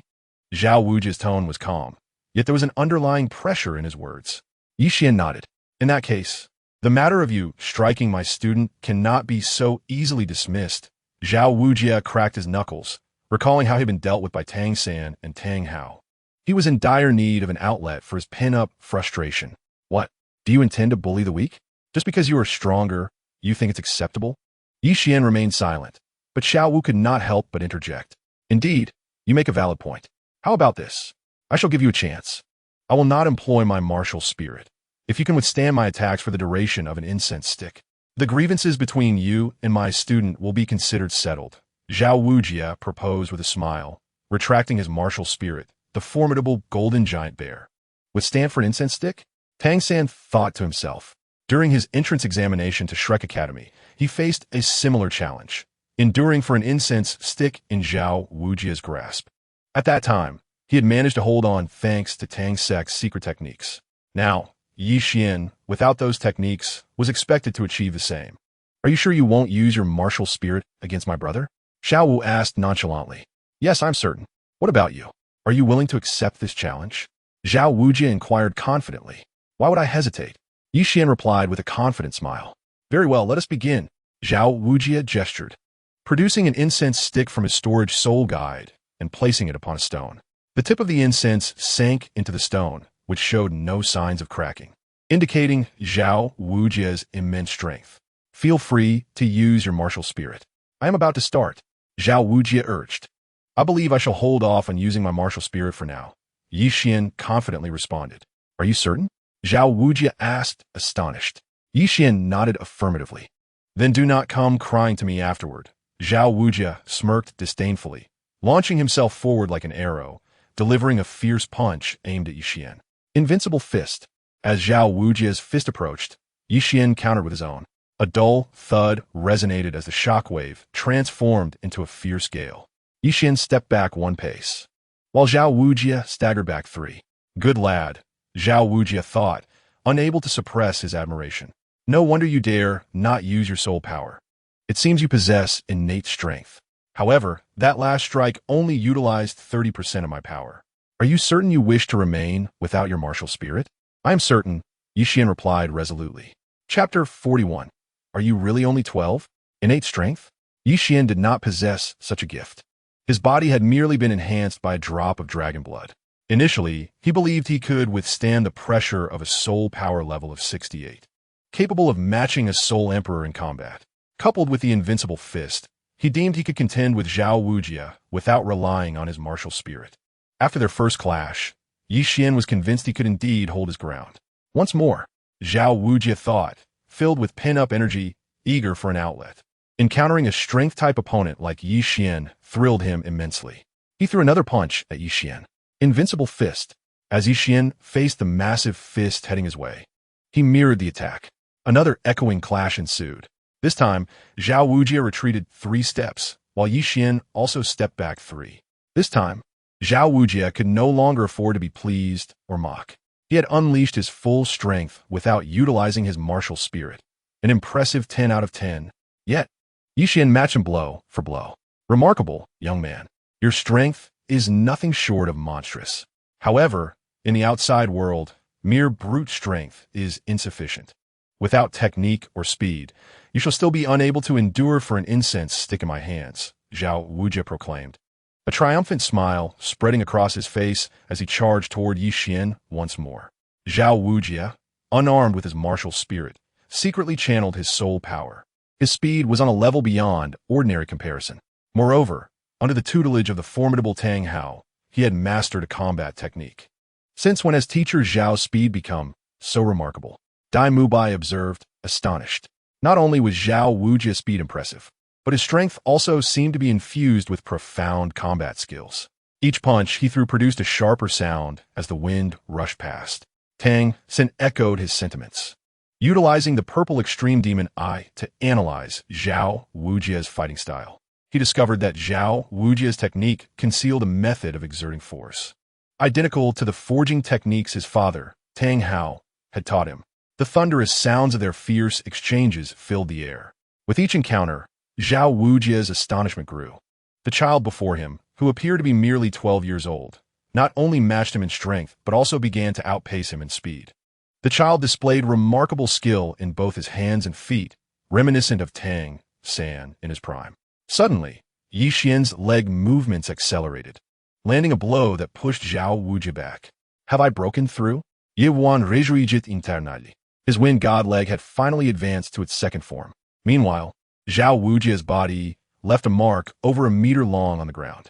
A meter may not seem particularly long, but it had tilted the balance that had previously held steady.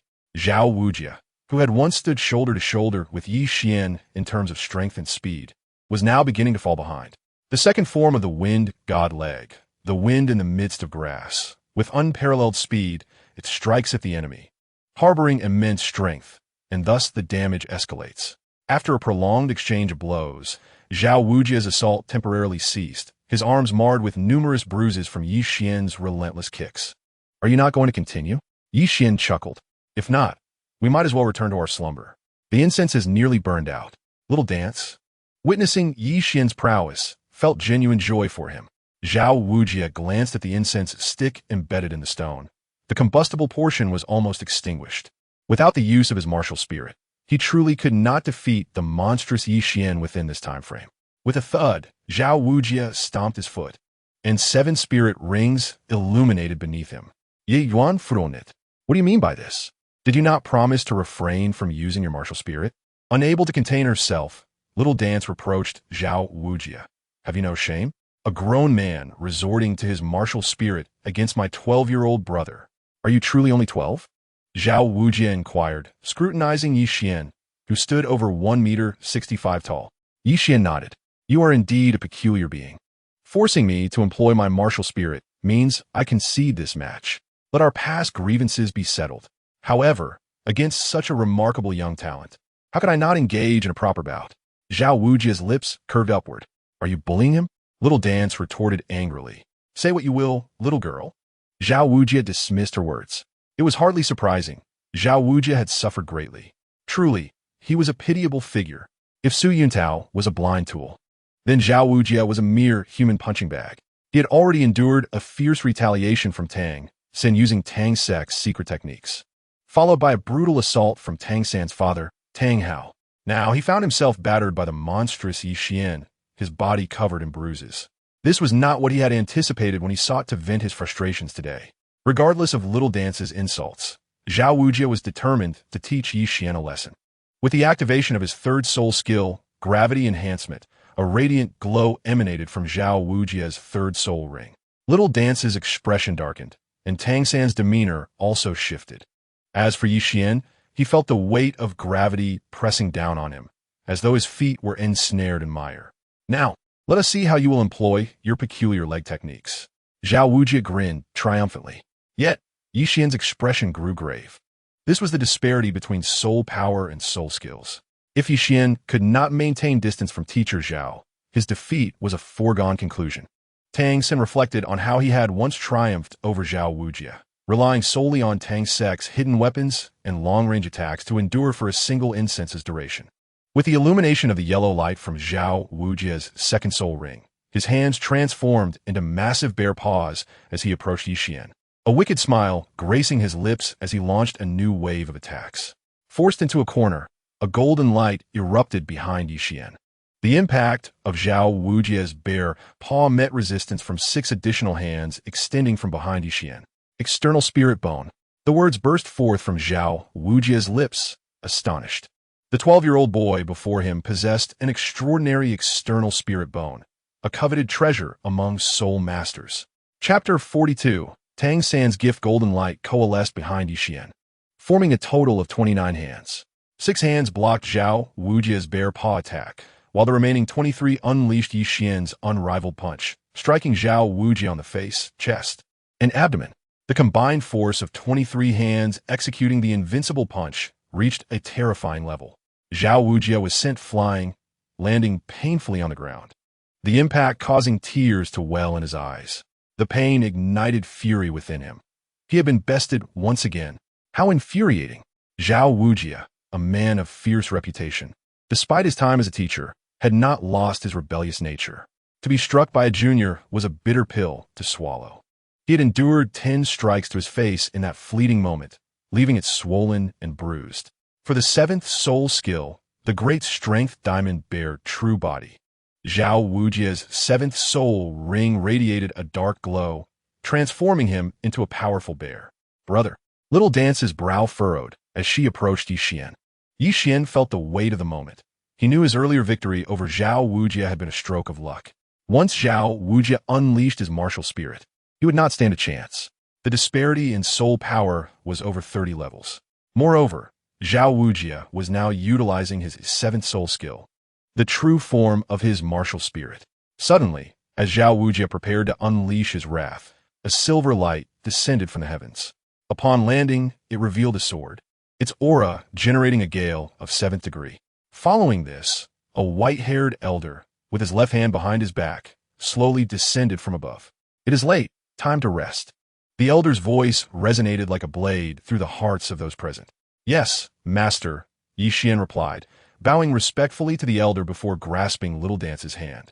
As they turned to leave, his gaze caught sight of Tang San, causing him to pause momentarily. With a flick of his finger, he retrieved a teapot-like object from his storage soul guide and handed it to Tang San. Tang San, you once mentioned that I provided gifts to Lu Hao and others, but neglected you. This is a magical lamp that grants wishes. A lamp? Tang San was taken aback. Indeed, I acquired it by chance. Simply rub the lamp, and you can summon the spirit within. Consider this a gift.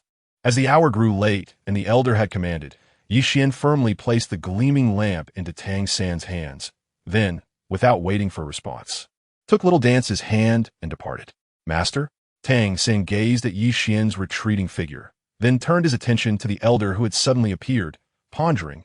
Xian, so proud and lofty, has chosen to take another as his teacher. Ignoring the lamp in his grasp, Tang San's eyes remained fixed on the elder, eager to discern the unusual qualities of the one Xian had chosen as his mentor, particularly in light of his previous rejection of Yu Xiaojiang's invitation to be his disciple. Do you intend to interfere with my affairs? Xiao Wujia's sharp gaze settled on the elder.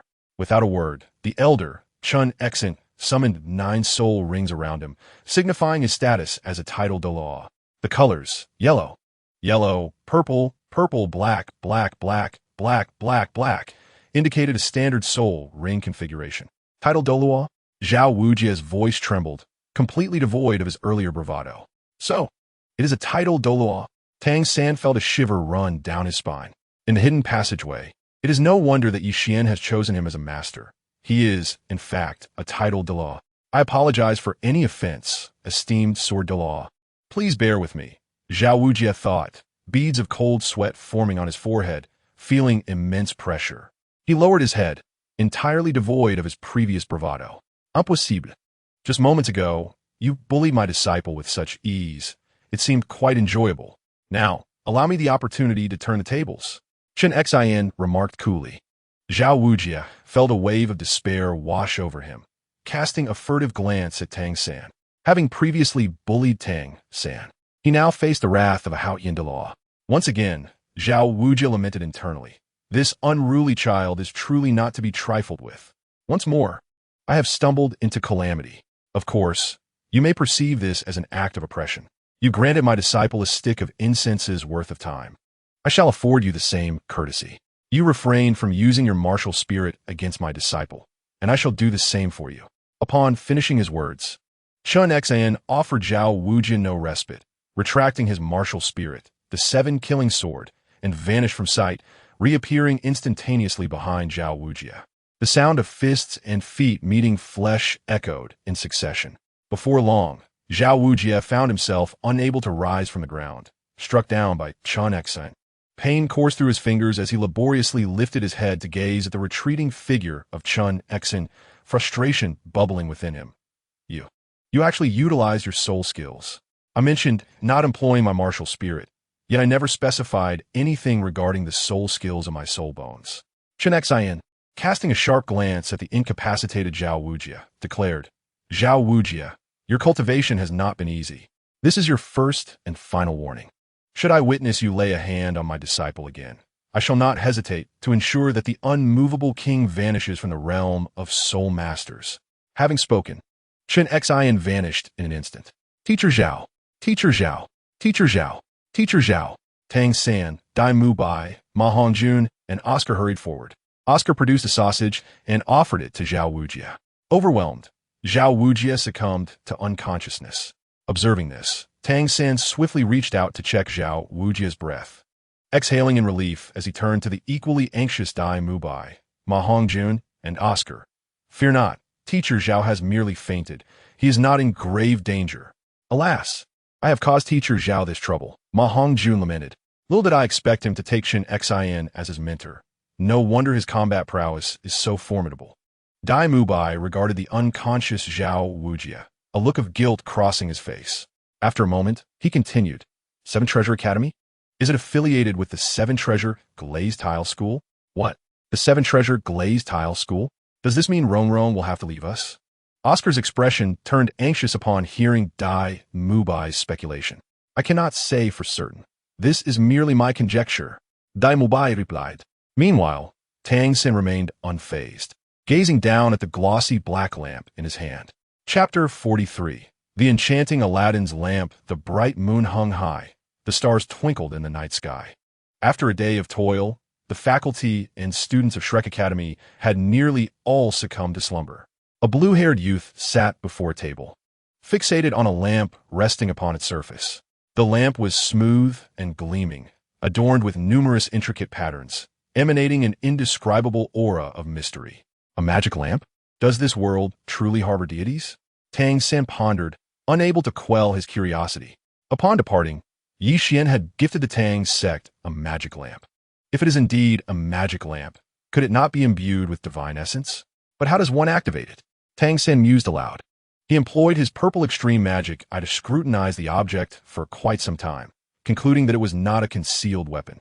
As long as it was not a hidden weapon, there would be no harm in rubbing the surface of the lamp to ascertain its authenticity. 1, 2, 3. After rubbing the lamp 3 times, a plume of black smoke billowed forth from its spout. A trap. Tang San furrowed his brow, instinctively tossing the lamp away while summoning his martial spirit, Blue Silvergrass, preparing for battle. The black smoke coalesced in midair, materializing into a portly apparition. This figure was peculiar, possessing only the upper half of a human form, with no legs, its lower body merging seamlessly with the dark lamp. Greetings, esteemed master. The black figure addressed Tang San amicably. Who are you? Tang San inquired. I am the spirit of this lamp. You are my 999th master, the figure, known as the lamp spirit, replied. Master? I am not your master. Tang San retorted. No, you have awakened me. You're my master. As my temporary master, you may command me to fulfill 3 wishes, the lamp spirit explained. You claim to be a lamp spirit? Tang San asked. The lamp spirit nodded. A lamp spirit? Does this world truly contain deities? Tang San questioned, both perplexed and intrigued. Is this your first wish?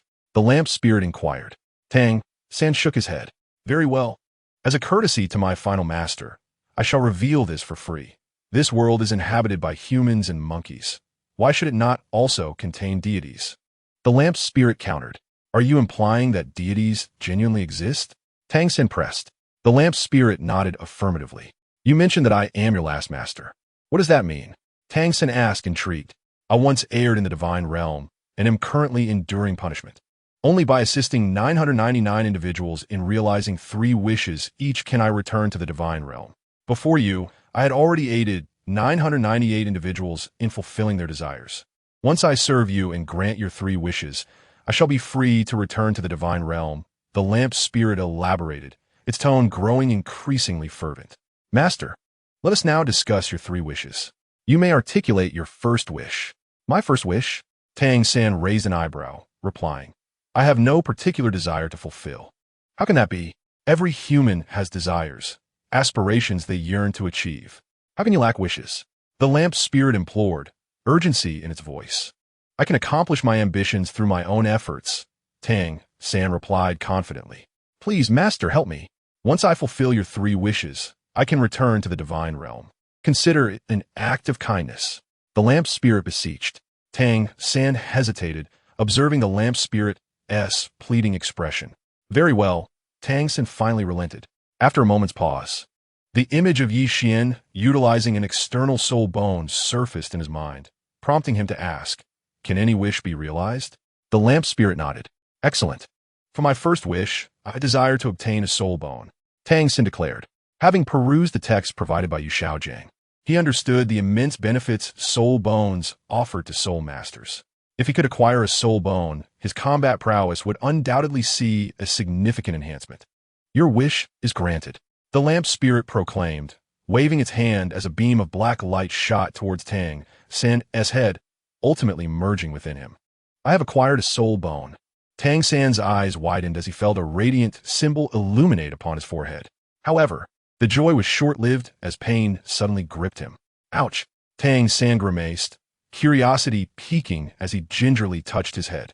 A sharp sensation of pain coursed through his head. What would be the cause? Tang San's gaze was piercing as he stared at the lamp god, formed from swirling black mist before him. Why does my head hurt when I touch it after using the head spirit bone? He inquired. That is a soul skill of the spirit bone, the lamp god replied. A soul skill of the spirit bone? Tang San's expression turned blank. Indeed, every spirit bone comes with an attached skill. Your head spirit bone possesses a skill. It hurts when touched. The lamp god responded earnestly. What? It hurts when touched? Tang San's expression was one of bewilderment, as if a thorn had lodged itself in his throat. The lamp god nodded. Does this mean that whenever I use this head spirit bone, my head will hurt upon being touched? Tang San asked. No, you've misunderstood. The skill of your head spirit bone is a passive one. Even if you do not activate the spirit bone, as long as someone touches your head, it will hurt, the lamp god explained in detail. What? Tang San's eyes bulged at the lamp god, nearly igniting with fury. He had encountered deceptions before, but none as egregious as this. This is your first wish. You may now proceed to your second wish. The lamp god completely disregarded Tang San's furious glare. He was an unreliable lamp god. Among the 998 masters he had served before, not one had not wished to devour him whole. How can there be such a soul skill? Tang San remained relatively calm, still holding onto a semblance of rationality as he questioned the lamp goddess words. This child is somewhat different, was the impression the lamp god had of Tang San. Among the masters he had previously served, when helping them realize their first wish, they had all resorted to violence against him. Yet, Tang San was able to maintain his composure. Soul skills are myriad and diverse. There exist skills that harm others. Why can there not be a skill that harms oneself? The lamp god countered. Tang San was momentarily taken aback. He found himself at a loss for words. In his previous life, he had heard of other sects possessing techniques that could kill 800 enemies at the cost of 1,000 of their own. If that were the case, the lamp god's words indeed held merit. Begin your second wish. Tell me what it is, and I shall help you realize it. The lamp god urged once more. Chapter 44. The second wish. Tang San remained silent, his gaze sharp as he scrutinized the lamp god. The hidden weapon in his sleeve was poised for action at any moment. Tang San desired to grow stronger. Yet the lamp god had bestowed upon him a head spirit bone with the aggravating skill of causing pain upon touch. This meant that even if Tang San did not activate his martial soul, As long as someone touched his head, it would hurt. The turmoil within Tang San's heart was beyond the capacity of earthly words to articulate. The lamp god before him was not merely a lamp deity. He was akin to a play god. Indeed, in Tang San's eyes, the lamp god was a harbinger of misfortune. Esteemed master, please share your second wish. Yes, you. It will be one that delights you. The lamp god implored with a pitiful gaze. Tang San remained silent. Having learned from past experiences, he dared not act impulsively. Third brother, what are you doing? A familiar voice rang out from the entrance, just as Tang San was about to dismiss the lamp god. He turned to see Ma Hongjun entering. Fatty? Tang San called. Third brother, there's someone in your room. Wait, is it a ghost? Ma Hongjun's eyes widened in shock as he stared at the lamp god. The more he scrutinized, the more the lamp god resembled the specters spoken of in legends. The lamp god's eyes sparkled, and the part connecting to the divine lamp elongated, drifting towards Ma Hongjun. Hello, I'm a lamp god, he greeted amiably. Lamp god? A deity? Are you claiming to be a god? Ma Hongjun, still in shock, asked with a pale expression. Indeed. Handsome lad, do you have any wishes? I can help fulfill them. The lamp god beckoned, flitting from Ma Hongjun's left side to his right. Do you desire wealth? Power? Beauty? I can grant them all. The lamp god was truly earnest in his attempt to return to the divine realm. As he spoke, he conjured a mountain of gold from the black mist, transforming it into a palace, and finally showcasing a multitude of stunning beauties. Is this for real? You're not joking, are you? You can really make this happen for me? Ma Hongjun asked, his heart racing, especially at the sight of the enchanting women. Of course. I'm a lamp god. There is nothing you can conceive that I cannot accomplish. Any wish can be realized, the lamp god said with a slight smile. All right, I do have a wish. Ma Hongjun admitted, feeling tempted. Wait, the lamp god interrupted, casting a glance at Tang San. If you wish for me to help fulfill your desires, it is not an issue. However, you must first obtain permission from my master. Only with his consent can I grant your wish. Are you saying I can help others fulfill their wishes? Tang San furrowed his brow. Yes, the wishes of others are, in essence, your wishes as the master. This does not conflict.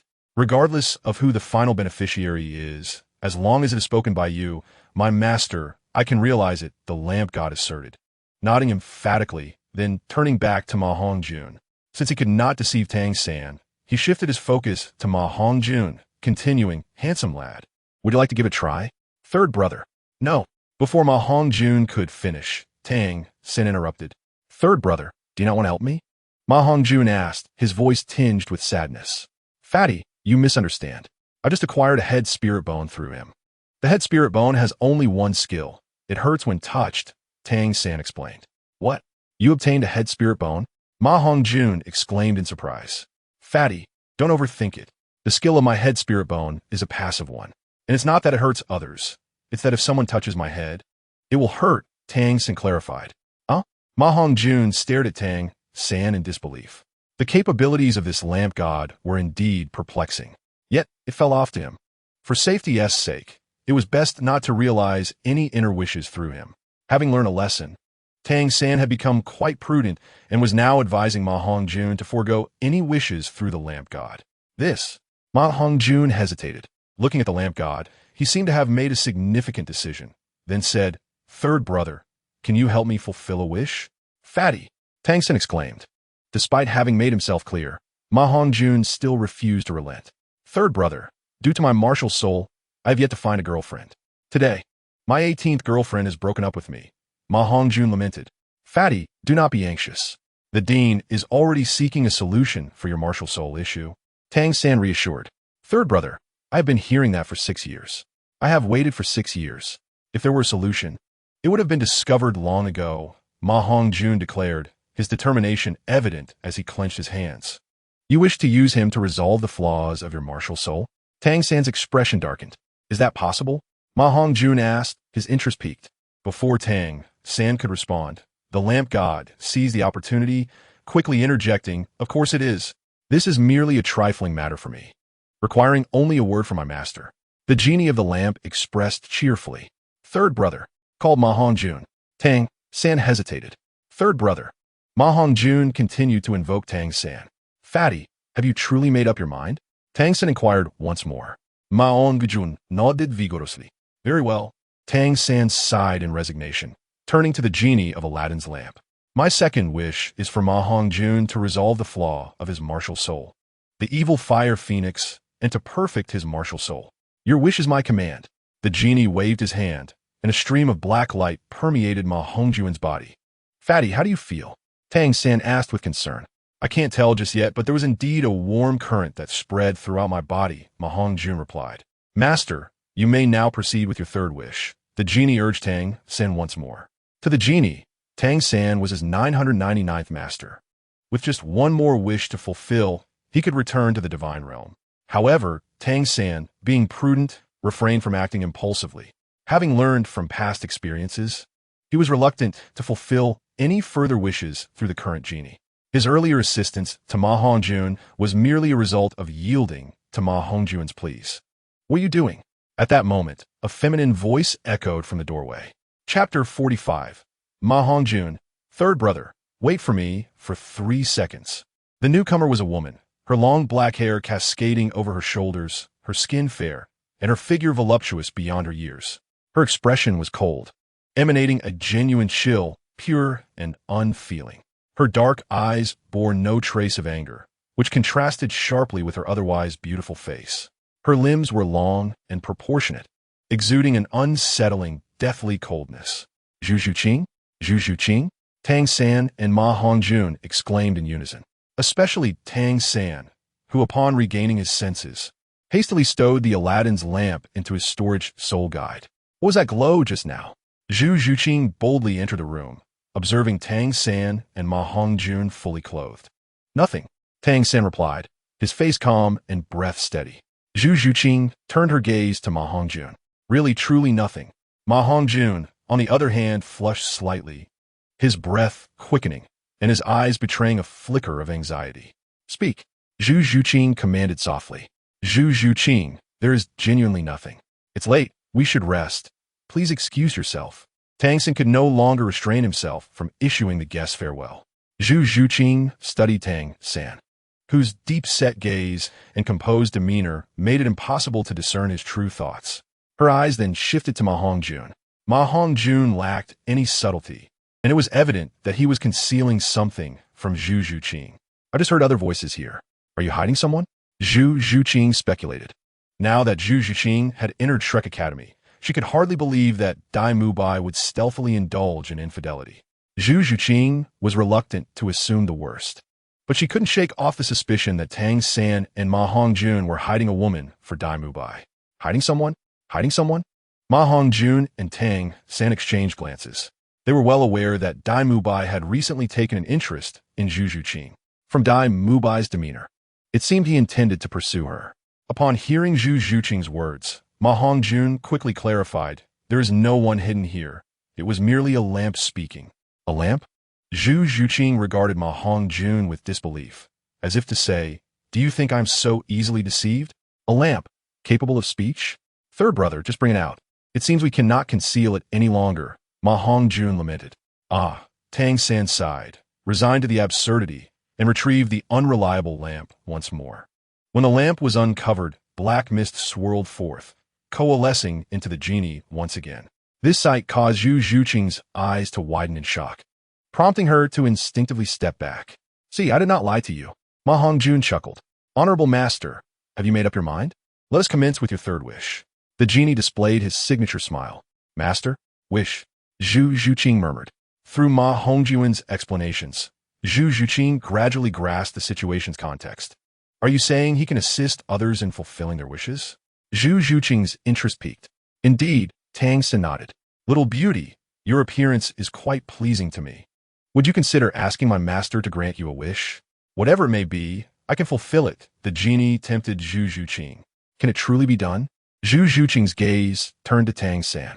Zhu Qing, I advise you against relying on him for your wish, Tang San cautioned. Why? Zhu Qing inquired. I cannot articulate it precisely. In any case, he gives me a peculiar sense, Tang San replied solemnly. Is it because of the soul bone you acquired? Zhu Qing questioned. Not entirely. There is something else, but I cannot pinpoint it at this moment. Tang San's expression remained grave.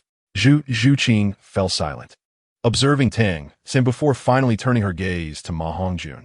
After a brief pause, she spoke again. Third brother, since you helped Ma Hongjun fulfill a wish, could you help me with one as well? Zhu Zhuqing asked, her heart stirred. Are you certain? Tang San's expression remained serious. Zhu Zhuqing nodded. Very well. Speak. What is your wish? Tang San, realizing he could not dissuade Zhu Zhuqing, acquiesced.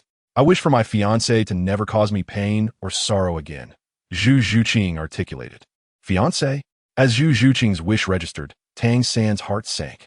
The calculating mind within him deduced that Zhu Zhuqing's fiancé must refer to Dai Mubai, a notorious scoundrel known for his flirtations and dalliance with various women, often seeking thrills in brothels.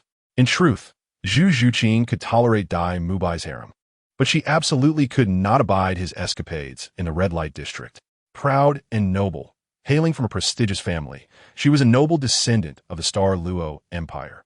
To her, such behavior was beneath her dignity.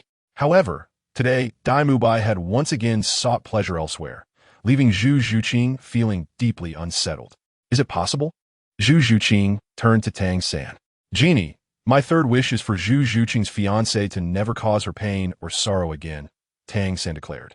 Your wish is granted. The genie waved his hand, and a stream of black light did not seep into Zhu Zhuqing's heart, but rather soared out of the room. Having completed his final task, the genie began to undergo a transformation, emanating a dark glow that, while still shadowy, bore an air of sanctity. I have finally completed my mission.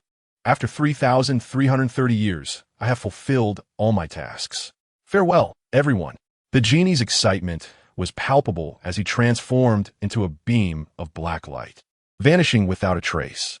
Had it not been for Tang San's continued awareness of the soul bone's presence, those in the room might have believed it was merely a figment of their imagination.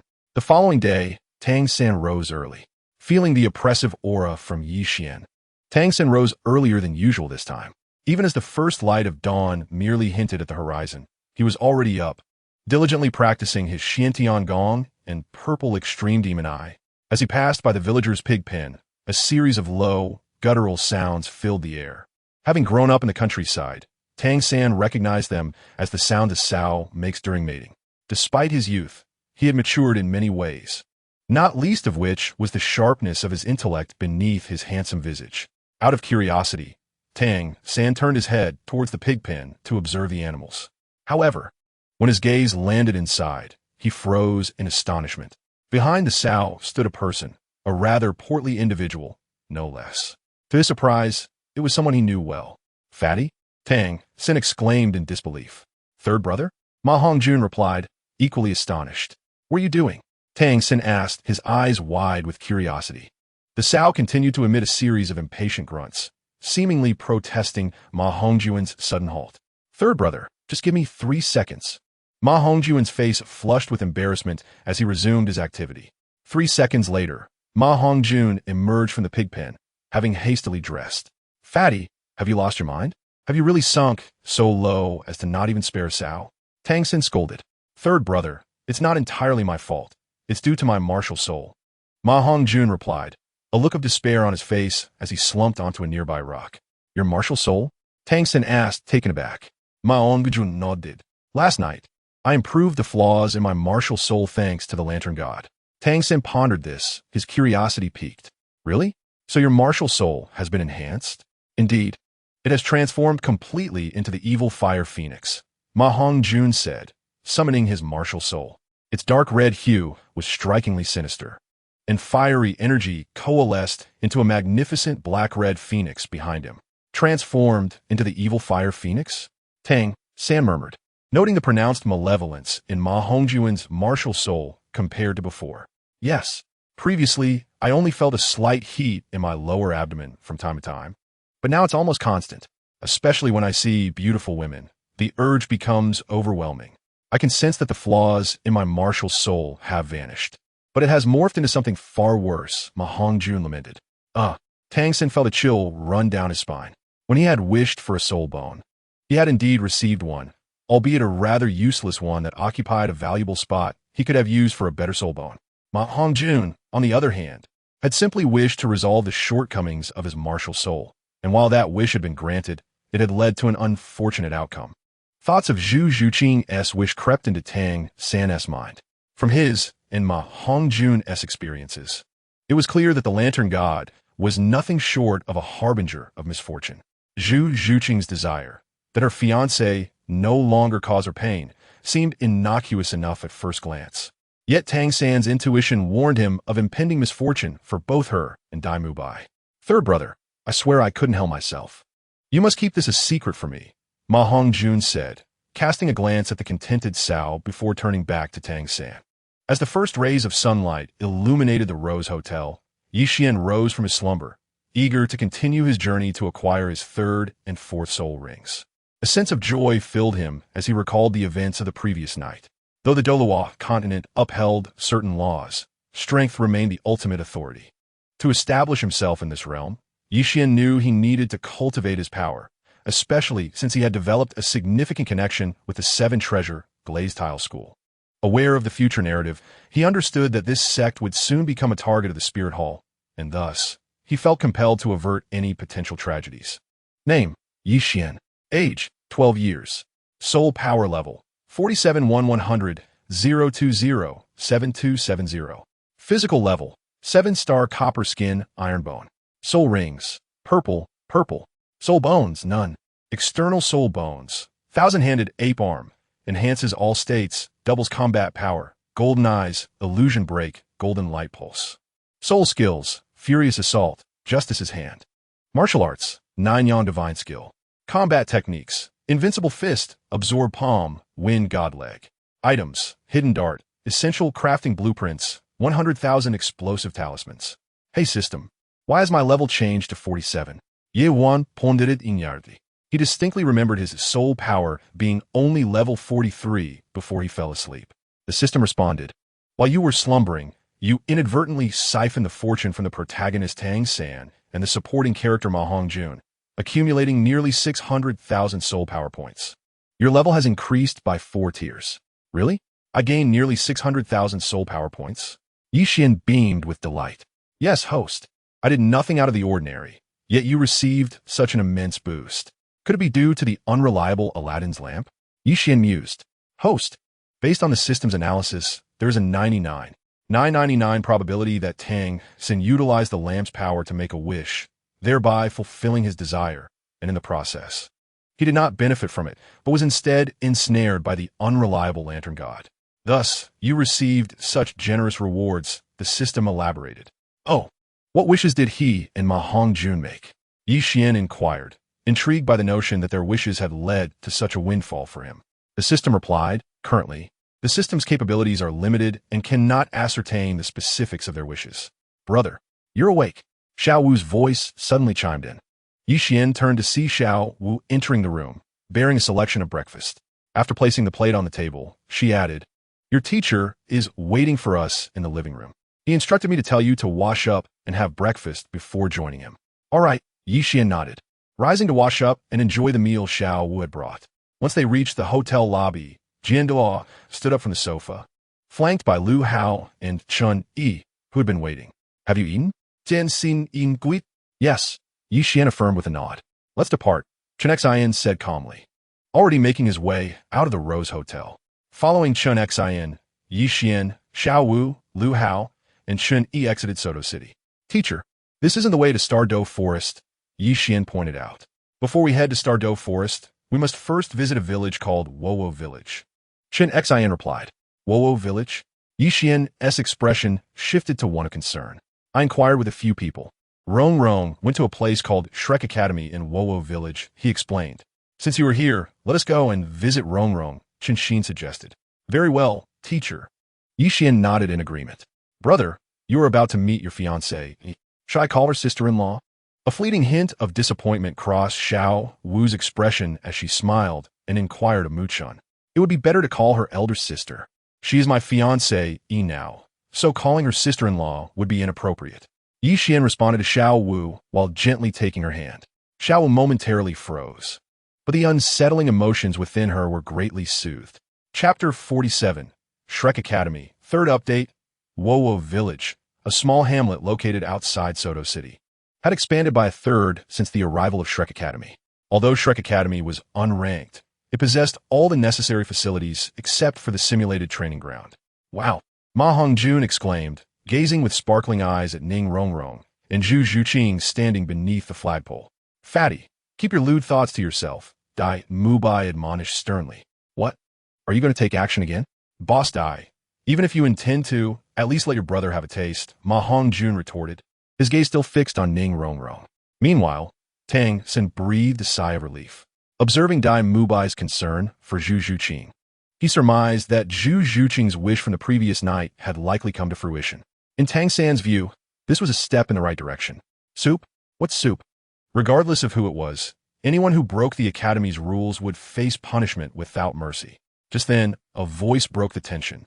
A figure approached, wearing glasses with keen, eagle-like eyes, dressed in ornate robes, standing tall. Some white hairs adorned his head, indicating his advanced age. Director, Ma Hongjun Dai Mubai. And Oscar respectfully addressed the middle-aged man. Director. Tang San furrowed his brow. This was only the second time he had encountered Flander. Notably, due to Xiao Wu being intercepted by Xian, Tang San had been wholly focused on his training and had not visited Flander's shop since arriving in Soto City. Thus, he had yet to acquire the crystal plate from Flander's establishment. Have you finished your run? Flander inquired. Yes, I have completed it, Oscar replied. I wasn't asking you. I was inquiring about all of you. Have you finished your run? Flander reiterated. Yes, we have finished, Oscar responded in a weak voice. Excellent. Come here, Flander directed, eyeing Oscar, who had shaved, then subtly cast a glance at Ning Rongrong, realizing that Oscar had taken a liking to her. He placed a hand on Oscar's shoulder and remarked, Since you are so full of camaraderie, you can run 20 more laps. I have sealed your soul power. In saying the last sentence, Flander whispered softly into Oscar's ear. Oscar sighed, resigned to continue running. Lies come at a cost, regardless of the reasons behind them. Isn't that right, Ning Rongrong? Flander asked, turning to her. Tell me, did you complete the task I assigned this morning? I did not. The distance was too great, and I was hungry, so I could not persist, Ning Rongrong stammered. So you went into the city alone, indulged in a lavish meal, and then strolled around. Returning just now to find Oscar, am I correct? Flander queried. Were you spying on me? As the director, I must be accountable for each student. Oscar lied for your sake, fearing for your punishment, only to willingly accept his own. A true man, Flander assessed Oscar inwardly. He then turned to Ning Rongrong, and you, disregarding the Academy's arrangements and running off on your own, even having a senior conceal it for you. Do you realize that any mistake made on the battlefield could lead to military consequences? This is not a battlefield. It is merely an academy. True, but this is my Shrek Academy. I offer you two choices. 1. Pack your belongings and leave immediately. 2. Demonstrate to me your resolve not to err again. Flander, who do you think you are? Just a mere soul sage. Indeed, I am merely a humble soul sage. Since you look down upon this place, I shall not see you off. You think you can expel me so easily? Flander, I advise you to speak to me with more respect, or you will face consequences you cannot bear. Dai Mubai, assist this young lady in packing her belongings. How dare you? This is my territory, and I am in charge. Mubai. Yes, Dai Mubai replied. You're the first to dare speak to me like this in my life, Ning Rongrong retorted. Even if you're the pride of the 7-treasure glazed tile school, in my eyes, you're just a 20-something level soul master. Everyone here is stronger than you. You're talking nonsense. I just broke through to level 25. I'm the most outstanding genius of my sect in hundreds of years. I acknowledge that Tang San and Zhu Zhuqing are stronger than me. But what about him? Is he stronger than me? Ning Rongrong pointed at Oscar, who was still running. Him? Flander chuckled. Oscar, tell her what level your soul power was when you awakened your martial soul. Innate full soul power. What? Ning Rongrong was taken aback. Not only Oscar, but Dai Mubai had also reached the soul master realm at a young age. Zhu Zhuqing and Tang San were also exceptional. Although Ma Hongjuan's martial soul had defects, it was undoubtedly a top-tier beast martial soul. Now, do you still believe there is anyone here inferior to you? In my view, you are the weakest. You are the weakest. You are the weakest. You are the weakest. Flander's words struck deep into Ning Rongrong's proud heart. Who do you say is the weakest? Just as Ning Rongrong was about to turn away and hide to cry, an aged, hoarse voice suddenly rang out. Who? Flander's expression darkened. Despite his cultivation, he could not sense the soul power fluctuations emanating from the elderly figure before him. Grandpa Xian? Ning Rongrong's face brightened as she recognized a newcomer and hurried to Chen Shin's side. Grandpa Jian? Flanders' expression turned stern, having already deduced the elder's true identity. Rong, Gulme. Since you are unwelcome here, return to the Seven Treasure Glazed Tile School with your grandfather. And let me destroy this academy, Chen Xin stated calmly, his gaze sharp as he stared at Flander. Grandpa Jian, I want to stay. Ning Rongrong hesitated for a moment before responding to Chen Xin. What's so good about this place? It is merely a soul sage at level 78, Chen Xin replied dismissively. Grandpa Jian, I want to stay here to learn. Ning Rongrong insisted. Yi Xian, you are Rongrong's fiancé. What is your perspective on this matter? Chen Xin turned his attention to Yi Xian. Fiancé? Ning Rongrong's expression shifted. Fiancé? Oscar, who was still being punished, stood dumbfounded. Grandpa Jian, what are you saying? He is my fiancé? I was only away from the sect for a few days. And my father has already betrothed me to someone? Ning Rongrong asked, her face filled with shock. It is not just these few days. This betrothal was arranged even before your birth, Chen Xin replied. Grandpa Jian, you must be joking. Ning Rongrong continued to question. This matter has been verified by Fengji and acknowledged in person. It cannot be false. Yi Xian, I'm asking you a question. Chen Xin affirmed to Ning Rongrong while looking back at Yi Xian. Chapter 48. The shifting mindset of Ning Rongrong. Yi Xian did not respond to Chen Xian immediately, but instead pondered the underlying intentions of his teacher. Well versed in the intricacies of Douluo, Yi Xian was fully aware of Chen Xian's deep affection for Ning Rongrong. Lacking descendants of his own, Chen Xian regarded Ning Rongrong as his granddaughter. At this moment, Ning Rongrong was reluctant to depart with Chen Xian, especially after he had just uttered some harsh words. As a titled Douluo, Chen Xian required a means to gracefully withdraw from a situation. Otherwise, why would he seek Yi Xian as counsel? He could have easily destroyed Shrek Academy with a single strike and forcibly taken Ning Rongrong away. Yi Xian turned his gaze towards Ning Rongrong. As her fiancé, he understood her personality quite well. Currently, Ning Rongrong exhibited the temperament of a pampered young lady. Proud of her status as the favored daughter of the Seven Treasures Glazed Tile School, looking down on everyone else. Furthermore, she sometimes relished the thrill of exerting her influence over others. Yi Xian found her current disposition quite displeasing. However, since someone was willing to help him refine his future wife's character, he welcomed the opportunity to address her flaws. To achieve great things, one must possess their own opinions. Her assertiveness is, in fact, commendable. Since she wishes to stay, let her remain, Yi Xian said with a smile. Then Rongrong shall stay in your academy. Should anything happen to her, I will hold you accountable, Chen Xian stated, his expression betraying no change, yet internally.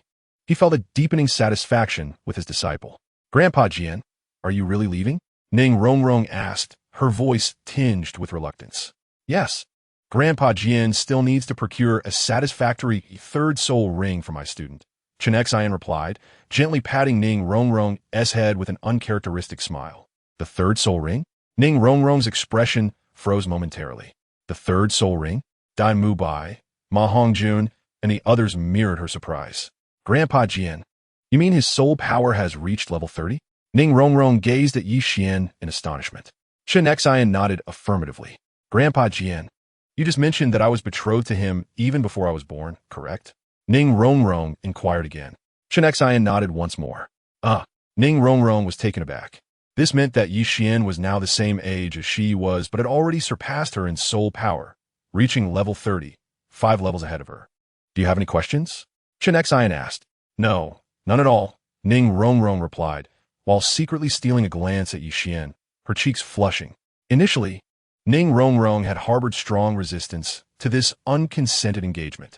However, upon realizing Yi Xian's exceptional talent, which outshone Tang San's, her perspective shifted.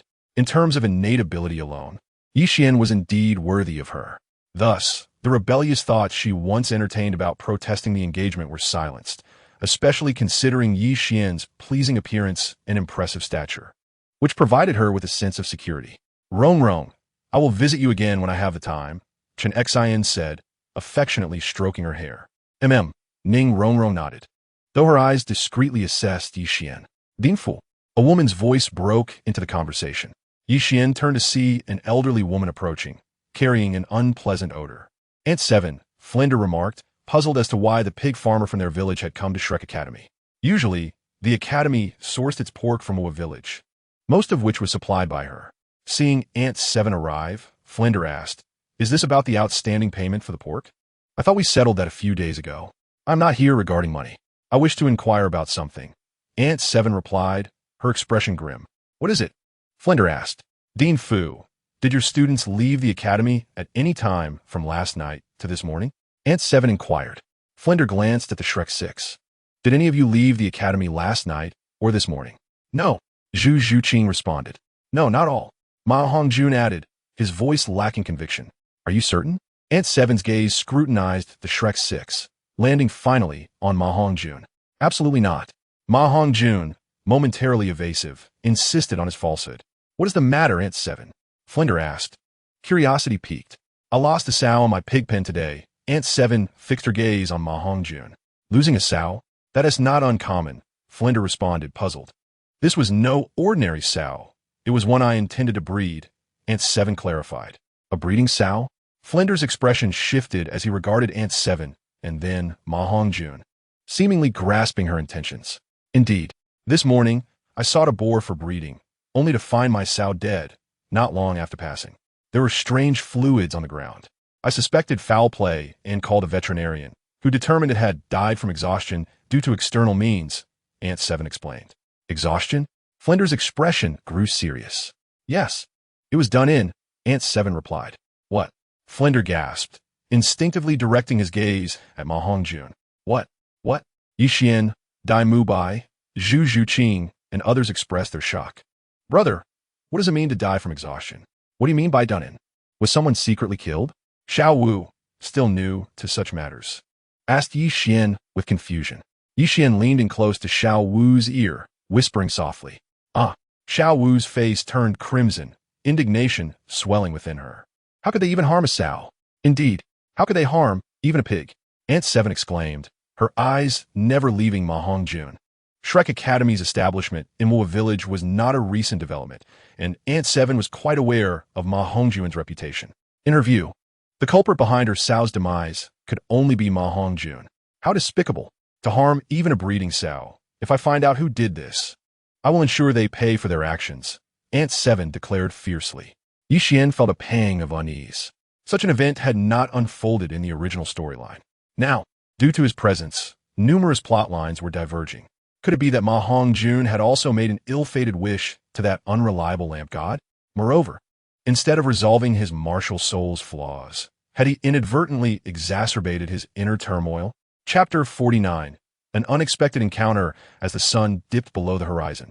Three figures set forth towards a quaint town nestled near the Stardow forest.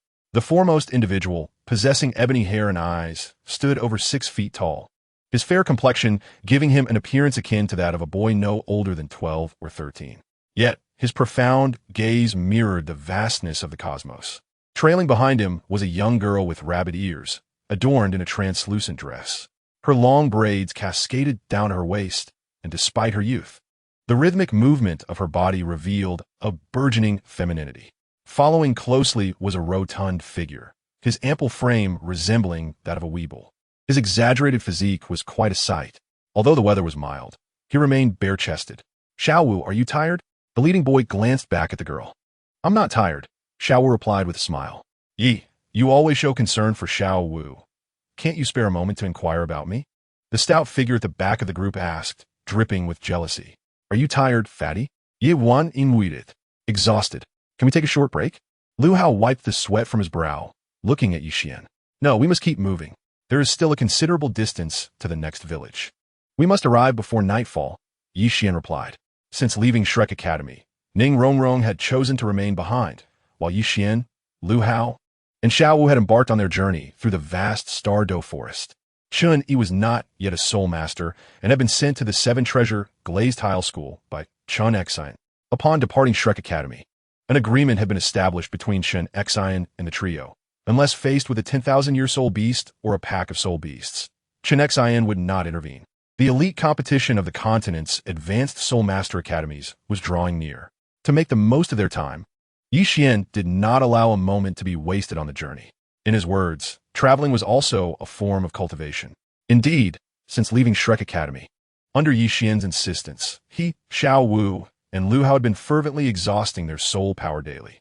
Each time their soul power was depleted and replenished, it grew slightly stronger than before. Despite Lu Hao's grumbling, he had to admit that Yi Xian's method of cultivation was remarkably effective. Of course, Yi Xian was bold enough to pursue this approach due to the presence of Douluo providing close protection, should they encounter insurmountable soul beasts or bandits. Chen Xian would undoubtedly step in. As the last rays of sunlight faded from the distant eastern horizon, Yi Xian, Xiao Wu, and Lu Hao arrived at a modest village. The village, though small, boasted numerous shops fashioned by local farmers, with a decent number of merchants and soul masters frequenting a hotel of moderate size. Inside the hotel, 3 tables were set, with 2 already occupied by patrons. Finally here, Xiao Wu slumped onto the table, too exhausted to lift her head. After a long day of travel, she felt utterly depleted. "Waiter, bring us the menu. Whatever delicious food you have, bring it all." Lu Hao leaned back in his chair, reclining like a lazy cat. Before long, an array of delectable dishes was served at their table. "Hey, are you blind?" Just as Yi Xian, Lu Hao, and Xiao Wu began to dine, a furious voice echoed through the room. Yi Xian turned to the entrance and saw a group of students in red uniforms entering the humble hotel. Bang! One of the students kicked at the person who had dared to scold them, effortlessly sending him flying. The student appeared to be no older than a teenager, but clearly possessed the strength of a soul master. "Dear guest, I apologize. We have quite a few patrons today. Please rest assured, we will bring another table for you," the hotel staff said. Red uniforms? 8 of them. Yi Xian's heart skipped a beat, thinking, could they be students from Tsanghui Academy? Familiar with the lore of Douluo, he knew of the tension between Tsanghui Academy and the Shrek 7 monsters, which had previously resulted in significant conflict. Given that Xiao Wu was not affiliated with Shrek Academy, and Yi Xian himself had not entered Shrek either, the coincidence seemed rather suspect. After all, they had ventured out with public funding. Everyone should feel free to enjoy their meal. But without a table, what were they to do? Stand and watch others dine? What was the difference between that and begging? That's unnecessary. The leading teacher of the Tsanghui Academy students approached Yi Xian and stated, "You all must take your food and eat elsewhere." "What do you mean? You want to claim our table? We were here first." Xiao Wu protested. "I'll give you one more chance.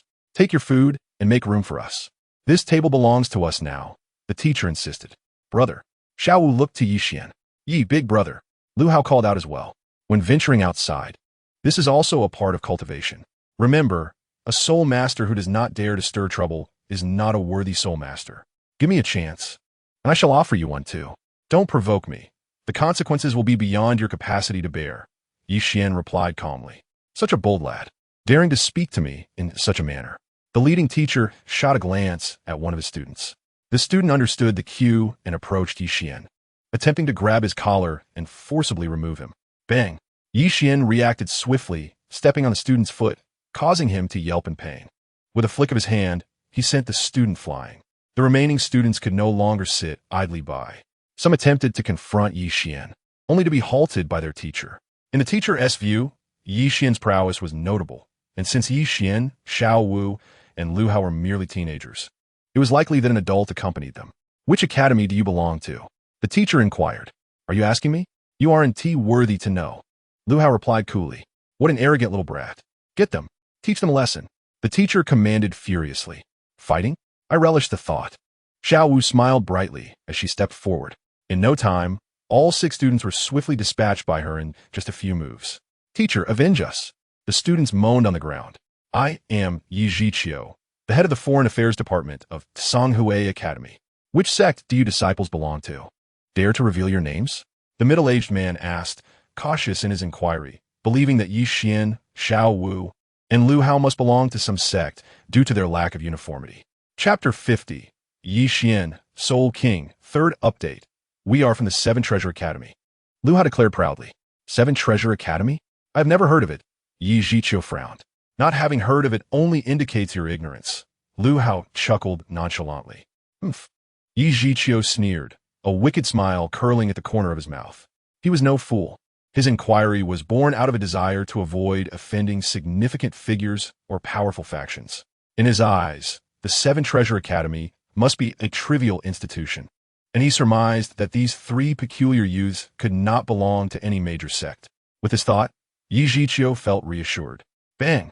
He stomped his foot, summoning 5 soul rings of varying colors: white, yellow, purple, and purple, indicating he was a soul king of over level 50. Green energy coalesced around his limbs and torso, forming a protective shell. Where is your teacher? Call your teacher out. This matter should be resolved by an adult. Yi Zhiqiu said blandly. With you, an old turtle. You think you can summon my teacher? I alone am more than enough to handle you.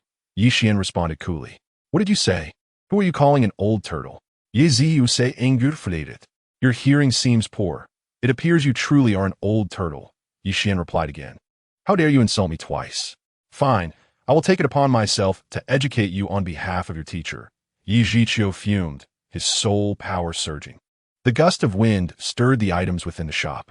Sir, young master, I implore you, do not fight in this humble establishment. My family relies on this small shop for our livelihood. Would it be possible for you to take your quarrel outside? Pleaded the owner of the inn. Do you dare to go outside? Yi Zhiqiu asked sharply, his gaze piercing. Why would I hesitate? Ye Wan, replied coolly. Very well, I shall await you outside. Yi Zhiqiu declared, stepping out of the modest inn ahead of Yi Xian, who promptly followed. In the clearing outside the inn, Yi Zhiqiu revealed his Xian turtle martial spirit. Young man, I offer you a chance. Apologize to us on your knees, and it will not be too late. Apologize? We were enjoying our meal peacefully. What wrong have we committed? It is you who sought to claim my table. Fine, since you grant me an opportunity, I shall extend one to you as well.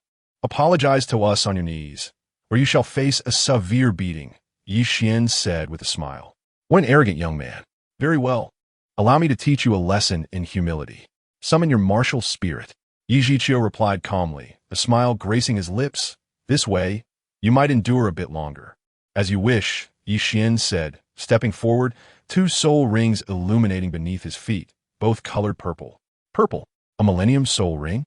The students of Tsanghui Academy stared in disbelief at Yi Xian. They had never witnessed anyone with a Millennium Soul Ring as their first. Yi Zhiqiu's expression grew grave. While he was a soul king, his first soul ring was a decade-long white ring, and his second and third were yellow rings of a century each. His fourth and fifth rings were 1,000 and 2,000 years, respectively. In stark contrast, Yi Xian possessed 2 Millennium Soul Rings. Notably, the second pattern on Yi Xian's first soul ring showed signs of maturation, indicating that its age approached 2,000 years. Meanwhile, Yi Xian's second soul ring bore an astonishing 8 patterns, suggesting an age of 8,000 years. Soul rings grant soul masters techniques and enhance their physical attributes. With each additional year of a soul ring's age, a soul master's physical attributes are increased correspondingly. Yi Xian's total soul ring age exceeded 10,000 years, meaning his physical attributes have been augmented by 10,000 points. Yi Zhiqiu's breathing grew heavy. In terms of total soul ring age, Yi Xian had left him far behind. Despite being a soul king, he found himself at a disadvantage regarding the duration of their soul rings. What academy is the 7 Treasures Academy? Yi Zhiqiu inquired, astonished, as he believed that ordinary academies could not possibly yield such exceptional soul rings. Old turtle, are you frightened? If so, kneel and beg for mercy, Yi Xian taunted. How dare you call me an old turtle? Yi Zhiqiu's anger flared, obliterating the last remnants of his composure. First soul skill, Xian, turtle manifestation. The first soul ring around Yi Zhiqiu glowed with white light. Do not think that having 2 Millennium Soul Rings will enable you to defeat me. Today, I shall teach you the importance of respecting your elders. Prepare yourself, Yi Zhiqiu proclaimed, as his second soul ring shone with yellow light. Second soul skill, Xian Water Ice Seal. A torrent of icy water surged toward Yi Xian at a terrifying speed, aiming to encase him in ice. In the blink of an eye, the temperature plummeted, giving rise to a misty white vapor. As the frigid water approached, Yi Xian's figure began to shimmer and distort. Wind Godleg. With a thunderous crash, Yi Zhiqiu was sent sprawling across the ground by a powerful kick from Yi Xian. Haha, indeed a turtle. Lu Hao laughed heartily. Yi Zhiqiu clenched his fists and rose from the ground, his eyes fixed on Yi Xian, astonished by the latter's incredible strength. Wind Godleg. With renewed vigor, Yi Xian swiftly closed the distance to Yi Zhiqiu. Third soul skill, Xian Water Surge. As Yi Xian approached, Yi Zhiqiu activated his third soul ring, which glowed with yellow light, unleashing a wave of icy power. Before Xian could strike with his wind godleg, he found himself encased in ice. "Ha ha, young man. It is over." Yi Zhiqiu laughed, as his fifth soul ring illuminated with purple light. Fifth soul skill, Xian Ice Fist. Just as Yi Zhiqiu prepared to strike Xian, the latter's eyes transformed to gold. Two beams of light shot forth from his golden gaze, targeting the unsuspecting Yi Zhiqiu. With a sudden impact, Yi Zhiqiu was struck by the golden rays, sliding backward. Xian managed to break free from the icy prison, gripping his Ninxiao Chaos Axe. Simultaneously, his first soul ring glowed with purple light. First soul skill, Furious Assault. Xian leaped high into the air, descending gracefully toward Yi Zhiqiu. Second soul skill, Xian Water Ice Seal. A wave of icy power surged toward Xian, seeking to freeze him once again. However, during the execution of his first soul skill, Xian entered a state of dominance. Unless one possessed overwhelming strength, it was impossible to restrain him. With a resounding crash, Xian advanced against the icy wave, wielding his axe with tremendous force. Yi Zhiqiu was struck by an immense power, sent flying and crashing heavily to the ground over 20 meters away. Coughing up a mouthful of blood, Yi Zhiqiu struggled to his feet, pointing a trembling finger at Xian. "You!" As he attempted to move, a cracking sound echoed. Instinctively, he looked down, realizing that his Xian turtle shell martial spirit had cracked. What an old turtle, unable to withstand even 4 strikes from a great soul master. Xian mocked. "You!" Yi Zhiqiu's hand trembled with fury. As a soul king, he could not believe he'd been bested by a mere great soul master. With a final cough of blood, he collapsed unconscious. Chapter 51. Coincidence? The protagonist's halo? The Star Douluo forest lies nestled between the Heaven Douluo Empire and the Star Luo Empire, forming a natural barrier between the two great empires. Towering trees abound, and soul beasts roam freely, making it one of the most perilous places on the continent, ranking among the top 10. The Star Douluo forest is far superior to the soul beasts raised by those nations, where one could encounter soul beasts aged 1,000 or even 10,000 years at any moment. Xian, Xiao Wu, Lu Hao, we have now entered the forest. From this moment on, do not stray more than 20 meters from my side. Without my command, do not engage the soul beasts lightly. Reckless attacks may attract even more formidable soul beasts. Do you understand? Understood. Got it. Yes. Xian, Xiao Wu, and Lu Hao nodded in agreement. The four of them set off, with Lu Hao leading, Xian and Xiao Wu following closely, and Chen Xian bringing up the rear. As they were on the outskirts of the Star Douluo forest, many low-level soul beasts were present. At Xiao Wu's insistence, they refrained from attacking any soul beasts unless absolutely necessary. Suddenly, a rustling sound of leaves echoed from ahead, as if something was moving swiftly through the foliage. Something's amiss. Yi Wan alerted. Be cautious. Something is approaching at high speed, Chen warned. Yi Wan nodded. Big brother Yi, can you discern what it is? Lu Hao gripped his hands tightly, sweat beading on his forehead, clearly anxious. This was his first encounter with a soul beast in the forest. With a thought, Xian activated his golden eyes, enhancing his vision to a remarkable degree. It appears to be a rat. He replied. A rat? A rat? Lu Hao and Xiao Wu were taken aback. No, it is not a rat. It is a pangolin, Xian corrected. A pangolin? Chen furrowed her brow. Rija link, ye quants martial sol. What is its length? Approximately 1 meter, Xian answered. And what its head and tail? Chen inquired again. The head is somewhat triangular, and the tail is fan-shaped with a bulbous end, Xian elaborated. His extensive knowledge of soul beasts stirred excitement within him. It is the iron hammer triangular pangolin. Over 10,000 years old. Xian, your third soul ring is ready, Chen declared, vanishing from her spot. A loud thud echoed ahead, followed by something flying toward them, landing on the ground beside Xian. Let us begin, Chen said nonchalantly. Yes, teacher, Xian replied, thrilled to have a title Douluo level mentor. In an instant, he had incapacitated a 10,000-year soul beast. Approaching the iron hammer triangular pangolin, he retrieved a dagger, prepared to end its life, when a voice called out, "Stop." The voice was raspy, belonging to an elderly man. Xian turned to see 3 individuals approaching slowly, 2 adults and 1 child. One was an old woman with a serpent-headed cane, another a burly middle-aged man, and the last, a young girl. What do you want? Xian asked. I am Xiang. The old woman introduced herself. With each step she took, a soul ring materialized above her head, 6 in total. A soul emperor. Xiao Wu Lu Hao. And Xian gaped in astonishment, realizing the elderly woman was over level 60. Xian's brow furrowed. The situation was diverging from the narrative he knew. In the original timeline, Xiang had appeared due to a conflict involving the phoenix-tailed chicken snake and Shrek Academy. The soul beast here was a 10,000-year iron hammer triangular pangolin.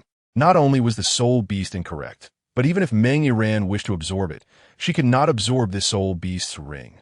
Moreover, the number of people was inconsistent. In the timeline, only Xiang and Meng Yiran appeared, but now a third person, the muscular middle-aged man, was present.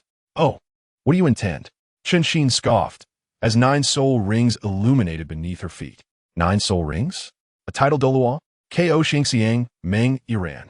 And the middle-aged man stared blankly at Chen.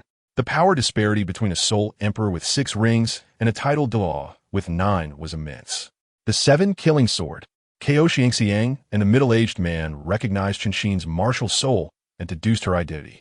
Unaware of your presence, if we have caused any offense, we hope you will forgive us. Xiang said, bowing slightly to Chen. Is that so? If you're untroubled, then be on your way. Chen's icy voice sliced through the air. Your Grace, you cannot allow this iron hammer triangular pangolin to fall into the hands of this child. Xiang insisted, bracing herself against the pressure. Why? Chen queried. Because we discovered this iron hammer triangular pangolin first, the middle-aged man interjected. You found it first? Xian raised an eyebrow, suspecting the coincidence. This is no phoenix-tailed chicken snake. How can you prove it was your discovery? Xiao Wu asked. It is simple. Look at the pangolin's abdomen and back. There are several wounds from my cane, along with claw marks from my nephew, Xiang explained. Xian, Xiao Wu, and Lu Hao examined the pangolin's body. Its 4 feet had been severed by Chen, but there were indeed fresh wounds on its abdomen and back. And what of it? Without you, can I not deal with this soul beast? Chen asked calmly. Your Grace, do not say that. Even a more ancient soul beast would fall before you. My nephew has just surpassed level 50, and this soul beast, being over 10,000 years, is crucial for him. Might you consider relinquishing it to us? We would be eternally grateful. Today, we owe you a favor, Xiang implored, her tone earnest. Chen, renowned as a title Douluo, was not to be trifled with. Xiang knew that even if her husband, Long Gongmeng Shu, were present, she could not contend with Chen. I have no need for your favor, Chen replied dismissively. Xiang was taken aback but held no resentment, recognizing the vast gulf between a soul emperor and a title Douluo. Your Grace, I do not understand. As a title Douluo, you do not require soul rings. Why waste this soul beast? Xiang questioned, perplexed. Who said this soul ring is of no use to me? My student requires this soul beast ring, Chen responded. Your student? Are you saying one of these 3 children is your student? Xiang asked, astonished. Chen nodded. They're so young, younger than Iran by a year or 2. This is a soul ring of 10,000 years. Has anyone among them reached level 50? Xiang gazed skeptically at Chen. Greetings, elder. My soul power has not reached level 50. I seek to obtain my 3rd soul ring. Xian stepped forward to explain. Your 3rd soul ring? Child, are you jesting? You wish to acquire a 10,000-year soul ring for your 3rd? Xiang's brows furrowed as she scrutinized Xian. Xian, spare the chatter. Quickly slay it and absorb the soul ring. I wish to see who dares harm my student, Chen urged, her eyes sharp as blades, fixated on Xiang. Yes, teacher, Xian replied, moving beside the iron hammer triangular pangolin, plunging his dagger into it. The pangolin struggled briefly before collapsing to the ground, motionless. Chen was not truly tyrannical. Time was of the essence. The pangolin's feet had been severed, rendering it unable to flee. Blood pooled around it, and further discussion would lead to its demise, preventing Xian from acquiring the soul beast ring. For a soul master to absorb a soul beast ring, the soul master must personally slay it. This ensures the ring's efficacy is maximized.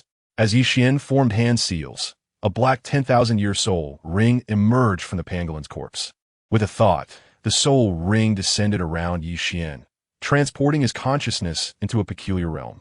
On one side, Chao Tianxiang, Meng Iran, and the middle-aged man remained present, eager to witness the extent of Chen Xian's heart. They were curious whether this child could create a miracle in the realm of soul masters. As the third soul ring was one of 10,000 years. The purple 1,000-year soul ring. Chao Tianxiang's expression froze. After entering a meditative state, Xian's first and second soul rings appeared around him. Astonishingly, both the first and second soul rings were of the 1,000-year grade. Grandma, did you not say that the maximum limit for the first 2 soul rings of a soul master is 100 years? Meng Iran inquired, her tone filled with shock and confusion. That is indeed true for most individuals. However, there are always 1 or 2 prodigies whose soul rings exceed the limits of the majority, Chao Tianxiang replied. Both of Xian's first and second soul rings were purple. Thus, could Xian successfully absorb a soul ring of 10,000 years? Chao Tianxiang's gaze became less certain, silently hoping that Xian could succeed, allowing her to witness a miracle in the soul master realm. The 3 did not leave nor disturb Xian, and Chen Xian allowed them to remain. Approximately half an hour later, Xian opened his eyes. Did it succeed? Meng Iran's eyes widened. Besides her, there existed peers of even greater talent. A miracle! Chao Tianxiang could not help but exclaim. This is nothing short of a miracle. The middle-aged man, who needed to acquire the soul ring, also gasped in astonishment. It seems that the 10,000-year level is not your current limit. How many years do you wish for your next soul ring? Jian Xin Yin Gui. Throughout the entire process of absorbing the soul ring, Xian felt no pain, indicating that he could indeed absorb a soul ring of even higher age. 50,000 years. Xian stated. 50,000 years. Chao Tianxiang and the others were visibly shocked, their eyes turning to Chen Xian. Xian had just acquired his 3rd soul ring, and now he was aiming for a 4th soul ring of 50,000 years. Typically, a soul master could only absorb a 4th soul ring with a maximum age of 5,000 years. Yet Xian had elevated that limit tenfold. Very well, Chen Xian replied. Chao Tianxiang exhaled heavily. Had she not witnessed it herself, she would never have believed that such a madman existed in the world. Brother, congratulations on acquiring your 3rd soul ring. Xiao Wu congratulated. Thank you, Xian smiled, but in his heart, he contemplated how to help Xiao Wu obtain her 3rd soul ring. Brother Yi, congratulations. Lu Hao also offered his congratulations. Thank you. You will soon possess your 3rd soul ring as well. Xian encouraged. What about your soul skills? What is your 3rd soul skill? Chen Xian asked.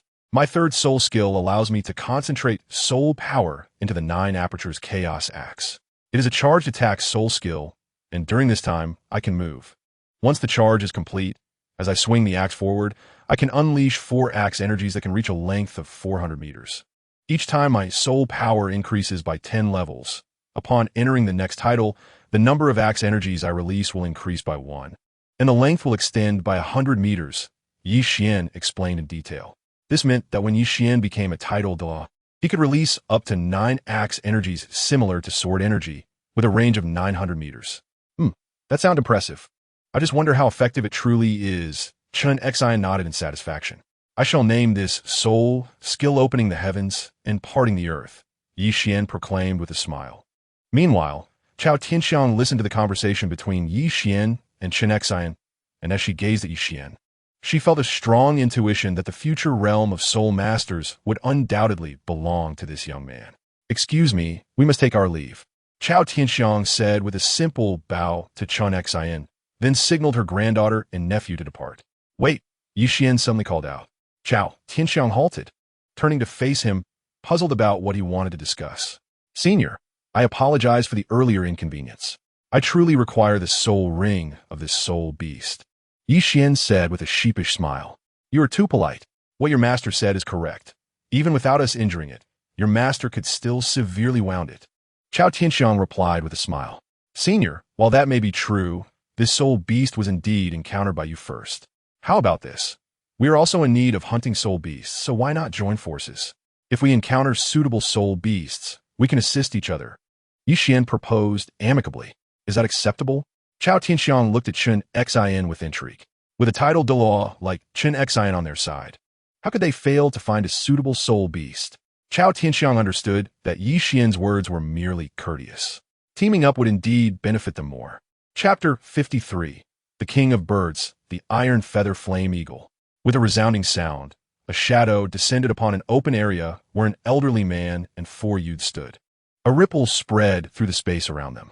An elderly man with white hair seemed to emerge from the void.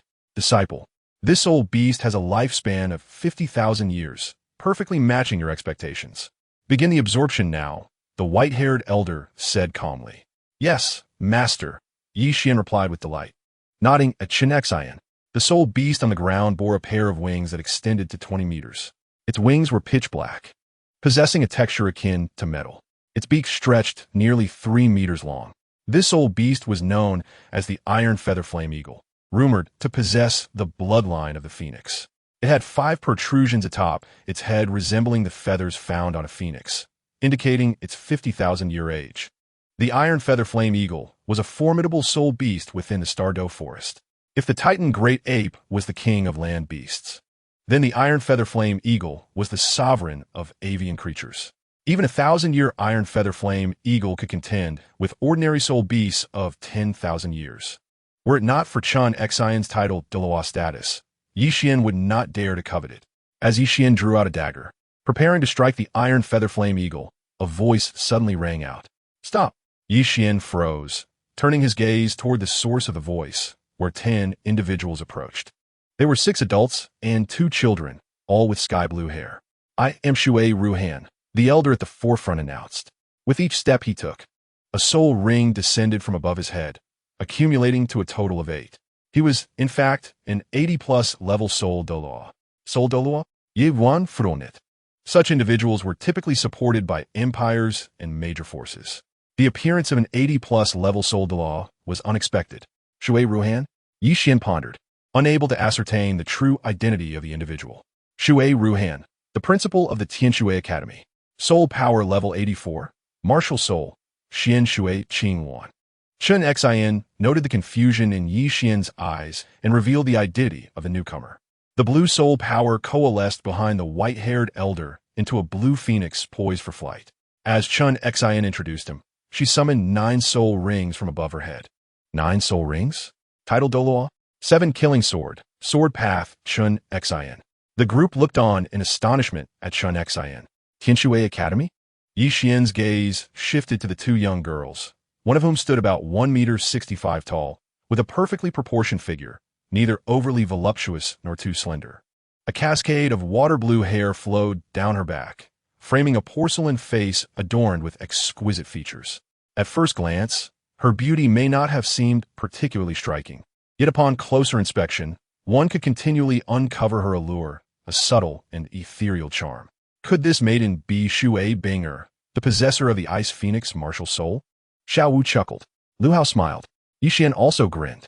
Xiao Wu, Lu Hao, and Xian exchanged glances, intentionally or not, towards the figures of Chao Tianxiang and Meng Yiran in the arena. The scene before them was undeniably familiar. Chao Tianxiang and Meng Yiran appeared momentarily taken aback.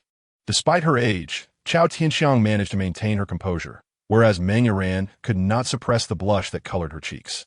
It was evident that these individuals had come to contest the soul ring of the Iron Feather Flame Eagle. Your Highness, forgive me if I have offended you in any way, Shui Ruhan remarked. Let us speak of the matter at hand. Chen Xian interjected directly. Very well, Your Highness.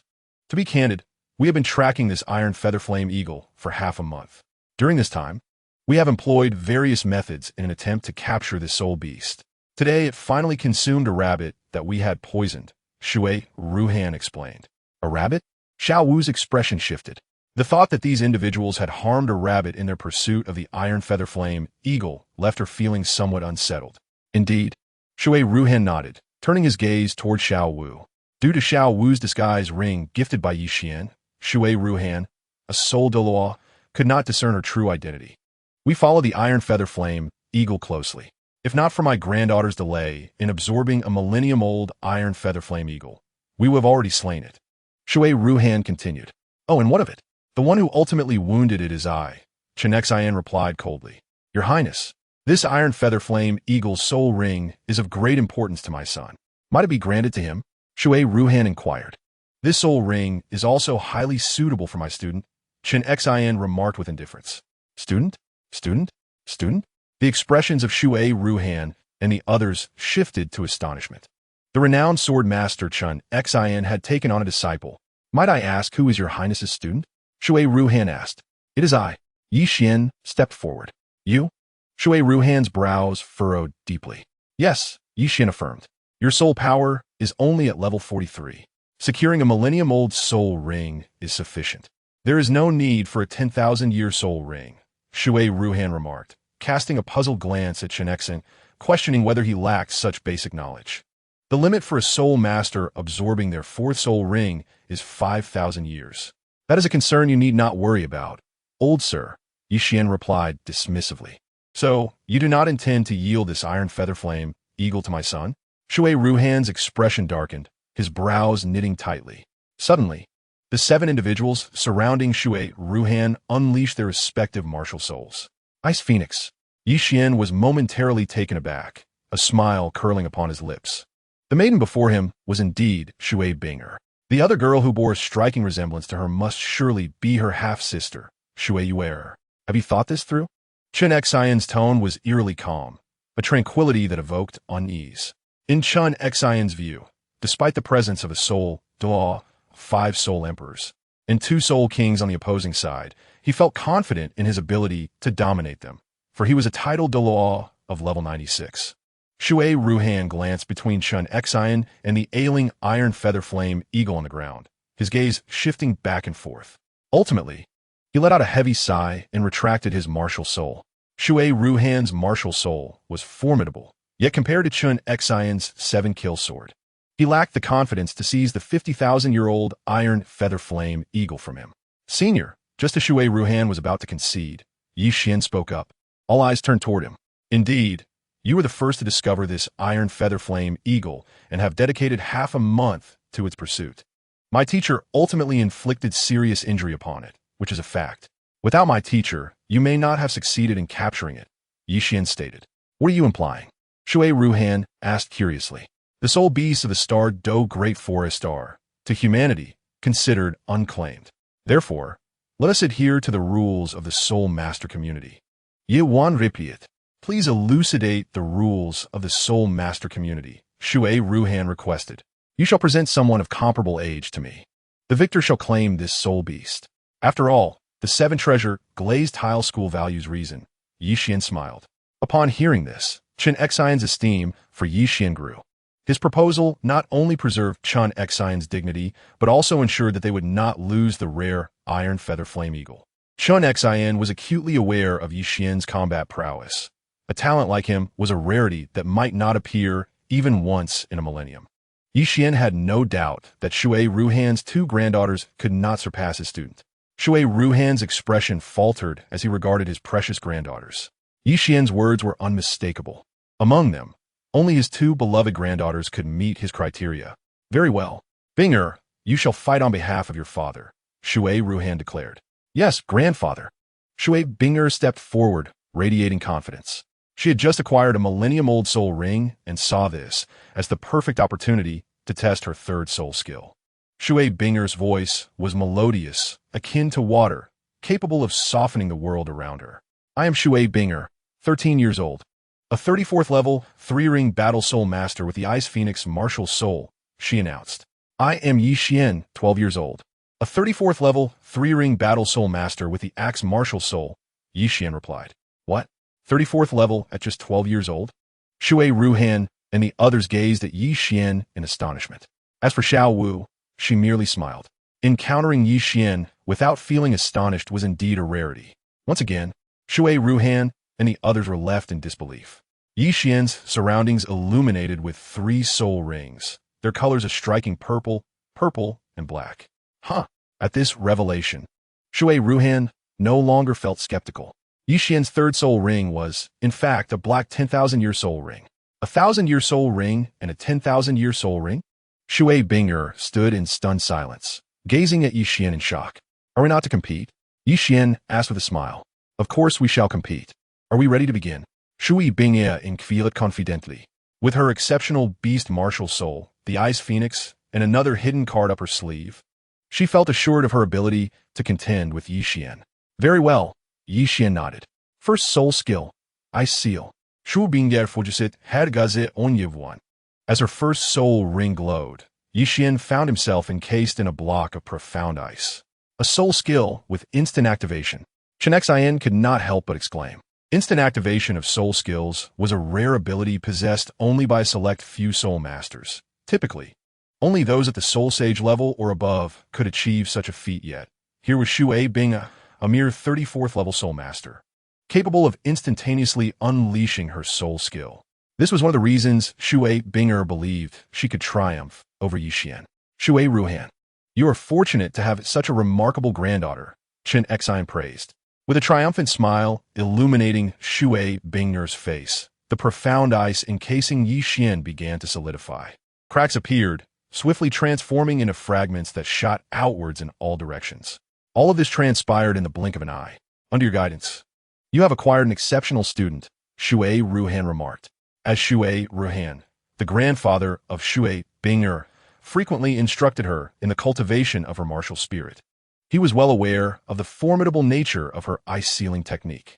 For a genius soul master, breaking free would pose no challenge, requiring merely the activation of soul skill. Yet, Xian did not employ any soul skills. With a gentle shake of his body, he shattered the icy confinement that encased him. The extraordinary strength of Xian's physical form was unprecedented, even for Xue Ruhan, the dean of the Water Academy. At that moment, Xian's first soul skill, Furious Assault, illuminated his first soul ring in a brilliant purple glow. He leaped into the air, brandishing his axe as he descended directly towards Xue Binger. Be careful, Xue Ruhan urgently cautioned, as Xue Binger activated her second soul skill, Ice Ring Armor. A layer of crystalline blue armor enveloped her. Sensing Xian's impending attack, she deftly sidestepped, narrowly evading his strike. Despite her agility, she was unable to escape the range of Xian's assault.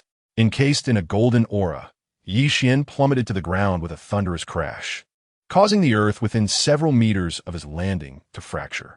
With a resounding thud, Xian's axe descended upon Xue Binger's ice ring armor, unleashing a terrifying force that sent her hurtling backward.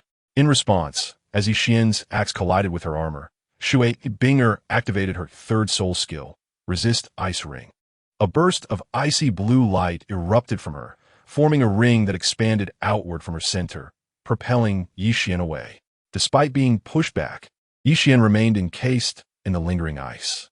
With a gentle tremor, Xian shook off the ice that bound him, observing Xue Binger, who clutched her injured shoulder with blood trickling from her lips. He spoke kindly. I concede. I have not yet been defeated, Xue Binger retorted defiantly. Let be. We have lost. The soul rings belong to you, Xue Ruhan declared. Grandfather, Xue Binger called out, unwilling to accept defeat. A loss is a loss, Xue Ruhan replied matter-of-factly. Father, Xue Binger turned to a middle-aged man. Father does not blame you, he said with a smile, ruffling her hair. Remember my words, strive to do your best. Life is fraught with dissatisfaction. Not every desire can be fulfilled. My apologies for the intrusion, Xue Ruhan said, bowing to Chen Xian before departing with his companions. Although Xue Binger left, she cast a lingering gaze at Xian, her thoughts shrouded in mystery. Disciple, it is time to commence, Chen Xian said with a smile. Having lived a long life, Chen Xian understood that Xian had merely staged an act to preserve his teacher's reputation. Indeed, Xian nodded, but as he raised his hand, he froze in astonishment. A colossal figure had silently materialized before him. Two towering trees parted, revealing an immense silhouette that moved with eerie silence. The sight of this behemoth took everyone's breath away. Xiao Wu, however, displayed a flicker of excitement, her expression reminiscent of a warm reunion with an old friend. Chapter 55, Titan Giant Ape. I must report, Xian has delivered ahead. The imposing creature stood before them like a mountain. Its dark fur shimmered with an uncanny brilliance under the sun. Though it was on all fours, its shoulder height exceeded 7 meters. If it were to stand upright, its height would surpass 15 meters.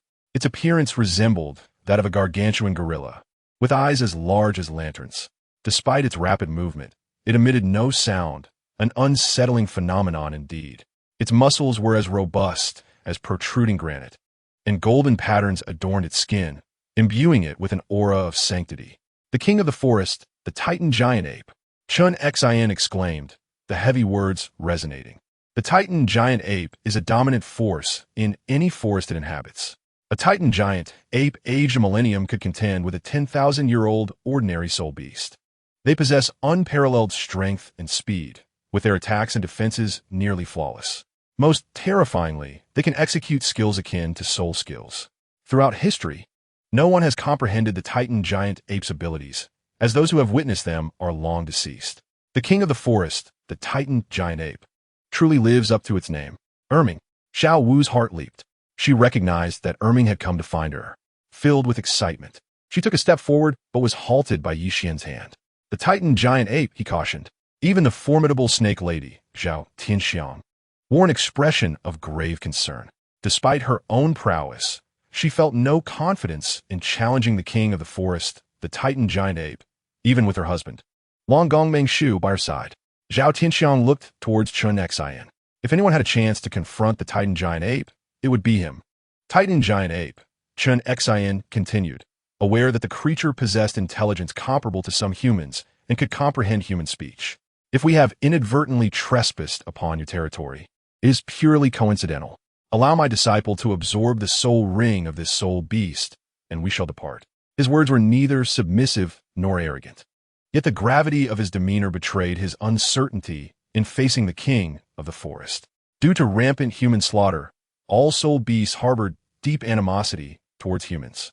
Chen Xian was uncertain whether the Titan giant ape would allow Xian to absorb the soul ring of the iron feather flame eagle. The Titan giant ape remained silent, refraining from immediate aggression. Only Xiao Wu and Xian understood it had come in search of her. The creature's gaze flickered between Xiao Wu and the others.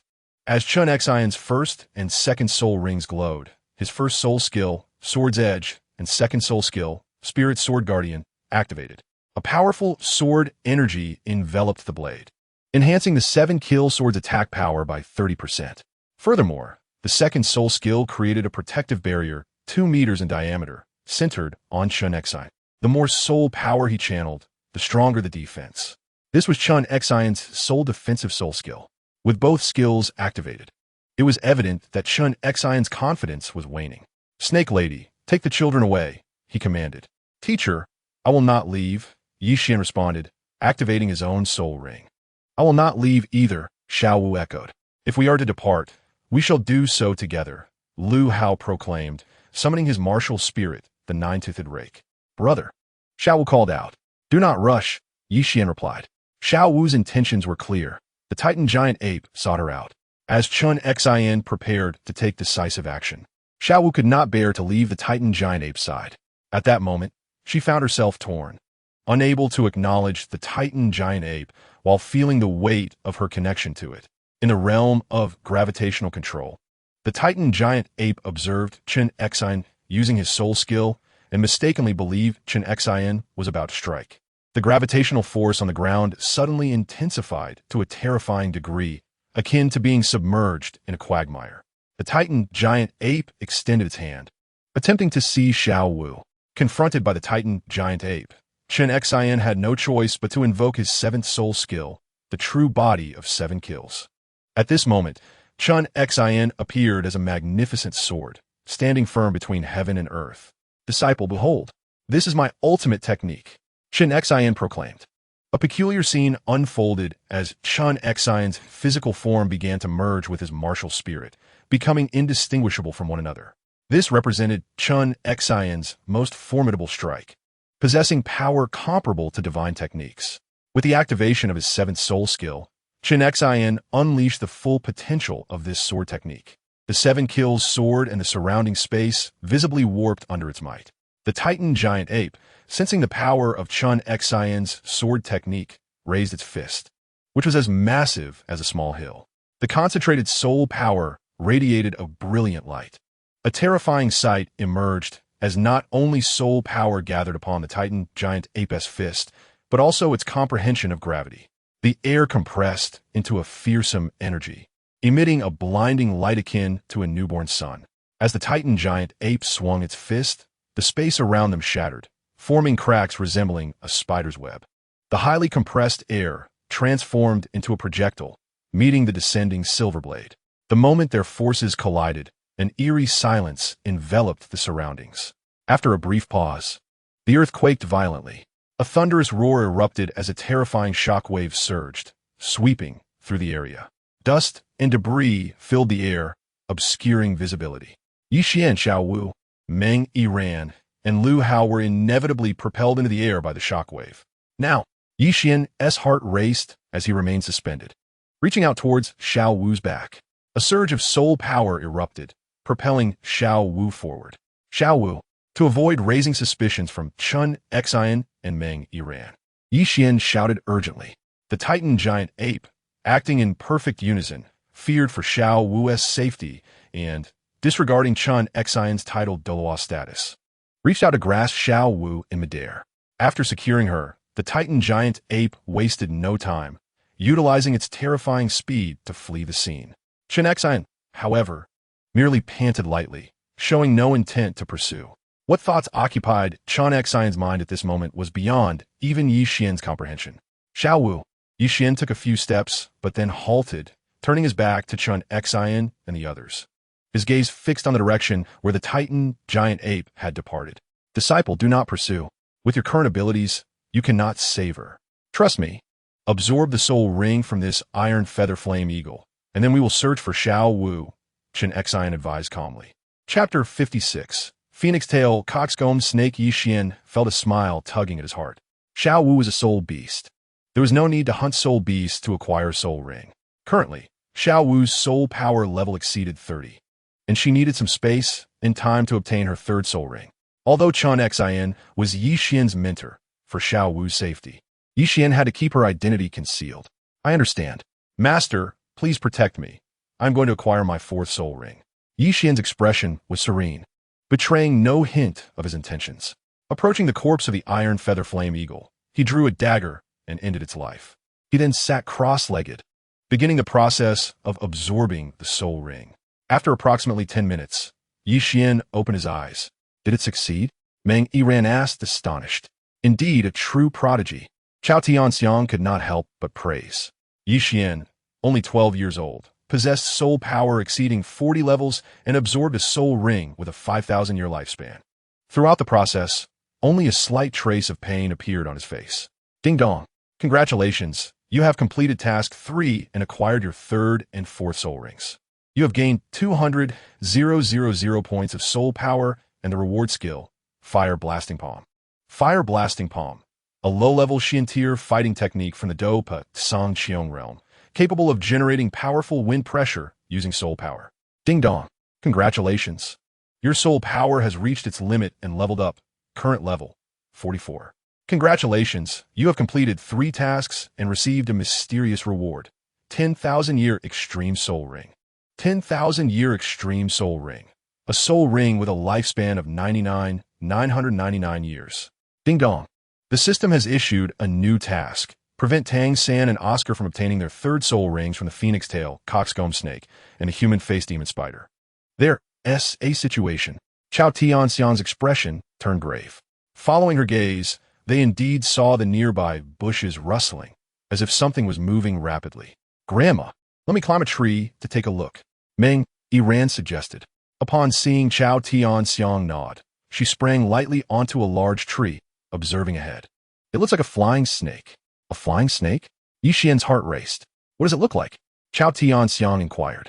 I can't see clearly, but it's about 2 to 3 meters off the ground, with a bright red, fleshy crown on its head, Meng Yiran replied.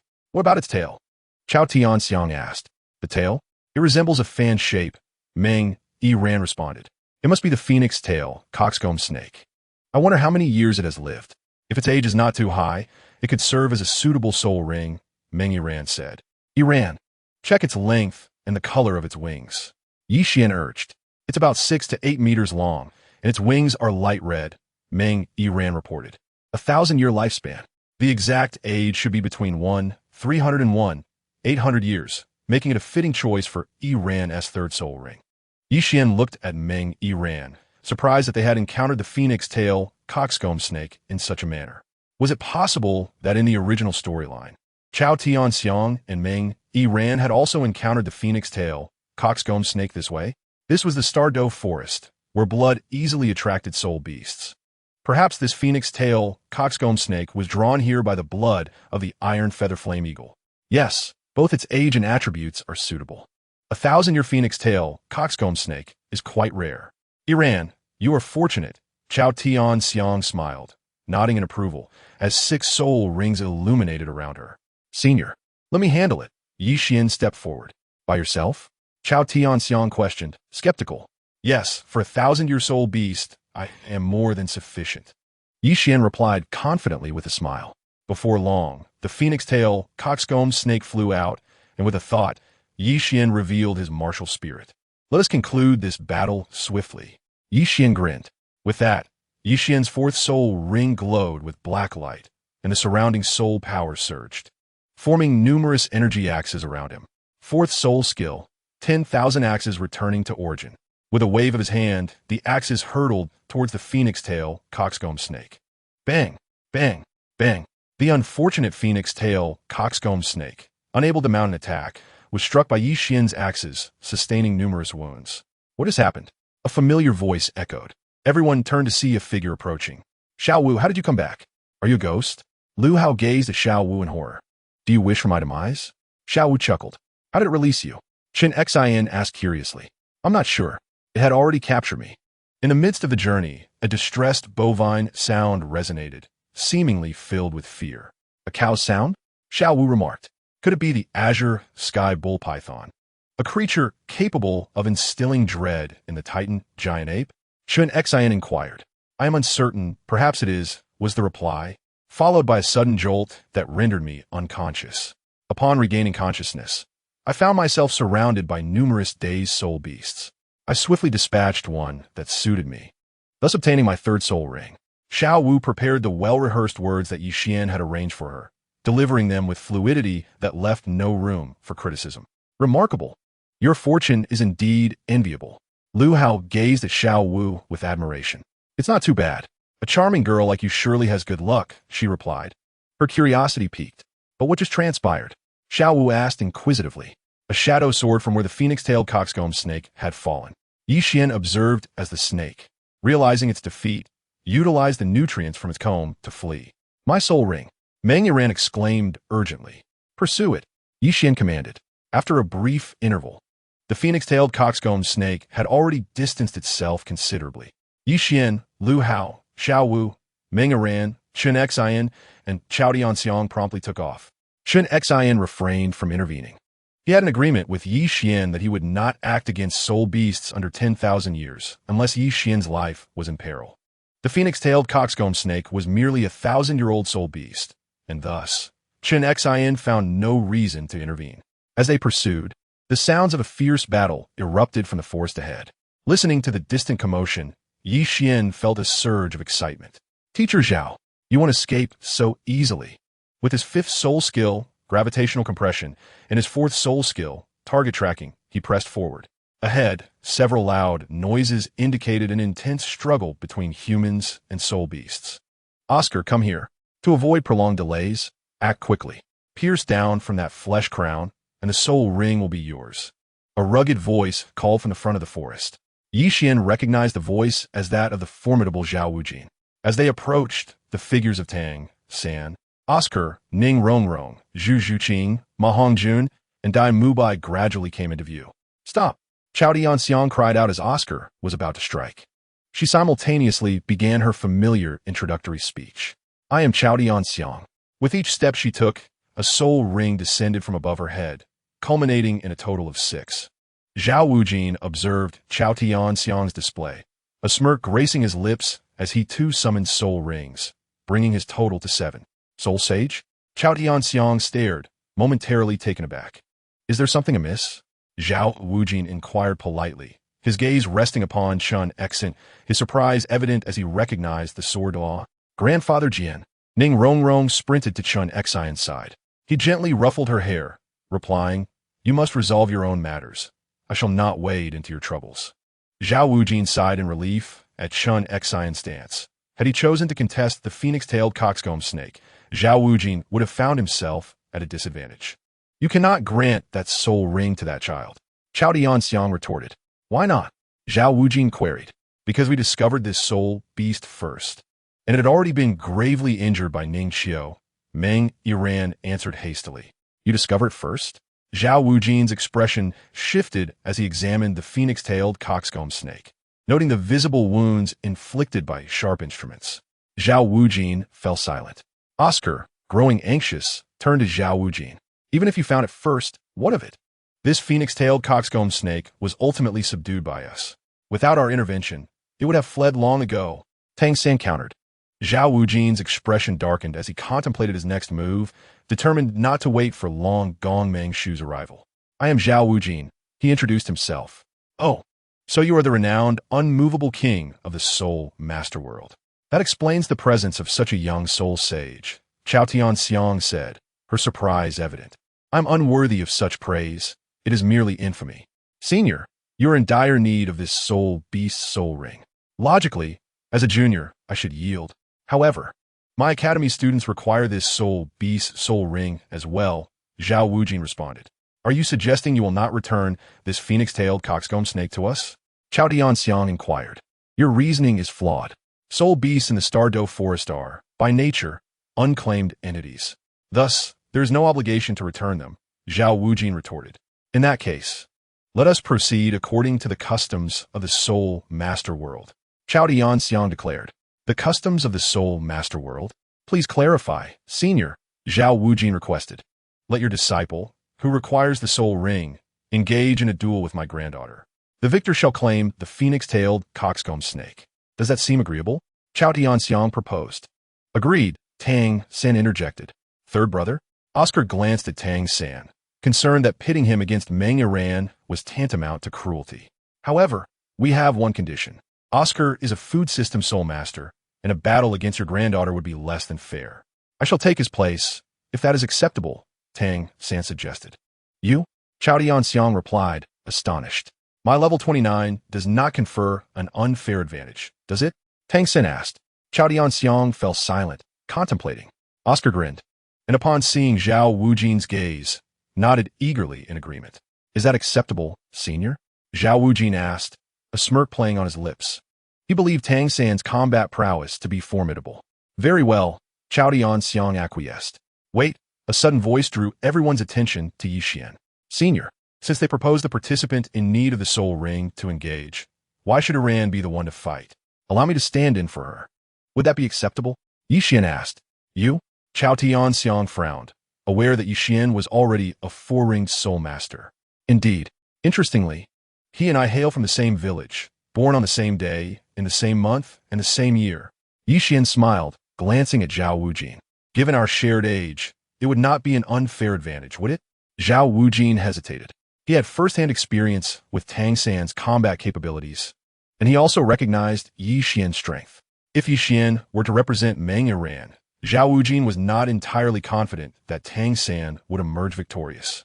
Senior, Xian continued to address Xiao Tianxiang. Perhaps you are unaware, but the unmovable king remains true to his nature.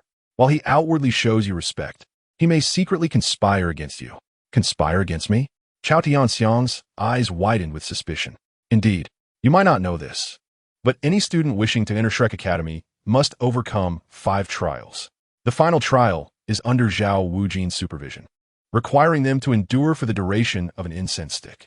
I have heard that it was Tang San alone who managed to withstand Zhao Wujin's onslaught for that duration, leaving him bruised and battered. Do you still believe he has your best interests at heart? Ye Wan Inweedeth. Zhao Wujin, Xiao Tianxiang called out, her voice heavy with tension.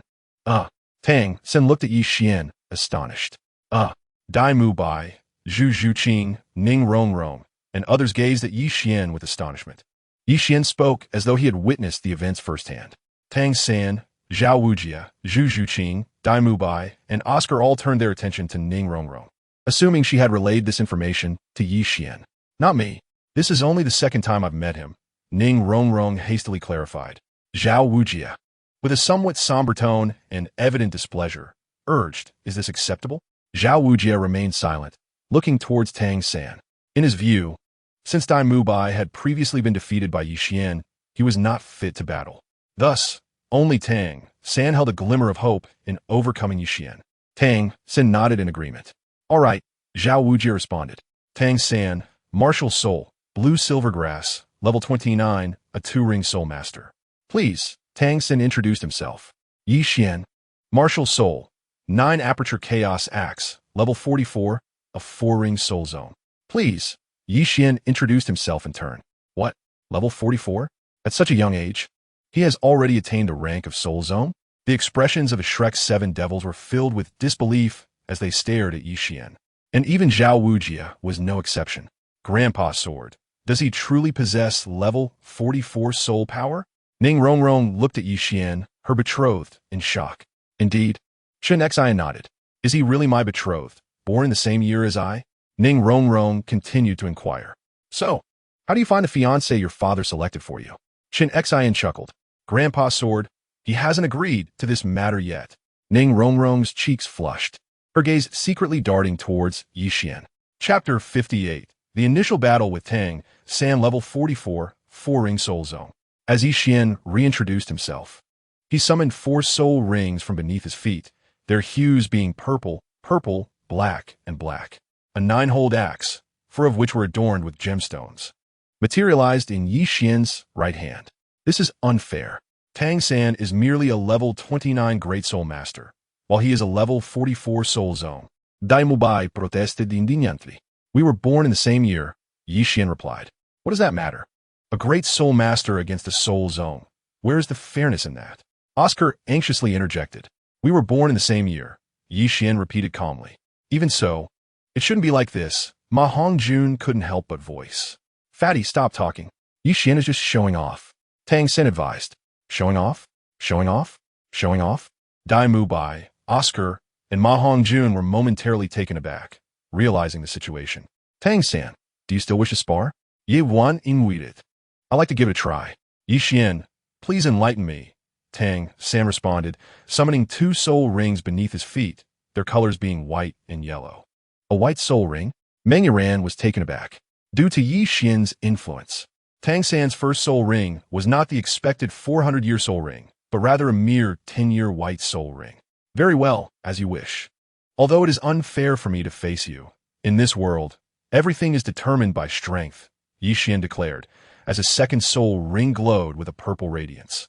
The second soul skill, Disarm, manifested a circular area with a radius of 5 meters beneath Tang San's feet. The gravitational force intensified.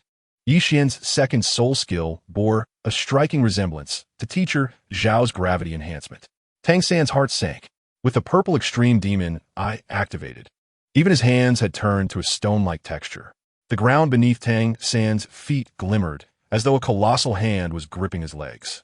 Simultaneously, another peculiar sensation enveloped him. Unbeknownst to Tang San, Xian's second soul skill derived from the 6-armed ape possessed 2 effects. The first, to amplify gravity within a 5-meter radius 5-fold, akin to being trapped in a quagmire. The second, to disarm. Enemies within the range would be unable to wield any weapons, rendering them unable to act for a brief moment. Although Xian's second soul skill was formidable, it had limitations regarding its range and could only be employed thrice a day. A mere second could spell doom in a duel between experts. With his first soul skill, Furious Assault, Xian leapt into the air, brandishing his axe. He locked on a Tang San below and descended with a powerful strike. A second felt exceedingly brief. By the time Xian swooped down, the illuminating ground had vanished. Regaining his mobility, Tang San immediately activated his Tang Sek's ultimate technique, Ghost Shadow, Misty Steps. With his body airborne, Xian launched a second assault, once again targeting Tang San with his axe. Bang! As Xian landed, the ground around him crumbled under the force. The axe cleaved downwards, carving a long gash into the earth. Blood trickled from the corner of Tang San's mouth. Although he evaded Xian's axe, he could not escape the area affected by Xian's first soul skill. The resulting shockwave left him reeling, causing blood to spill from his lips. Tang San's expression darkened. This marked the first time he had been injured since arriving in this realm. Competitive by nature, he reached for his storage soul guide. Enough, Tang San. Let us concede our defeat. Xiao Wujia stated. Teacher Xiao, I can still fight. Tang San insisted defiantly. He believed that if he utilized the Tang sect's hidden weapons, he might have a chance to defeat Xian. Xian's second soul skill had never been used before, leaving Tang San unfamiliar with its capabilities. This was the reason for his significant loss. Tang San reasoned that Xian's second soul skill, while peculiar, had a brief duration and limited range. Given another opportunity, he was confident he could nullify Xian's second soul skill. Come back. We no longer require the phoenix-tailed chicken crown snake. Let us assist Xiao Ao in searching for another soul ring, Xiao Wujia replied helplessly, well aware that Xian also possessed an external soul bone. Afterward, Xiao Wujia clasped his hands in respect towards Chen Xian and Zhao Tianxiang, saying, Your Highness, esteemed elder, I apologize for the intrusion. Iran quickly obtained the soul ring from the phoenix-tailed chicken crown snake. Once it is slain, its soul ring will be yours. Zhao Tianxiang urged Meng Iran with a smile as Xiao Wujia and the others moved away. All right, Meng Iran, visibly excited, retrieved a dagger from her storage soul guide and approached the phoenix-tailed chicken crown snake. Wait, Xian called out. What is it? Meng Iran asked curiously. Iran, do you wish to acquire an external soul bone? Xian inquired. An external soul bone? Meng Iran and Zhao Tianxiang looked at Xian in confusion. The phoenix-tailed chicken crown snake was indeed an appropriate soul beast for Iran, both in terms of category and age. Iran, do you wish to acquire an external soul bone? Ye wan reiterated. Xian, I do not understand what you mean, Meng Iran responded, her confusion deepening. I have read a few books regarding soul masters, soul rings, and soul beasts. Based on my understanding, if a soul master absorbs a soul ring whose age exceeds the maximum they can currently absorb, the excess energy will form an external soul bone. The greater the excess age, the higher the probability of obtaining an external soul bone, Xian explained. Is what you say true? Zhao Tianxiang asked. To be honest, my first soul ring came from a golden tiger, with an age nearing 2,000 years. Nearly 2,000 years? Zhao Tianxiang's expression turned astonished, unable to resist interrupting Xian. The limit for a soul master to absorb their first soul ring is 423 years. Yet, Xian's first soul ring has astonishingly reached nearly 2,000 years. When he initially obtained the soul ring from the golden tiger, it bestowed upon him an external soul bone, his golden eyes. As Xian spoke, he willed his black pupils to transform into a resplendent gold. External soul bone. External soul bone. Zhao Tianxiang and Meng Iran were momentarily taken aback. I trust you have grasped the essence of my words. If Iran absorbs the soul ring from the phoenix-tailed coxcomb snake, she will not acquire an external soul bone. However, if we seek a soul ring from a higher-age soul beast, it may grant her the coveted external soul bone that every soul master dreams of, Xian enticed. Yet, absorbing a higher-age soul ring also comes with the risk of explosive demise. Zhao Tianxiang hesitated. Indeed, you speak the truth. It is precisely for this reason that the vast majority of individuals do not obtain external soul bones when acquiring their soul rings. However, if the physical strength meets the required standards, there remains a substantial hope for success. Opportunities and dangers coexist. It ultimately depends on whether you and Iran dare to take the plunge. Xian continued. The difficulty lies in assessing whether Iran's physical strength is adequate to withstand the impact of the energy emanating from a higher-age soul ring. Zhao Tianxiang remained uncertain. Senior, I must confess, I possess a method to evaluate physical strength, Xian revealed. Then what are we waiting for? Let us promptly test Iran's physical strength, Zhao Tianxiang urged, excitement glimmering in her eyes. Senior, I did not clarify. Testing physical strength necessitates my contact with various parts of Iran's body. Some of these areas pertain to a woman's privacy. Xian chuckled awkwardly, his gaze drifting to the lovely Meng Iran. Chapter 59. Meng Iran was momentarily stunned. Xiao Wu was equally taken aback. Zhao Tianxiang furrowed her brow. As for Chen Xian, he regarded Xian with a perplexed expression. Zhao Tianxiang glanced at Chen Xian, who remained silent, his eyes filled with curiosity towards Xian. The series of statements Xian had just made were not divulged by Chen Xian. Chen Xian himself was unaware of how to acquire an external soul bone, yet he couldn't deny the validity of Xian's assertions. Are you implying that you wish to touch certain private areas of my body?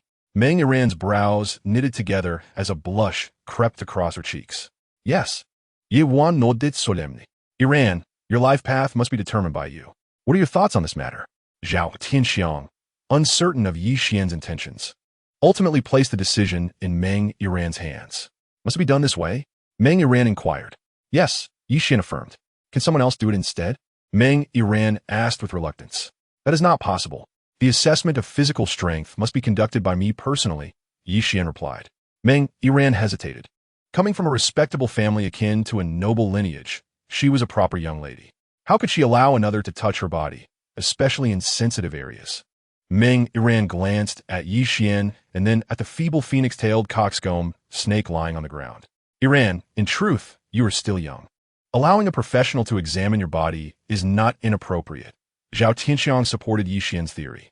Understanding the advantages of external soul bones, Xiao Tianxiang recognized their significance, especially as Yi Xian's theory had already been validated through his own experience. In other words, Yi Xian's assertions had transcended mere theory and evolved into undeniable truth. Very well. Meng Iran acquiesced. With Xiao Tianxiang's persuasion, Meng Iran ultimately relented.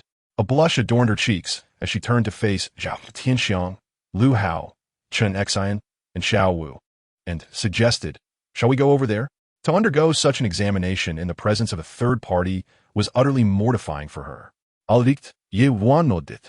Following Meng Iran, they ventured into the thicket about 50 to 60 meters away. From this vantage point, they could no longer see Xiao Tianxiang and the others. Can we begin? Yi Xian inquired. Yes, Meng Iran nodded. Open your mouth, Yi Xian instructed. Meng Iran complied, parting her lips. Extend your tongue, Yi Xian continued. Meng Iran obeyed, revealing her alluring little tongue. Then, Yi Xian reached out, moving his hand toward her face. Meng Iran's brow furrowed as her body instinctively recoiled. Do not move, Yi Xian commanded. Meng Iran hesitated, but as Yi Xian's hand drew near once more, she did not shy away again. Yi Xian grasped her face, a delicate and smooth sensation coursing through his fingertips. The texture of her skin surpassed even that of Xiao Wu. Perhaps it was due to Meng Iran's possession of the serpent spear martial soul. Her complexion flushed a deep crimson, akin to a ripe apple. Yi Xian's hand then glided toward her neck. Meng Iran longed to slap Yi Xian for his audacity. This is necessary for assessing physical strength. Ye wan chaklit WNA. Meng Iran gasped for air, striving to quell the tumultuous emotions within her. This is merely a physical examination. This is merely a physical examination, she repeatedly reassured herself internally. However, Yi Xian's hand began to traverse her slender waist. Just the waist. Meng Iran's initial resistance began to wane, as this seemed trivial compared to the previous examination. Yet, the next moment, she realized her misjudgment. Yi Xian's hand ventured lower down her waist. How dare you? Meng Iran's eyes widened in fury as she glared at Yi Xian, seizing his wrist to prevent further descent. This is essential for the examination. If you wish to surpass your physical limits to absorb a higher-age soul ring, every part of your body must meet the requisite strength. Otherwise, the inability to withstand the energy impact from a higher-age soul ring could result in a fatal explosion of your body. Since you have requested me to assess your physical strength, I must take responsibility for you. We have already come this far. If you wish to withdraw, it is not impossible. Yet, the desire to obtain an external soul bone resides with you, Yi Xian stated calmly. Meng Iran exhaled heavily, her mind entangled in a dilemma. To abandon the prospect of acquiring an external soul bone, or would it permit Yi Xian to evaluate her physical strength? This internal struggle persisted for nearly half a minute, until Meng Iran finally released her grip on Yi Xian's wrist, closing her eyes and murmuring, "Please be quick. Do your best." Yi Xian responded, "I shall." His fingers continued their exploration of Meng Iran's abdomen, assessing her physical strength. During the examination, she trembled slightly, instinctively tightening her legs. "Relax. If you remain tense, I cannot proceed with the examination," Yi Xian advised. After a considerable pause, Meng Iran finally parted her legs. "Faster, faster, faster," she urged Yi Xian repeatedly, hoping to expedite the intimate evaluation. Yi Xian could only chuckle wryly within. He too wished for a swifter pace. Yet with each area he examined, he was required to consult the system. System, is Meng Iran's thigh strength sufficient? The inquiries echoed incessantly in Yi Xian's mind. Is Meng Yiran's back strength sufficient? What about her hip strength? The examination of Meng Yiran's physique lasted a full 10 minutes. Finally, Yi Xian withdrew his hand from her body. With a deep breath, Meng Yiran opened her eyes, feeling the intensity of the recent examination, which had allowed Yi Xian to explore her exquisite form. How'd it go? She asked with concern. Based on my assessment, your physical strength can absorb soul rings from spirit beasts below 1,700 years, but not exceeding 3,000, Yi Xian responded. Are you saying I can acquire an external soul bone? Meng Yiran exclaimed with delight. Indeed, Yi Xian nodded emphatically. Thank you, she expressed, her eyes sparkling with excitement. There's no need for thanks. It was merely a matter of a few fingers, Yi Xian replied with a smile. A blush crept into Meng Yiran's cheeks as she recalled the intimate moment. Just a matter of fingers, indeed. Let us go. Your grandmother must be anxiously waiting. Yi Xian chuckled, making his way toward Xiang and the others. Meng Yiran lingered for a moment, gazing at Yi Xian's retreating figure, as if wishing to imprint his image in her heart. Eventually, she followed him to stand before Xiang. Can she still obtain a higher-level soul ring? Xiang inquired eagerly. Yes, Yi Xian affirmed with a nod. Suddenly, a shadow darted toward Yi Xian. Watch out! Both Meng Yiran and Xiao Wu shouted in alarm. With a swift motion, Yi Xian flicked his wrist, sending an object flying from his sleeve, striking the shadow down. As it fell, Yi Xian realized it was the awakened phoenix-tailed coiling snake. Having consumed some of its nourishing essence, the snake knew it could not escape and had attempted to retaliate against Yi Xian. Unaware that Meng Yiran no longer needed to kill it for its soul ring. Had it remained passive, it might have lived to see another day. Ah, it's dead, Meng Yiran observed as she approached the fallen creature, an arrow having pierced its throat, claiming its life. What was that you shot? She asked curiously. A concealed weapon. Ye wan ripiet. A concealed weapon? Such a thing exists? Meng Yiran questioned. An instrument hidden in the shadows, designed to inflict harm unnoticed. I have christened it a concealed weapon, Yi Xian elucidated. May I learn it? Meng Yiran inquired, her interest piqued. Yiran, that would be disrespectful, Xiang interjected. Having never heard of Yi Xian's technique, she viewed the request as impolite. To spare Meng Yiran from embarrassment, Xiang spoke up. Not to worry. It's not a closely guarded secret. Given your interest, I shall offer you some guidance as a small compensation for your earlier behavior. Yi Xian smiled. Compensation?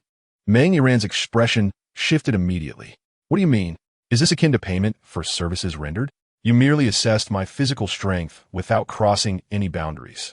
I should be thanking you instead. Very well. Let us not call it compensation. I sense a good rapport with you, and since you are so eager to learn, I shall share some insights. The technique for launching a concealed weapon does not rely on sight. Instead, one must emanate their perception to sense the surrounding movements. This is a fundamental skill known as listening for position. By utilizing one's hearing to discern the target's location, one can ensure that there are no blind spots when launching a concealed weapon, enhancing its stealth. Yi Xian articulated each word carefully. Meng Yiran attempted to close her eyes, tuning into the ambient rustle of the wind. Senior, please use your soul power to vibrate that large tree 10 meters ahead. I will demonstrate for Yiran. Yi Xian instructed Xiang. Understood, she nodded. Yiran, watch closely. A skilled assassin can make their concealed weapon arc to strike their opponent. Yi Xian continued. Arc attack. Meng Yiran was taken aback. She had studied the launch of concealed weapons, yet had never heard of this method of arcing attacks. Senior, you may begin, Yi Xian prompted. Xiang stepped forward, approaching the tree and casting her serpent spear staff to the ground, sending a shockwave that rippled outward. The leaves of the tree 10 meters away rustled down. Yi Xian sprang into action. With a nimble leap, he propelled himself into the air, brandishing 8 daggers. At the apex of his ascent, he executed a 180-degree spin, head downward and feet upward. In midair, he rotated as the daggers were released, creating a dazzling display of sparks as they flew. Finally, as he descended, he completed another 180-degree turn, landing gracefully without a sound. His control of force and agility had elevated him among the ranks of the formidable. Remarkable, truly remarkable, Xiang exclaimed in awe. Go take a look, Yi Xian chuckled. Meng Yiran nodded, circling the tree to behold the daggers embedded in the trunk, her heart racing with astonishment. Each dagger was affixed with 10 leaves, no more, no less. Notably, the daggers had indeed arced around the tree, demonstrating the efficacy of the arcing attack method. Such an approach could only be described as extraordinary. Have you grasped it? Ye wan inuit it. Yes, Meng Yiran affirmed with a nod. To achieve an arcing attack, one must alter the trajectory of the concealed weapon during flight. This requires controlling the force exerted in the 2 successive launches. The greater the force, the faster the speed. Ultimately, the last weapon launched must catch up to the previous one, altering its flight direction. It seems a second demonstration is unnecessary. Let us proceed. We ought to search for your 3rd soul ring. Xian smiled. The 6 of them continued their journey toward the Stardow Forest. Due to Ko Xingxiang's nephew having acquired a 10,000-year soul ring previously and needing to attend to family matters, he departed ahead. Alert! Xian cautioned, observing a liquid beneath his feet, warning his companions. Suddenly, a shadow lunged at Meng Yiran. Quick on her feet, she evaded the ambush. Before her stood a colossal spider, its body exceeding 1.5 meters in diameter, with 8 long, spear-like legs stretching over 3 meters. Its entire form was clad in a glossy black shell, with slender legs that silently pierced the ground with each step, showcasing their sharpness. Beneath the spider's abdomen were white markings that starkly contrasted with its dark body, forming a grotesque human face. 8 small eyes glimmered with a sinister purple light, nestled against its underbelly. It was a man-faced demon spider. Xian was momentarily taken aback as he scrutinized the human-faced demon spider, stating, its age has surpassed 1,700 years. Senior, the next steps are up to you. Chapter 61. Tang San's Existential Doubt. Bang. Bang. Bang. This time, Xian abstained from intervening. Merely dealing with a human-faced demon spider that had exceeded 2,000 years in age and was injured to boot was a trifling matter. With the prowess of a soul emperor, Qiao Tianxiang effortlessly vanquished the creature. My human-faced demon spider. A familiar voice suddenly resonated. Ye Yuan, Xiao Vu, Liu Hou, Meng Yiran, Qiao Tianxiang, and Xian were momentarily stunned. The arrivals were none other than the members of Shrek Academy. Oh, it's you again? Ma Hongjun furrowed his brow, expressing his impatience. Why do you persistently haunt us? How dare you speak to us like that? Xiao Wu retorted, hands on her hips, glaring at Ma Hongjun. Esteemed soul masters, you must surely comprehend that a human-faced demon spider is far more precious than a phoenix-tailed coxcomb snake. We have been pursuing this creature for half a day. If it weren't for its excessively vexing web, we would have already claimed it as Xiao San's soul ring. Zhao Wujie remarked. Oh, what are you attempting to convey? Meng Yiran glanced at her grandmother and the sword master Chen Mo, asking, are you suggesting that you discovered this soul beast first? Indeed, we were the first to discover it, Ma Hongjun replied. Are you implying that we should relinquish this soul beast to you? Meng Yiran pressed further. If you were to give it to us, we would not refuse, Oscar chuckled. If we do not surrender it to you, do you intend to seize it by force? Or perhaps, do you wish to resolve the matter according to the conventions of the Soul Master world? Meng Yiran's smile deepened. Ma Hongjun and Oscar exchanged glances, their expressions stiffening. Meng Yiran's words were all too familiar. Earlier that morning, when she had hunted a soul beast, Shrek Academy had intercepted it with a similar attitude. Now, however, the roles were reversed, with Meng Yiran uttering the words they ought to have said. How infuriating! She is showing off, Dai Mubai clenches fists.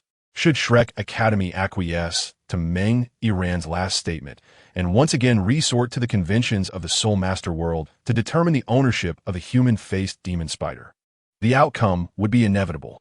Following the phoenix-tailed coxcomb snake, this human-faced demon spider would once again belong to Meng Yiran. After all, among peers, none could rival Xian. In other words, Meng Yiran was emboldened, and her arrogance was palpable. You still have not answered my question. Will you again act according to the rules of the Soul Master world? Meng Yiran inquired with a disdainful smile, directed at the members of Shrek Academy. In our pursuit of this human-faced demon spider, we have expended considerable effort. Since you're asking us what to do, my proposal is to engage in a competition. Tang San stepped forward to respond to Meng Yiran. Very well. Xian, I must trouble you once more. Meng Yiran smiled, turning her gaze to Xian. Wait, this time, we shall compete in a different manner, Tang San interjected. What are the terms of the wager? Speak, how shall we compete? Meng Yiran asked. I possess 32 daggers. We shall each have 16. I will have teacher Xiao shake a large tree 20 meters away, causing the leaves to fall. We will simultaneously launch our daggers, and the one who strikes the most leaves shall be the victor. However, regardless of how many leaves are struck, the daggers must remain lodged in the tree trunk. Otherwise, they will not count, Tang San explained. Upon hearing this, Xiao Wu, Lu Hao, Chao Tianxiang, and the others could not suppress their laughter. How about it? Do you dare? Tang San observed their expressions, feeling somewhat uneasy. Yet, he could not pinpoint the source of his discomfort. As a disciple of Tang's sect, he held considerable confidence in his concealed weapons. What is there to fear? I only have one condition. I require my own broken soul blade, Meng Yiran stated, her thoughts coalescing as she retrieved her weapon from her storage soul guide. Agreed, Tang San replied. Do you wish to take a moment to rest? You appear to have engaged in battle recently, and your soul power may be depleted. I fear you might claim my victory is unfair, Meng Yiran kindly suggested. No need. Can we commence? Tang San asked, brimming with confidence. Indeed, Meng Yiran nodded. How curious. Why do those young ones appear so assured of victory? Zhao Wujie expressed his bewilderment. It is merely a contest of concealed weapons. What, teacher Zhao? Do you lack faith in Tang San? Oscar chuckled, questioning Zhao Wujie. I have faith in Tang San's abilities, though perhaps I am overthinking it. Zhao Wujie remarked. Teacher Zhao, please shake the large tree 20 meters away. Tang San urged with a smile. Very well. Are you prepared? Zhao Wujie nodded, stepping forward. Seeing Tang San and Meng Yiran nod, he focused his soul power, and with a stamp of his foot, a shockwave rippled forward. Boom! The shockwave struck the tree, and the leaves began to fall. You may begin, Zhao Wujie reminded them. Swish! Swish! Tang San and Meng Yiran both sprang into the air, their toes barely touching the ground. As they reached the pinnacle of their ascent, they executed a 180-degree turn, heads down and feet up, releasing the daggers they had grasped. Tang San glanced at Meng Yiran, who was equally taken aback. Tang San was astonished to discover that Meng Yiran possessed the ability to discern sound and direction.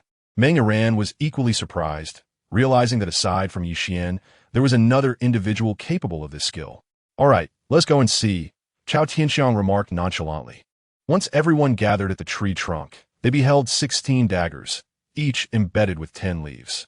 What about yours? Tang San inquired. Behind that large tree, Meng Yiran pointed. Behind? Tang San was taken aback. Meng Yiran had managed to circumvent obstacles and strike within a blind spot. With a sense of skepticism, Tang San approached the back of the tree. Indeed, he found Meng Yiran's broken soul blades, each piercing through 15 leaves on the tree behind. Tang San was momentarily speechless. Dai Mu Bai, Ning Rong Rong, and the others stood frozen, astonished that someone other than Tang San possessed such a remarkable skill. Tang San knelt on the ground, staring blankly at the broken soul blades embedded in the trunk. What is it, Tang San? Zhao Wujie inquired with concern. Teacher Zhao, I just want to be alone for a moment, Tang San replied. Chapter 62. Abundant rewards. Zhao Wujie gently patted Tang San's shoulder, saying, Tang San, victory and defeat are common occurrences in battle. Do not dwell too much on it. As for soul beasts, we shall continue searching. There will surely be one suitable for you. Tang San remained silent, his gaze still fixed upon the broken soul blades lodged in the tree trunk. He had trained in the art of concealed weapons for 9 years, not counting the time from his previous life. All along, Tang San harbored a singular aspiration, to establish a Tang sect here and elevate it to greatness. When Tang San was informed that his martial soul was a useless blue-silver grass, did he despair? No. When Tang San's first soul ring was merely a 10-year-old one, did he falter? No, he did not. Why? Because Tang San possesses hidden weapons, which he considers his prideful trump card. Today, Tang San unexpectedly encountered another soul master. Aside from himself, who could discern sounds and positions, executing arc-like attacks reminiscent of bat wings. This revelation rendered Tang San unable to maintain his composure. Hey, why do these soul-breaking daggers seem somewhat peculiar? Ma Hongjun suddenly remarked. Indeed, they do appear special, Oscar concurred. These 16 soul-breaking daggers seem to form a rune. A symbol, perhaps. If we were to connect them with lines, wouldn't it resemble one? As Oscar spoke, He traced the movement of the daggers in the air, crafting a large symbol. Third brother, he is insulting you, Ning Rongrong realized. Hearing Ning Rongrong's words, Tang San and Xiao Wu displayed varying expressions. Tang San was indignant, while Xiao Wu stifled a laugh. Meanwhile, Xian was astonished by Meng Yiran's talent with hidden weapons. In just half a day, she had not only learned to discern sounds and positions, but had also mastered the art of hidden weaponry to such an advanced level. Meng Yiran could be deemed a genius. Tang San turned to Meng Yiran, gazing intently for long while before inquiring, "Who taught you to wield those hidden weapons?" In Tang San's view, only disciples of the Tang sect could achieve such mastery with hidden weapons. Meng Yiran replied, "No one taught me. I learned through my own exploration." "You mean to say you were self-taught?" Tang San was taken aback. "Yes. Why must one have a master to master such skills? It's merely the act of throwing a few soul-breaking daggers," Meng Yiran said, her tone casual yet proud. Tang San was left speechless, grappling with the notion that someone could self-learn the creation of hidden weapons. And what about discerning sounds and positions? Was that also self-taught? He pressed further. "Not that. It was Xian who guided me." Meng Yiran expressed her gratitude towards Xian. "You've won?" Tang San's gaze shifted to Xian, his brow furrowing. "You can use hidden weapons as well?" "Tang San, the outcome of the duel is quite clear. You have lost, according to our wager. The man-faced demon spider belongs to Meng Yiran," Xian stated calmly. "Master Jian, does he share the same proficiency with hidden weapons as third brother?" Ning Rongrong asked Jian Daochun, who stood beside her. "Well, are you satisfied with him?" Jian Daochun smiled, nodding in affirmation. "Master Jian, I have yet to agree to my engagement with him," Ning Rongrong said, though her gaze towards Xian grew increasingly approving. Meanwhile, Tang San stood up, declaring, "A bet is a bet. I, Tang San, am not one to shy away from defeat. The man-faced demon spider is yours. Teacher Zhao, let us seek other soul beasts." "Very well," Zhao Wujin nodded, offering a slight bow to Chao Tianxiang and Jian Daochun as a gesture of greeting before leading the Shrek Seven Devils away from the scene. Ding dong. With the conclusion of the duel and the departure of Tang San and his companions, the system's voice finally resonated in Xian's mind. "Congratulations. You have prevented Tang San and Oscar from acquiring their third soul ring from the Phoenix Tail, Chicken Crown Snake, and the Man-Faced Demon Spider. Reward: 500,000 soul power. Reward item: right leg bone of the soft bone rabbit. Right leg bone of the soft bone rabbit. A high-grade soul bone with a 20,000-year lifespan. Possesses 2 soul skills: invincible golden body and teleportation. Teleportation, a range of 200 meters, requiring no buffer time and can be used consecutively. Each use costs 0.5 of Tang San's total soul power. Invincible golden body. Immunity to any attack below divine level for 6 seconds, though the body will shift with the impact. Usable only 6 times a day. Congratulations, your soul power has reached capacity and upgraded, leveling up 3 times. Current level: 47, 2, 170, 207, 270. Level 47. And I have obtained a 20,000-year soul bone from the soft bone rabbit." Xian's face lit up with joy, his heart brimming with excitement, nearly bursting into laughter. "Is the reward substantial?" "Indeed, it is quite generous, but it is also commensurate with the effort. Consider that Oscar and Tang San both gained powerful soul skills from the Phoenix Tail, Chicken Crown Snake, and the Man-Faced Demon Spider. The ability to fly and bind with spider webs respectively. Particularly, when Tang San absorbed the Man-Faced Demon Spider's soul ring, he also acquired the external soul bone. 8 spider lances. Now, Xian has disrupted this narrative, effectively preventing Tang San from obtaining that external soul bone. The level up and the soft bone rabbit's soul bone reward are truly well-deserved." At Chao Tianxiang's urging, Meng Yiran began to absorb the Man-Faced Demon Spider. The process mirrored Tang San's, as her features began to contort. "Xian, is she going to be all right?" Chao Tianxiang asked, her tone gravely serious. "Rest assured, Senior, I've examined her, and Iran's physical resilience is excellent, capable of withstanding the impact of a 1,000-year soul ring," Xian reassured her. Even with Xian's firm confirmation, Chao Tianxiang remained troubled, for Meng Yiran was her only cherished granddaughter. Approximately half an hour later, Meng Yiran's body began to undergo a transformation. 8 protrusions extended from her back. Chao Tianxiang was taken aback. Xiao Wu, Lu Hao, and Jian Daochen's expressions grew solemn. Spider legs? Xiao Wu and Lu Hao gasped in surprise. 8 spider-like appendages emerged from Meng Yiran's back. An external soul bone. Chao Tianxiang's face brightened. An external soul bone. Jian Daochen was equally astonished, realizing that his student had been correct.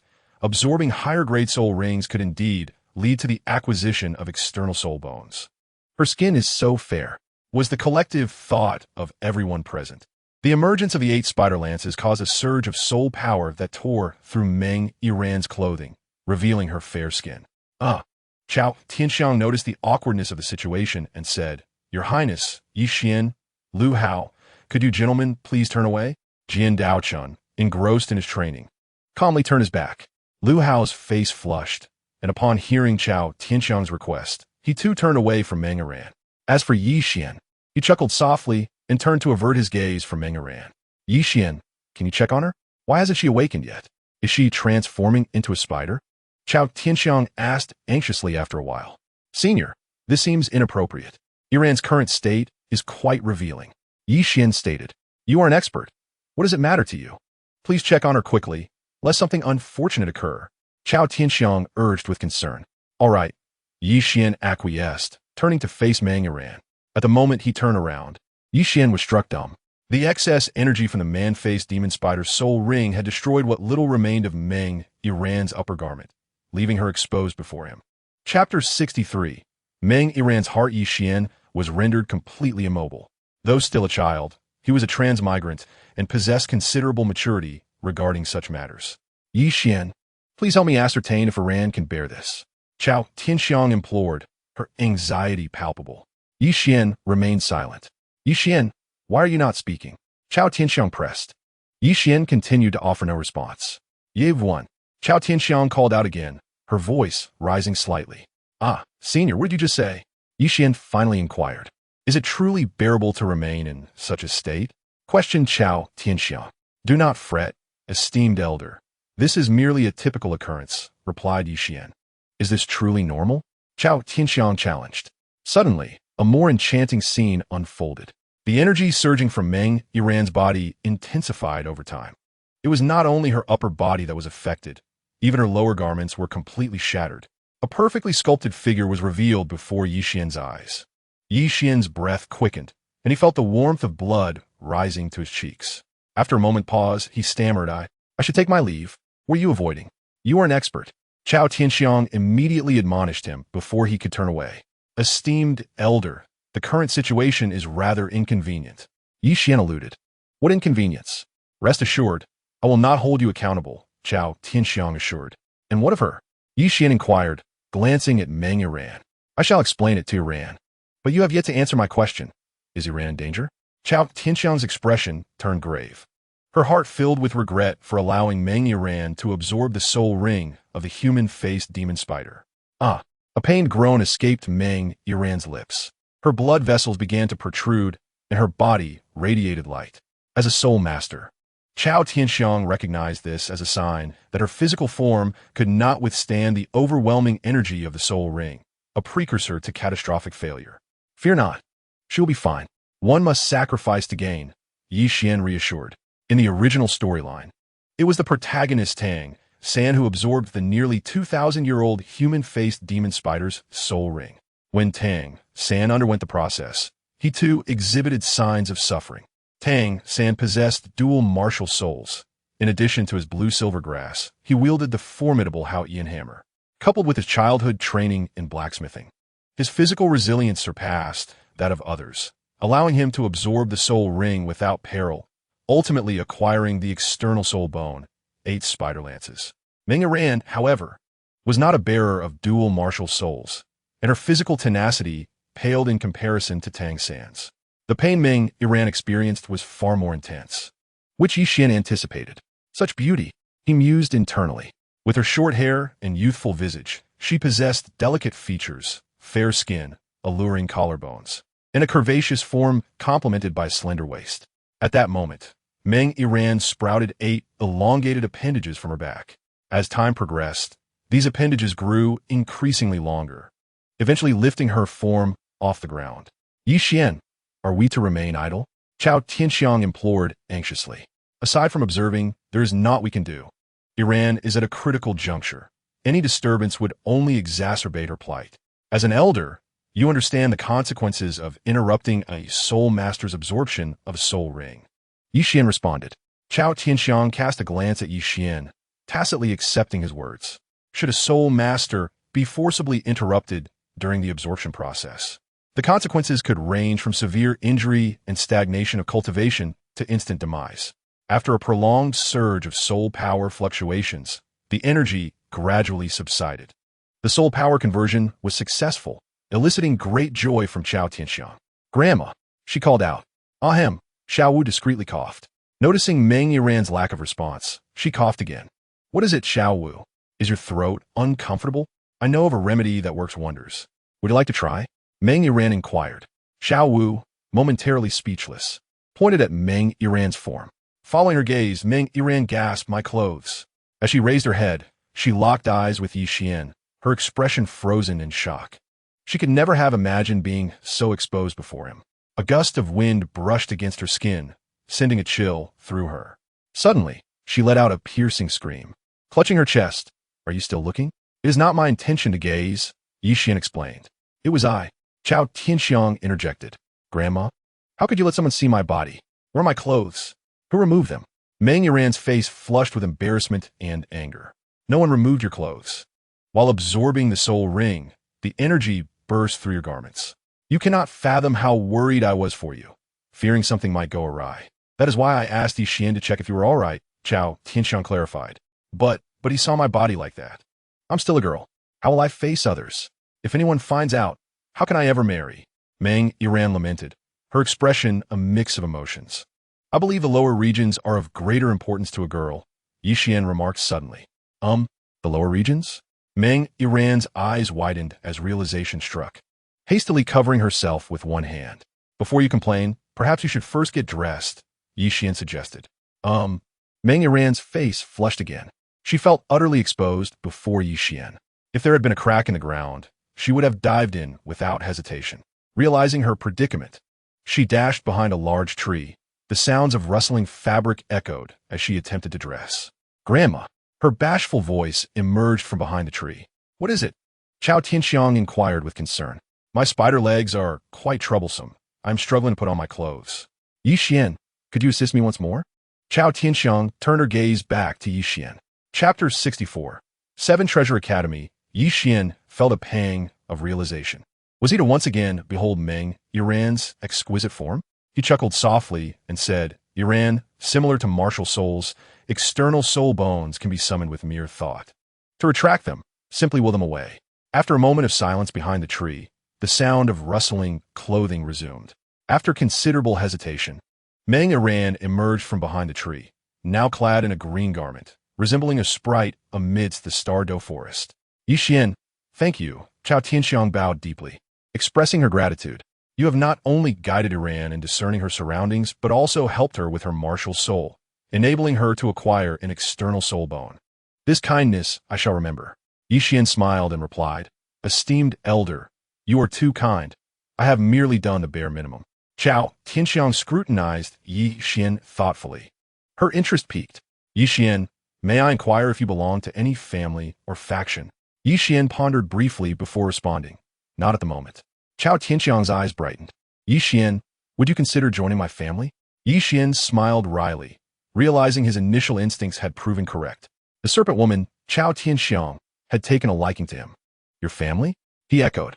Xian is the son-in-law of the 7 Treasures Glazed sect, betrothed to the daughter of the sect master, Ning Fengji. Before Kao Xiangxiang could speak, Jian Dao Chengsen interjected. Ah, so he's the future son-in-law of sect master Ning. Kao Xiangxiang sighed in disappointment. Xian, thank you for allowing me to obtain the external soul bone, Meng Yiran said, her face flushed with gratitude. No need for thanks. I didn't really do anything. Xian chuckled. In truth, he had done nothing but gaze upon her form. Perhaps due to the nature of his gaze, Meng Yiran kept her head lowered, unable to meet Xian's eyes. My acquisition of the external soul bone owes the most to you, Xian. I wish for you to name it. Would that be acceptable? She asked earnestly. Spider legs doesn't sound appealing. given its sharpness like a spear and its origin from the faceless spider. Let us call it the 8 spider spears. Xian smiled. At that moment, he wondered if Tang San was weeping inconsolably in the restroom. 8 spider spears. Thank you. Meng Yiran expressed her gratitude. Yiran, we must take our leave. Why is your grandfather delayed for so long? Ko Xiangxiang said with a smile. Are we leaving already? Ye wan inweited. Is there anything else you wish to say to me? Meng Yiran boldly stole a glance at Xian, her expectations evident. Yiran, I see you have a keen interest in concealed weapons. I possess a book that may assist you, Xian said, touching his storage soul guide ring. With a flick of his fingers, he produced a weathered tome. Is this what you wanted to tell me? Meng Yiran asked, her eyes dimming slightly. Yes. It contains various techniques for launching concealed weapons. Xian nodded. Concealed Weapons Compendium? Meng Yiran murmured to herself as she examined the title, then stepped forward and lightly kissed Xian's cheek. Xian stood dumbfounded, taken aback by the unexpected kiss. Thank you for everything you've done for me. Grandmother, are we not supposed to find grandfather? Let us hurry. Meng Yiran's cheeks flushed crimson. Unable to linger any longer, she took Ko Xiangxiang's hand and headed into the forest. Though Meng Yiran and Ko Xiangxiang departed, their voices echoed faintly. Grandmother, how could you allow a man to gaze upon my body? Xian is an expert. There is no need to concern yourself with it. Grandmother, that may be so, but I'm still a girl. Yiran, youth must be filled with a bit of passion. Otherwise, it would be a waste of youth. But why did you kiss him? Tell me, have you developed feelings for him? Ding dong. The system issued a new task. Task 1. Within 1 month, obtain a Silver Soul badge at the Grand Soul Arena. Task 2. Hunt down 5 malevolent soul masters threatening the realm. Task 3. Travel to Spirit City. Challenge the evil moon among the golden generation of the Spirit Hall Soul Master Academy and defeat them. Please make your selection. Evil soul masters? That will not be easy to find. Acquiring a Silver Soul badge within a month is no small feat as for challenging the evil moon. It is quite a distance from the Spirit Hall. I will choose Task 1. Ding dong. Congratulations. You have accepted a new task. Obtain a Silver Soul badge at the Grand Soul Arena within 1 month. Xian, is that you? In a forest outside Tiando City, a middle-aged man stood on the ground. Though he appeared handsome and refined, his words carried a grandeur that was clearly not of ordinary origin. Hello, Unklening. Xian greeted the middle-aged man, observing the vaguely visible structures within the forest. It had been 2 months since Xian left the 7 Treasures glazed sect. During this time, Ning Fengji began establishing the 7 Treasures Academy. Although the construction of the academy was not yet complete, many craftsmen were diligently at work. It was believed that within a month, the academy would be finished. Is the establishment of the academy going smoothly? Xian inquired. Not too bad. In another month, the 7 Treasures Academy will be completed, and we can begin enrolling students. The rating for the Advanced Soul Master Academy will take some time. We must follow certain procedures. And I have already urged them, Ning Fengji replied with a smile. Indeed, Xian nodded.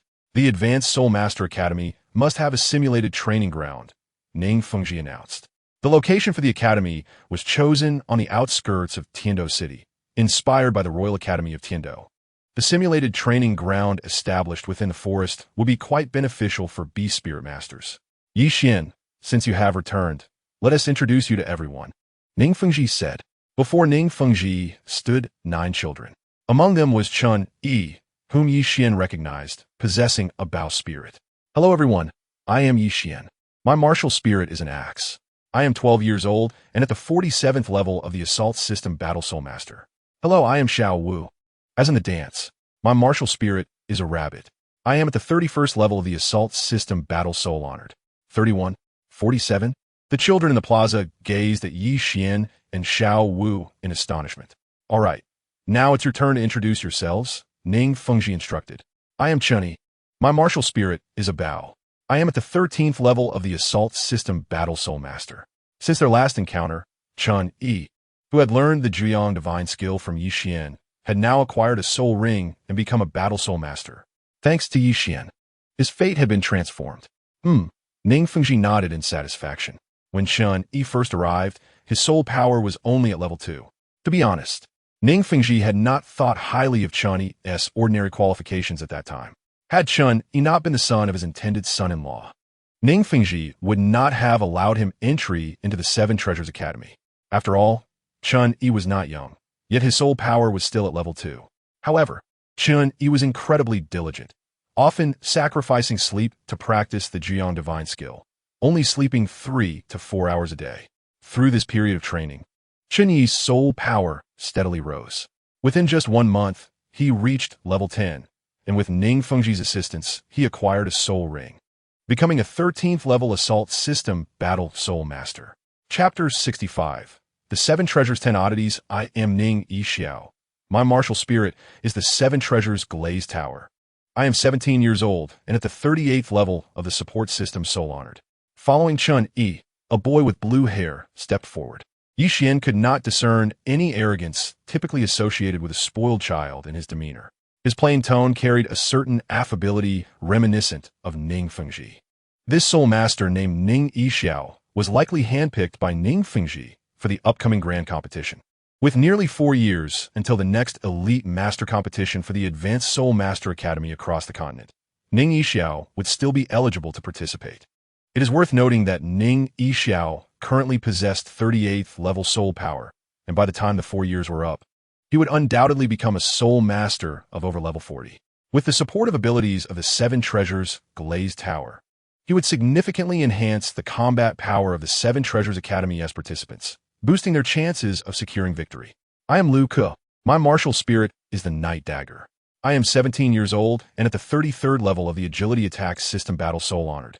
The person introducing herself was a girl, dressed in attire suitable for night excursions, exuding an air of confidence. Tight-fitting garments accentuated her exquisite figure, showcasing her voluptuous bosom and perky posterior, embodying the essence of feminine beauty. Her side-swept bangs elegantly obscured half of her face, while her hair cascaded down her back, casually secured with a simple band. Notably, her eyes resembled those of a mouse, entirely black and enigmatic. My name is Lulan, and my martial spirit is a fish. I am 16 years old, holding the esteemed title of a 33rd level agility-type battle spirit master. Beside Luke stood a young man. Although he was male, perhaps due to his martial spirit, he possessed an alluringly curvaceous figure. His light golden hair glistened under the sun, exuding a vibrant aura. Despite his exposed arms, a scarf wrapped around his neck concealed his jaw, ostensibly for the sake of elegance. I am Wang Shan, age 15, with a martial spirit represented by a brick. I am a 23rd level defense type tool spirit master. I am Wang Junjun, also 16, with a martial spirit known as the Cold Eagle, and I hold the title of a 21st level control type tool spirit master.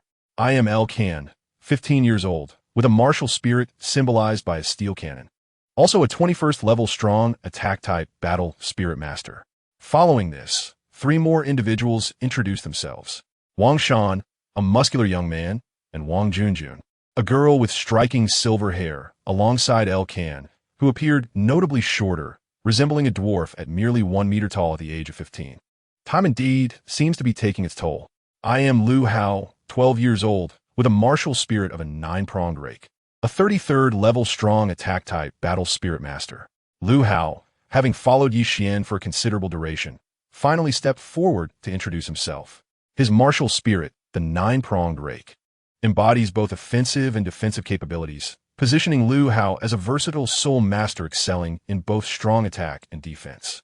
Xian, are you satisfied with these companions representing the Seven Treasure Academy in the upcoming elite competition among advanced soul master academies across the continent? Ning Fengji inquired. They are all acceptable, replied Xian. Time is of the essence. Some individuals are direct disciples and outer disciples of our Seven Treasure Glazed Tile School, while others were recruited from my well-connected friends. Given the urgency, our team for the elite competition is rather hastily assembled. Ning Fengji remarked with a hint of resignation in his gaze. It is already quite impressive, Xian responded with a smile.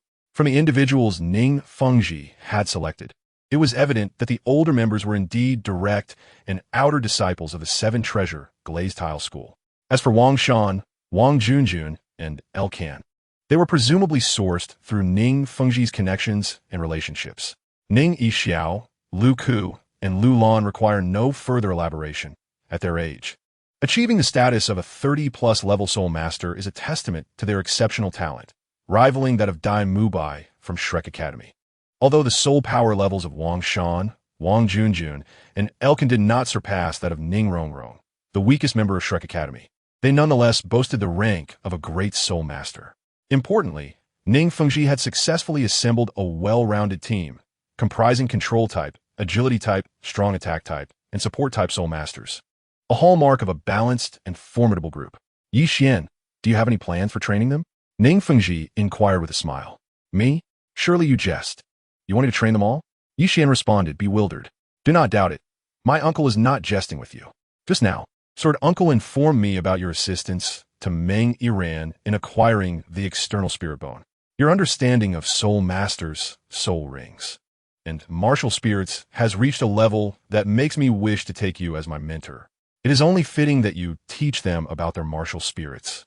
Ning Fengji stated earnestly. Uncle Ning, that hardly seems appropriate. I am still so young, merely a child. Ye Yuan protested. With your knowledge of soul beasts, soul masters, and soul rings, you're more than capable of being their mentor. You are my future son-in-law. Should you refuse my request? Ning Fengji smiled knowingly, gazing at Yi Xian with a confident demeanor.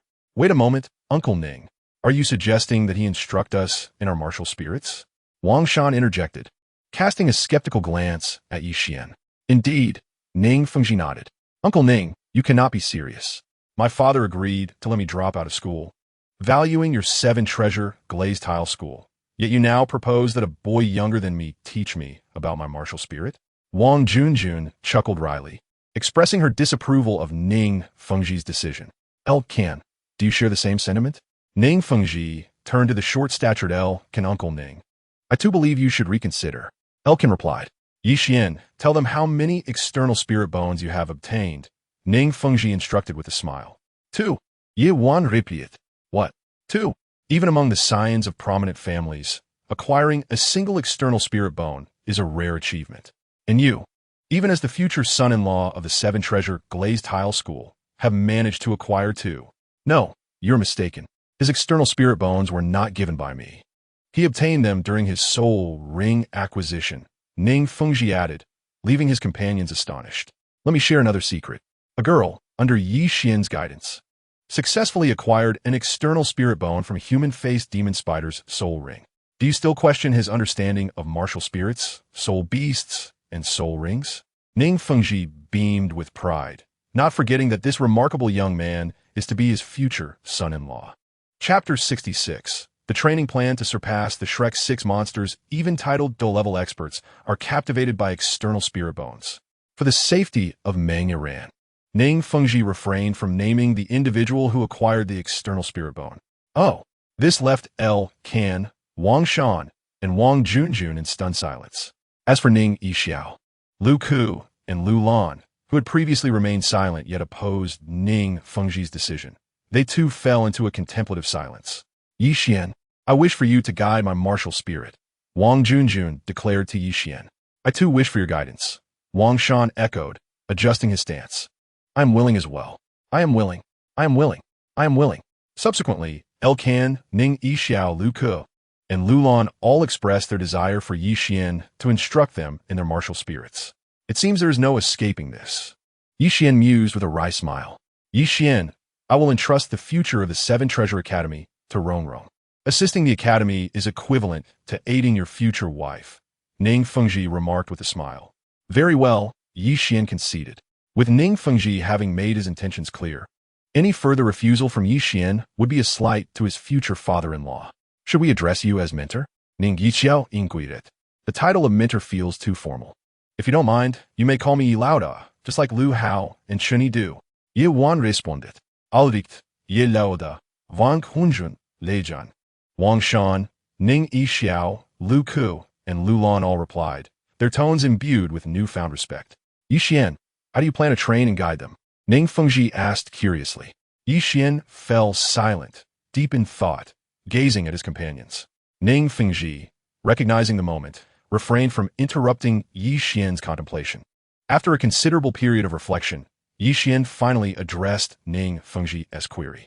Uncle Ning, we have soul masters specializing in support, assault, agility, and defense, which are perfectly balanced.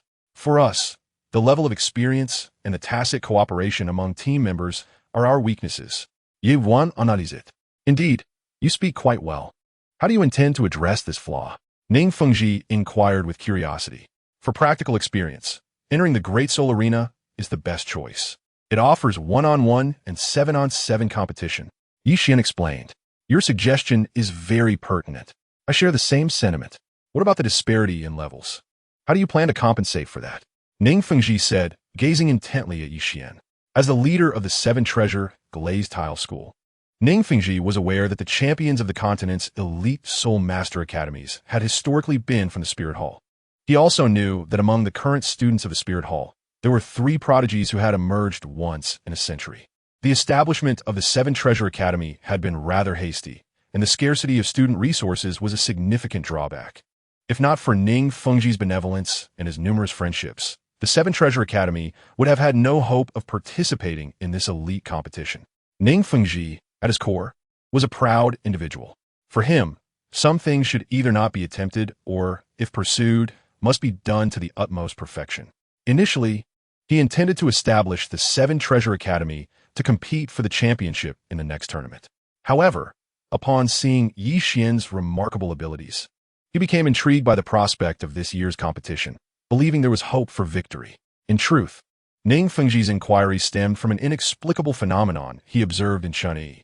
When Chen Yi arrived at the Seven Treasure Glazed Tile School, he possessed only a few levels of soul power. However, through diligent training over these days, he had achieved results that typically required 1 or 2 years of effort, becoming a soul master. Of course, this was also attributed to Chen Yi's hard work. Chen Yi was a candidate selected by Xian. Ning Fengji believed that Chen Yi's rapid enhancement of soul power must have been aided by the treasures of his future son-in-law. He pondered whether Xian could assist others in similarly elevating their soul power in a short span. For their training, I have designated 2 key aspects. First, to head to the Great Soul Arena. Second, to venture into the Killing City. Xian replied. What? The Killing City? Ning Fengji's eyes widened. As the leader of the upper 3 sects, he was well aware of the nature of the Killing City. The others present, including Xian and Gu Rong, also regarded Xian with astonishment. Meanwhile, Xiao Wu, Lu Hao, Chen Yining Yixiao, Lu Ke Lulan, Lu Hao Wangshan Elkan, and Wang Junjun were utterly bewildered, lacking understanding of what the Killing City entailed. Xian, are you jesting? Ning Fengji asked. Unkle Ning, do you truly think I would joke with you? Xian replied with a smile. Xian, among them, aside from my disciples of the Seven Treasure Glazed Tile School, some are children of my closest friends, Ning Fengji cautioned, internally disagreeing with Xian's audacious training plan. Such a coward. Xian was once exceedingly intelligent. How could a simple outing lead to such folly? Gu Rong could not help but mutter. Even he, the Bon Douluo, lacked the courage to enter that place. Old Bones, what are you saying? Xian, tell me, do you possess a means to help them traverse the path of hell? Chen Xian inquired. Indeed, Xian nodded. What method is that? Ning Fengji asked, intrigued by Xian's response. This. Xian gestured and retrieved a talisman from his storage ring. This. Ning Feng Ti Frobnet Remarking. This is merely a piece of paper infused with energy. Just a piece of paper? Xian chuckled, waving his hand. The talisman inscribed with the character for explosion soared into the distance. Explode. Xian proclaimed with conviction. Boom! A thunderous sound akin to a clap of thunder startled Ning Fengji. And Chen Xian and Gu Rong were equally taken aback. Xian, what was it you just used? Ning Fengji asked. It's an explosive talisman. Ye wan answered it. Explosive talisman? Ning Fengji repeated, contemplating. Yes, this item is not classified as a soul skill. With it, the success rate of traversing the path of hell will be significantly enhanced. Xian remarked with a smile. Ning Fengji's heart surged with excitement. Given the unique nature of the Killing City, possessing this item would not merely enhance the success rate. It was essentially a pass for traversing the path of hell. Xian, can you mass-produce this item? Ning Fengji inquired. Uncle Ning, I understand your intention. This item was an accidental acquisition. I cannot mass-produce it at present. The Seven Treasure Glazed Tile School is the sect of my future fiancé. If I can assist, how could I not? Xian smiled knowingly. recognizing Ning Fengji's interest in collaborating over the explosive talisman. Chapter 67, Sutawa City, Great Soul Arena. Sutawa City, although not the capital within the Barak Kingdom, boasted a first-class Great Soul Arena. As evening approached, many townsfolk began to emerge for their nightlife. 10 youthful faces, still bearing traces of innocence, followed 2 elderly men toward a central building in Sutawa City. One of the elders, with white hair yet a youthful appearance, seemed like an ordinary person, but his eyes sparkled with the sharpness of 2 gleaming swords. The other elder, with slightly graying hair and a rugged visage, exuded an enigmatic aura. These 2 elders were Chen Xian, the sword master, and Gu Rong, the Bon Douluo. Brother, you only need one more victory to obtain the Silver Soul Badge. Xiao Wu smiled at Yi Xian, offering her congratulations. Yi Xian smiled in return. Ever since Ning Fengji entrusted him with training the 7 Treasure 9 oddities, he had led them on a journey towards the Killing City, making brief stops at every city with a Great Soul Arena to allow the 7 Treasure 9 oddities to participate in the local competitions. Ning Yixiao, Lu Ke, Lu Lan, Lu Hao, and Xiao Wu fared well, winning nearly every match. In contrast, Wang Shan, Wang Junjun, El Kan, and especially Chun Yi initially faced defeats, accumulating negative points. However, as their battle experiences increased, they began to overcome their opponents, particularly Chun Yi, who had emerged from the impoverished Wowo village associated with Shrek Academy. His humble beginnings made him value this hard-earned opportunity, dedicating himself to training the 9 Yang divine art, sleeping only 4 hours a day, and using the rest of his time to enhance his combat abilities. Recognizing that practical experience was his weakness, Chun Yi allocated 3 hours each day to improve his fighting skills. After days of relentless training, Chun Yi finally turned the tide, achieving victory after victory. Now, he had amassed a winning streak of 7 consecutive victories, becoming the only one among the 7 Treasure 10 oddities, besides Yi Xian, with the potential to challenge for a 10-match winning streak. Indeed, Yi Xian had also achieved 10 consecutive victories in previous competitions. According to the ranking system of the Great Soul Arena, soul badges were classified from lowest to highest as iron, copper, silver, gold, purple gold, sapphire, ruby, and diamond. To progress from the Iron Soul Badge to the Copper Soul Badge, one must accumulate a total of 100 points. Upon registering as a competitor in the Grand Soul Arena, one is awarded the basic Iron Soul Badge. Victory in a match earns 1 point, while defeat incurs a loss of 1 point. Should a player maintain a 5-match winning streak, a subsequent victory will grant them 10 points. Furthermore, achieving a 10-match winning streak allows for the possibility of earning 100 points in the next match. Yi Xian has already attained a 10-match winning streak, and with another victory, he will secure the necessary points to exchange for the Silver Soul Badge. Yi Xian, how long do you plan to stay in Sutawa City this time? Chen Xian inquired with curiosity. Although Chen Xian is Yi Xian's mentor, all decisions are ultimately made by Yi Xian, a fact that the Bon Douluo Gu Rong also tacitly acknowledges. Gu Rong, with his vast experience and discerning talent, can keenly sense that Yi Xian is destined for remarkable achievements. At present, Yi Xian is at a pivotal juncture in his life. Most of us are on the cusp of obtaining the Copper Soul Badge. Once we acquire it, we will head directly to the City of Slaughter, Yi Xian replied. The primary objective of the 7 Treasures 10 Oddities first training task is to secure the Copper Soul Badge in the Grand Soul Arena. The City of Slaughter? Gu Rong's interest piqued upon hearing the name, and he mused. After Tang Hao gained the domain of the God of Slaughter, he became exceedingly formidable. I eagerly anticipate the sensation of attaining the God of Slaughter's domain. Indeed, old bone, I too share your curiosity, Chen Xian concurred. Hey, this time I'm benefiting from your success. Speak, what do you wish to gain? Gu Rong glanced at Yi Xian, inquiring of Chen Xian beside him. Let us have 3 more matches, Chen Xian replied nonchalantly, implying that, given their friendship, he had no ulterior motives. Is 3 matches sufficient? Gu Rong appeared momentarily taken aback. Of course it is not enough, Chen Xian smiled. Since Yi Xian possesses explosive talismans, the idol Chen Xian and Gu Rong will accompany the 7 Treasures 10 Oddities into the City of Slaughter to obtain the God of Slaughter's domain. Initially, Yi Xian had wished to bring Ning Fengji along, but due to the newly established 7 Treasures Academy and the pending accreditation of the Advanced Soul Master Academy documents, Ning Fengji could not join them. Throughout their journey, the seven treasures 10 oddities along with Chen Xian and Gu Rong shared laughter until they finally arrived at the Grand Soul Arena in the center of Suatua City. After completing their registration, the seven treasures 10 oddities rested in the lounge. Shortly thereafter, the announcer's voice resonated. Dear competitors, how are you? Please have the Xuanwu team and the seven treasure spirit cat team proceed to the third sub-arena to prepare for the upcoming 2v2 team match. Upon hearing seven treasure spirit cat, Xian raised an eyebrow, deep in thought. Brother, do your best. Xiao Wu encouraged Xian. In previous matches, Xiao Wu had often been absent, relying on Xian to earn points for her. Ye Wuan nodded. As he stepped onto the arena solo, he noticed that the seven treasures spirit cat team was masked. Despite their disguises, he could discern from their figures, hair, and demeanor that they were Ning Rongrong and Zhu Zhuqing. It's you, Ning Rongrong exclaimed. Although Xian wore a mask, Ning Rongrong recognized him. What should I call you? Xian asked with a smile, recalling their engagement. Ning Rongrong, she replied, her cheeks tinged with blush.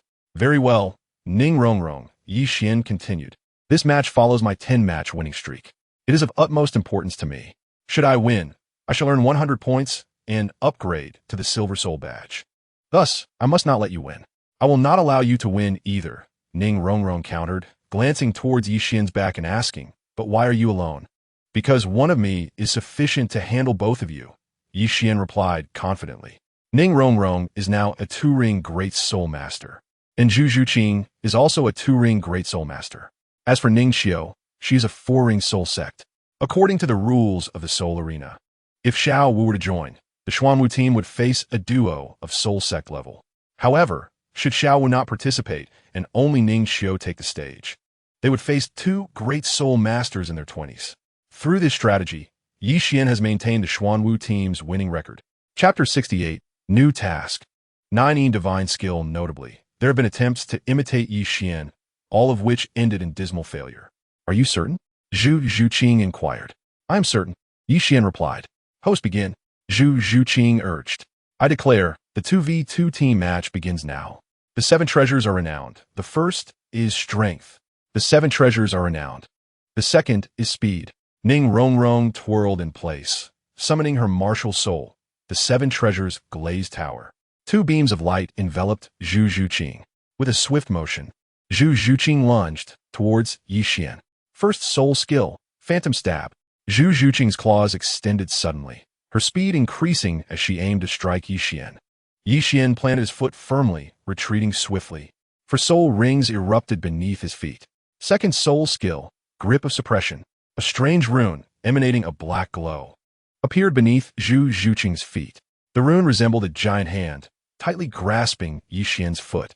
Caught within the rune's glow, Zhu Zhuqing found her movements greatly hindered, as if trapped in a quagmire.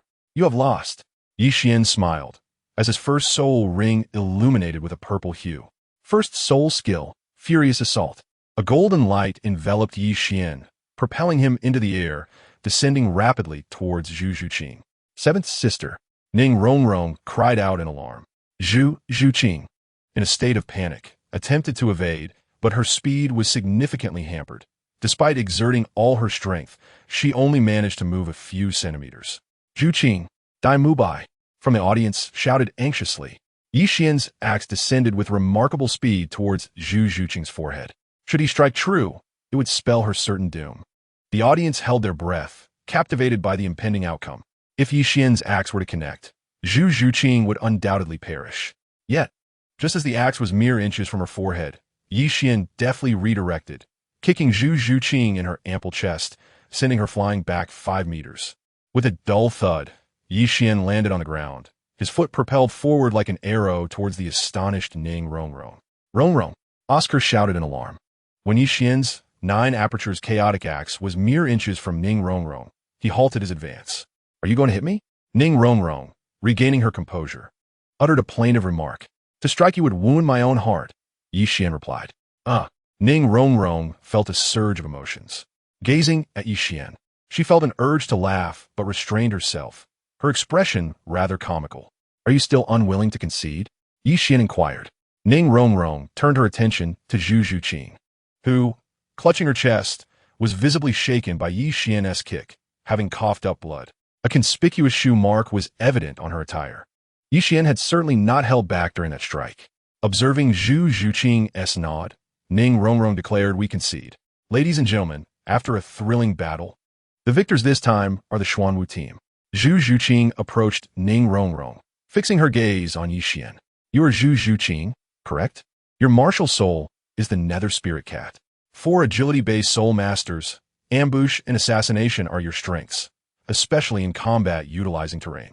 If it were night or in a forested area, I would not have been able to defeat you so easily." Yi Xian chuckled. "I shall remember that kick. One day, I will return it to you." With a confident glint in her eyes, Zhu Zhuqing replied, "It would be my honor." Yi Xian smiled again. Upon reaching the ranking area, he had just received the Silver Soul Badge. Suddenly, a system notification chimed. "Ding! Congratulations, you have completed the task. You have obtained the Silver Soul Badge from the Grand Soul Arena. Reward, 180,000 soul power. Reward, 9 in skill. 9 in skill, derived from the 9 in manual of the Huaxiao Plain." Ding! The system announces a new round of tasks. Please select Task 1. Go to the Tiando Empire to expose the long-hidden Qian Renxue. Task 2. Visit the Haotian sect to persuade them to open their doors and intervene in the continent's disputes. Task 3. Travel to the City of Slaughter to assist the 7 Treasures Glazed Tile School in traversing the Hell Road to attain the domain of the God of Slaughter. Yi Xian felt a surge of joy upon acquiring the 9 skill. Although he was currently practicing the 9 skill, the 9 skill would be particularly suitable for women like Wang Junjun and Ning Rongrong. However, each of these tasks posed significant challenges. Yi Xian scrutinized the task interface. Lost in contemplation. Task 1 required exposing Qian Renxue, who was masquerading as Shueqinghe. No matter how skilled Qian Renxue was at disguise, Yi Xian had little doubt. As an adult, surely she wouldn't miss a monthly cycle. Shueqinghe was male, and males do not experience such monthly occurrences. Unmasking Qian Renxue should be exceedingly simple. Yet, was it truly that straightforward? It seemed implausible. If Yi Xian were to reveal Qian Renxue's identity, it would undoubtedly provoke the wrath of the Spirit Hall. An immature Yi Xian would face a multitude of troubles. Task 2 required persuading the Haotian sect to emerge from seclusion and involve themselves in the continent's conflicts. Due to Tang Hao had previously confronted the former pope of the Spirit Hall, Qin Xuanji. Consequently, the Spirit Hall troubled the Haotian sect, forcing them into seclusion. Though the overall strength of the Haotian sect had significantly increased, it was not yet the optimal time for them to re-emerge. Even if Yi Xian spoke eloquently, it would be futile to convince the higher-ups of the Haotian sect to open their doors and engage in the continent's disputes. It seemed only Task 3 remained. Yi Xian sighed. Task 3 required him to assist the 7 Treasures Glazed Tile School in navigating the Hell Road to attain the domain of the God of Slaughter. Were it merely for Yi Xian to claim the domain for himself, the task would hold promise. However, the objective necessitated that all members of the 7 Treasures Glazed Tile School achieve the domain, which posed considerable difficulty. There is always a risk. Should any member of the 7 Treasures Glazed Tile School perish in the City of Slaughter, Yi Xian would be incapable of completing the task. System, I choose Task 3. Despite the challenges, Yi Xian ultimately opted for Task 3. Ding. Please proceed to the City of Slaughter to assist the 7 Treasures Glazed Tile School in traversing the Hell Road to attain the domain of the God of Slaughter. Time limit, 3 years. Chapter 69. The 7 Treasures Crazy Battle Team in the Grand Soul Arena's Lounge. Lu Hao congratulated Yi Xian, Boss Yi. Congratulations on obtaining the Silver Soul Badge. Boss Yi, congratulations. Ning Yixiao chimed in. One after another, Chen Yi, Wang Shan, Wang Junjun, Lu Kan Lu Ku, and Lu Lan all offered their congratulations to Yi Xian for his achievement. Thank you. Yi Xian smiled, responding to each of them warmly. Through their conversations, he learned that the 7 Treasures Academy had triumphed in all 10 one-on-one matches and 5 two-on-two matches that evening. Knock, knock, knock. A knock resounded at the door. When Ning Yixiao opened it, she found Ning Rongrong standing there. Cousin? Ning Yixiao exclaimed, slightly taken aback. Cousin, Ning Rongrong called out, peering into the room. Spotin Yivwan. Her cheeks flushed as she smiled. Aren't you going to invite me in? Oh, cousin, please come in. Ning Yixiao stepped aside. Ning Rongrong entered the room, walking straight to Chen Xian's side. "Hello, Grandpa Jian, Grandpa Gu," she greeted. Chen Xian extended his hand to pat Ning Rongrong's head. "Did you come specifically to see us? Are you happy?" Ning Rongrong asked. "I suspect your visit is not solely for me." Chen Xian chuckled, casting a knowing glance at Xian. As for Bowen Douluo Gu Rong, he too glanced at Xian. Ning Rongrong stealthily looked at Xian and noticed that he was also watching her, causing her face to redden further. Meanwhile, Xiao Wu found herself at a loss on how to face Xian's fiancé, Ning Rongrong. "Grandpa Jian, Grandpa Gu, I heard that your next opponents are the crazy battle team. Have you devised a strategy to confront them?" Ning Rongrong shifted the topic, expressing her concern. "You should ask your fiancé about that. Feng Ji has entrusted the training of the Seven Treasures Glazed Tile School to your fiancé, Xian," Chen Xian replied. "Entrusted him?" Ning Rongrong looked at Xian in surprise. From her father's actions, she had gleaned that her father held Xian in high regard.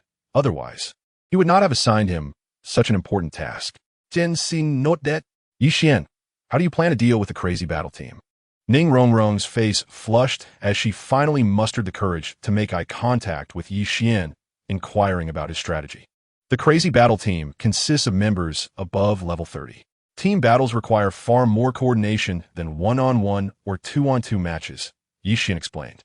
"Bossy, which members do you intend to send into battle this time?" Ning Xiao asked with a smile. "This time, you will not participate. Your martial soul is too conspicuous. I've reviewed the crazy battle team's data. We need to end this quickly. Lu Ku, Lu Lan, and Xiao Wu, you three will handle the main offense. Chenny, you will provide output, standing at the rear.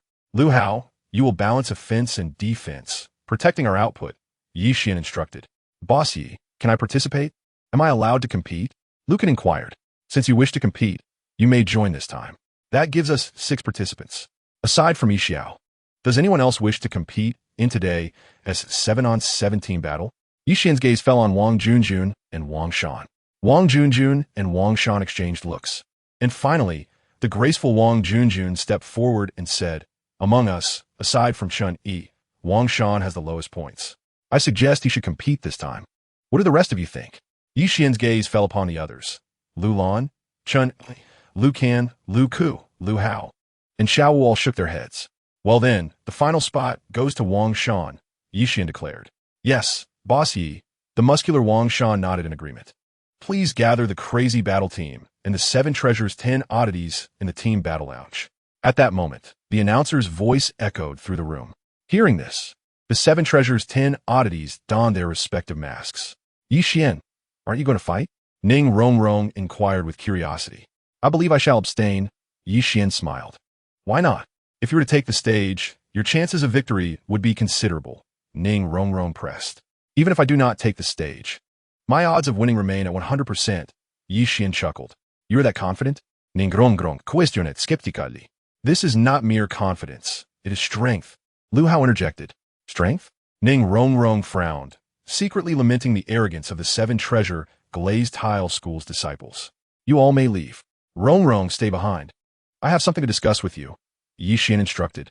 Upon hearing this, Chen Xian, Gu Rong, Xiao Wu, and the others promptly exited the lounge. Before leaving, Xiao Wu cast a somewhat jealous glance at Xian. Once everyone had departed, Xian closed the door again. "What is it you wish to say?" Ning Rongrong's face flushed, and her thoughts drifted to less innocent possibilities. If Xian intended to become intimate, how would she refuse? Alone in the room with Xian, she felt quite uneasy, having only met him a few times prior. Xian took a step closer to Ning Rongrong, prompting her to panic. "No," she exclaimed. "Huh?" Xian was taken aback by her response. "Are you implying something?" Ning Rongrong's face turned crimson as she lowered her gaze, unable to meet his eyes. "Did you really deduce that?" Xian regarded her with surprise. "No means no. We are not yet married, so such behavior is unacceptable," Ning Rongrong stated sternly. "Must we wait until marriage for such matters?" Xian replied with a wry smile. "No means no. The most precious thing I wish to reserve for our wedding night. I'm not a frivolous girl, especially considering my youth," Ning Rongrong declared with utmost seriousness. "The most precious thing? Wedding night?" Xian paused, finally grasping Ning Rongrong's meaning. "Rongrong, what wild thoughts are you entertaining?" You do not think I intend to engage in that with you, do you? You sent everyone away, didn't you? Ningrong conteret. Of course not. Xian chuckled, his mind shifting as he retrieved a book from his system pouch. I asked you to stay simply to present you with a gift. A gift? What is it? Ning Rongrong queried, taking the book from Xian's hands. For characters she could understand appeared on the cover. 9 in Divine Skill? She murmured. What is the 9 in Divine Skill? It is a martial arts manual. By practicing it, you'll find it much easier to gain soul power compared to mere meditation. With it, your level will rise more swiftly. Such a remarkable item exists. Indeed, with it, you can become as exceptional as Tang San. Hearing Xian's words, Ning Rongrong lifted her gaze to meet his. Are you saying Brother San has also practiced it?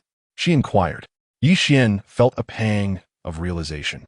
He had inadvertently revealed too much.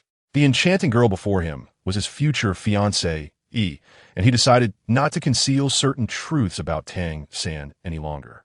Yes, he has. However, he practiced a different technique, not this one. Otherwise, do you think his soul power would rise so rapidly? Ye wan a planet. Ise ningrong ponderet. Her understanding deepening. I never imagined Brother San could keep such secrets. I had wondered why his martial soul, which is supposedly a waste, blue silver grass, would level up faster than mine, which possesses the 7 treasures glazed tile. Realizing the truth, Ning Rongrong looked at the book in her hands, then back at Xian.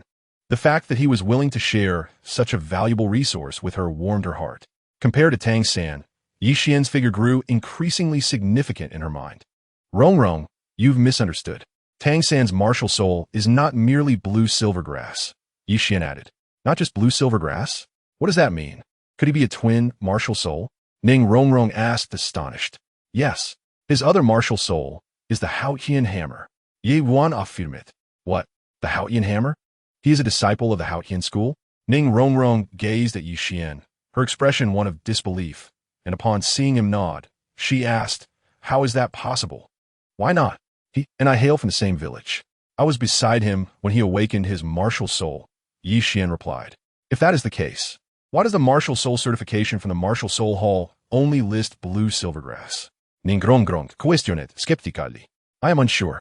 Perhaps someone intervened to conceal his Xian lineage, given the tense relationship between the Xian school and the Martial Soul Hall. Xian speculated. Your analysis is quite reasonable. Ning Rongrong nodded in agreement. After a moment's pause, she exclaimed in anger, well, Brother San, always preaching unity, yet he has concealed so much from us. Rongrong, since Tang San has not revealed these secrets, do not act rashly. I share this information with you because of our bond, and I hope you will retain some reservations about him. Do not let him sell you out while you count his money, Xian cautioned earnestly. Do not worry. I'm not that foolish, Ning Rongrong replied with a smile. Furthermore, the 9 in Divine Skill I gifted you must not be disclosed to anyone without my consent, nor taught to anyone, Xian stated seriously. Understood, Ning Rongrong nodded. In this, Xian extended his hand, touching her forehead lightly.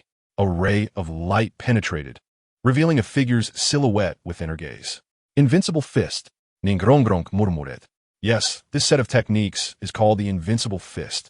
I have authorized it for the 7 Treasures Glazed Tile School. Any direct descendants may practice it. With this technique, you need not rely on others' protection in battle. Just like the 9 in Divine Skill, do not share it with outsiders without my permission, Xian concluded with a smile. Ning Rongrong looked at Xian. Her eyes filled with warmth. What is it? Ye wan inwit. Xian, you are truly kind to me, Ning Rongrong reflected. Of course, you are my betrothed. Xian replied with a smile. Once Ning Rongrong exited the room, she made her way to a spectator seat. Rongrong, where have you been? Oscar asked with concern. What is it to you? Ning Rongrong frowned slightly. Rongrong, you misunderstand. I was merely worried about you. Oscar rushed to clarify. Hasn't the competition concluded? Why are we not returning? Ning Rongrong asked, puzzled.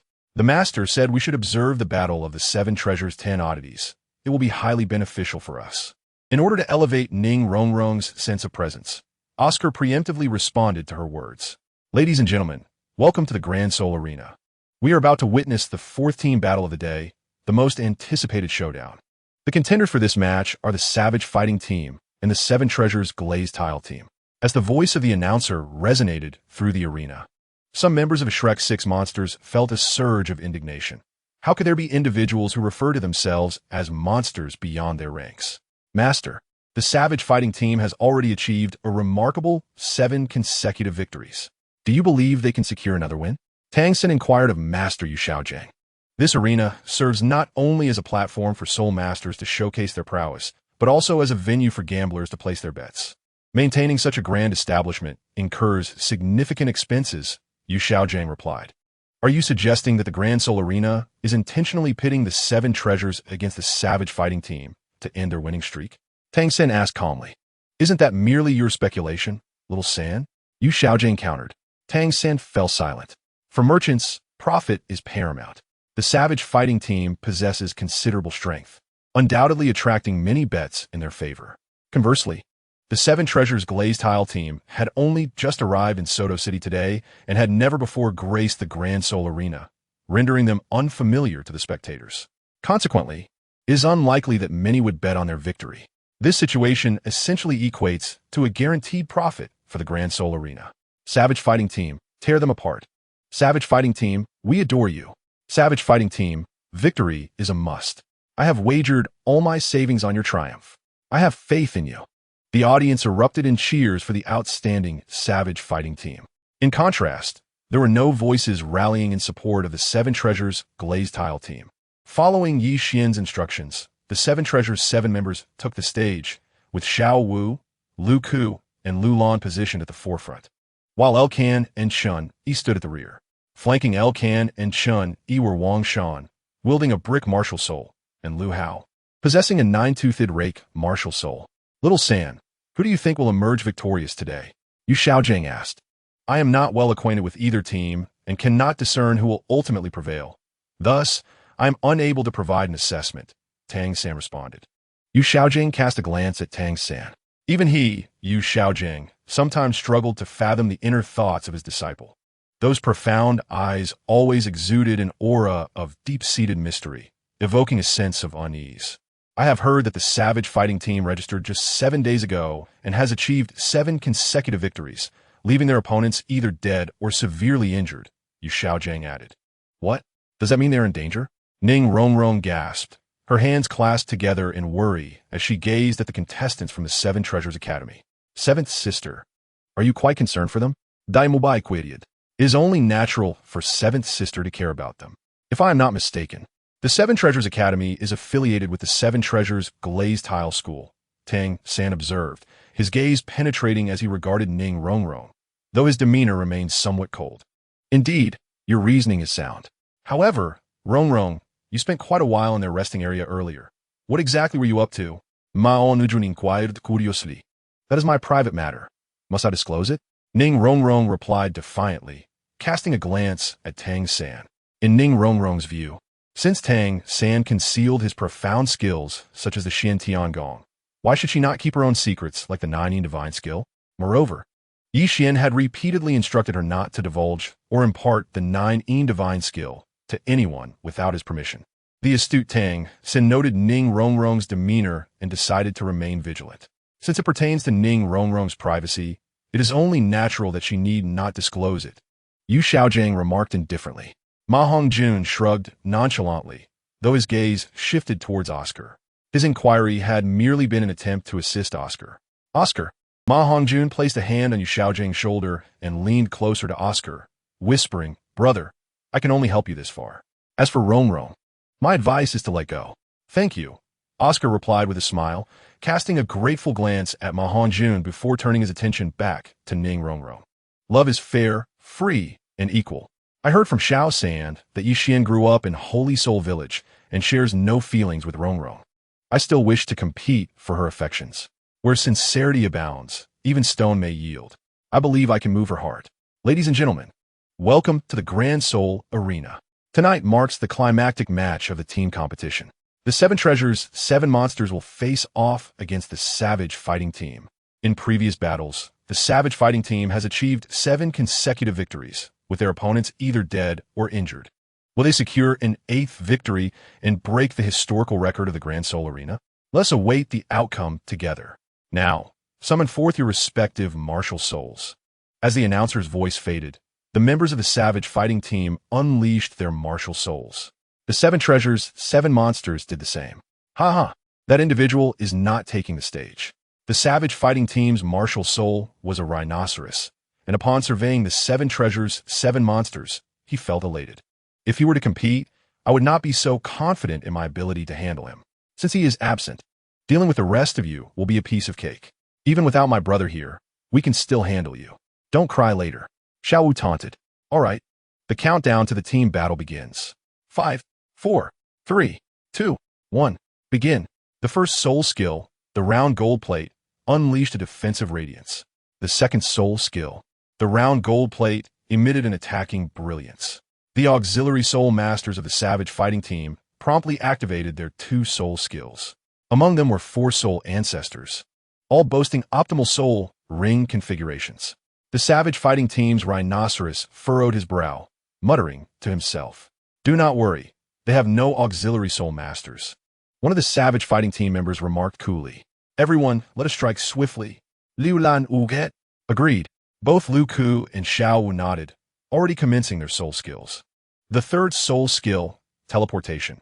Xiao Wu's third soul ring glimmered with purple light as she instantaneously traversed 5 meters forward, then continued to teleport ahead. Before long, she found herself beside a member of the Savage Fighting Team. First soul skill, waist bow, having closed the distance. Xiao Wu wasted no time in activating her first soul skill. With her soul power now at level 31, the enhancement effect of the waist bow reached 71%. Bang! Bang! Bang! In no time, Xiao Wu forced that Savage Fighting Team member into a series of retreats. The second soul skill, Instant Blossom. As Lu Ku's second soul ring illuminated, she moved several meters forward, her skill's effect akin to Xiao Wu's teleportation. What a beauty! Allow me to deal with you. A Savage Fighting Team member stepped forward to confront Lu Ku. The third soul skill, Phantom Dance. Just as the Savage Fighting Team member prepared to attack, Lu Ku's third soul ring radiated purple light. In that dimly lit arena, she suddenly vanished from sight. Where did she go? The Savage Fighting Team member's heart raced in alarm. Come back, the rhinoceros urgently called out. The first soul skill, Death Kiss, was barely uttered by Guangxi when Lu Ku's graceful figure suddenly materialized behind a member of the Frenzy Team. With her night dagger in hand, she mercilessly struck twice at the back of the Frenzy Team member. Ah! The member cried out in agony as blood gushed from his back. First, deal with the others. This girl is a soul master and possesses the ability to turn invisible, Guangxi urgently commanded. At his signal, one of the Frenzy Team members advanced toward Lu Lan.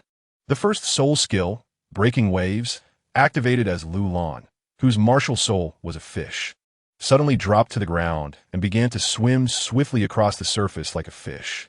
The third soul skill, Execution, saw a beam of light coalesce into the shape of a dagger, emanating from Lu Lan's hand. Striking the soul master, Lu Lan transformed into a streak of light, dashing toward the opponent. In that fleeting moment, Lu Lan's hands became sharp blades, moving with such speed that the adversary could barely react. In mere moments, Lu Lan had taken him down. The first soul skill, Web Binding, unleashed a silver net from the sky, catching Shrek Xiao Wu, as well as Lu Ku and Lu Lan, who had just finished their battle, off guard. All 3 were ensnared. You are formidable, but what good is that if you disregard your teammates? Guangxi taunted. Suddenly, 2 members of the Frenzy Team seized the opportunity, targeting the steel cannon martial soul of El Can and the bow martial soul of Chun Yi. They believed that defeating the non-attack type soul masters first would eliminate the unpredictable elements of the battle. If they could overcome El Can, Chun Yi, Lu Hao, and Wang Shan, they could then gradually deal with Xiao Wu, Lu Ku, and Lu Lan. Chapter 72. Dai Mu Bai and the Unreliable Light God to attack El Can. You must first consult me, Lu Hao chuckled, as his third soul ring emitted a purple glow. The third soul skill, Cultivation Moment, caused Lu Hao's 9-toothed rake to erupt in dazzling light, extending to over 10 meters. With a powerful strike, it formed a wall 3 meters high, blocking the 2 soul masters who sought to assault El Can attack him first. One member of the Frenzy Team urged. With El Can out of reach, they shifted their focus to attacking Chun Yi, whose martial soul was a bow. Are you disregarding my existence? Wang Shan's voice boomed, as his first soul ring glowed in yellow. The brick in his hand radiated brilliance, transforming into a massive stone block 3 meters tall and 2 meters wide. Wang Shan wielded the boulder and charged at the approaching frenzy team members. The first soul skill, one man stands at the gate, resulted in a thunderous crash as the two soul masters attempting to assault Chen Yi collided with Wang Shan's stone shield, being sent back 2 to 3 meters as if bounced off a spring. What kind of skill is this? The two members of the frenzy team stared at Wang Shan in disbelief. With such a skill, unless they possessed overwhelming power to forcibly breach Wang Shan's stone shield, they could not hope to approach him.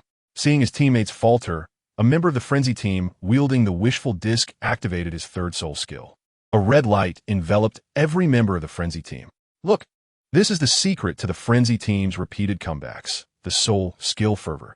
Will the 7 treasures, 7 oddities be able to maintain their pressure on the frenzy team and claim ultimate victory this time? The announcer's voice resonated across the arena. Finished, Elkin smiled. Indeed, it is over. Chen Yi echoed, with their first soul rings glowing yellow. The first soul skill, multiple arrows, and the first soul skill, stun cannon, unleashed a surge of energy around Chen Yi, manifesting 4 flaming arrows on his bowstring. With a swift release, the arrows shot forth, striking one of the opponents. Simultaneously, Elkin fired a silver cannonball from his steel cannon, which not only blasted another member of the frenzy team away, but also caused him to stumble, collapsing to the ground. The second soul skill, Invincible Thunder Cannon, followed, as another silver beam shot forth from Elkan's cannon, hitting Guangxi, who was engaged in battle with Xiao Wu. The Invincible Thunder Cannon struck Guangxi, leaving him paralyzed and sluggish. Seizing the moment, Xiao Wu kicked out, sending Guangxi flying 5 meters away. Elkan's first soul skill leaned towards supportive abilities, capable of rendering enemies dizzy, but it had a significant flaw. Its attack range was merely 10 meters. In contrast, Elkan's second soul skill, Invincible Thunder Cannon, had no distance limitations, allowing for long-range support in attacking enemies. Once hit, foes would succumb to paralysis for a duration determined by their resistance to lightning. Isn't that guy Chen Yi's brother? Ma Hongjun suddenly recognized Chen Yi's identity, momentarily taken aback. You know him? Yu Xiaojing inquired. Not very well, Ma Hongjun replied, avoiding Yu Xiaojing's gaze, feeling guilty about his past misdeeds.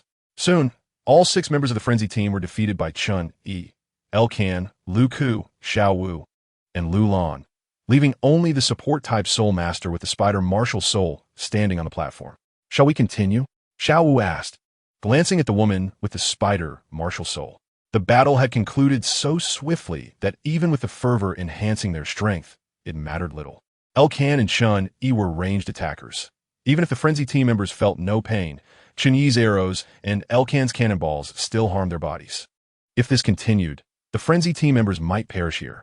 I concede, the woman with the spider martial soul declared helplessly. I announce the victors of the 4th team battle. The 7 treasures, 7 oddities. As the announcer's voice rang out, the audience erupted in enthusiastic applause. Xiao San, what do you think of the 7 treasures, 7 oddities? Yu Xiaojing asked. They are formidable. Their arrangement is quite sensible. If we cannot take down those 2 ranged attackers immediately, it will become exceedingly difficult, Tang San responded. Indeed, your analysis is astute. I have a sense that if our Shrek Academy wishes to claim the championship, aside from the Spear Hall Academy, the 7 Treasures Academy will be an opponent we cannot overlook, Yu Xiaojing stated gravely. Agreed, Tang San nodded, resolving that if they encountered the 7 Treasures Academy, he would ensure to take down Elkan and Chen Yi at the earliest opportunity. This journey is worth the risk, Yu Xiaojing remarked, turning to his companions. I have matters to attend to. You all may return to the academy. With that, Yu Xiaojing departed. Let us head back, Tang San suggested. You all go on ahead. I have a small matter to attend to, Ma Hongjun replied with a smile. What is it? Tang San inquired with concern. Just a little thing. I can manage it myself, Ma Hongjun assured. Ma Hongjun smiled and glanced at Dai Mubai, gesturing frantically at him. Tang San, understanding the implication of Ma Hongjun's signals, thought to himself, take it easy, Dai Mubai replied. Aren't you going to have some fun? Ma Hongjun inquired. Fun? Dai Mubai's expression shifted. The word echoed in his ears, igniting a surge of heat in his lower abdomen, which began to consume his rationality. Do not utter that word in my presence. Dai Mubai clenched his fists. struggling to suppress the burgeoning flames of desire within him. What can I say then? Ma Hongjun asked, perplexed.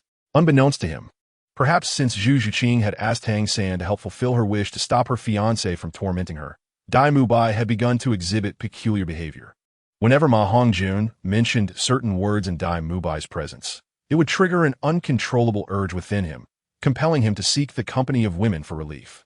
Such terms included references to women and other suggestive phrases. Now, Ma Hongjun stared at Dai Mubai in disbelief, wondering if even the word fun was now off limits. Yet, it seemed so. Ma Hongjun had said nothing at all, but his breathing grew unexpectedly rapid. Chapter 73. The Unusual Shrek 7 Monsters. As for Dai Mubai, he could not comprehend why he had become this way.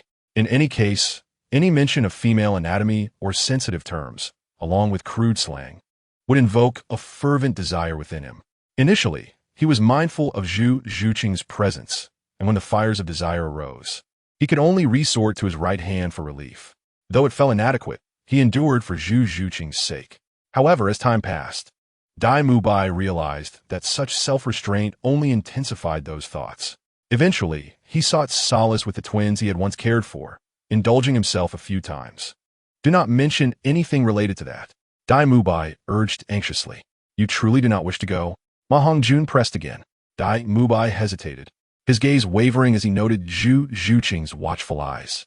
He continued to suppress his inner turmoil and ultimately replied, No, I want to go. Let us go together.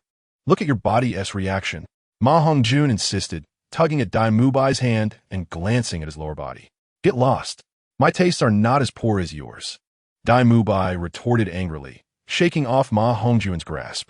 If you want to go, then don't get so worked up about it, Ma Hongjun scoffed, glancing at Oscar and asking, What about you? Will you go? No, I want tea, Oscar replied, looking at Ning Rongrong, who similarly declined Ma Hongjun's invitation out of consideration for her. Really not going? Ma Hongjun inquired once more. Really not going? Oscar insisted with firm resolve. How peculiar. In the past, every time you received a reward, you would always invite me along, but now you've all turned so innocent. Fine, if you want to go, I'll go by myself, Ma Hongjun grumbled, striding off in a particular direction. Disgusting. A barely audible voice escaped Zhu Zhuqing's lips. As she walked past Dai Mubai, she added, repulsive. Hey, Dai Mubai called out, his heart tightening. Seeing Zhu Zhuqing several meters ahead, he shouted, Stop right there. Zhu Zhuqing ignored him and continued walking. Did you hear me? I said stop. Dai Mubai shouted again, but Zhu Zhuqing remained indifferent, advancing without a glance. Hey, I said stop. He dashed forward and blocked her path. Zhu Zhuqing had no choice but to halt, meeting Dai Mubai's gaze. Clarify your words. How am I filthy? Dai Mubai questioned, feeling wronged. He had sacrificed so much for Zhu Zhuqing, yet this was the return he received, leaving him feeling quite unsatisfied. Zhu Zhuqing remained silent, her eyes conveying all that needed to be said. Why are you not speaking? Dai Mubai pressed, growing irritated. Filthy is filthy, Zhu Zhuqing retorted. I went out to have fun before. Since you arrived, I have been holding back every day. Dai Mubai challenged. Do you really think I am unaware? Where were you after midnight the night before last? Where did you go yesterday morning? And what about this morning? Zhu Zhuqing questioned, her eyes filled with disappointment. Zhu Zhuqing could accept Dai Mubai having multiple wives, being the prince of the Xingluo Empire with a noble status and the potential to become a sovereign. However, as a noble herself, Zhu Zhuqing found it hard to accept sharing him with women of questionable character. The thought of Dai Mubai's nature caused her heart to ache. The night before last, yesterday morning, and this morning, Dai Mubai was taken aback. The night before last, he had succumbed to temptation after several days of restraint. Yesterday morning, when Ma Hongjun invited him to have fun, he had resolutely decided against it, but the flames of desire proved too strong, and he ended up going out with Ma Hongjun. As for this morning, the Shrek 6 monsters had arrived in Soto City, and despite his initial reluctance to visit Fenghua Shuiyue, he encountered the twins again and lost control once more. Dai Mubai thought he had concealed his activities well, but Zhu Zhuqing had discovered the truth. Yes, I admit it. I went out to have fun. So what? Which man does not have multiple partners? Is this not normal? Dai Mubai exclaimed. What about you? Don't you bear any blame? As a prince, being exposed in such a manner infuriated him. Me? Zhu Zhuqing frowned slightly. Indeed. Since you came, have I ever asked you to accompany me? Yet you have rejected me every time, Dai Mubai scolded angrily. I'm still young, Zhu Zhuqing replied. Yes, you are still young, and we are not yet married. You should save your most precious gift for our wedding night. That would be romantic. But I am your fiancé, and if you were to give yourself to me, why would I seek pleasure elsewhere? Can you honestly say you bear no responsibility? Dai Mubai argued sharply. Zhu Zhuqing was left speechless. You accuse me of being filthy, yet you share in that responsibility. I am curious whether you truly care for me. If you do, then give yourself to me tonight. If you cannot do that, then do not concern yourself with my premarital affairs. The heat in Dai Mubai's abdomen surged, prompting him to desire to take Zhu Zhuqing right then and there. You're bullying me? Zhu Zhuqing's eyes shimmered with unshed tears. I am not bullying you. I am merely stating the facts, Dai Mubai replied. Mubai, perhaps you and Zhuqing should say less for now. Let us have a civil conversation, Tang San interjected, unable to bear the tension between them. I cannot do that. My upbringing is very strict. I am not one of those women who seek peace beneath the men's loins. Zhu Zhuqing declared, if you cannot manage, yet you take such pleasure in controlling others, then let us part ways. Dai Mubai felt a pang of regret as soon as the words left his lips. He could not comprehend how he had uttered such a phrase. Parting? Zhu Zhuqing's expression faltered. Yes, parting. My martial spirit is the evil white tiger, and you, being from the Zhu family, must be well aware of my shortcomings. If you cannot accept my flaws and are unwilling to surrender yourself to me, then let us amicably dissolve our engagement. I will explain the situation to my father. Dai Mubai suddenly realized that his mouth had betrayed him, voicing sentiments he had long harbored but never dared to express. Of course, he was oblivious to the fact that this turmoil stemmed from Zhu Zhuqing's wish to the unreliable lamp god through Tang San. Very well. Zhu Zhuqing gazed at Dai Mubai for a long time before her anger flared. She could not believe that with her beauty and strength, she would struggle to find a suitable husband. She replied, if we are to part, then so be it. From this moment on, we are as distant as paper. With a flick of her thought, she retrieved a marriage contract from her storage soul guide and severed it in two with a dagger. Chapter 74. A plea for help from Supervisor AO. Parting it is. Dai Mubai's heart quivered as he glanced at Ma Hongjun, who had not strayed too far. He hastened towards Ma Hongjun, evidently seeking solace elsewhere. Observing the two departing in opposite directions, Ning Rongrong, Oscar, and Tang San exchanged glances, each perplexed. Were they not comrades? Was it necessary to escalate matters to this extent? Oscar looked on in confusion at the retreating figures of Dai Mubai and Zhu Zhuqing. Father? Dai Mubai had just mentioned his father. With Dai Mubai's martial spirit being the evil-eye white tiger, could it be that he was indeed Ningrongrong murmured, having deduced Dai Mubai's identity? Ultimately, this was all my fault, Tang San thought, a look of guilt crossing his face. Brother, what does our breakup have to do with you? Ningrongrong inquired. Tang San remained silent, absorbed in the events that had transpired between Dai Mubai and Zhu Zhuqing. He felt deep down that Zhu Zhuqing's wish had triggered this calamity. Hadn't Yi Xian gifted Tang San a dark, mysterious lamp? With this lamp, one could make 3 wishes. The first wish was for Tang San to acquire a soul bone. In the end, he did obtain a soul bone, a head bone, yet it bore only a singular skill, a passive ability that caused pain upon touch. Anyone who dared to lay a hand on Tang San's head would invoke agony. Consequently, rather than growing stronger, Tang San lost a crucial part of himself. The second wish was for Ma Hongjun to enhance his martial spirit, the evil fire phoenix, eliminating any flaws. Eventually, Ma Hongjun's martial spirit was indeed perfected, albeit in an unfavorable manner. It transformed entirely into the evil fire phoenix, which spared no one, not even a sow, when its flames ignited. Thus, some villagers who raised pigs frequently sought trouble with Flinder. After a time, Ma Hongjun became more restrained. However, the true sufferer was Oscar, who shared a room with him. When Ma Hongjun's evil fire flared at night, even his own brother was not spared. Out of desperation, Oscar sought Flinder's assistance, leading to the separation of their living arrangements. Reflecting on the previous 2 wishes, each had proven to be quite dubious. Tang San felt an overwhelming urge to devour the lamp god whole. As for the third wish, Zhu Zhuqing had hoped her fiancé would not cause her pain. The outcome indeed aligned with her desire, Yet it was under the torment of Dai Mubai's evil flames that their relationship intensified, ultimately leading to their separation. With the breakup settled, Zhu Zhuqing would naturally harbor no feelings towards Dai Mubai's future romantic escapades, and thus, her heart would remain unscathed. Intuition told Tang San that all of this stemmed from the wish made to the lamp god. Brother, what has happened to them? Upon leaving the Grand Soul Arena, Xiao Wu looked at the departing Shrek's 6 monsters with a puzzled expression. The recent events had been witnessed by the 7 treasure team. I do not know. Ye Wan replied. Xian had yet to intervene with Dai Mubai and Zhu Zhuqing, yet their separation had transpired. His intuition suggested that this may somehow relate to the unreliable lamp he had bestowed upon Tang San. Simultaneously, Xian felt a profound curiosity. If the rift between Dai Mubai and Zhu Zhuqing was indeed instigated by the unreliable lamp god, what might the other 2 wishes entail? Days passed, and in the Grand Soul Arena of Suatuwa City, the 7 treasure team was nearing the completion of their first training plan, each about to receive their respective Silver Soul badges. If you win tonight's team match, all of you will receive Silver Soul badges, Xian stated, handing a badge to the beautiful attendant at the registration desk. The attendant froze, standing upright. Please, do hurry, Xian said calmly. Yes, just a moment, the attendant replied, moving to the phone and dialing a number. Shortly thereafter, a middle-aged man approached Xian. Respected team leader, may I speak with you? I assure you, I will not take up too much of your time, the man stated. Xian recognized him.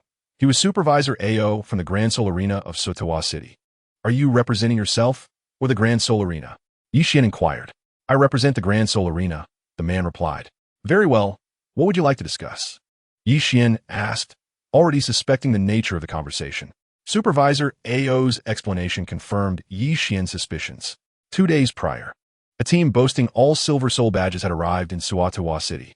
According to Supervisor Ao, this team had been lavishly hired by several noble families from the imperial capital. In the preceding 2 days of competition, they had triumphed effortlessly, causing significant losses for the Grand Soul Arena.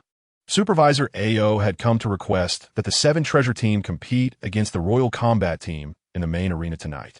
Every Soul Master fighting in the main arena would earn a reward of 500 gold soul coins. As honored guests, should you achieve victory, we will also offer an additional 10,000 gold soul coins as a reward, Supervisor Ao stated. 10,000? Xian raised an eyebrow. What is the matter? Supervisor Ao asked. 10,000 is far too little, Xian chuckled. Seizing such a golden opportunity, he was unwilling to let slip away. Then let be 15,000, Supervisor Ao proposed. 15,000, you say? Xian continued to smile. 20,000, if victorious. The Grand Soul Arena will bestow upon you an extra 20,000 gold soul coins, Supervisor Ao added. 5 gold soul coins could sustain a family of 4 for half a year. 20,000 gold soul coins was no trivial sum. Not only Liu Kan and Chun Yi, but even the others looked at Xian with eager anticipation. Battling against a team composed entirely of level 30 Soul Masters, equipped with standard soul ring configurations, was an exceedingly advantageous scenario for them. Am I entering a marketplace? Xian mocked with a smile. What does Xian mean? Supervisor Ao's heart trembled. Xian's insinuation still indicated dissatisfaction with the compensation. 30,000. Supervisor Ao gritted his teeth and continued, if you can achieve victory. The Grand Soul Arena will award an additional 30,000 gold soul coins. Unacceptable. 100,000, Xian replied. 100,000? Supervisor Ao's brow furrowed deeply. 30,000 is insufficient. If we win, you will grant us an additional 100,000 gold soul coins as a reward. In return, we will ensure that this team never dares to appear here again. Furthermore, we promise not to accept the nobles' invitations to battle in the Grand Soul Arena. Sparing you from immense losses, Xian elaborated. Chapter 75, The 7 Treasures and the 7 Oddities Battle Team. Supervisor Ao fell silent, lost in thought. 100,000 gold soul coins was not an amount the Grand Soul Arena could not afford. For the affluent Grand Soul Arena, this was not a trivial sum. Gazing into Xian's eyes, Supervisor Ao felt an illusion. Beneath the delicate visage lay a mind beyond its years. Tonight, it was Supervisor Ao who approached Xian, indicating Xian had him in a tight spot. 100,000? You might as well rob a bank. Supervisor Ao minus silent. While the beauty at the counter couldn't help but retort angrily at Xian. Very well, Supervisor Ao eventually conceded. He was left with no choice. If the royal battle team continued to fight, the Grand Soul Arena would soon face closure. The nobles who had invited the royal battle team had bet everything they owned over the past few days. If no one stopped the royal battle team from winning tonight, the Grand Soul Arena would suffer considerable losses. Notably, many gamblers were following the trend, and tonight's bets had already exceeded 30,000. Moreover, Xian's final promise was crucial. Given the strength of the Seven Treasures team, Supervisor Ao genuinely worried they might accept the nobles' invitations and fight like the royal battle team. If that happened, the Grand Soul Arena would face unimaginable losses. Supervisor, the beauty at the counter reminded gently, I am the supervisor. I will make the decision. If you can achieve victory, Soto City's Grand Soul Arena will additionally reward you with 100,000 gold soul coins. Supervisor Ao stated solemnly. Good, a fair deal, Xian smiled. Here are the profiles of the competitors you will face tonight. To ensure a better match, I hope you will forego the one-on-one and two-on-two battles and focus on the team match. Supervisor Ao snapped his fingers and retrieved a small notebook from his storage soul guide, handing it to Xian. Very well, Xian nodded. I shall not disturb you further. Shortly, I will have someone bring you the Silver Soul Badge. After tonight, you will also receive the Silver Soul Badge. One day, earlier or later, makes little difference. Supervisor Ao concluded, bowing to Xian before departing with the beauty at the counter. Xian casually perused the profiles of the royal battle team and handed them to Lu Hao, who was closest to him. Martial Soul, Blue Lightning Tyrannosaurus? Lu Hao frowned. What? Xiao Wu's expression changed. Having received systematic training at a junior Soul Master Academy, Xiao Wu knew that the Blue Lightning Tyrannosaurus was a top-tier beast martial soul. She leaned closer to Lu Hao, examining the competitor's information, her demeanor growing grave. As a top-tier beast martial soul, it could exert a certain suppressive effect on ordinary beast martial souls. Xiao Wu's martial soul was the soft-bone rabbit. If she faced an opponent with the Blue Lightning Tyrannosaurus martial soul, her own strength would be diminished. Everyone, do not panic. As you grow, you will encounter not only the Blue Lightning Tyrannosaurus, but also the Xiao Yan Hammer, Golden Dragon, and Phoenix, top-tier martial souls. Tonight, whether you participate or not, if the team secures victory, you will each receive a reward of 10,000 gold soul coins. Now, let us discuss who will fight. Xian surveyed those before him and continued, according to the rules of the Grand Soul Arena, if I am to fight, a team member must be of a lower rank than the Soul Master. Thus, Chen Yi, you must participate tonight. Yes, Boss Yi, Chen Yi replied. Additionally, to prevent any dissent, Liu Can and Wang Junjun, you two will also fight tonight. Ye Wan commanded. Yes, Boss Yi. Yes, Boss Yi. Liu Can and Wang Junjun nodded in acceptance. Chen Yi's soul power was only level 16, making him a first-ring soul master. Liu Can and Wang Junjun were both second-ring great soul masters. Their opponents tonight were the Silver Soul team, composed of soul masters at the soul sovereign level. Xian's soul power level was that of a soul sect, not far from the soul sovereign rank, with the participation of Chen Yi, Liu Can, and Wang Junjun. By the rules, he was eligible to fight. And I, Xiao Xiao, your martial soul is the seven-treasure glazed tower. For safety's sake, you will also fight tonight, Xian declared. Understood, Boss Yi, Ning Xiao Xiao nodded. The remaining two shall be Xiao Wu and Lu Hao. Xian's gaze fell on the stout Lu Hai and the eagerly watching Xiao Wu. Grand Soul Arena. Main arena, the seven treasures and seven oddities had just stepped onto the stage, and their opponents had already revealed their martial souls. The captain was Yu Tianheng, with a martial soul Blue Lightning Tyrannosaurus, a level 39 strong, assault-type soul sovereign. His soul rings were 2 yellow and 1 purple. The vice-captain was Duge Yan, with a martial soul Green Phosphor Snake, a level 38 control-type soul sovereign. His soul rings were also 2 yellow and 1 purple.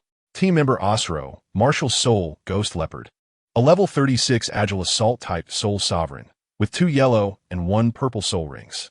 Team member Yi Langlang, martial soul 9 Heart Begonia, a level 35 auxiliary-type soul sovereign, with 2 yellow and 1 purple soul rings. Team member Chen Mo, martial soul Black Tortoise, a level 37 defensive-type soul sovereign, with 2 yellow and 1 purple soul rings. Team member Chen Mo, martial soul Black Tortoise, a level 38 defensive-type soul sovereign, with 2 yellow and 1 purple soul rings. Team member Yufeng, Martial Soul Windbellbird, a level 36 agile assault type soul sovereign, with 2 yellow and 1 purple soul rings. Now, let us examine the profiles of the 7 treasures team. Captain Xian, Martial Soul Axe, a level 47 strong assault type soul sect, with 2 purple and 2 black soul rings. What? A level 47 soul sect? 2 purple and 2 black soul rings? This is unfair. A team of soul sovereigns encounters a master of the soul sect level. Everyone, please remain calm. Allow me to read the information of all the members of the 7 treasures team. The host extended his hand, and under his soothing voice, the middle-aged men in splendid attire finally ceased their commotion. Vice Captain Xiao Wu, Martial Soul Rabbit, a level 33 strong assault type soul sovereign, with 2 yellow and 1 purple soul rings. Team member Lu Hao, Martial Soul Spike, a level 33 defensive type soul sovereign, with 2 yellow and 1 purple soul rings. Team member Ning Xiao Xiao, Martial Soul 7 Treasure Glazed Tower, a level 39 auxiliary type soul sovereign, with 2 yellow and 1 purple soul rings. Team member Wang Junjun, Martial Soul Cold Eagle, a level 23 control type soul master, with 2 yellow soul rings. Team member Liu Can, Martial Soul Cannon, a level 23 strong assault type soul master, with 2 yellow soul rings. Team member Chun Yi, Martial Soul Bao, a level 15 strong assault type soul master, with 1 yellow soul ring. As the host continued to introduce, the nobles who had heavily wagered on the royal battle team fell silent. Now, does anyone still have objections? The host inquired. Objections? What objections could there be? The royal battle team has 7 members, all of whom are soul sovereigns above level 35. In contrast, the 7 treasures team has but 1 soul sect at level 47. Among the remaining members, who is not below level 35. Among them, 3 individuals were not even soul masters. Notably, one person's soul power was merely at level 15, categorizing him as a first-ring soul master. Descent? The nobles who had heavily invested in the imperial fighting team exhibited no signs of discontent. Instead, their lips curled upward in smug satisfaction. One nobleman could not restrain himself from murmuring, after the frenzied battle team, "Is the Great Soul Arena truly so devoid of talent that they allow such a team to compete? It seems we shall merely sit back and watch our fortunes multiply tonight." Not only these nobles, but even Supervisor AO, who was observing the match, furrowed his brow, holding little hope for the 7 treasures battle team's performance. Supervisor AO could not comprehend why they would sacrifice 2 Soul Kings for the sake of a mere 47-level Soul Master. Chapter 76. Creating a legend again, the battle commenced. As the host's words faded, Xiao Wu activated her second soul skill, engaging in combat with Osro, who wielded the Ghost Leopard martial spirit. "I believe the battle will not last long," Xian mused with a confident smile, striding towards the 2 brothers of the Stone family. "Arrogant, if you wish to defeat us, you must first surpass us brothers," mocked brother Chen Mo, as his first soul ring glowed with a yellow light. His first soul skill, Stone Shield, transformed the tortoise shell he bore into a shield that manifested in Chen Mo's hands. "Very well, I shall first overcome you," Xian replied with a grin. "Just 1 move is all I need to defeat you." Without granting Chen Mo a moment's respite, Xian swung his fist towards him, unleashing a terrifying force that sent Chen Mo hurtling backward. Invincible Fist. Bang! Chen Mo crashed heavily to the ground, unable to rise. "Shi Montak!" Shilong called out in alarm, his thoughts shifting as he activated his healing ability to mend Chen Mo's injuries. "It is your turn now." Xian's gaze fixed upon Chen Mo. Chen Mo was taken aback, his expression wary as he regarded Xian. His brother, with a top-tier defensive martial spirit, could not withstand Xian's punch. This was utterly astonishing to him. Invincible Fist. Bang! Xian's fist struck, sending Chen Mo flying as well. In the face of absolute power, no defense could prevail. Xian smiled with satisfaction, his gaze now landing on Osro, who possessed the Ghost Leopard martial spirit. Due to Xian's splendid display, Osro, who had been engaged in combat with Xiao Wu, momentarily halted his attack. "Do not assume that brute strength guarantees victory," Osro taunted. Osro was an agile attack-type soul master. Direct confrontation was not his forte.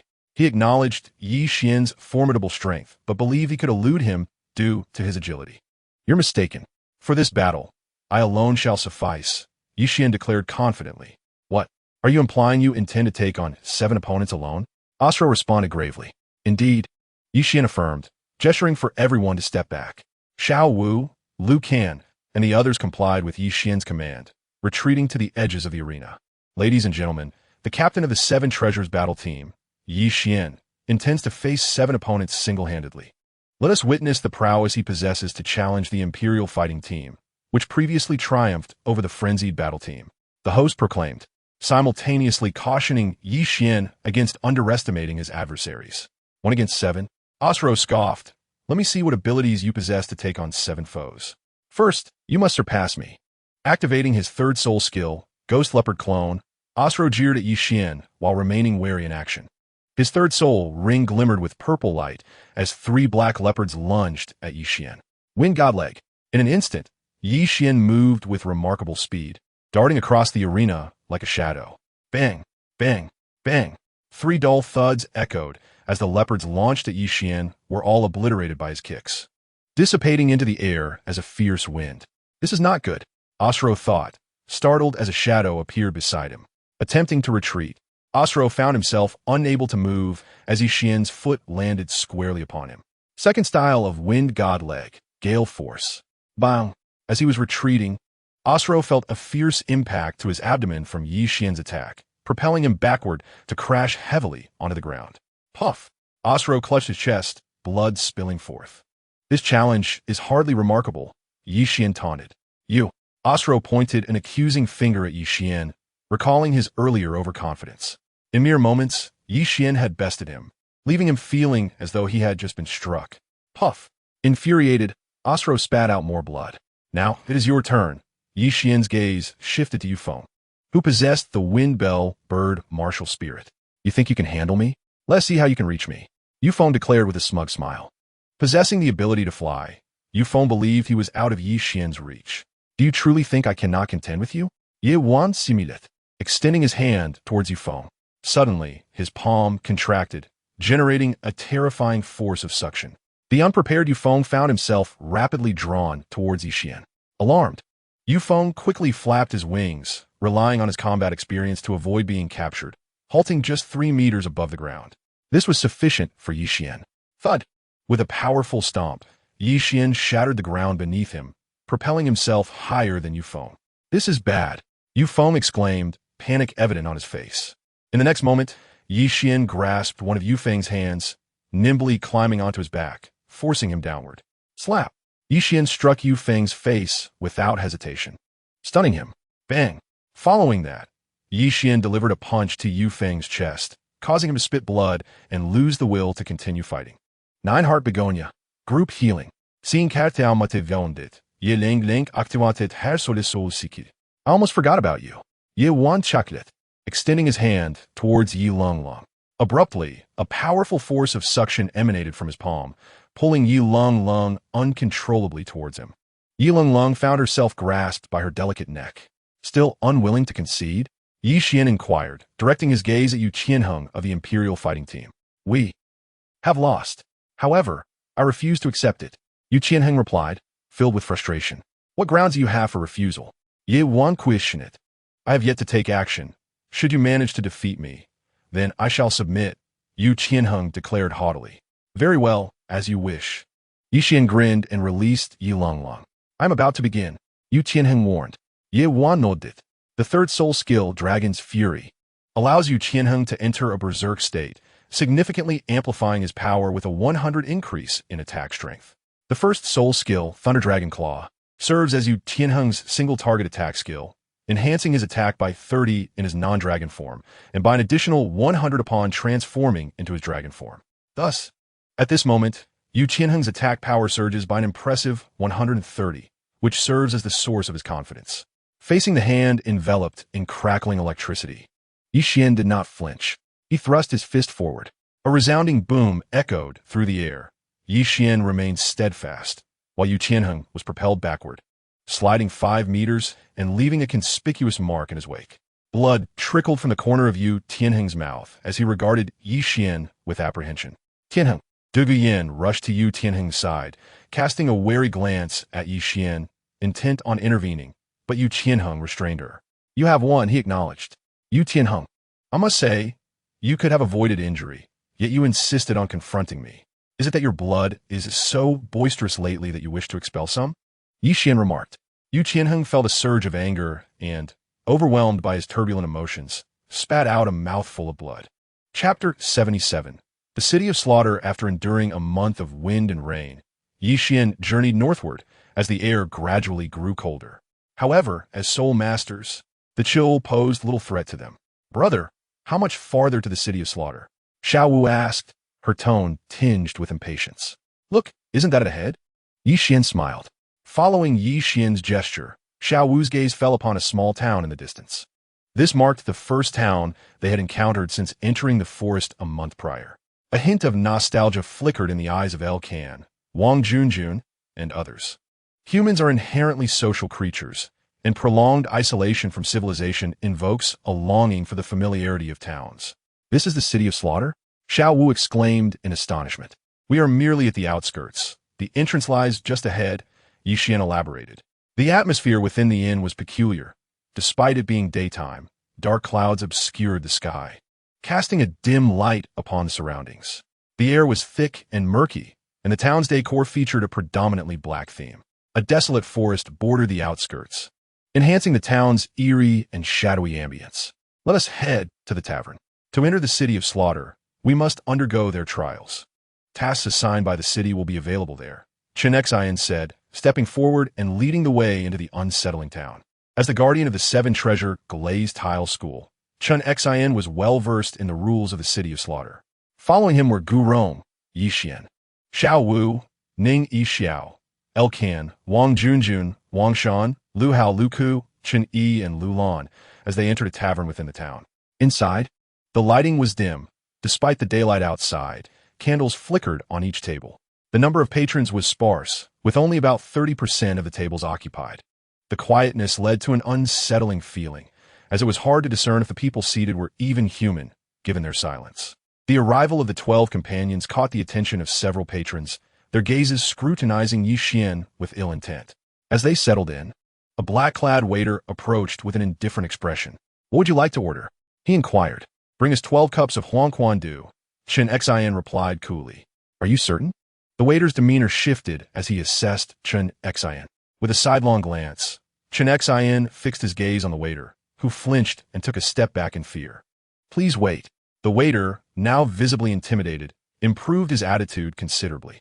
Before long, 12 cups of a murky liquid were served. The dark red concoction exuded a strong, pungent odor, reminiscent of freshly drawn blood. Without hesitation, Chen Xian consumed his cup. What is this? It smells terrible. Xiao Wu grimaced. Indeed, it resembles blood, Wang Junjun echoed. Everyone, hurry and drink up. A cup of this costs 100 gold soul coins. Ye wan urgit.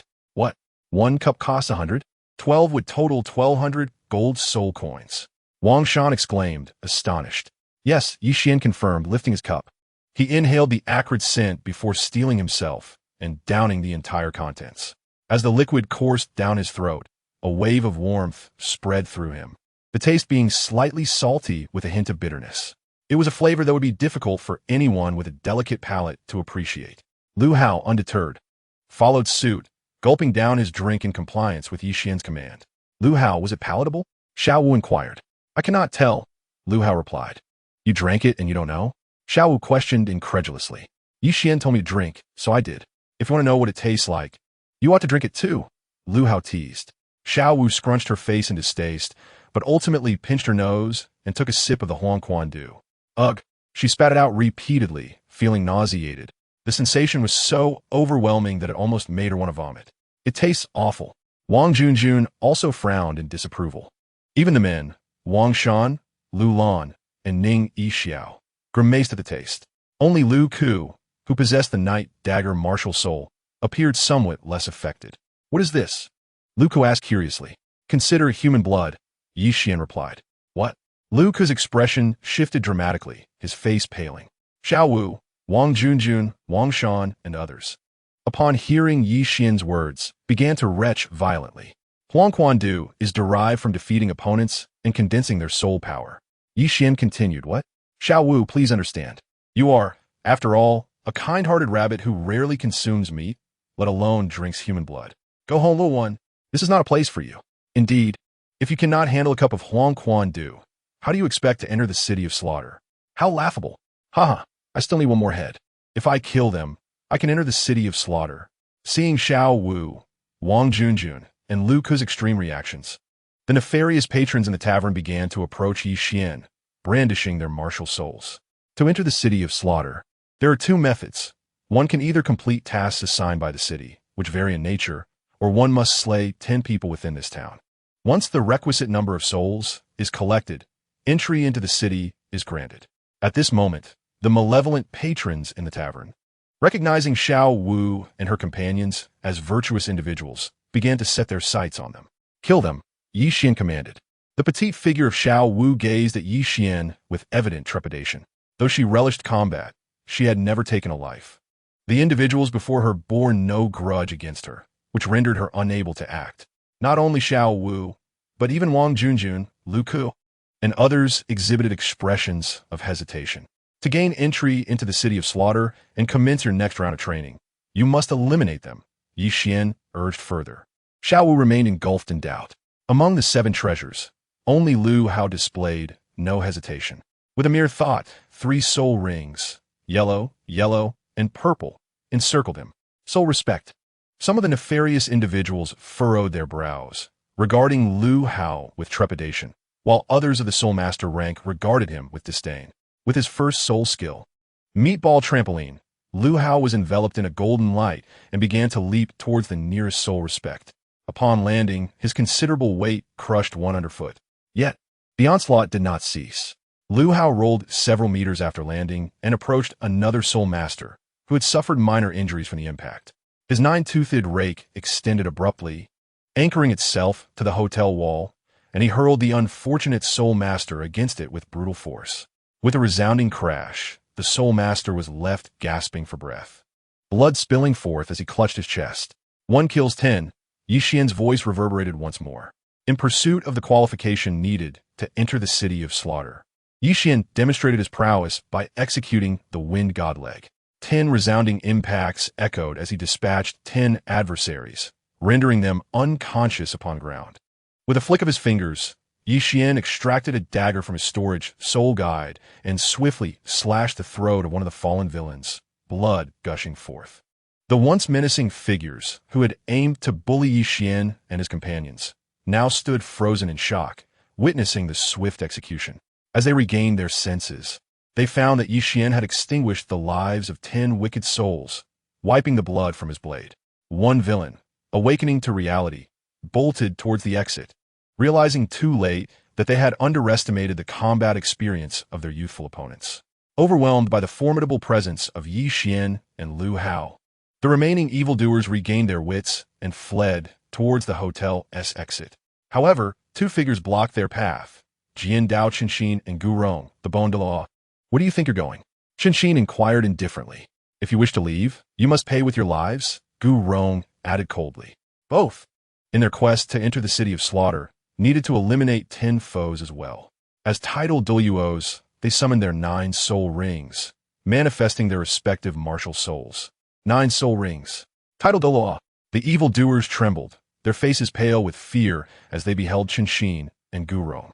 With a swift flourish of the 7-killing sword, Chenxin dispatched 10 villains in mere moments. Gu Rong, transforming into a shadow, reappeared beside Chenxin, leaving 10 more adversaries lifeless on the ground. Having fulfilled their own tasks for entry into the city of slaughter, at Xian's behest, the others followed suit, each eliminating 10 foes. Yet Xiao Wu remained indecisive, her heart heavy with reluctance. To show mercy to the enemy is to be cruel to oneself. The city of slaughter requires many things, but mercy is not one of them. Sometimes, taking a life can prevent countless innocents from suffering at the hands of villains. In a sense, you save many. Xian patiently continued, allowing Xiao Wu the time she needed. After what felt like an eternity of hesitation, Xiao Wu, observing the terror-stricken faces before her, finally grasped her dagger and ended the lives of the wicked one by one. As she took her first life, a wave of internal conflict surged within her. However, after slaying 4 or 5, she realized that it was not as harrowing as she had imagined. Remember, Xian advised once Xiao Wu had completed her 10 kills. Although we are companions in the city of slaughter, we shall constantly face life and death situations. Often, the only one you can rely on is yourself. Eliminate all threats and achieve 100 consecutive victories in the arena. Ultimately, we shall tread the path to hell together as part of this trial. Xiao Wu, Lu Kan, Wang Shan, Wang Junjun, Lu Ke, Lu Lan, Ning Yixiao, Chun Yi, and Lu Hao all nodded in agreement. It is time to open the gate to the city of slaughter, Xian declared, his gaze fixed upon the hotel attendant. Congratulations on completing the trial for entry into the city of slaughter. You are now qualified to enter, the attendant announced, moving to activate a mechanism. The shelves behind the hotel counter began to slide apart, revealing a dim, damp passageway. A chilling breeze swept through the hotel, carrying a faint metallic scent. As Xian stepped into the passage, he sensed its descent into the depths below. Continuing forward, the air grew increasingly warm and humid. After approximately 2 hours, a voice resonated, "Welcome to the city of slaughter." The voice seemed to echo from all directions, eluding capture. A faint crimson light appeared at the end of the passage. "This is the capital of hell." The voice, imbued with an alluring quality, echoed in everyone's ears. "Here, you can obtain whatever you desire. The cost is your life." This proclamation faded as they emerged from the passage. Stepping out, their surroundings opened up to a vast expanse. Before them loomed a black city, resembling a primal beast lying in wait. Having completed their task, Xian and his companions encountered no resistance from the death knights of the city gates. 12 men and women stood silently beneath the gates, striking men and enchanting women. "Welcome to the city of slaughter. Here is your identification number." A breathtaking beauty approached Xian, her porcelain skin reminiscent of a ghost. 9,527. Xian noted the number on the plaque. "I am your guide. You may call me Cici. For the next 12 hours, I shall address all your inquiries and fulfill your requests." The guide, named Cici, gazed at Xian, feeling her heart flutter at his handsome visage. Aside from Xian, the others received their own identification numbers as well. "Now we shall enter the city of slaughter." Xian surveyed the group, snapping his fingers. 11 storage soul guides flew towards each individual. Within these, you will find 8,000 explosion talismans. In the city of slaughter, we shall rely solely on ourselves. Chen Xin, Gu Rong, and Xiao Wu, among others, did not hesitate to accept the items offered to them. Particularly, Xiao Wu and Wang Junjun felt the fabric of their sleeves, where they discovered the sleeve arrows gifted by Xian. This undoubtedly significantly enhanced their survival odds in the city of slaughter. Aside from the sleeve arrows, to combat the chronic toxicity of Huangquan Du in the city of slaughter, Ning Fengji specifically sought counsel from various individuals to procure antidote pills for them. Under the guidance of their respective instructors, everyone gained a clearer understanding of the city of slaughter.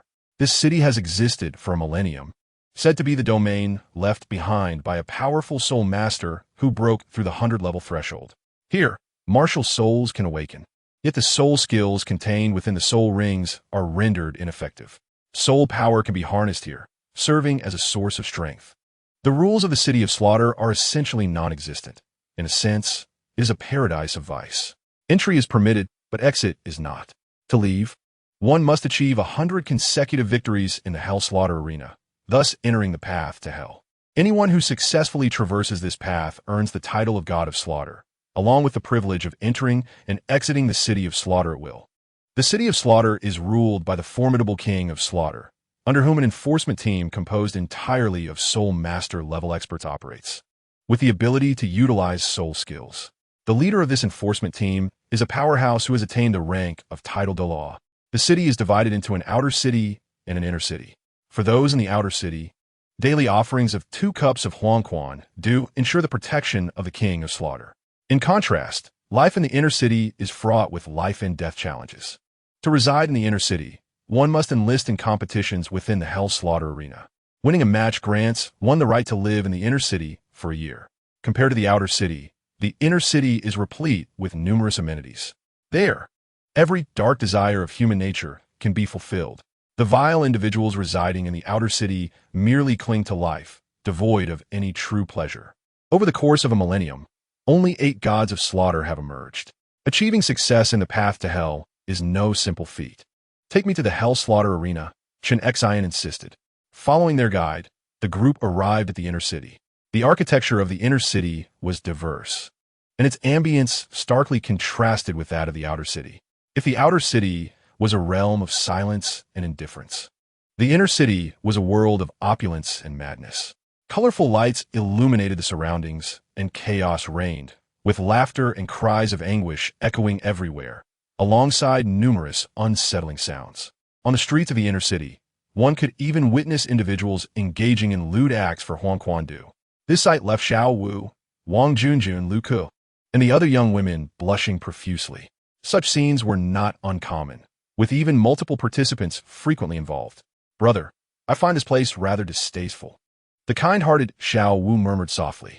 "Xiao Wu, every individual possesses the right to survival. Where there is light, there is darkness. Where there is justice, there is evil. While you may despise the city of slaughter, we cannot seek its destruction.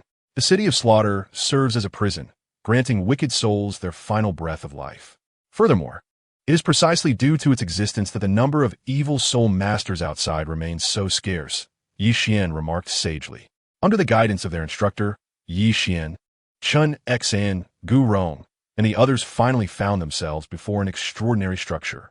The building was entirely black, occupying a considerable area, comparable in size to the Grand Soul Arena of Suatua City.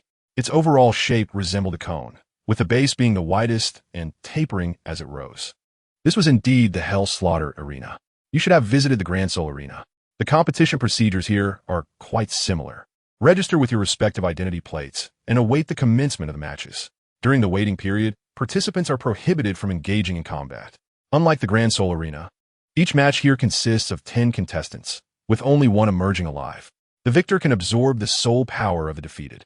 Participation in 100 matches grants one the title of annual champion of the City of Slaughter, along with the qualification to challenge the path to hell. Currently, the individual ranked first in the Hell Slaughter Arena has only participated in 67 matches. A single victory here ensures survival in the inner city, where one may indulge freely.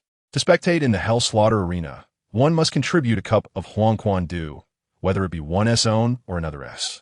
After a year and a half, the 100-match challenge of the Shura King is about to commence. Please welcome Shura King number 9527 to the arena. A raspy, deep voice echoed, seemingly emanating from the depths of hell.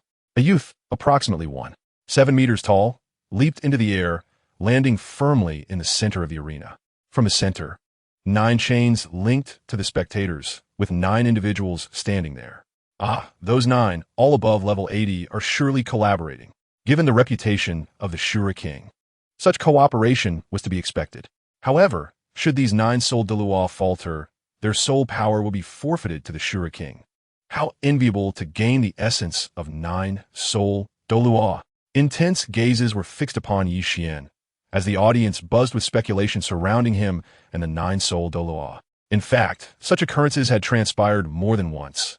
It was not unusual for 9 contestants in the Hell Slaughter Arena to unite against one.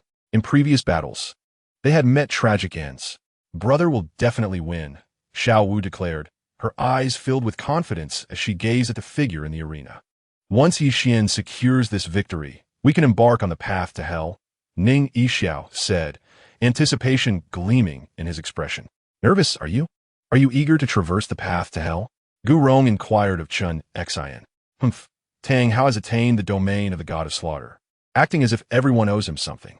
Once I achieve the same, I shall see if he dares to maintain that arrogance in my presence," Chen Xian replied, his deep gaze reflecting a hint of expectation.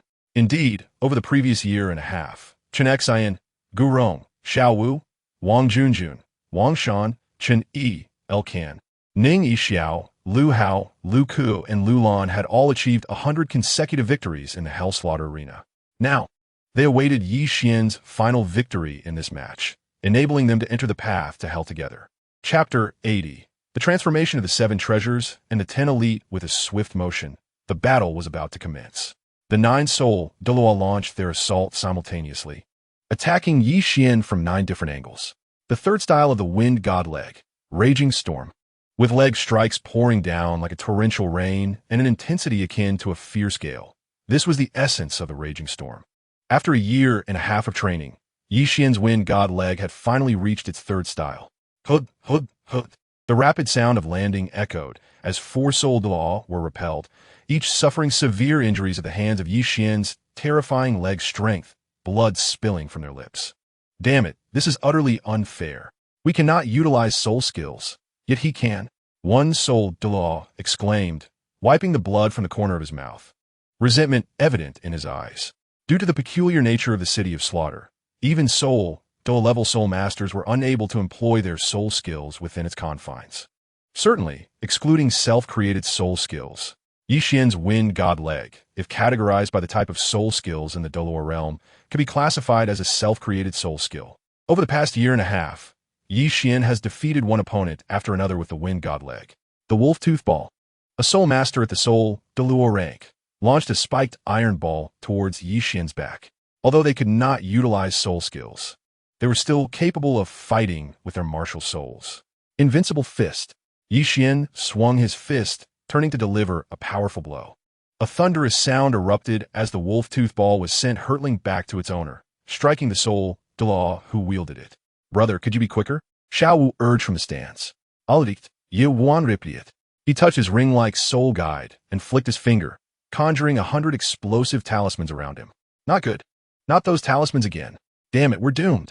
The Soul Douluo's expressions changed dramatically upon seeing the 100 explosive talismans surrounding Xian. They hastily distanced themselves from him. Nevertheless, with his eyes now golden, Xian waved his hand, sending the 100 explosive talismans precisely towards the 9 Soul Douluos. Explode. He chanted. Boom. The 100 explosive talismans detonated simultaneously, filling the arena with smoke, obscuring all visibility. When the smoke cleared, 9 mangled corpses lay on the stage. Victory! Indeed, I have won. Xian became the 12th Soul Master this year to achieve 100 consecutive victories, following the path of 9,527 and 9,524. Xian's triumph did not incite much commotion in the audience, as this had happened 11 times before. Chen Xian, Gu Rong, Xiao Wu, Wang Junjun, Wang Shan, Chen Yi, Elkan, Ning Yixiao, Lu Hao, Lu Ku, and Lu Lan had all easily achieved 100 consecutive victories thanks to the arrows and explosive talismans gifted by Xian. Xian closed his eyes, silently channeling his 9 Yang divine skill. A considerable amount of soul power floated from the deceased 9 Soul Douluos into his body. Ding dong! Congratulations, your soul power has reached the threshold for upgrade. Current level, 60-217-046-8000. After a year and a half of intermittent battles, Xian's soul power had surged from level 47 to an astonishing level 60. Now, not only Xian, but also Chen Xian, Gu Rong, Xiao Wu, and others had made significant advancements in their levels. Chen Xian, who had previously touched the threshold of level 97, reached the initial stage of level 98 after absorbing the soul power of the defeated. Gu Rong, originally a level 95 defensive title Douluo, attained the late stage of level 96 after absorbing the soul power of the defeated. Xiao Wu's current soul power level stands at 57, while Lu Hao is at 55. Wang Junjun at 50, Wang Shan at 50, Chen Yi at 50, Lu Ku at 51, Lu Lan at 51, Ning Yixiao at 53, and Elkan at 51.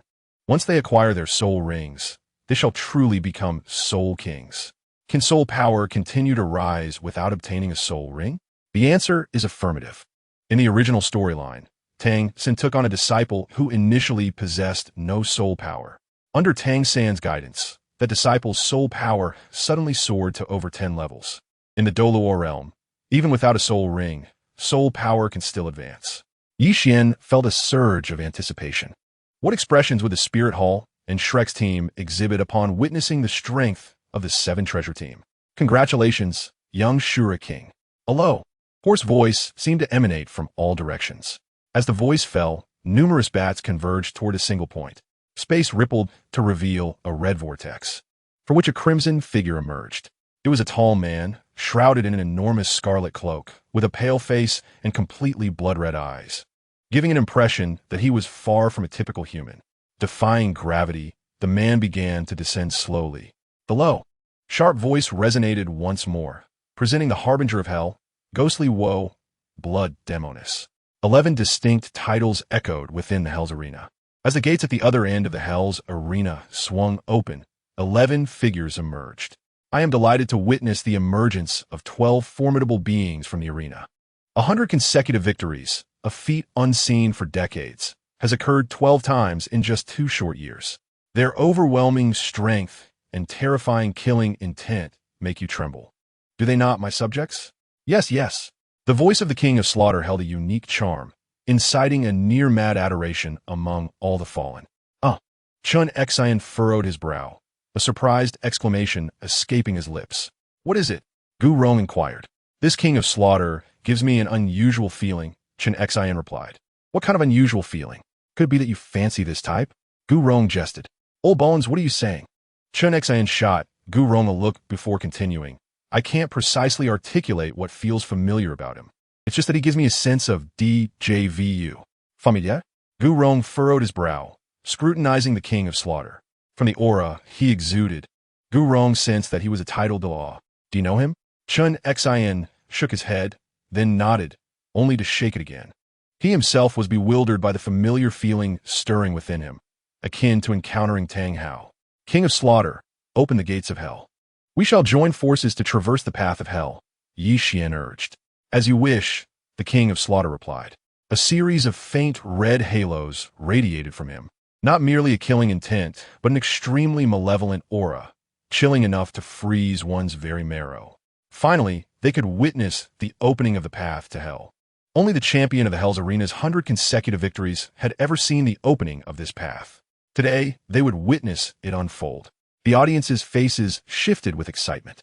As the King of Slaughter's aura spread outward, a scream erupted from the innermost spectators. Their lives were snuffed out in mere seconds. No one had ever witnessed the opening of the path to hell. For those who had were already dead. No, I want to get out. Let me out.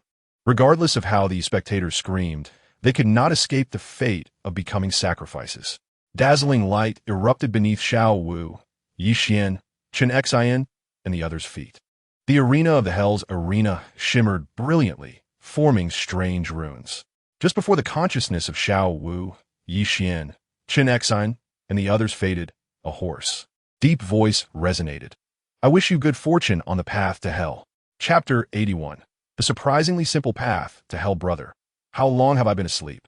Xiao Wu opened her eyes, gazing at Xian, who was seated on the ground. Not only Xian, but Chen Xian and Gu Rong were also sitting cross-legged, meditating. It's been a while. Ye Wan, repeat.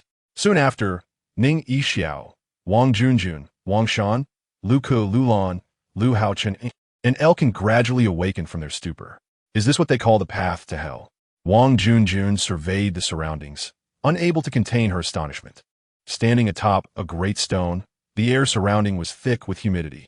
From the edge of the stone, the depths below remained obscured, save for a crimson glow illuminating this cavernous underworld. The essence of soul energy was remarkably potent here. If one were to cultivate in such an environment, the benefits would be exponentially greater. Lu Ke felt a stirring within him. What lies beneath that emits such a radiance? Wang Shan inquired with curiosity. That is Huang Quan Du. Yixian responded. Huang Quan Du. Wang Shan echoed, astonished. It has taken the form of a lake, and to call it Huang Quan would not be inaccurate.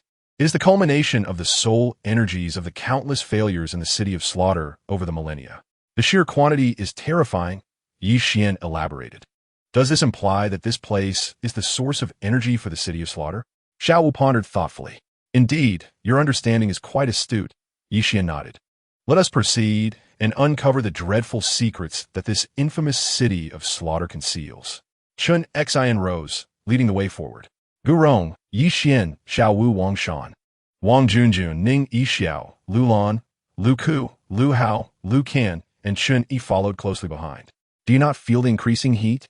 Xiao Wu questioned, beads of sweat forming on her brow as she wiped her forehead. That is because we're drawing nearer to the Huang Quan below, Yixian explained. Along their path, Yixian observed remnants of bones, leftovers of the vanquished. The city of slaughter had existed for a millennium, and many fallen souls had achieved multiple victories in the hellish arena. Ultimately, only 8 had attained the title of God of Slaughter, while the rest met their demise here. Suddenly, a sharp sound pierced the air. Something's amiss, Xiao Wu warned.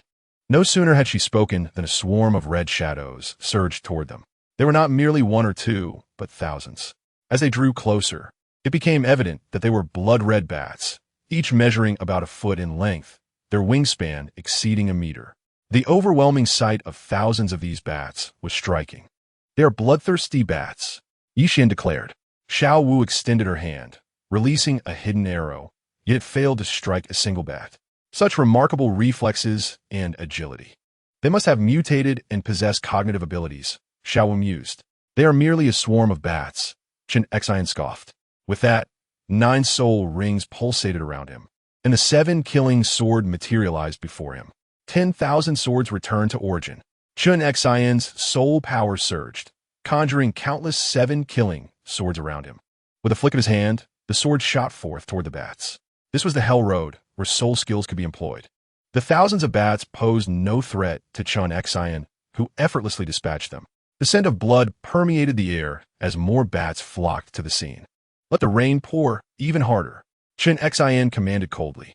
An even greater wave of soul power erupted from him, and the number of 7 killing swords multiplied, all aimed at the bloodthirsty bats. In the face of Chen Mo's onslaught, the majority of the bats were slain, while a few, sensing danger, abandoned their pursuit of Chen Mo, Xian, and Xiao Wu. Let's move on, Chen Mo stated matter-of-factly. Xian, Rong, and Xiao Wu pressed onward. As they navigated a narrow path, a massive creature dangled before them, blocking their way. What is this? Xiao Wu inquired. The formidable beast radiated a dark golden glow, stretching over 4 meters in length, with enormous claws gripping the narrow path, each claw exceeding a meter in diameter and deeply embedded in the stone. Moreover, it possessed 3 heads, its wings unfurling to span 10 meters. This is the dark golden 3-headed bat king, over 30,000 years old, Xian explained. I shall take this one, Rong announced, stepping forward. Having witnessed Chen Mo's earlier display, Rong felt eager to prove himself. Before anyone could respond, he advanced to the forefront. 5th soul skill, Bone Dragon Apparition. With the activation of his 5th soul ring, a bone dragon materialized before him, only to vanish and reappear in front of the dark golden 3-headed bat king, its gaping maw sinking into one of the heads. It's over, Rong proclaimed triumphantly. Not yet, Xian interjected, observing the dark golden 3-headed bat king. It possesses regenerative abilities. Each rebirth enhances its combat prowess. Only by severing all 3 heads simultaneously can it be truly vanquished. Simultaneously severing all 3 heads? Rong chuckled, his 5th soul ring glowing once more. 3 bone dragons emerged, each possessing 80% of Rong's strength and capable of spatial attacks. Upon their appearance, they disappeared and reappeared before the dark golden 3-headed bat king, each dragon opening its maw to consume one of its heads. Now it is truly over, Rong smiled, casting a triumphant glance at Chen Mo. What is there to be proud of? It took 2 soul skills to defeat it, Chen Mo retorted dismissively. But you also used 2 soul skills. Rong shot back. I have slain more bats than you. Jian Xin Gao De. I have slain a larger one. Rong replied defiantly. Gentlemen, let's not bicker further. We should proceed swiftly as we do not know what other dangers lie ahead, Ning Yixiao interjected, well aware of Rong and Chen Mo's temperaments. Thus, the 12 of them continued along the Hell Road. As they advanced, they encountered the final obstacle, a colossal creature with fiery red eyes, its skin resembling that of a serpent, coiled around the narrow path.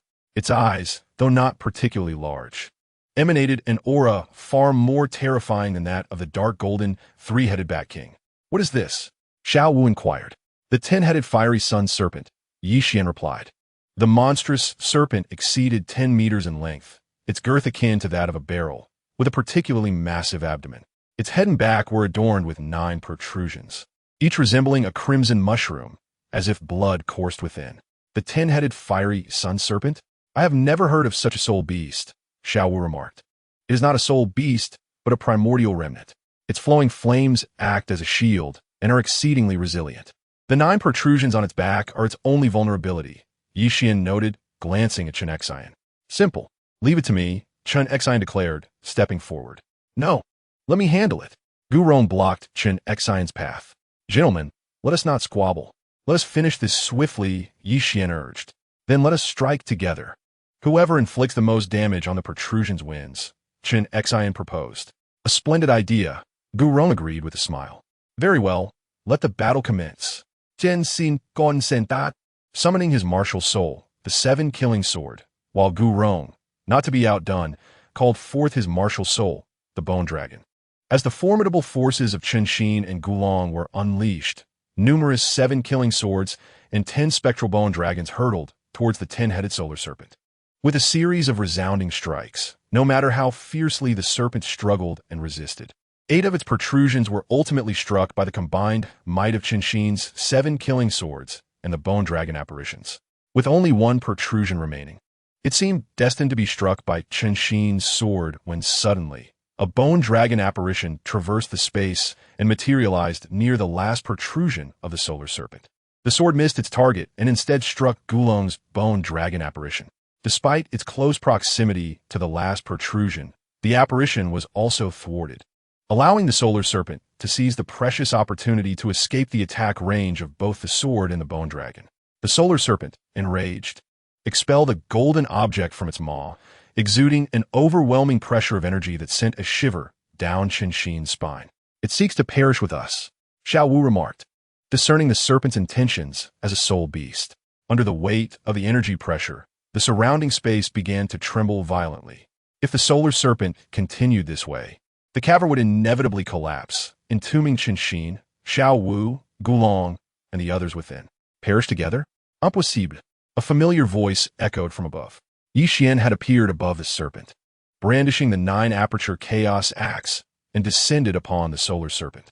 With his 3rd soul skill, Heaven and Earth Split, Xian swung down fiercely, unleashing 6 arcs of axe energy, each extending 600 meters, severing the connection between the solar serpent and its core. One of those arcs struck the last protrusion, leading to the inevitable fall of the serpent's massive body into the yellow springs below. Xian landed steadily, clutching a golden orb. Brother. Xiao Wu rushed to his side, noticing the orb in his hand. What is this? It's the inner core, Xian replied. What is an inner core? Xiao Wu inquired, puzzled. It is the source of power for ancient beasts, equivalent to a soul beast soul ring, Xian explained, excitement coursing through him. The ancient species, the 10-headed solar serpent, is incredibly poisonous, reaching lengths of 10 meters in adulthood, possessing the strongest fire poison of serpents, and can form an inner core after a millennium of cultivation. When the inner core emerges, the world loses its color, and if one possesses it, serpents will flee with ease. The 10-headed solar serpent is the supreme among serpents. This inner core holds other remarkable uses. Had its energy exploded earlier, the cavern would have been obliterated, and even if Xiao Wu and the others survived the blast, they would have been buried alive. Realizing this, Chen Xin and Gulong fell silent, understanding they had narrowly avoided disaster. As titled Douluos, they would never admit to their mistakes, and naturally, they wouldn't utter any words of regret. If it weren't for their competitive spirits, one of them could have acted first under Xian's guidance to destroy the 9 protrusions on the serpent's back, thus averting the earlier crisis, Xian thought. Let us proceed, he said, glancing at Chen Xin and Gulong. As Chen Xin's disciple and a perceptive individual, he refrained from saying anything that would embarrass them. Fortunately, he was well-versed in the narrative of this place and had a profound understanding of the solar serpent, which allowed him to diffuse the previous crisis. As they continued onward, a radiant oval of white light materialized at the end of the path. This is the exit, Xian declared. Ahead, a section of the path was submerged in the yellow springs, approximately 1,000 meters away. How do we get across? Xiao Wu looked to Xian, whom she regarded as infallible. Shall I go or will you? Chen Xin inquired of Gulong. I shall take the lead. Your flying sword can carry no more than 2 at a time, Gulong replied. In response to Gulong's words, perhaps due to the recent incident with the solar serpent, Chen Xin refrained from retorting this time. With the activation of his 7th soul skill, Bone Dragon True Form, Gulong's 7th soul ring radiated a dark glow. The soul power surged forth, blossoming into a brilliant light that began to swell. When the light faded, a skeletal dragon frame emerged. Everyone come aboard. Gulong's voice resonated from the skeletal structure. "Thank you, Elder." Ning Yixiao bowed to the bone dragon before leaping onto its spine. "Thank you, Elder." Wang Junjun followed suit, also bowing before mounting the bone dragon. Yi Xian, Xiao Wu, Wang Shan, Lu Hao Lu Ku, Lu Lan, Chun Yi, and the others soon followed. As for Chen Xin, he soared on his sword, leading the way into the embrace of the white light. As Yi Xian's form soared with the bone dragon into the white veil, his consciousness entered a peculiar realm. Everything around him was a pristine white, the chilling atmosphere being the singular theme of this world. Cold energy began to coalesce within Yi Xian's body. He attempted to move his hands, but felt as if he were ensnared by an immobilizing spell, utterly unable to stir. Within this strange space, Yi Xian felt like a rootless, drifting reed, clutching the 9-aperture chaos axe, on which white patterns began to gradually manifest. He understood that he was acquiring a domain of his martial soul, the killing god domain. When Chapter 83 unfolded, Yi Xian opened his eyes to find himself lying on the ground. With a thought, he summoned his martial soul, the 9-aperture chaos axe, which now bore numerous white patterns resembling the miniature versions of the strange designs that appeared when the hellish slaughter grounds activated. As he attempted to sense the white patterns on his martial soul, a surge of radiant white light quietly enveloped the surroundings, causing the temperature to plummet to an extraordinarily low degree. He has awakened. A familiar voice reached his ears, and, as Yi Xian turned to look, he saw Chen Xin approaching, accompanied by the bone Douluo Gulong, their eyes shimmering with excitement. Nearby, Xiao Wu, Wang Shan, Wang Junjun, Elkan, Chen Yi, Lu Hao Lu Ku Lu Lan, and Ning Yixiao lay on the ground, soon awakening one after another. The first thing Xiao Wu and the others did upon waking was to unleash the killing god domain of their martial souls. Ding! Congratulations, you have completed the task. You have assisted the 7 Treasures Glazed Tile School in traversing the Hell Road and acquired the killing god domain. Rewards: Soul Power, 1,000,000 points. Reward item: 100,000-year soul ring. Reward soul bone, the body bone of the ice blue emperor scorpion. Reward technique: 9 white bone claw. Reward item: schematic for the 4th tier thunder explosive talisman. Ding! Congratulations, your soul power has reached capacity and you have leveled up twice. Current level: 62, 1, 126, 564, 426. Ding! The system announces a new round of missions. Please make your selection. Mission 1. Proceed to the Xian school and create chaos among their ranks, slaying at least 100 disciples of the Xian school. Mission 2. Annihilate the Li Ji clan, known for their sycophantic tendencies. Mission 3. Participate in the elite competition of the high-level Soul Master Academies across the continent and secure the championship of the Tiando Empire S Division. Outside the imperial capital of Tiando, there lies an unremarkable mountain peak. However, since a year ago, when the 7 Treasure Glazed Tile School acquired this land and declared its intent to establish a prestigious Soul Master Academy, the peak has become a hub of activity. Soul Masters and ordinary citizens alike, passing through the capital, often visit the site of the forthcoming 7 Treasure Academy. After nearly 2 years of diligent construction, the academy has reached a substantial completion. The buildings are thoughtfully situated against the mountain and by the lake, featuring a simulated training ground characteristic of a high-level academy. At the entrance of the 7 Treasure Academy stands a middle-aged man, with a face as refined as jade, a straight nose, and a warm, scholarly demeanor. He wears an immaculate white robe, appearing to be in his 40s. His gentle gaze and the flowing black hair cascading down his back lend him an air of effortless grace. This man is Ning Fengji, the sect leader of the 7 Treasure Glazed Tile School and the true architect behind the academy. Behind Ning Fengji, a group of 12 individuals stands. Master, will they return today? One of them inquires, unable to suppress their curiosity. Uncle Jian wrote to me yesterday. They have arrived in Cardo City.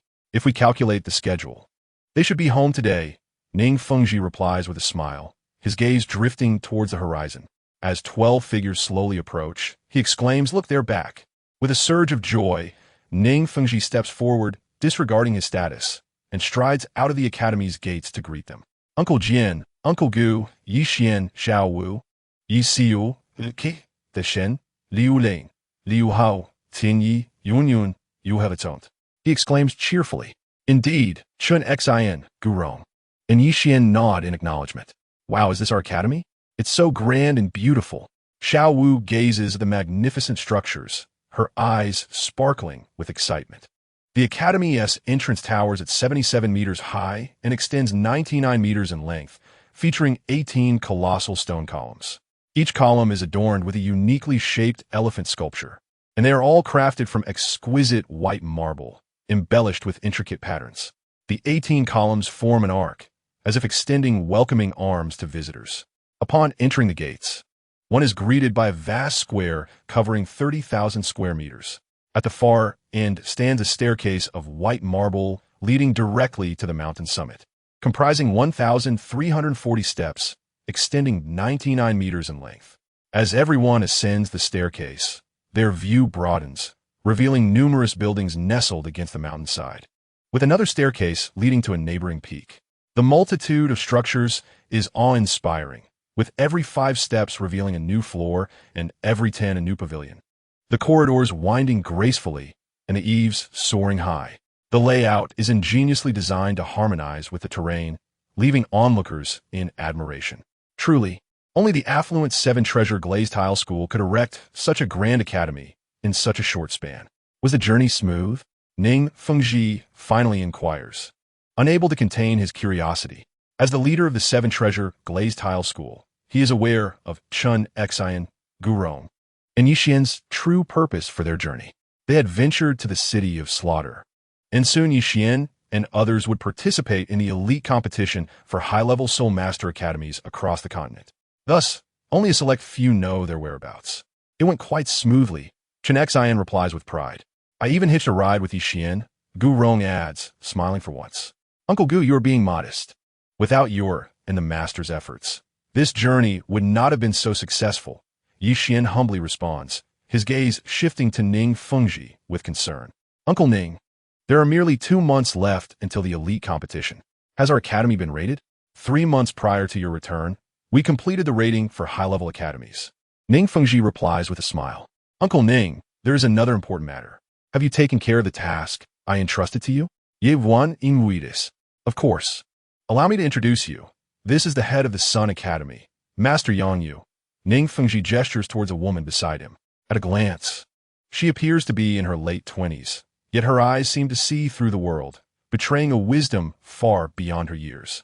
Clad in a golden palace gown, she exudes an air of elegance and nobility, unmatched by anyone Xian has encountered. The aura of soul power radiating from her indicates she is a soul master of at least the soul emperor rank. The head of the Sun Academy, Ye Wan Murmurs, studying Yang Yu intently. The Sun Academy, alongside the Moon Academy, is well known for its teachings in court etiquette and music, with the latter located in the imperial capital of Tiando and the former in the capital of Xinghua.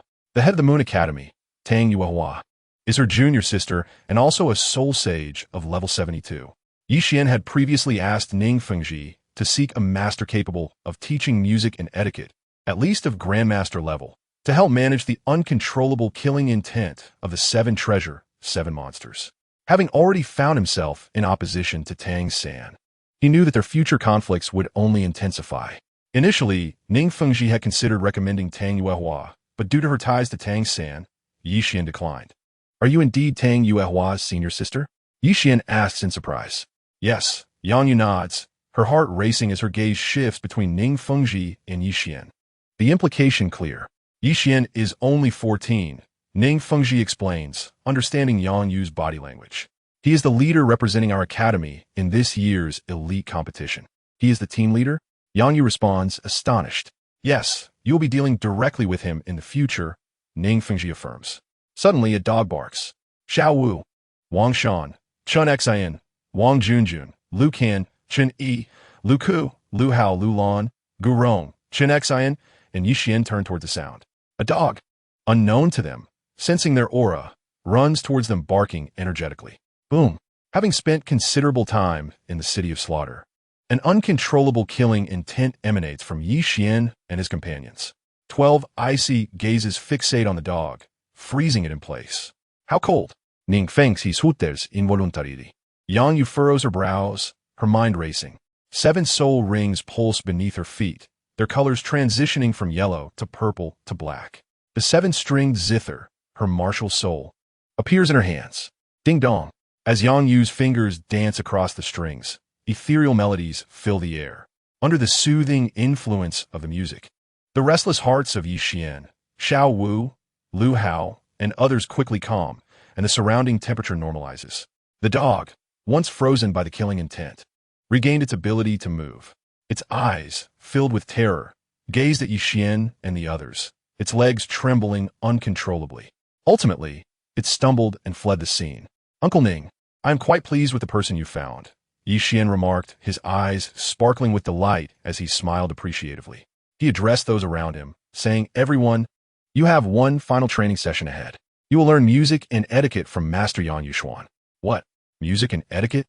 Bossy, why must we learn these seemingly useless skills when the competition is fast approaching? We should be diligently honing our combat skills to elevate our levels, protested Ning Yixiao, Wang Junjun, and the others in response to Yi Xian's plan. You are mistaken if you believe that music and etiquette hold no value in battle. Mere strength is insufficient. One cannot solely cultivate power while neglecting the state of one's mind. Knowing how to articulate oneself, navigate among various factions, and protect oneself without relying solely on strength is equally paramount, Yi Xian elaborated. Listening to Yi Xian, Master Yang Yuxuan regarded him with admiration and respect, astonished by his profound insights, far exceeding those typical of his peers. Remember, a true powerhouse must first learn to control oneself, particularly one's emotions and aura. Yi Xian continued, pausing intentionally as his gaze swept across his companions, including Gu Rong and his mentor, Chen Xian. Silence fell upon Xiao Wu, Ning Yixiao, and Wang Junjun. Yi Xian's words struck a chord. They indeed struggled to rein in their emotions and auras, often fearing they might inadvertently harm their loved ones. You will soon realize that etiquette teaches restraint, while music brings tranquility. Mastering these disciplines will empower you to exercise precise control over your actions, Yi Xian added. I will learn, Xiao Wu responded eagerly. Boss Yi, I will learn too, Wang Junjun chimed in, her feminine resolve evident. I will also learn, echoed Ning Yixiao, who had previously expressed dissent but was now swayed by Yi Xian's conviction. Ning Yixiao looked at Yi Xian, placing a hand on his shoulder with an apologetic gaze. Boss Yi, I should not have questioned your decision. I promise not to doubt your choices in the future. Please do continue to question my decisions, Yi Xian replied earnestly. Even if Xiao Wu, Lu Hao, and Junjun agree with me, I still welcome your scrutiny. Boss Yi, are you angry with me? Ning Yixiao inquired. Not only Ning Yixiao, but even Chen Xian and Gu Rong regarded Yi Xian with curious eyes. Master Yang Yuxuan sighed internally, having initially believed she shared a common understanding with Yi Xian, only to find him rather petty in his demeanor. No, I am not angry with you. You have misunderstood my intent, Yi Xian said with a serious tone. Even the wisest among us are prone to mistakes. I am human, and errors are unavoidable in life. Some of my decisions may be sound, yet it is possible that others may not be. If you blindly follow my erroneous choices, it poses a significant risk. At such times, it is crucial for someone to question and seek evidence to prove a decision wrong. Yixiao, would you be willing to take on that role? I would. Ning Yixiao answered resolutely. Good, Yi Xian said, patting Ning Yixiao's shoulder. I knew I did not misjudge you. As Yang Yuxuan absorbed Yi Xian's meaning, her previously disappointed gaze brightened with newfound respect. You're suggesting that I teach you etiquette and music, but I do not believe I have agreed to that yet, she remarked, her expression playful. Ah, Yi Xian responded, astonished by Yang Yuxuan's demeanor. Yang Yuxuan smiled enigmatically. Yi Xian then turned to Ning Fengji, who nodded helplessly. Do not look to the Ning master for permission. I merely agreed to come here and observe. I did not promise to teach you etiquette and music. However, if you wish for me to do so, you must meet one condition, Yang Yuxuan stated with gravity. What condition? Yi Xian inquired. The most outstanding among you must represent the Xian in the music exchange event between the two major empires 3 years hence, Yang Yuxuan declared with utmost seriousness. Chapter 85. The Sunset Forest in the Heaven Do Empire lies a vast forest, second only to the Stardo Forest in reputation. This forest is known as the Sunset Forest. The Stardo Forest is located in the central region of the continent, within a tropical zone, while the Sunset Forest is situated in the center of the Heaven Do Empire, belonging to a temperate region. The density of flora in the Sunset Forest is noticeably less than that of the Star Do Forest. However, it still hosts soul beasts exceeding 1,000 years in age. Legends tell of soul beasts within the Sunset Forest that once surpassed 100,000 years, yet due to the unchecked hunting by soul masters, not a single one has been seen in a century. "Lu Hao, are you anxious?" Xian asked. "I'm not anxious," Lu Hao replied. A month had elapsed since Xian and his companions returned to the Heaven Do Empire. During this month, under Yang Yuxuan's guidance, Xian, Xiao Wu, Chen Xian, and Gu Rong practiced music and etiquette, achieving mastery over their emotions. With the mission complete, Yang Yuxuan returned to the Star Luo Empire. There remains 1 month until the preliminary rounds. Taking advantage of this time, Xian planned to assist his companions in obtaining their respective soul rings. 7 days had passed since their entry into the Sunset Forest, during which they encountered numerous soul beasts, although their ages were disappointingly low, many merely exceeding the 1,000-year mark. Currently, only Lu Hao had yet to acquire his 5th soul ring, and Chen Yi was still seeking their 4th and 5th rings. The others had successfully obtained their soul rings during this time, particularly Xiao Wu. As a soul beast, once Xiao Wu met the level requirements, she could gain her soul ring merely by meditating. Thus, Xian took Xiao Wu aside from the group for a special hunt. Being nighttime, Chen Xian and Gu Rong had no suspicions about their absence. In order to hunt a suitable soul beast, one must possess not only luck and strength but also patience. Something's amiss. Chen Xian frowned, sensing an unusual aura. This action could lead to trouble. The branches that had been swaying before suddenly stilled, and the movement gradually receded from Chen Xian's position. "Let us go," Xian called out, already moving swiftly toward the distance. Upon reaching the scene, Xian discovered 11 massive scorpions, their bodies larger than that of a faceless spider, with a strikingly white exoskeleton. They exuded a palpable aura of menace as they glided swiftly along the ground. Their tails, formed from 9 segments, arched high, each ending in a fiery red stinger. "It is the Earth King," Xian noted. The Earth King, a fire attribute soul beast belonging to the scorpion class, known for its bloodthirsty nature, with few soul beasts daring to provoke it at the same level. Every 500 years, its tail lengthens by 1 segment, and this particular specimen had surpassed 4,000 years in age. "Chen Yi, your 4th soul ring is here," Xian announced. Boom! A figure leaped forward, intercepting the soul beast. As he gazed at the figure engaged in combat with the Earth King, Xian's heart jolted. To his astonishment, the opponent was none other than the malevolent-eyed white tiger, Dai Mu Bai. "I'm furious." An indignant voice erupted, and a woman emerged from the tent ahead. She appeared to be in her 30s, clad in a simple azure dress, with a strand of hair twisted up in a cloth wrap. Her somewhat pale face was adorned with exquisite features. Her eyes, though seemingly vacant, sparkled with vitality. Beneath her robe lay a figure of remarkable allure, a silhouette unattainable by ordinary maidens.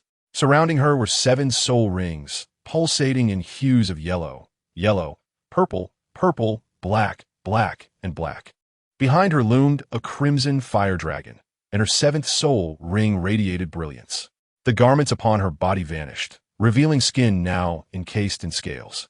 A terrifying roar of a dragon reverberated through the air. "Teacher," Xian called out. Qingxin hesitated momentarily, but ultimately seized the initiative. The sudden barrage of sword shadows startled Lu Erlong. Once poised to assault the Earth King, Lu Erlong was compelled to halt, suspended in midair, staring in bewilderment at the assailant. 7 killing sword? Lu Erlong furrowed her brow, recognizing Qingxin's martial soul. "It is grandfather's sword." Ning Rongrong outside the tent brightened at the revelation.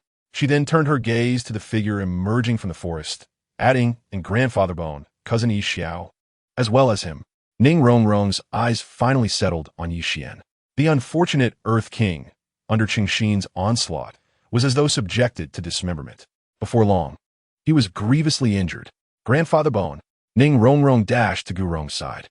"Are you only paying attention to your grandfather bone?" Qingxin quipped, a hint of jealousy in her tone. "Grandfather sword." Ning Rongrong approached Qingxin, affectionately linking arms with her. "Are you only concerned with your grandfather bone and grandfather sword?" Xian chuckled. Ah! Ning Rongrong's expression shifted as she glanced at Yi Xian, her face tinged with crimson. Could it be mere coincidence? Why are they here again? Do we owe them from our past lives? Meanwhile, Zhao Wujie, Zhu Zhuqing, Dai Mu Bai, and others looked on in astonishment. Senior, might you allow us to claim the Earth King? One of my students is in dire need of this soul beast soul ring. Flanders stepped forward, bowing respectfully. Impossible. Qingxin replied coldly. Senior, might you grant us this favor for my sake? Yu Xiaojing advanced, his tone neither servile nor arrogant. I have said it is impossible, Qingxin reiterated. Senior, her martial soul is the blue lightning tyrant dragon, Yu Xiaojing reminded helplessly. And what of it? The three sects are interconnected. Do you expect me to relinquish this soul beast? Chen Ego, absorb this soul beast soul ring. With me here, I shall see who dares to be reckless. Qingxin stated calmly. Chen Yi glanced at Yi Xian, who nodded in affirmation, before approaching the Earth King. How dare you? Lu Erlong simmered with fury upon witnessing Qingxin's demeanor, unable to contain her rage. How dare you? Qingxin's gaze was sharp as she fixed her eyes on Lu Erlong. Grandfather Sword, Teacher Erlong, let us not quarrel. Since we all have a claim on this soul beast, why not adhere to the rules of the Soul Master community? Ning Rongrong interjected, seeking to mediate. The rules of the Soul Master community? Yu Xiaojing was taken aback. Indeed, it is customary for the parties seeking the soul ring to duel. The victor claims the soul beast's soul ring, Ning Rongrong explained. Very well, Yu Xiaojing shook his head, saying, I initially believed the senior had no need for this soul beast soul ring, which is why I made my earlier request. Since someone by the side of Grandfather Sword requires the soul ring, it shall be at the senior's discretion.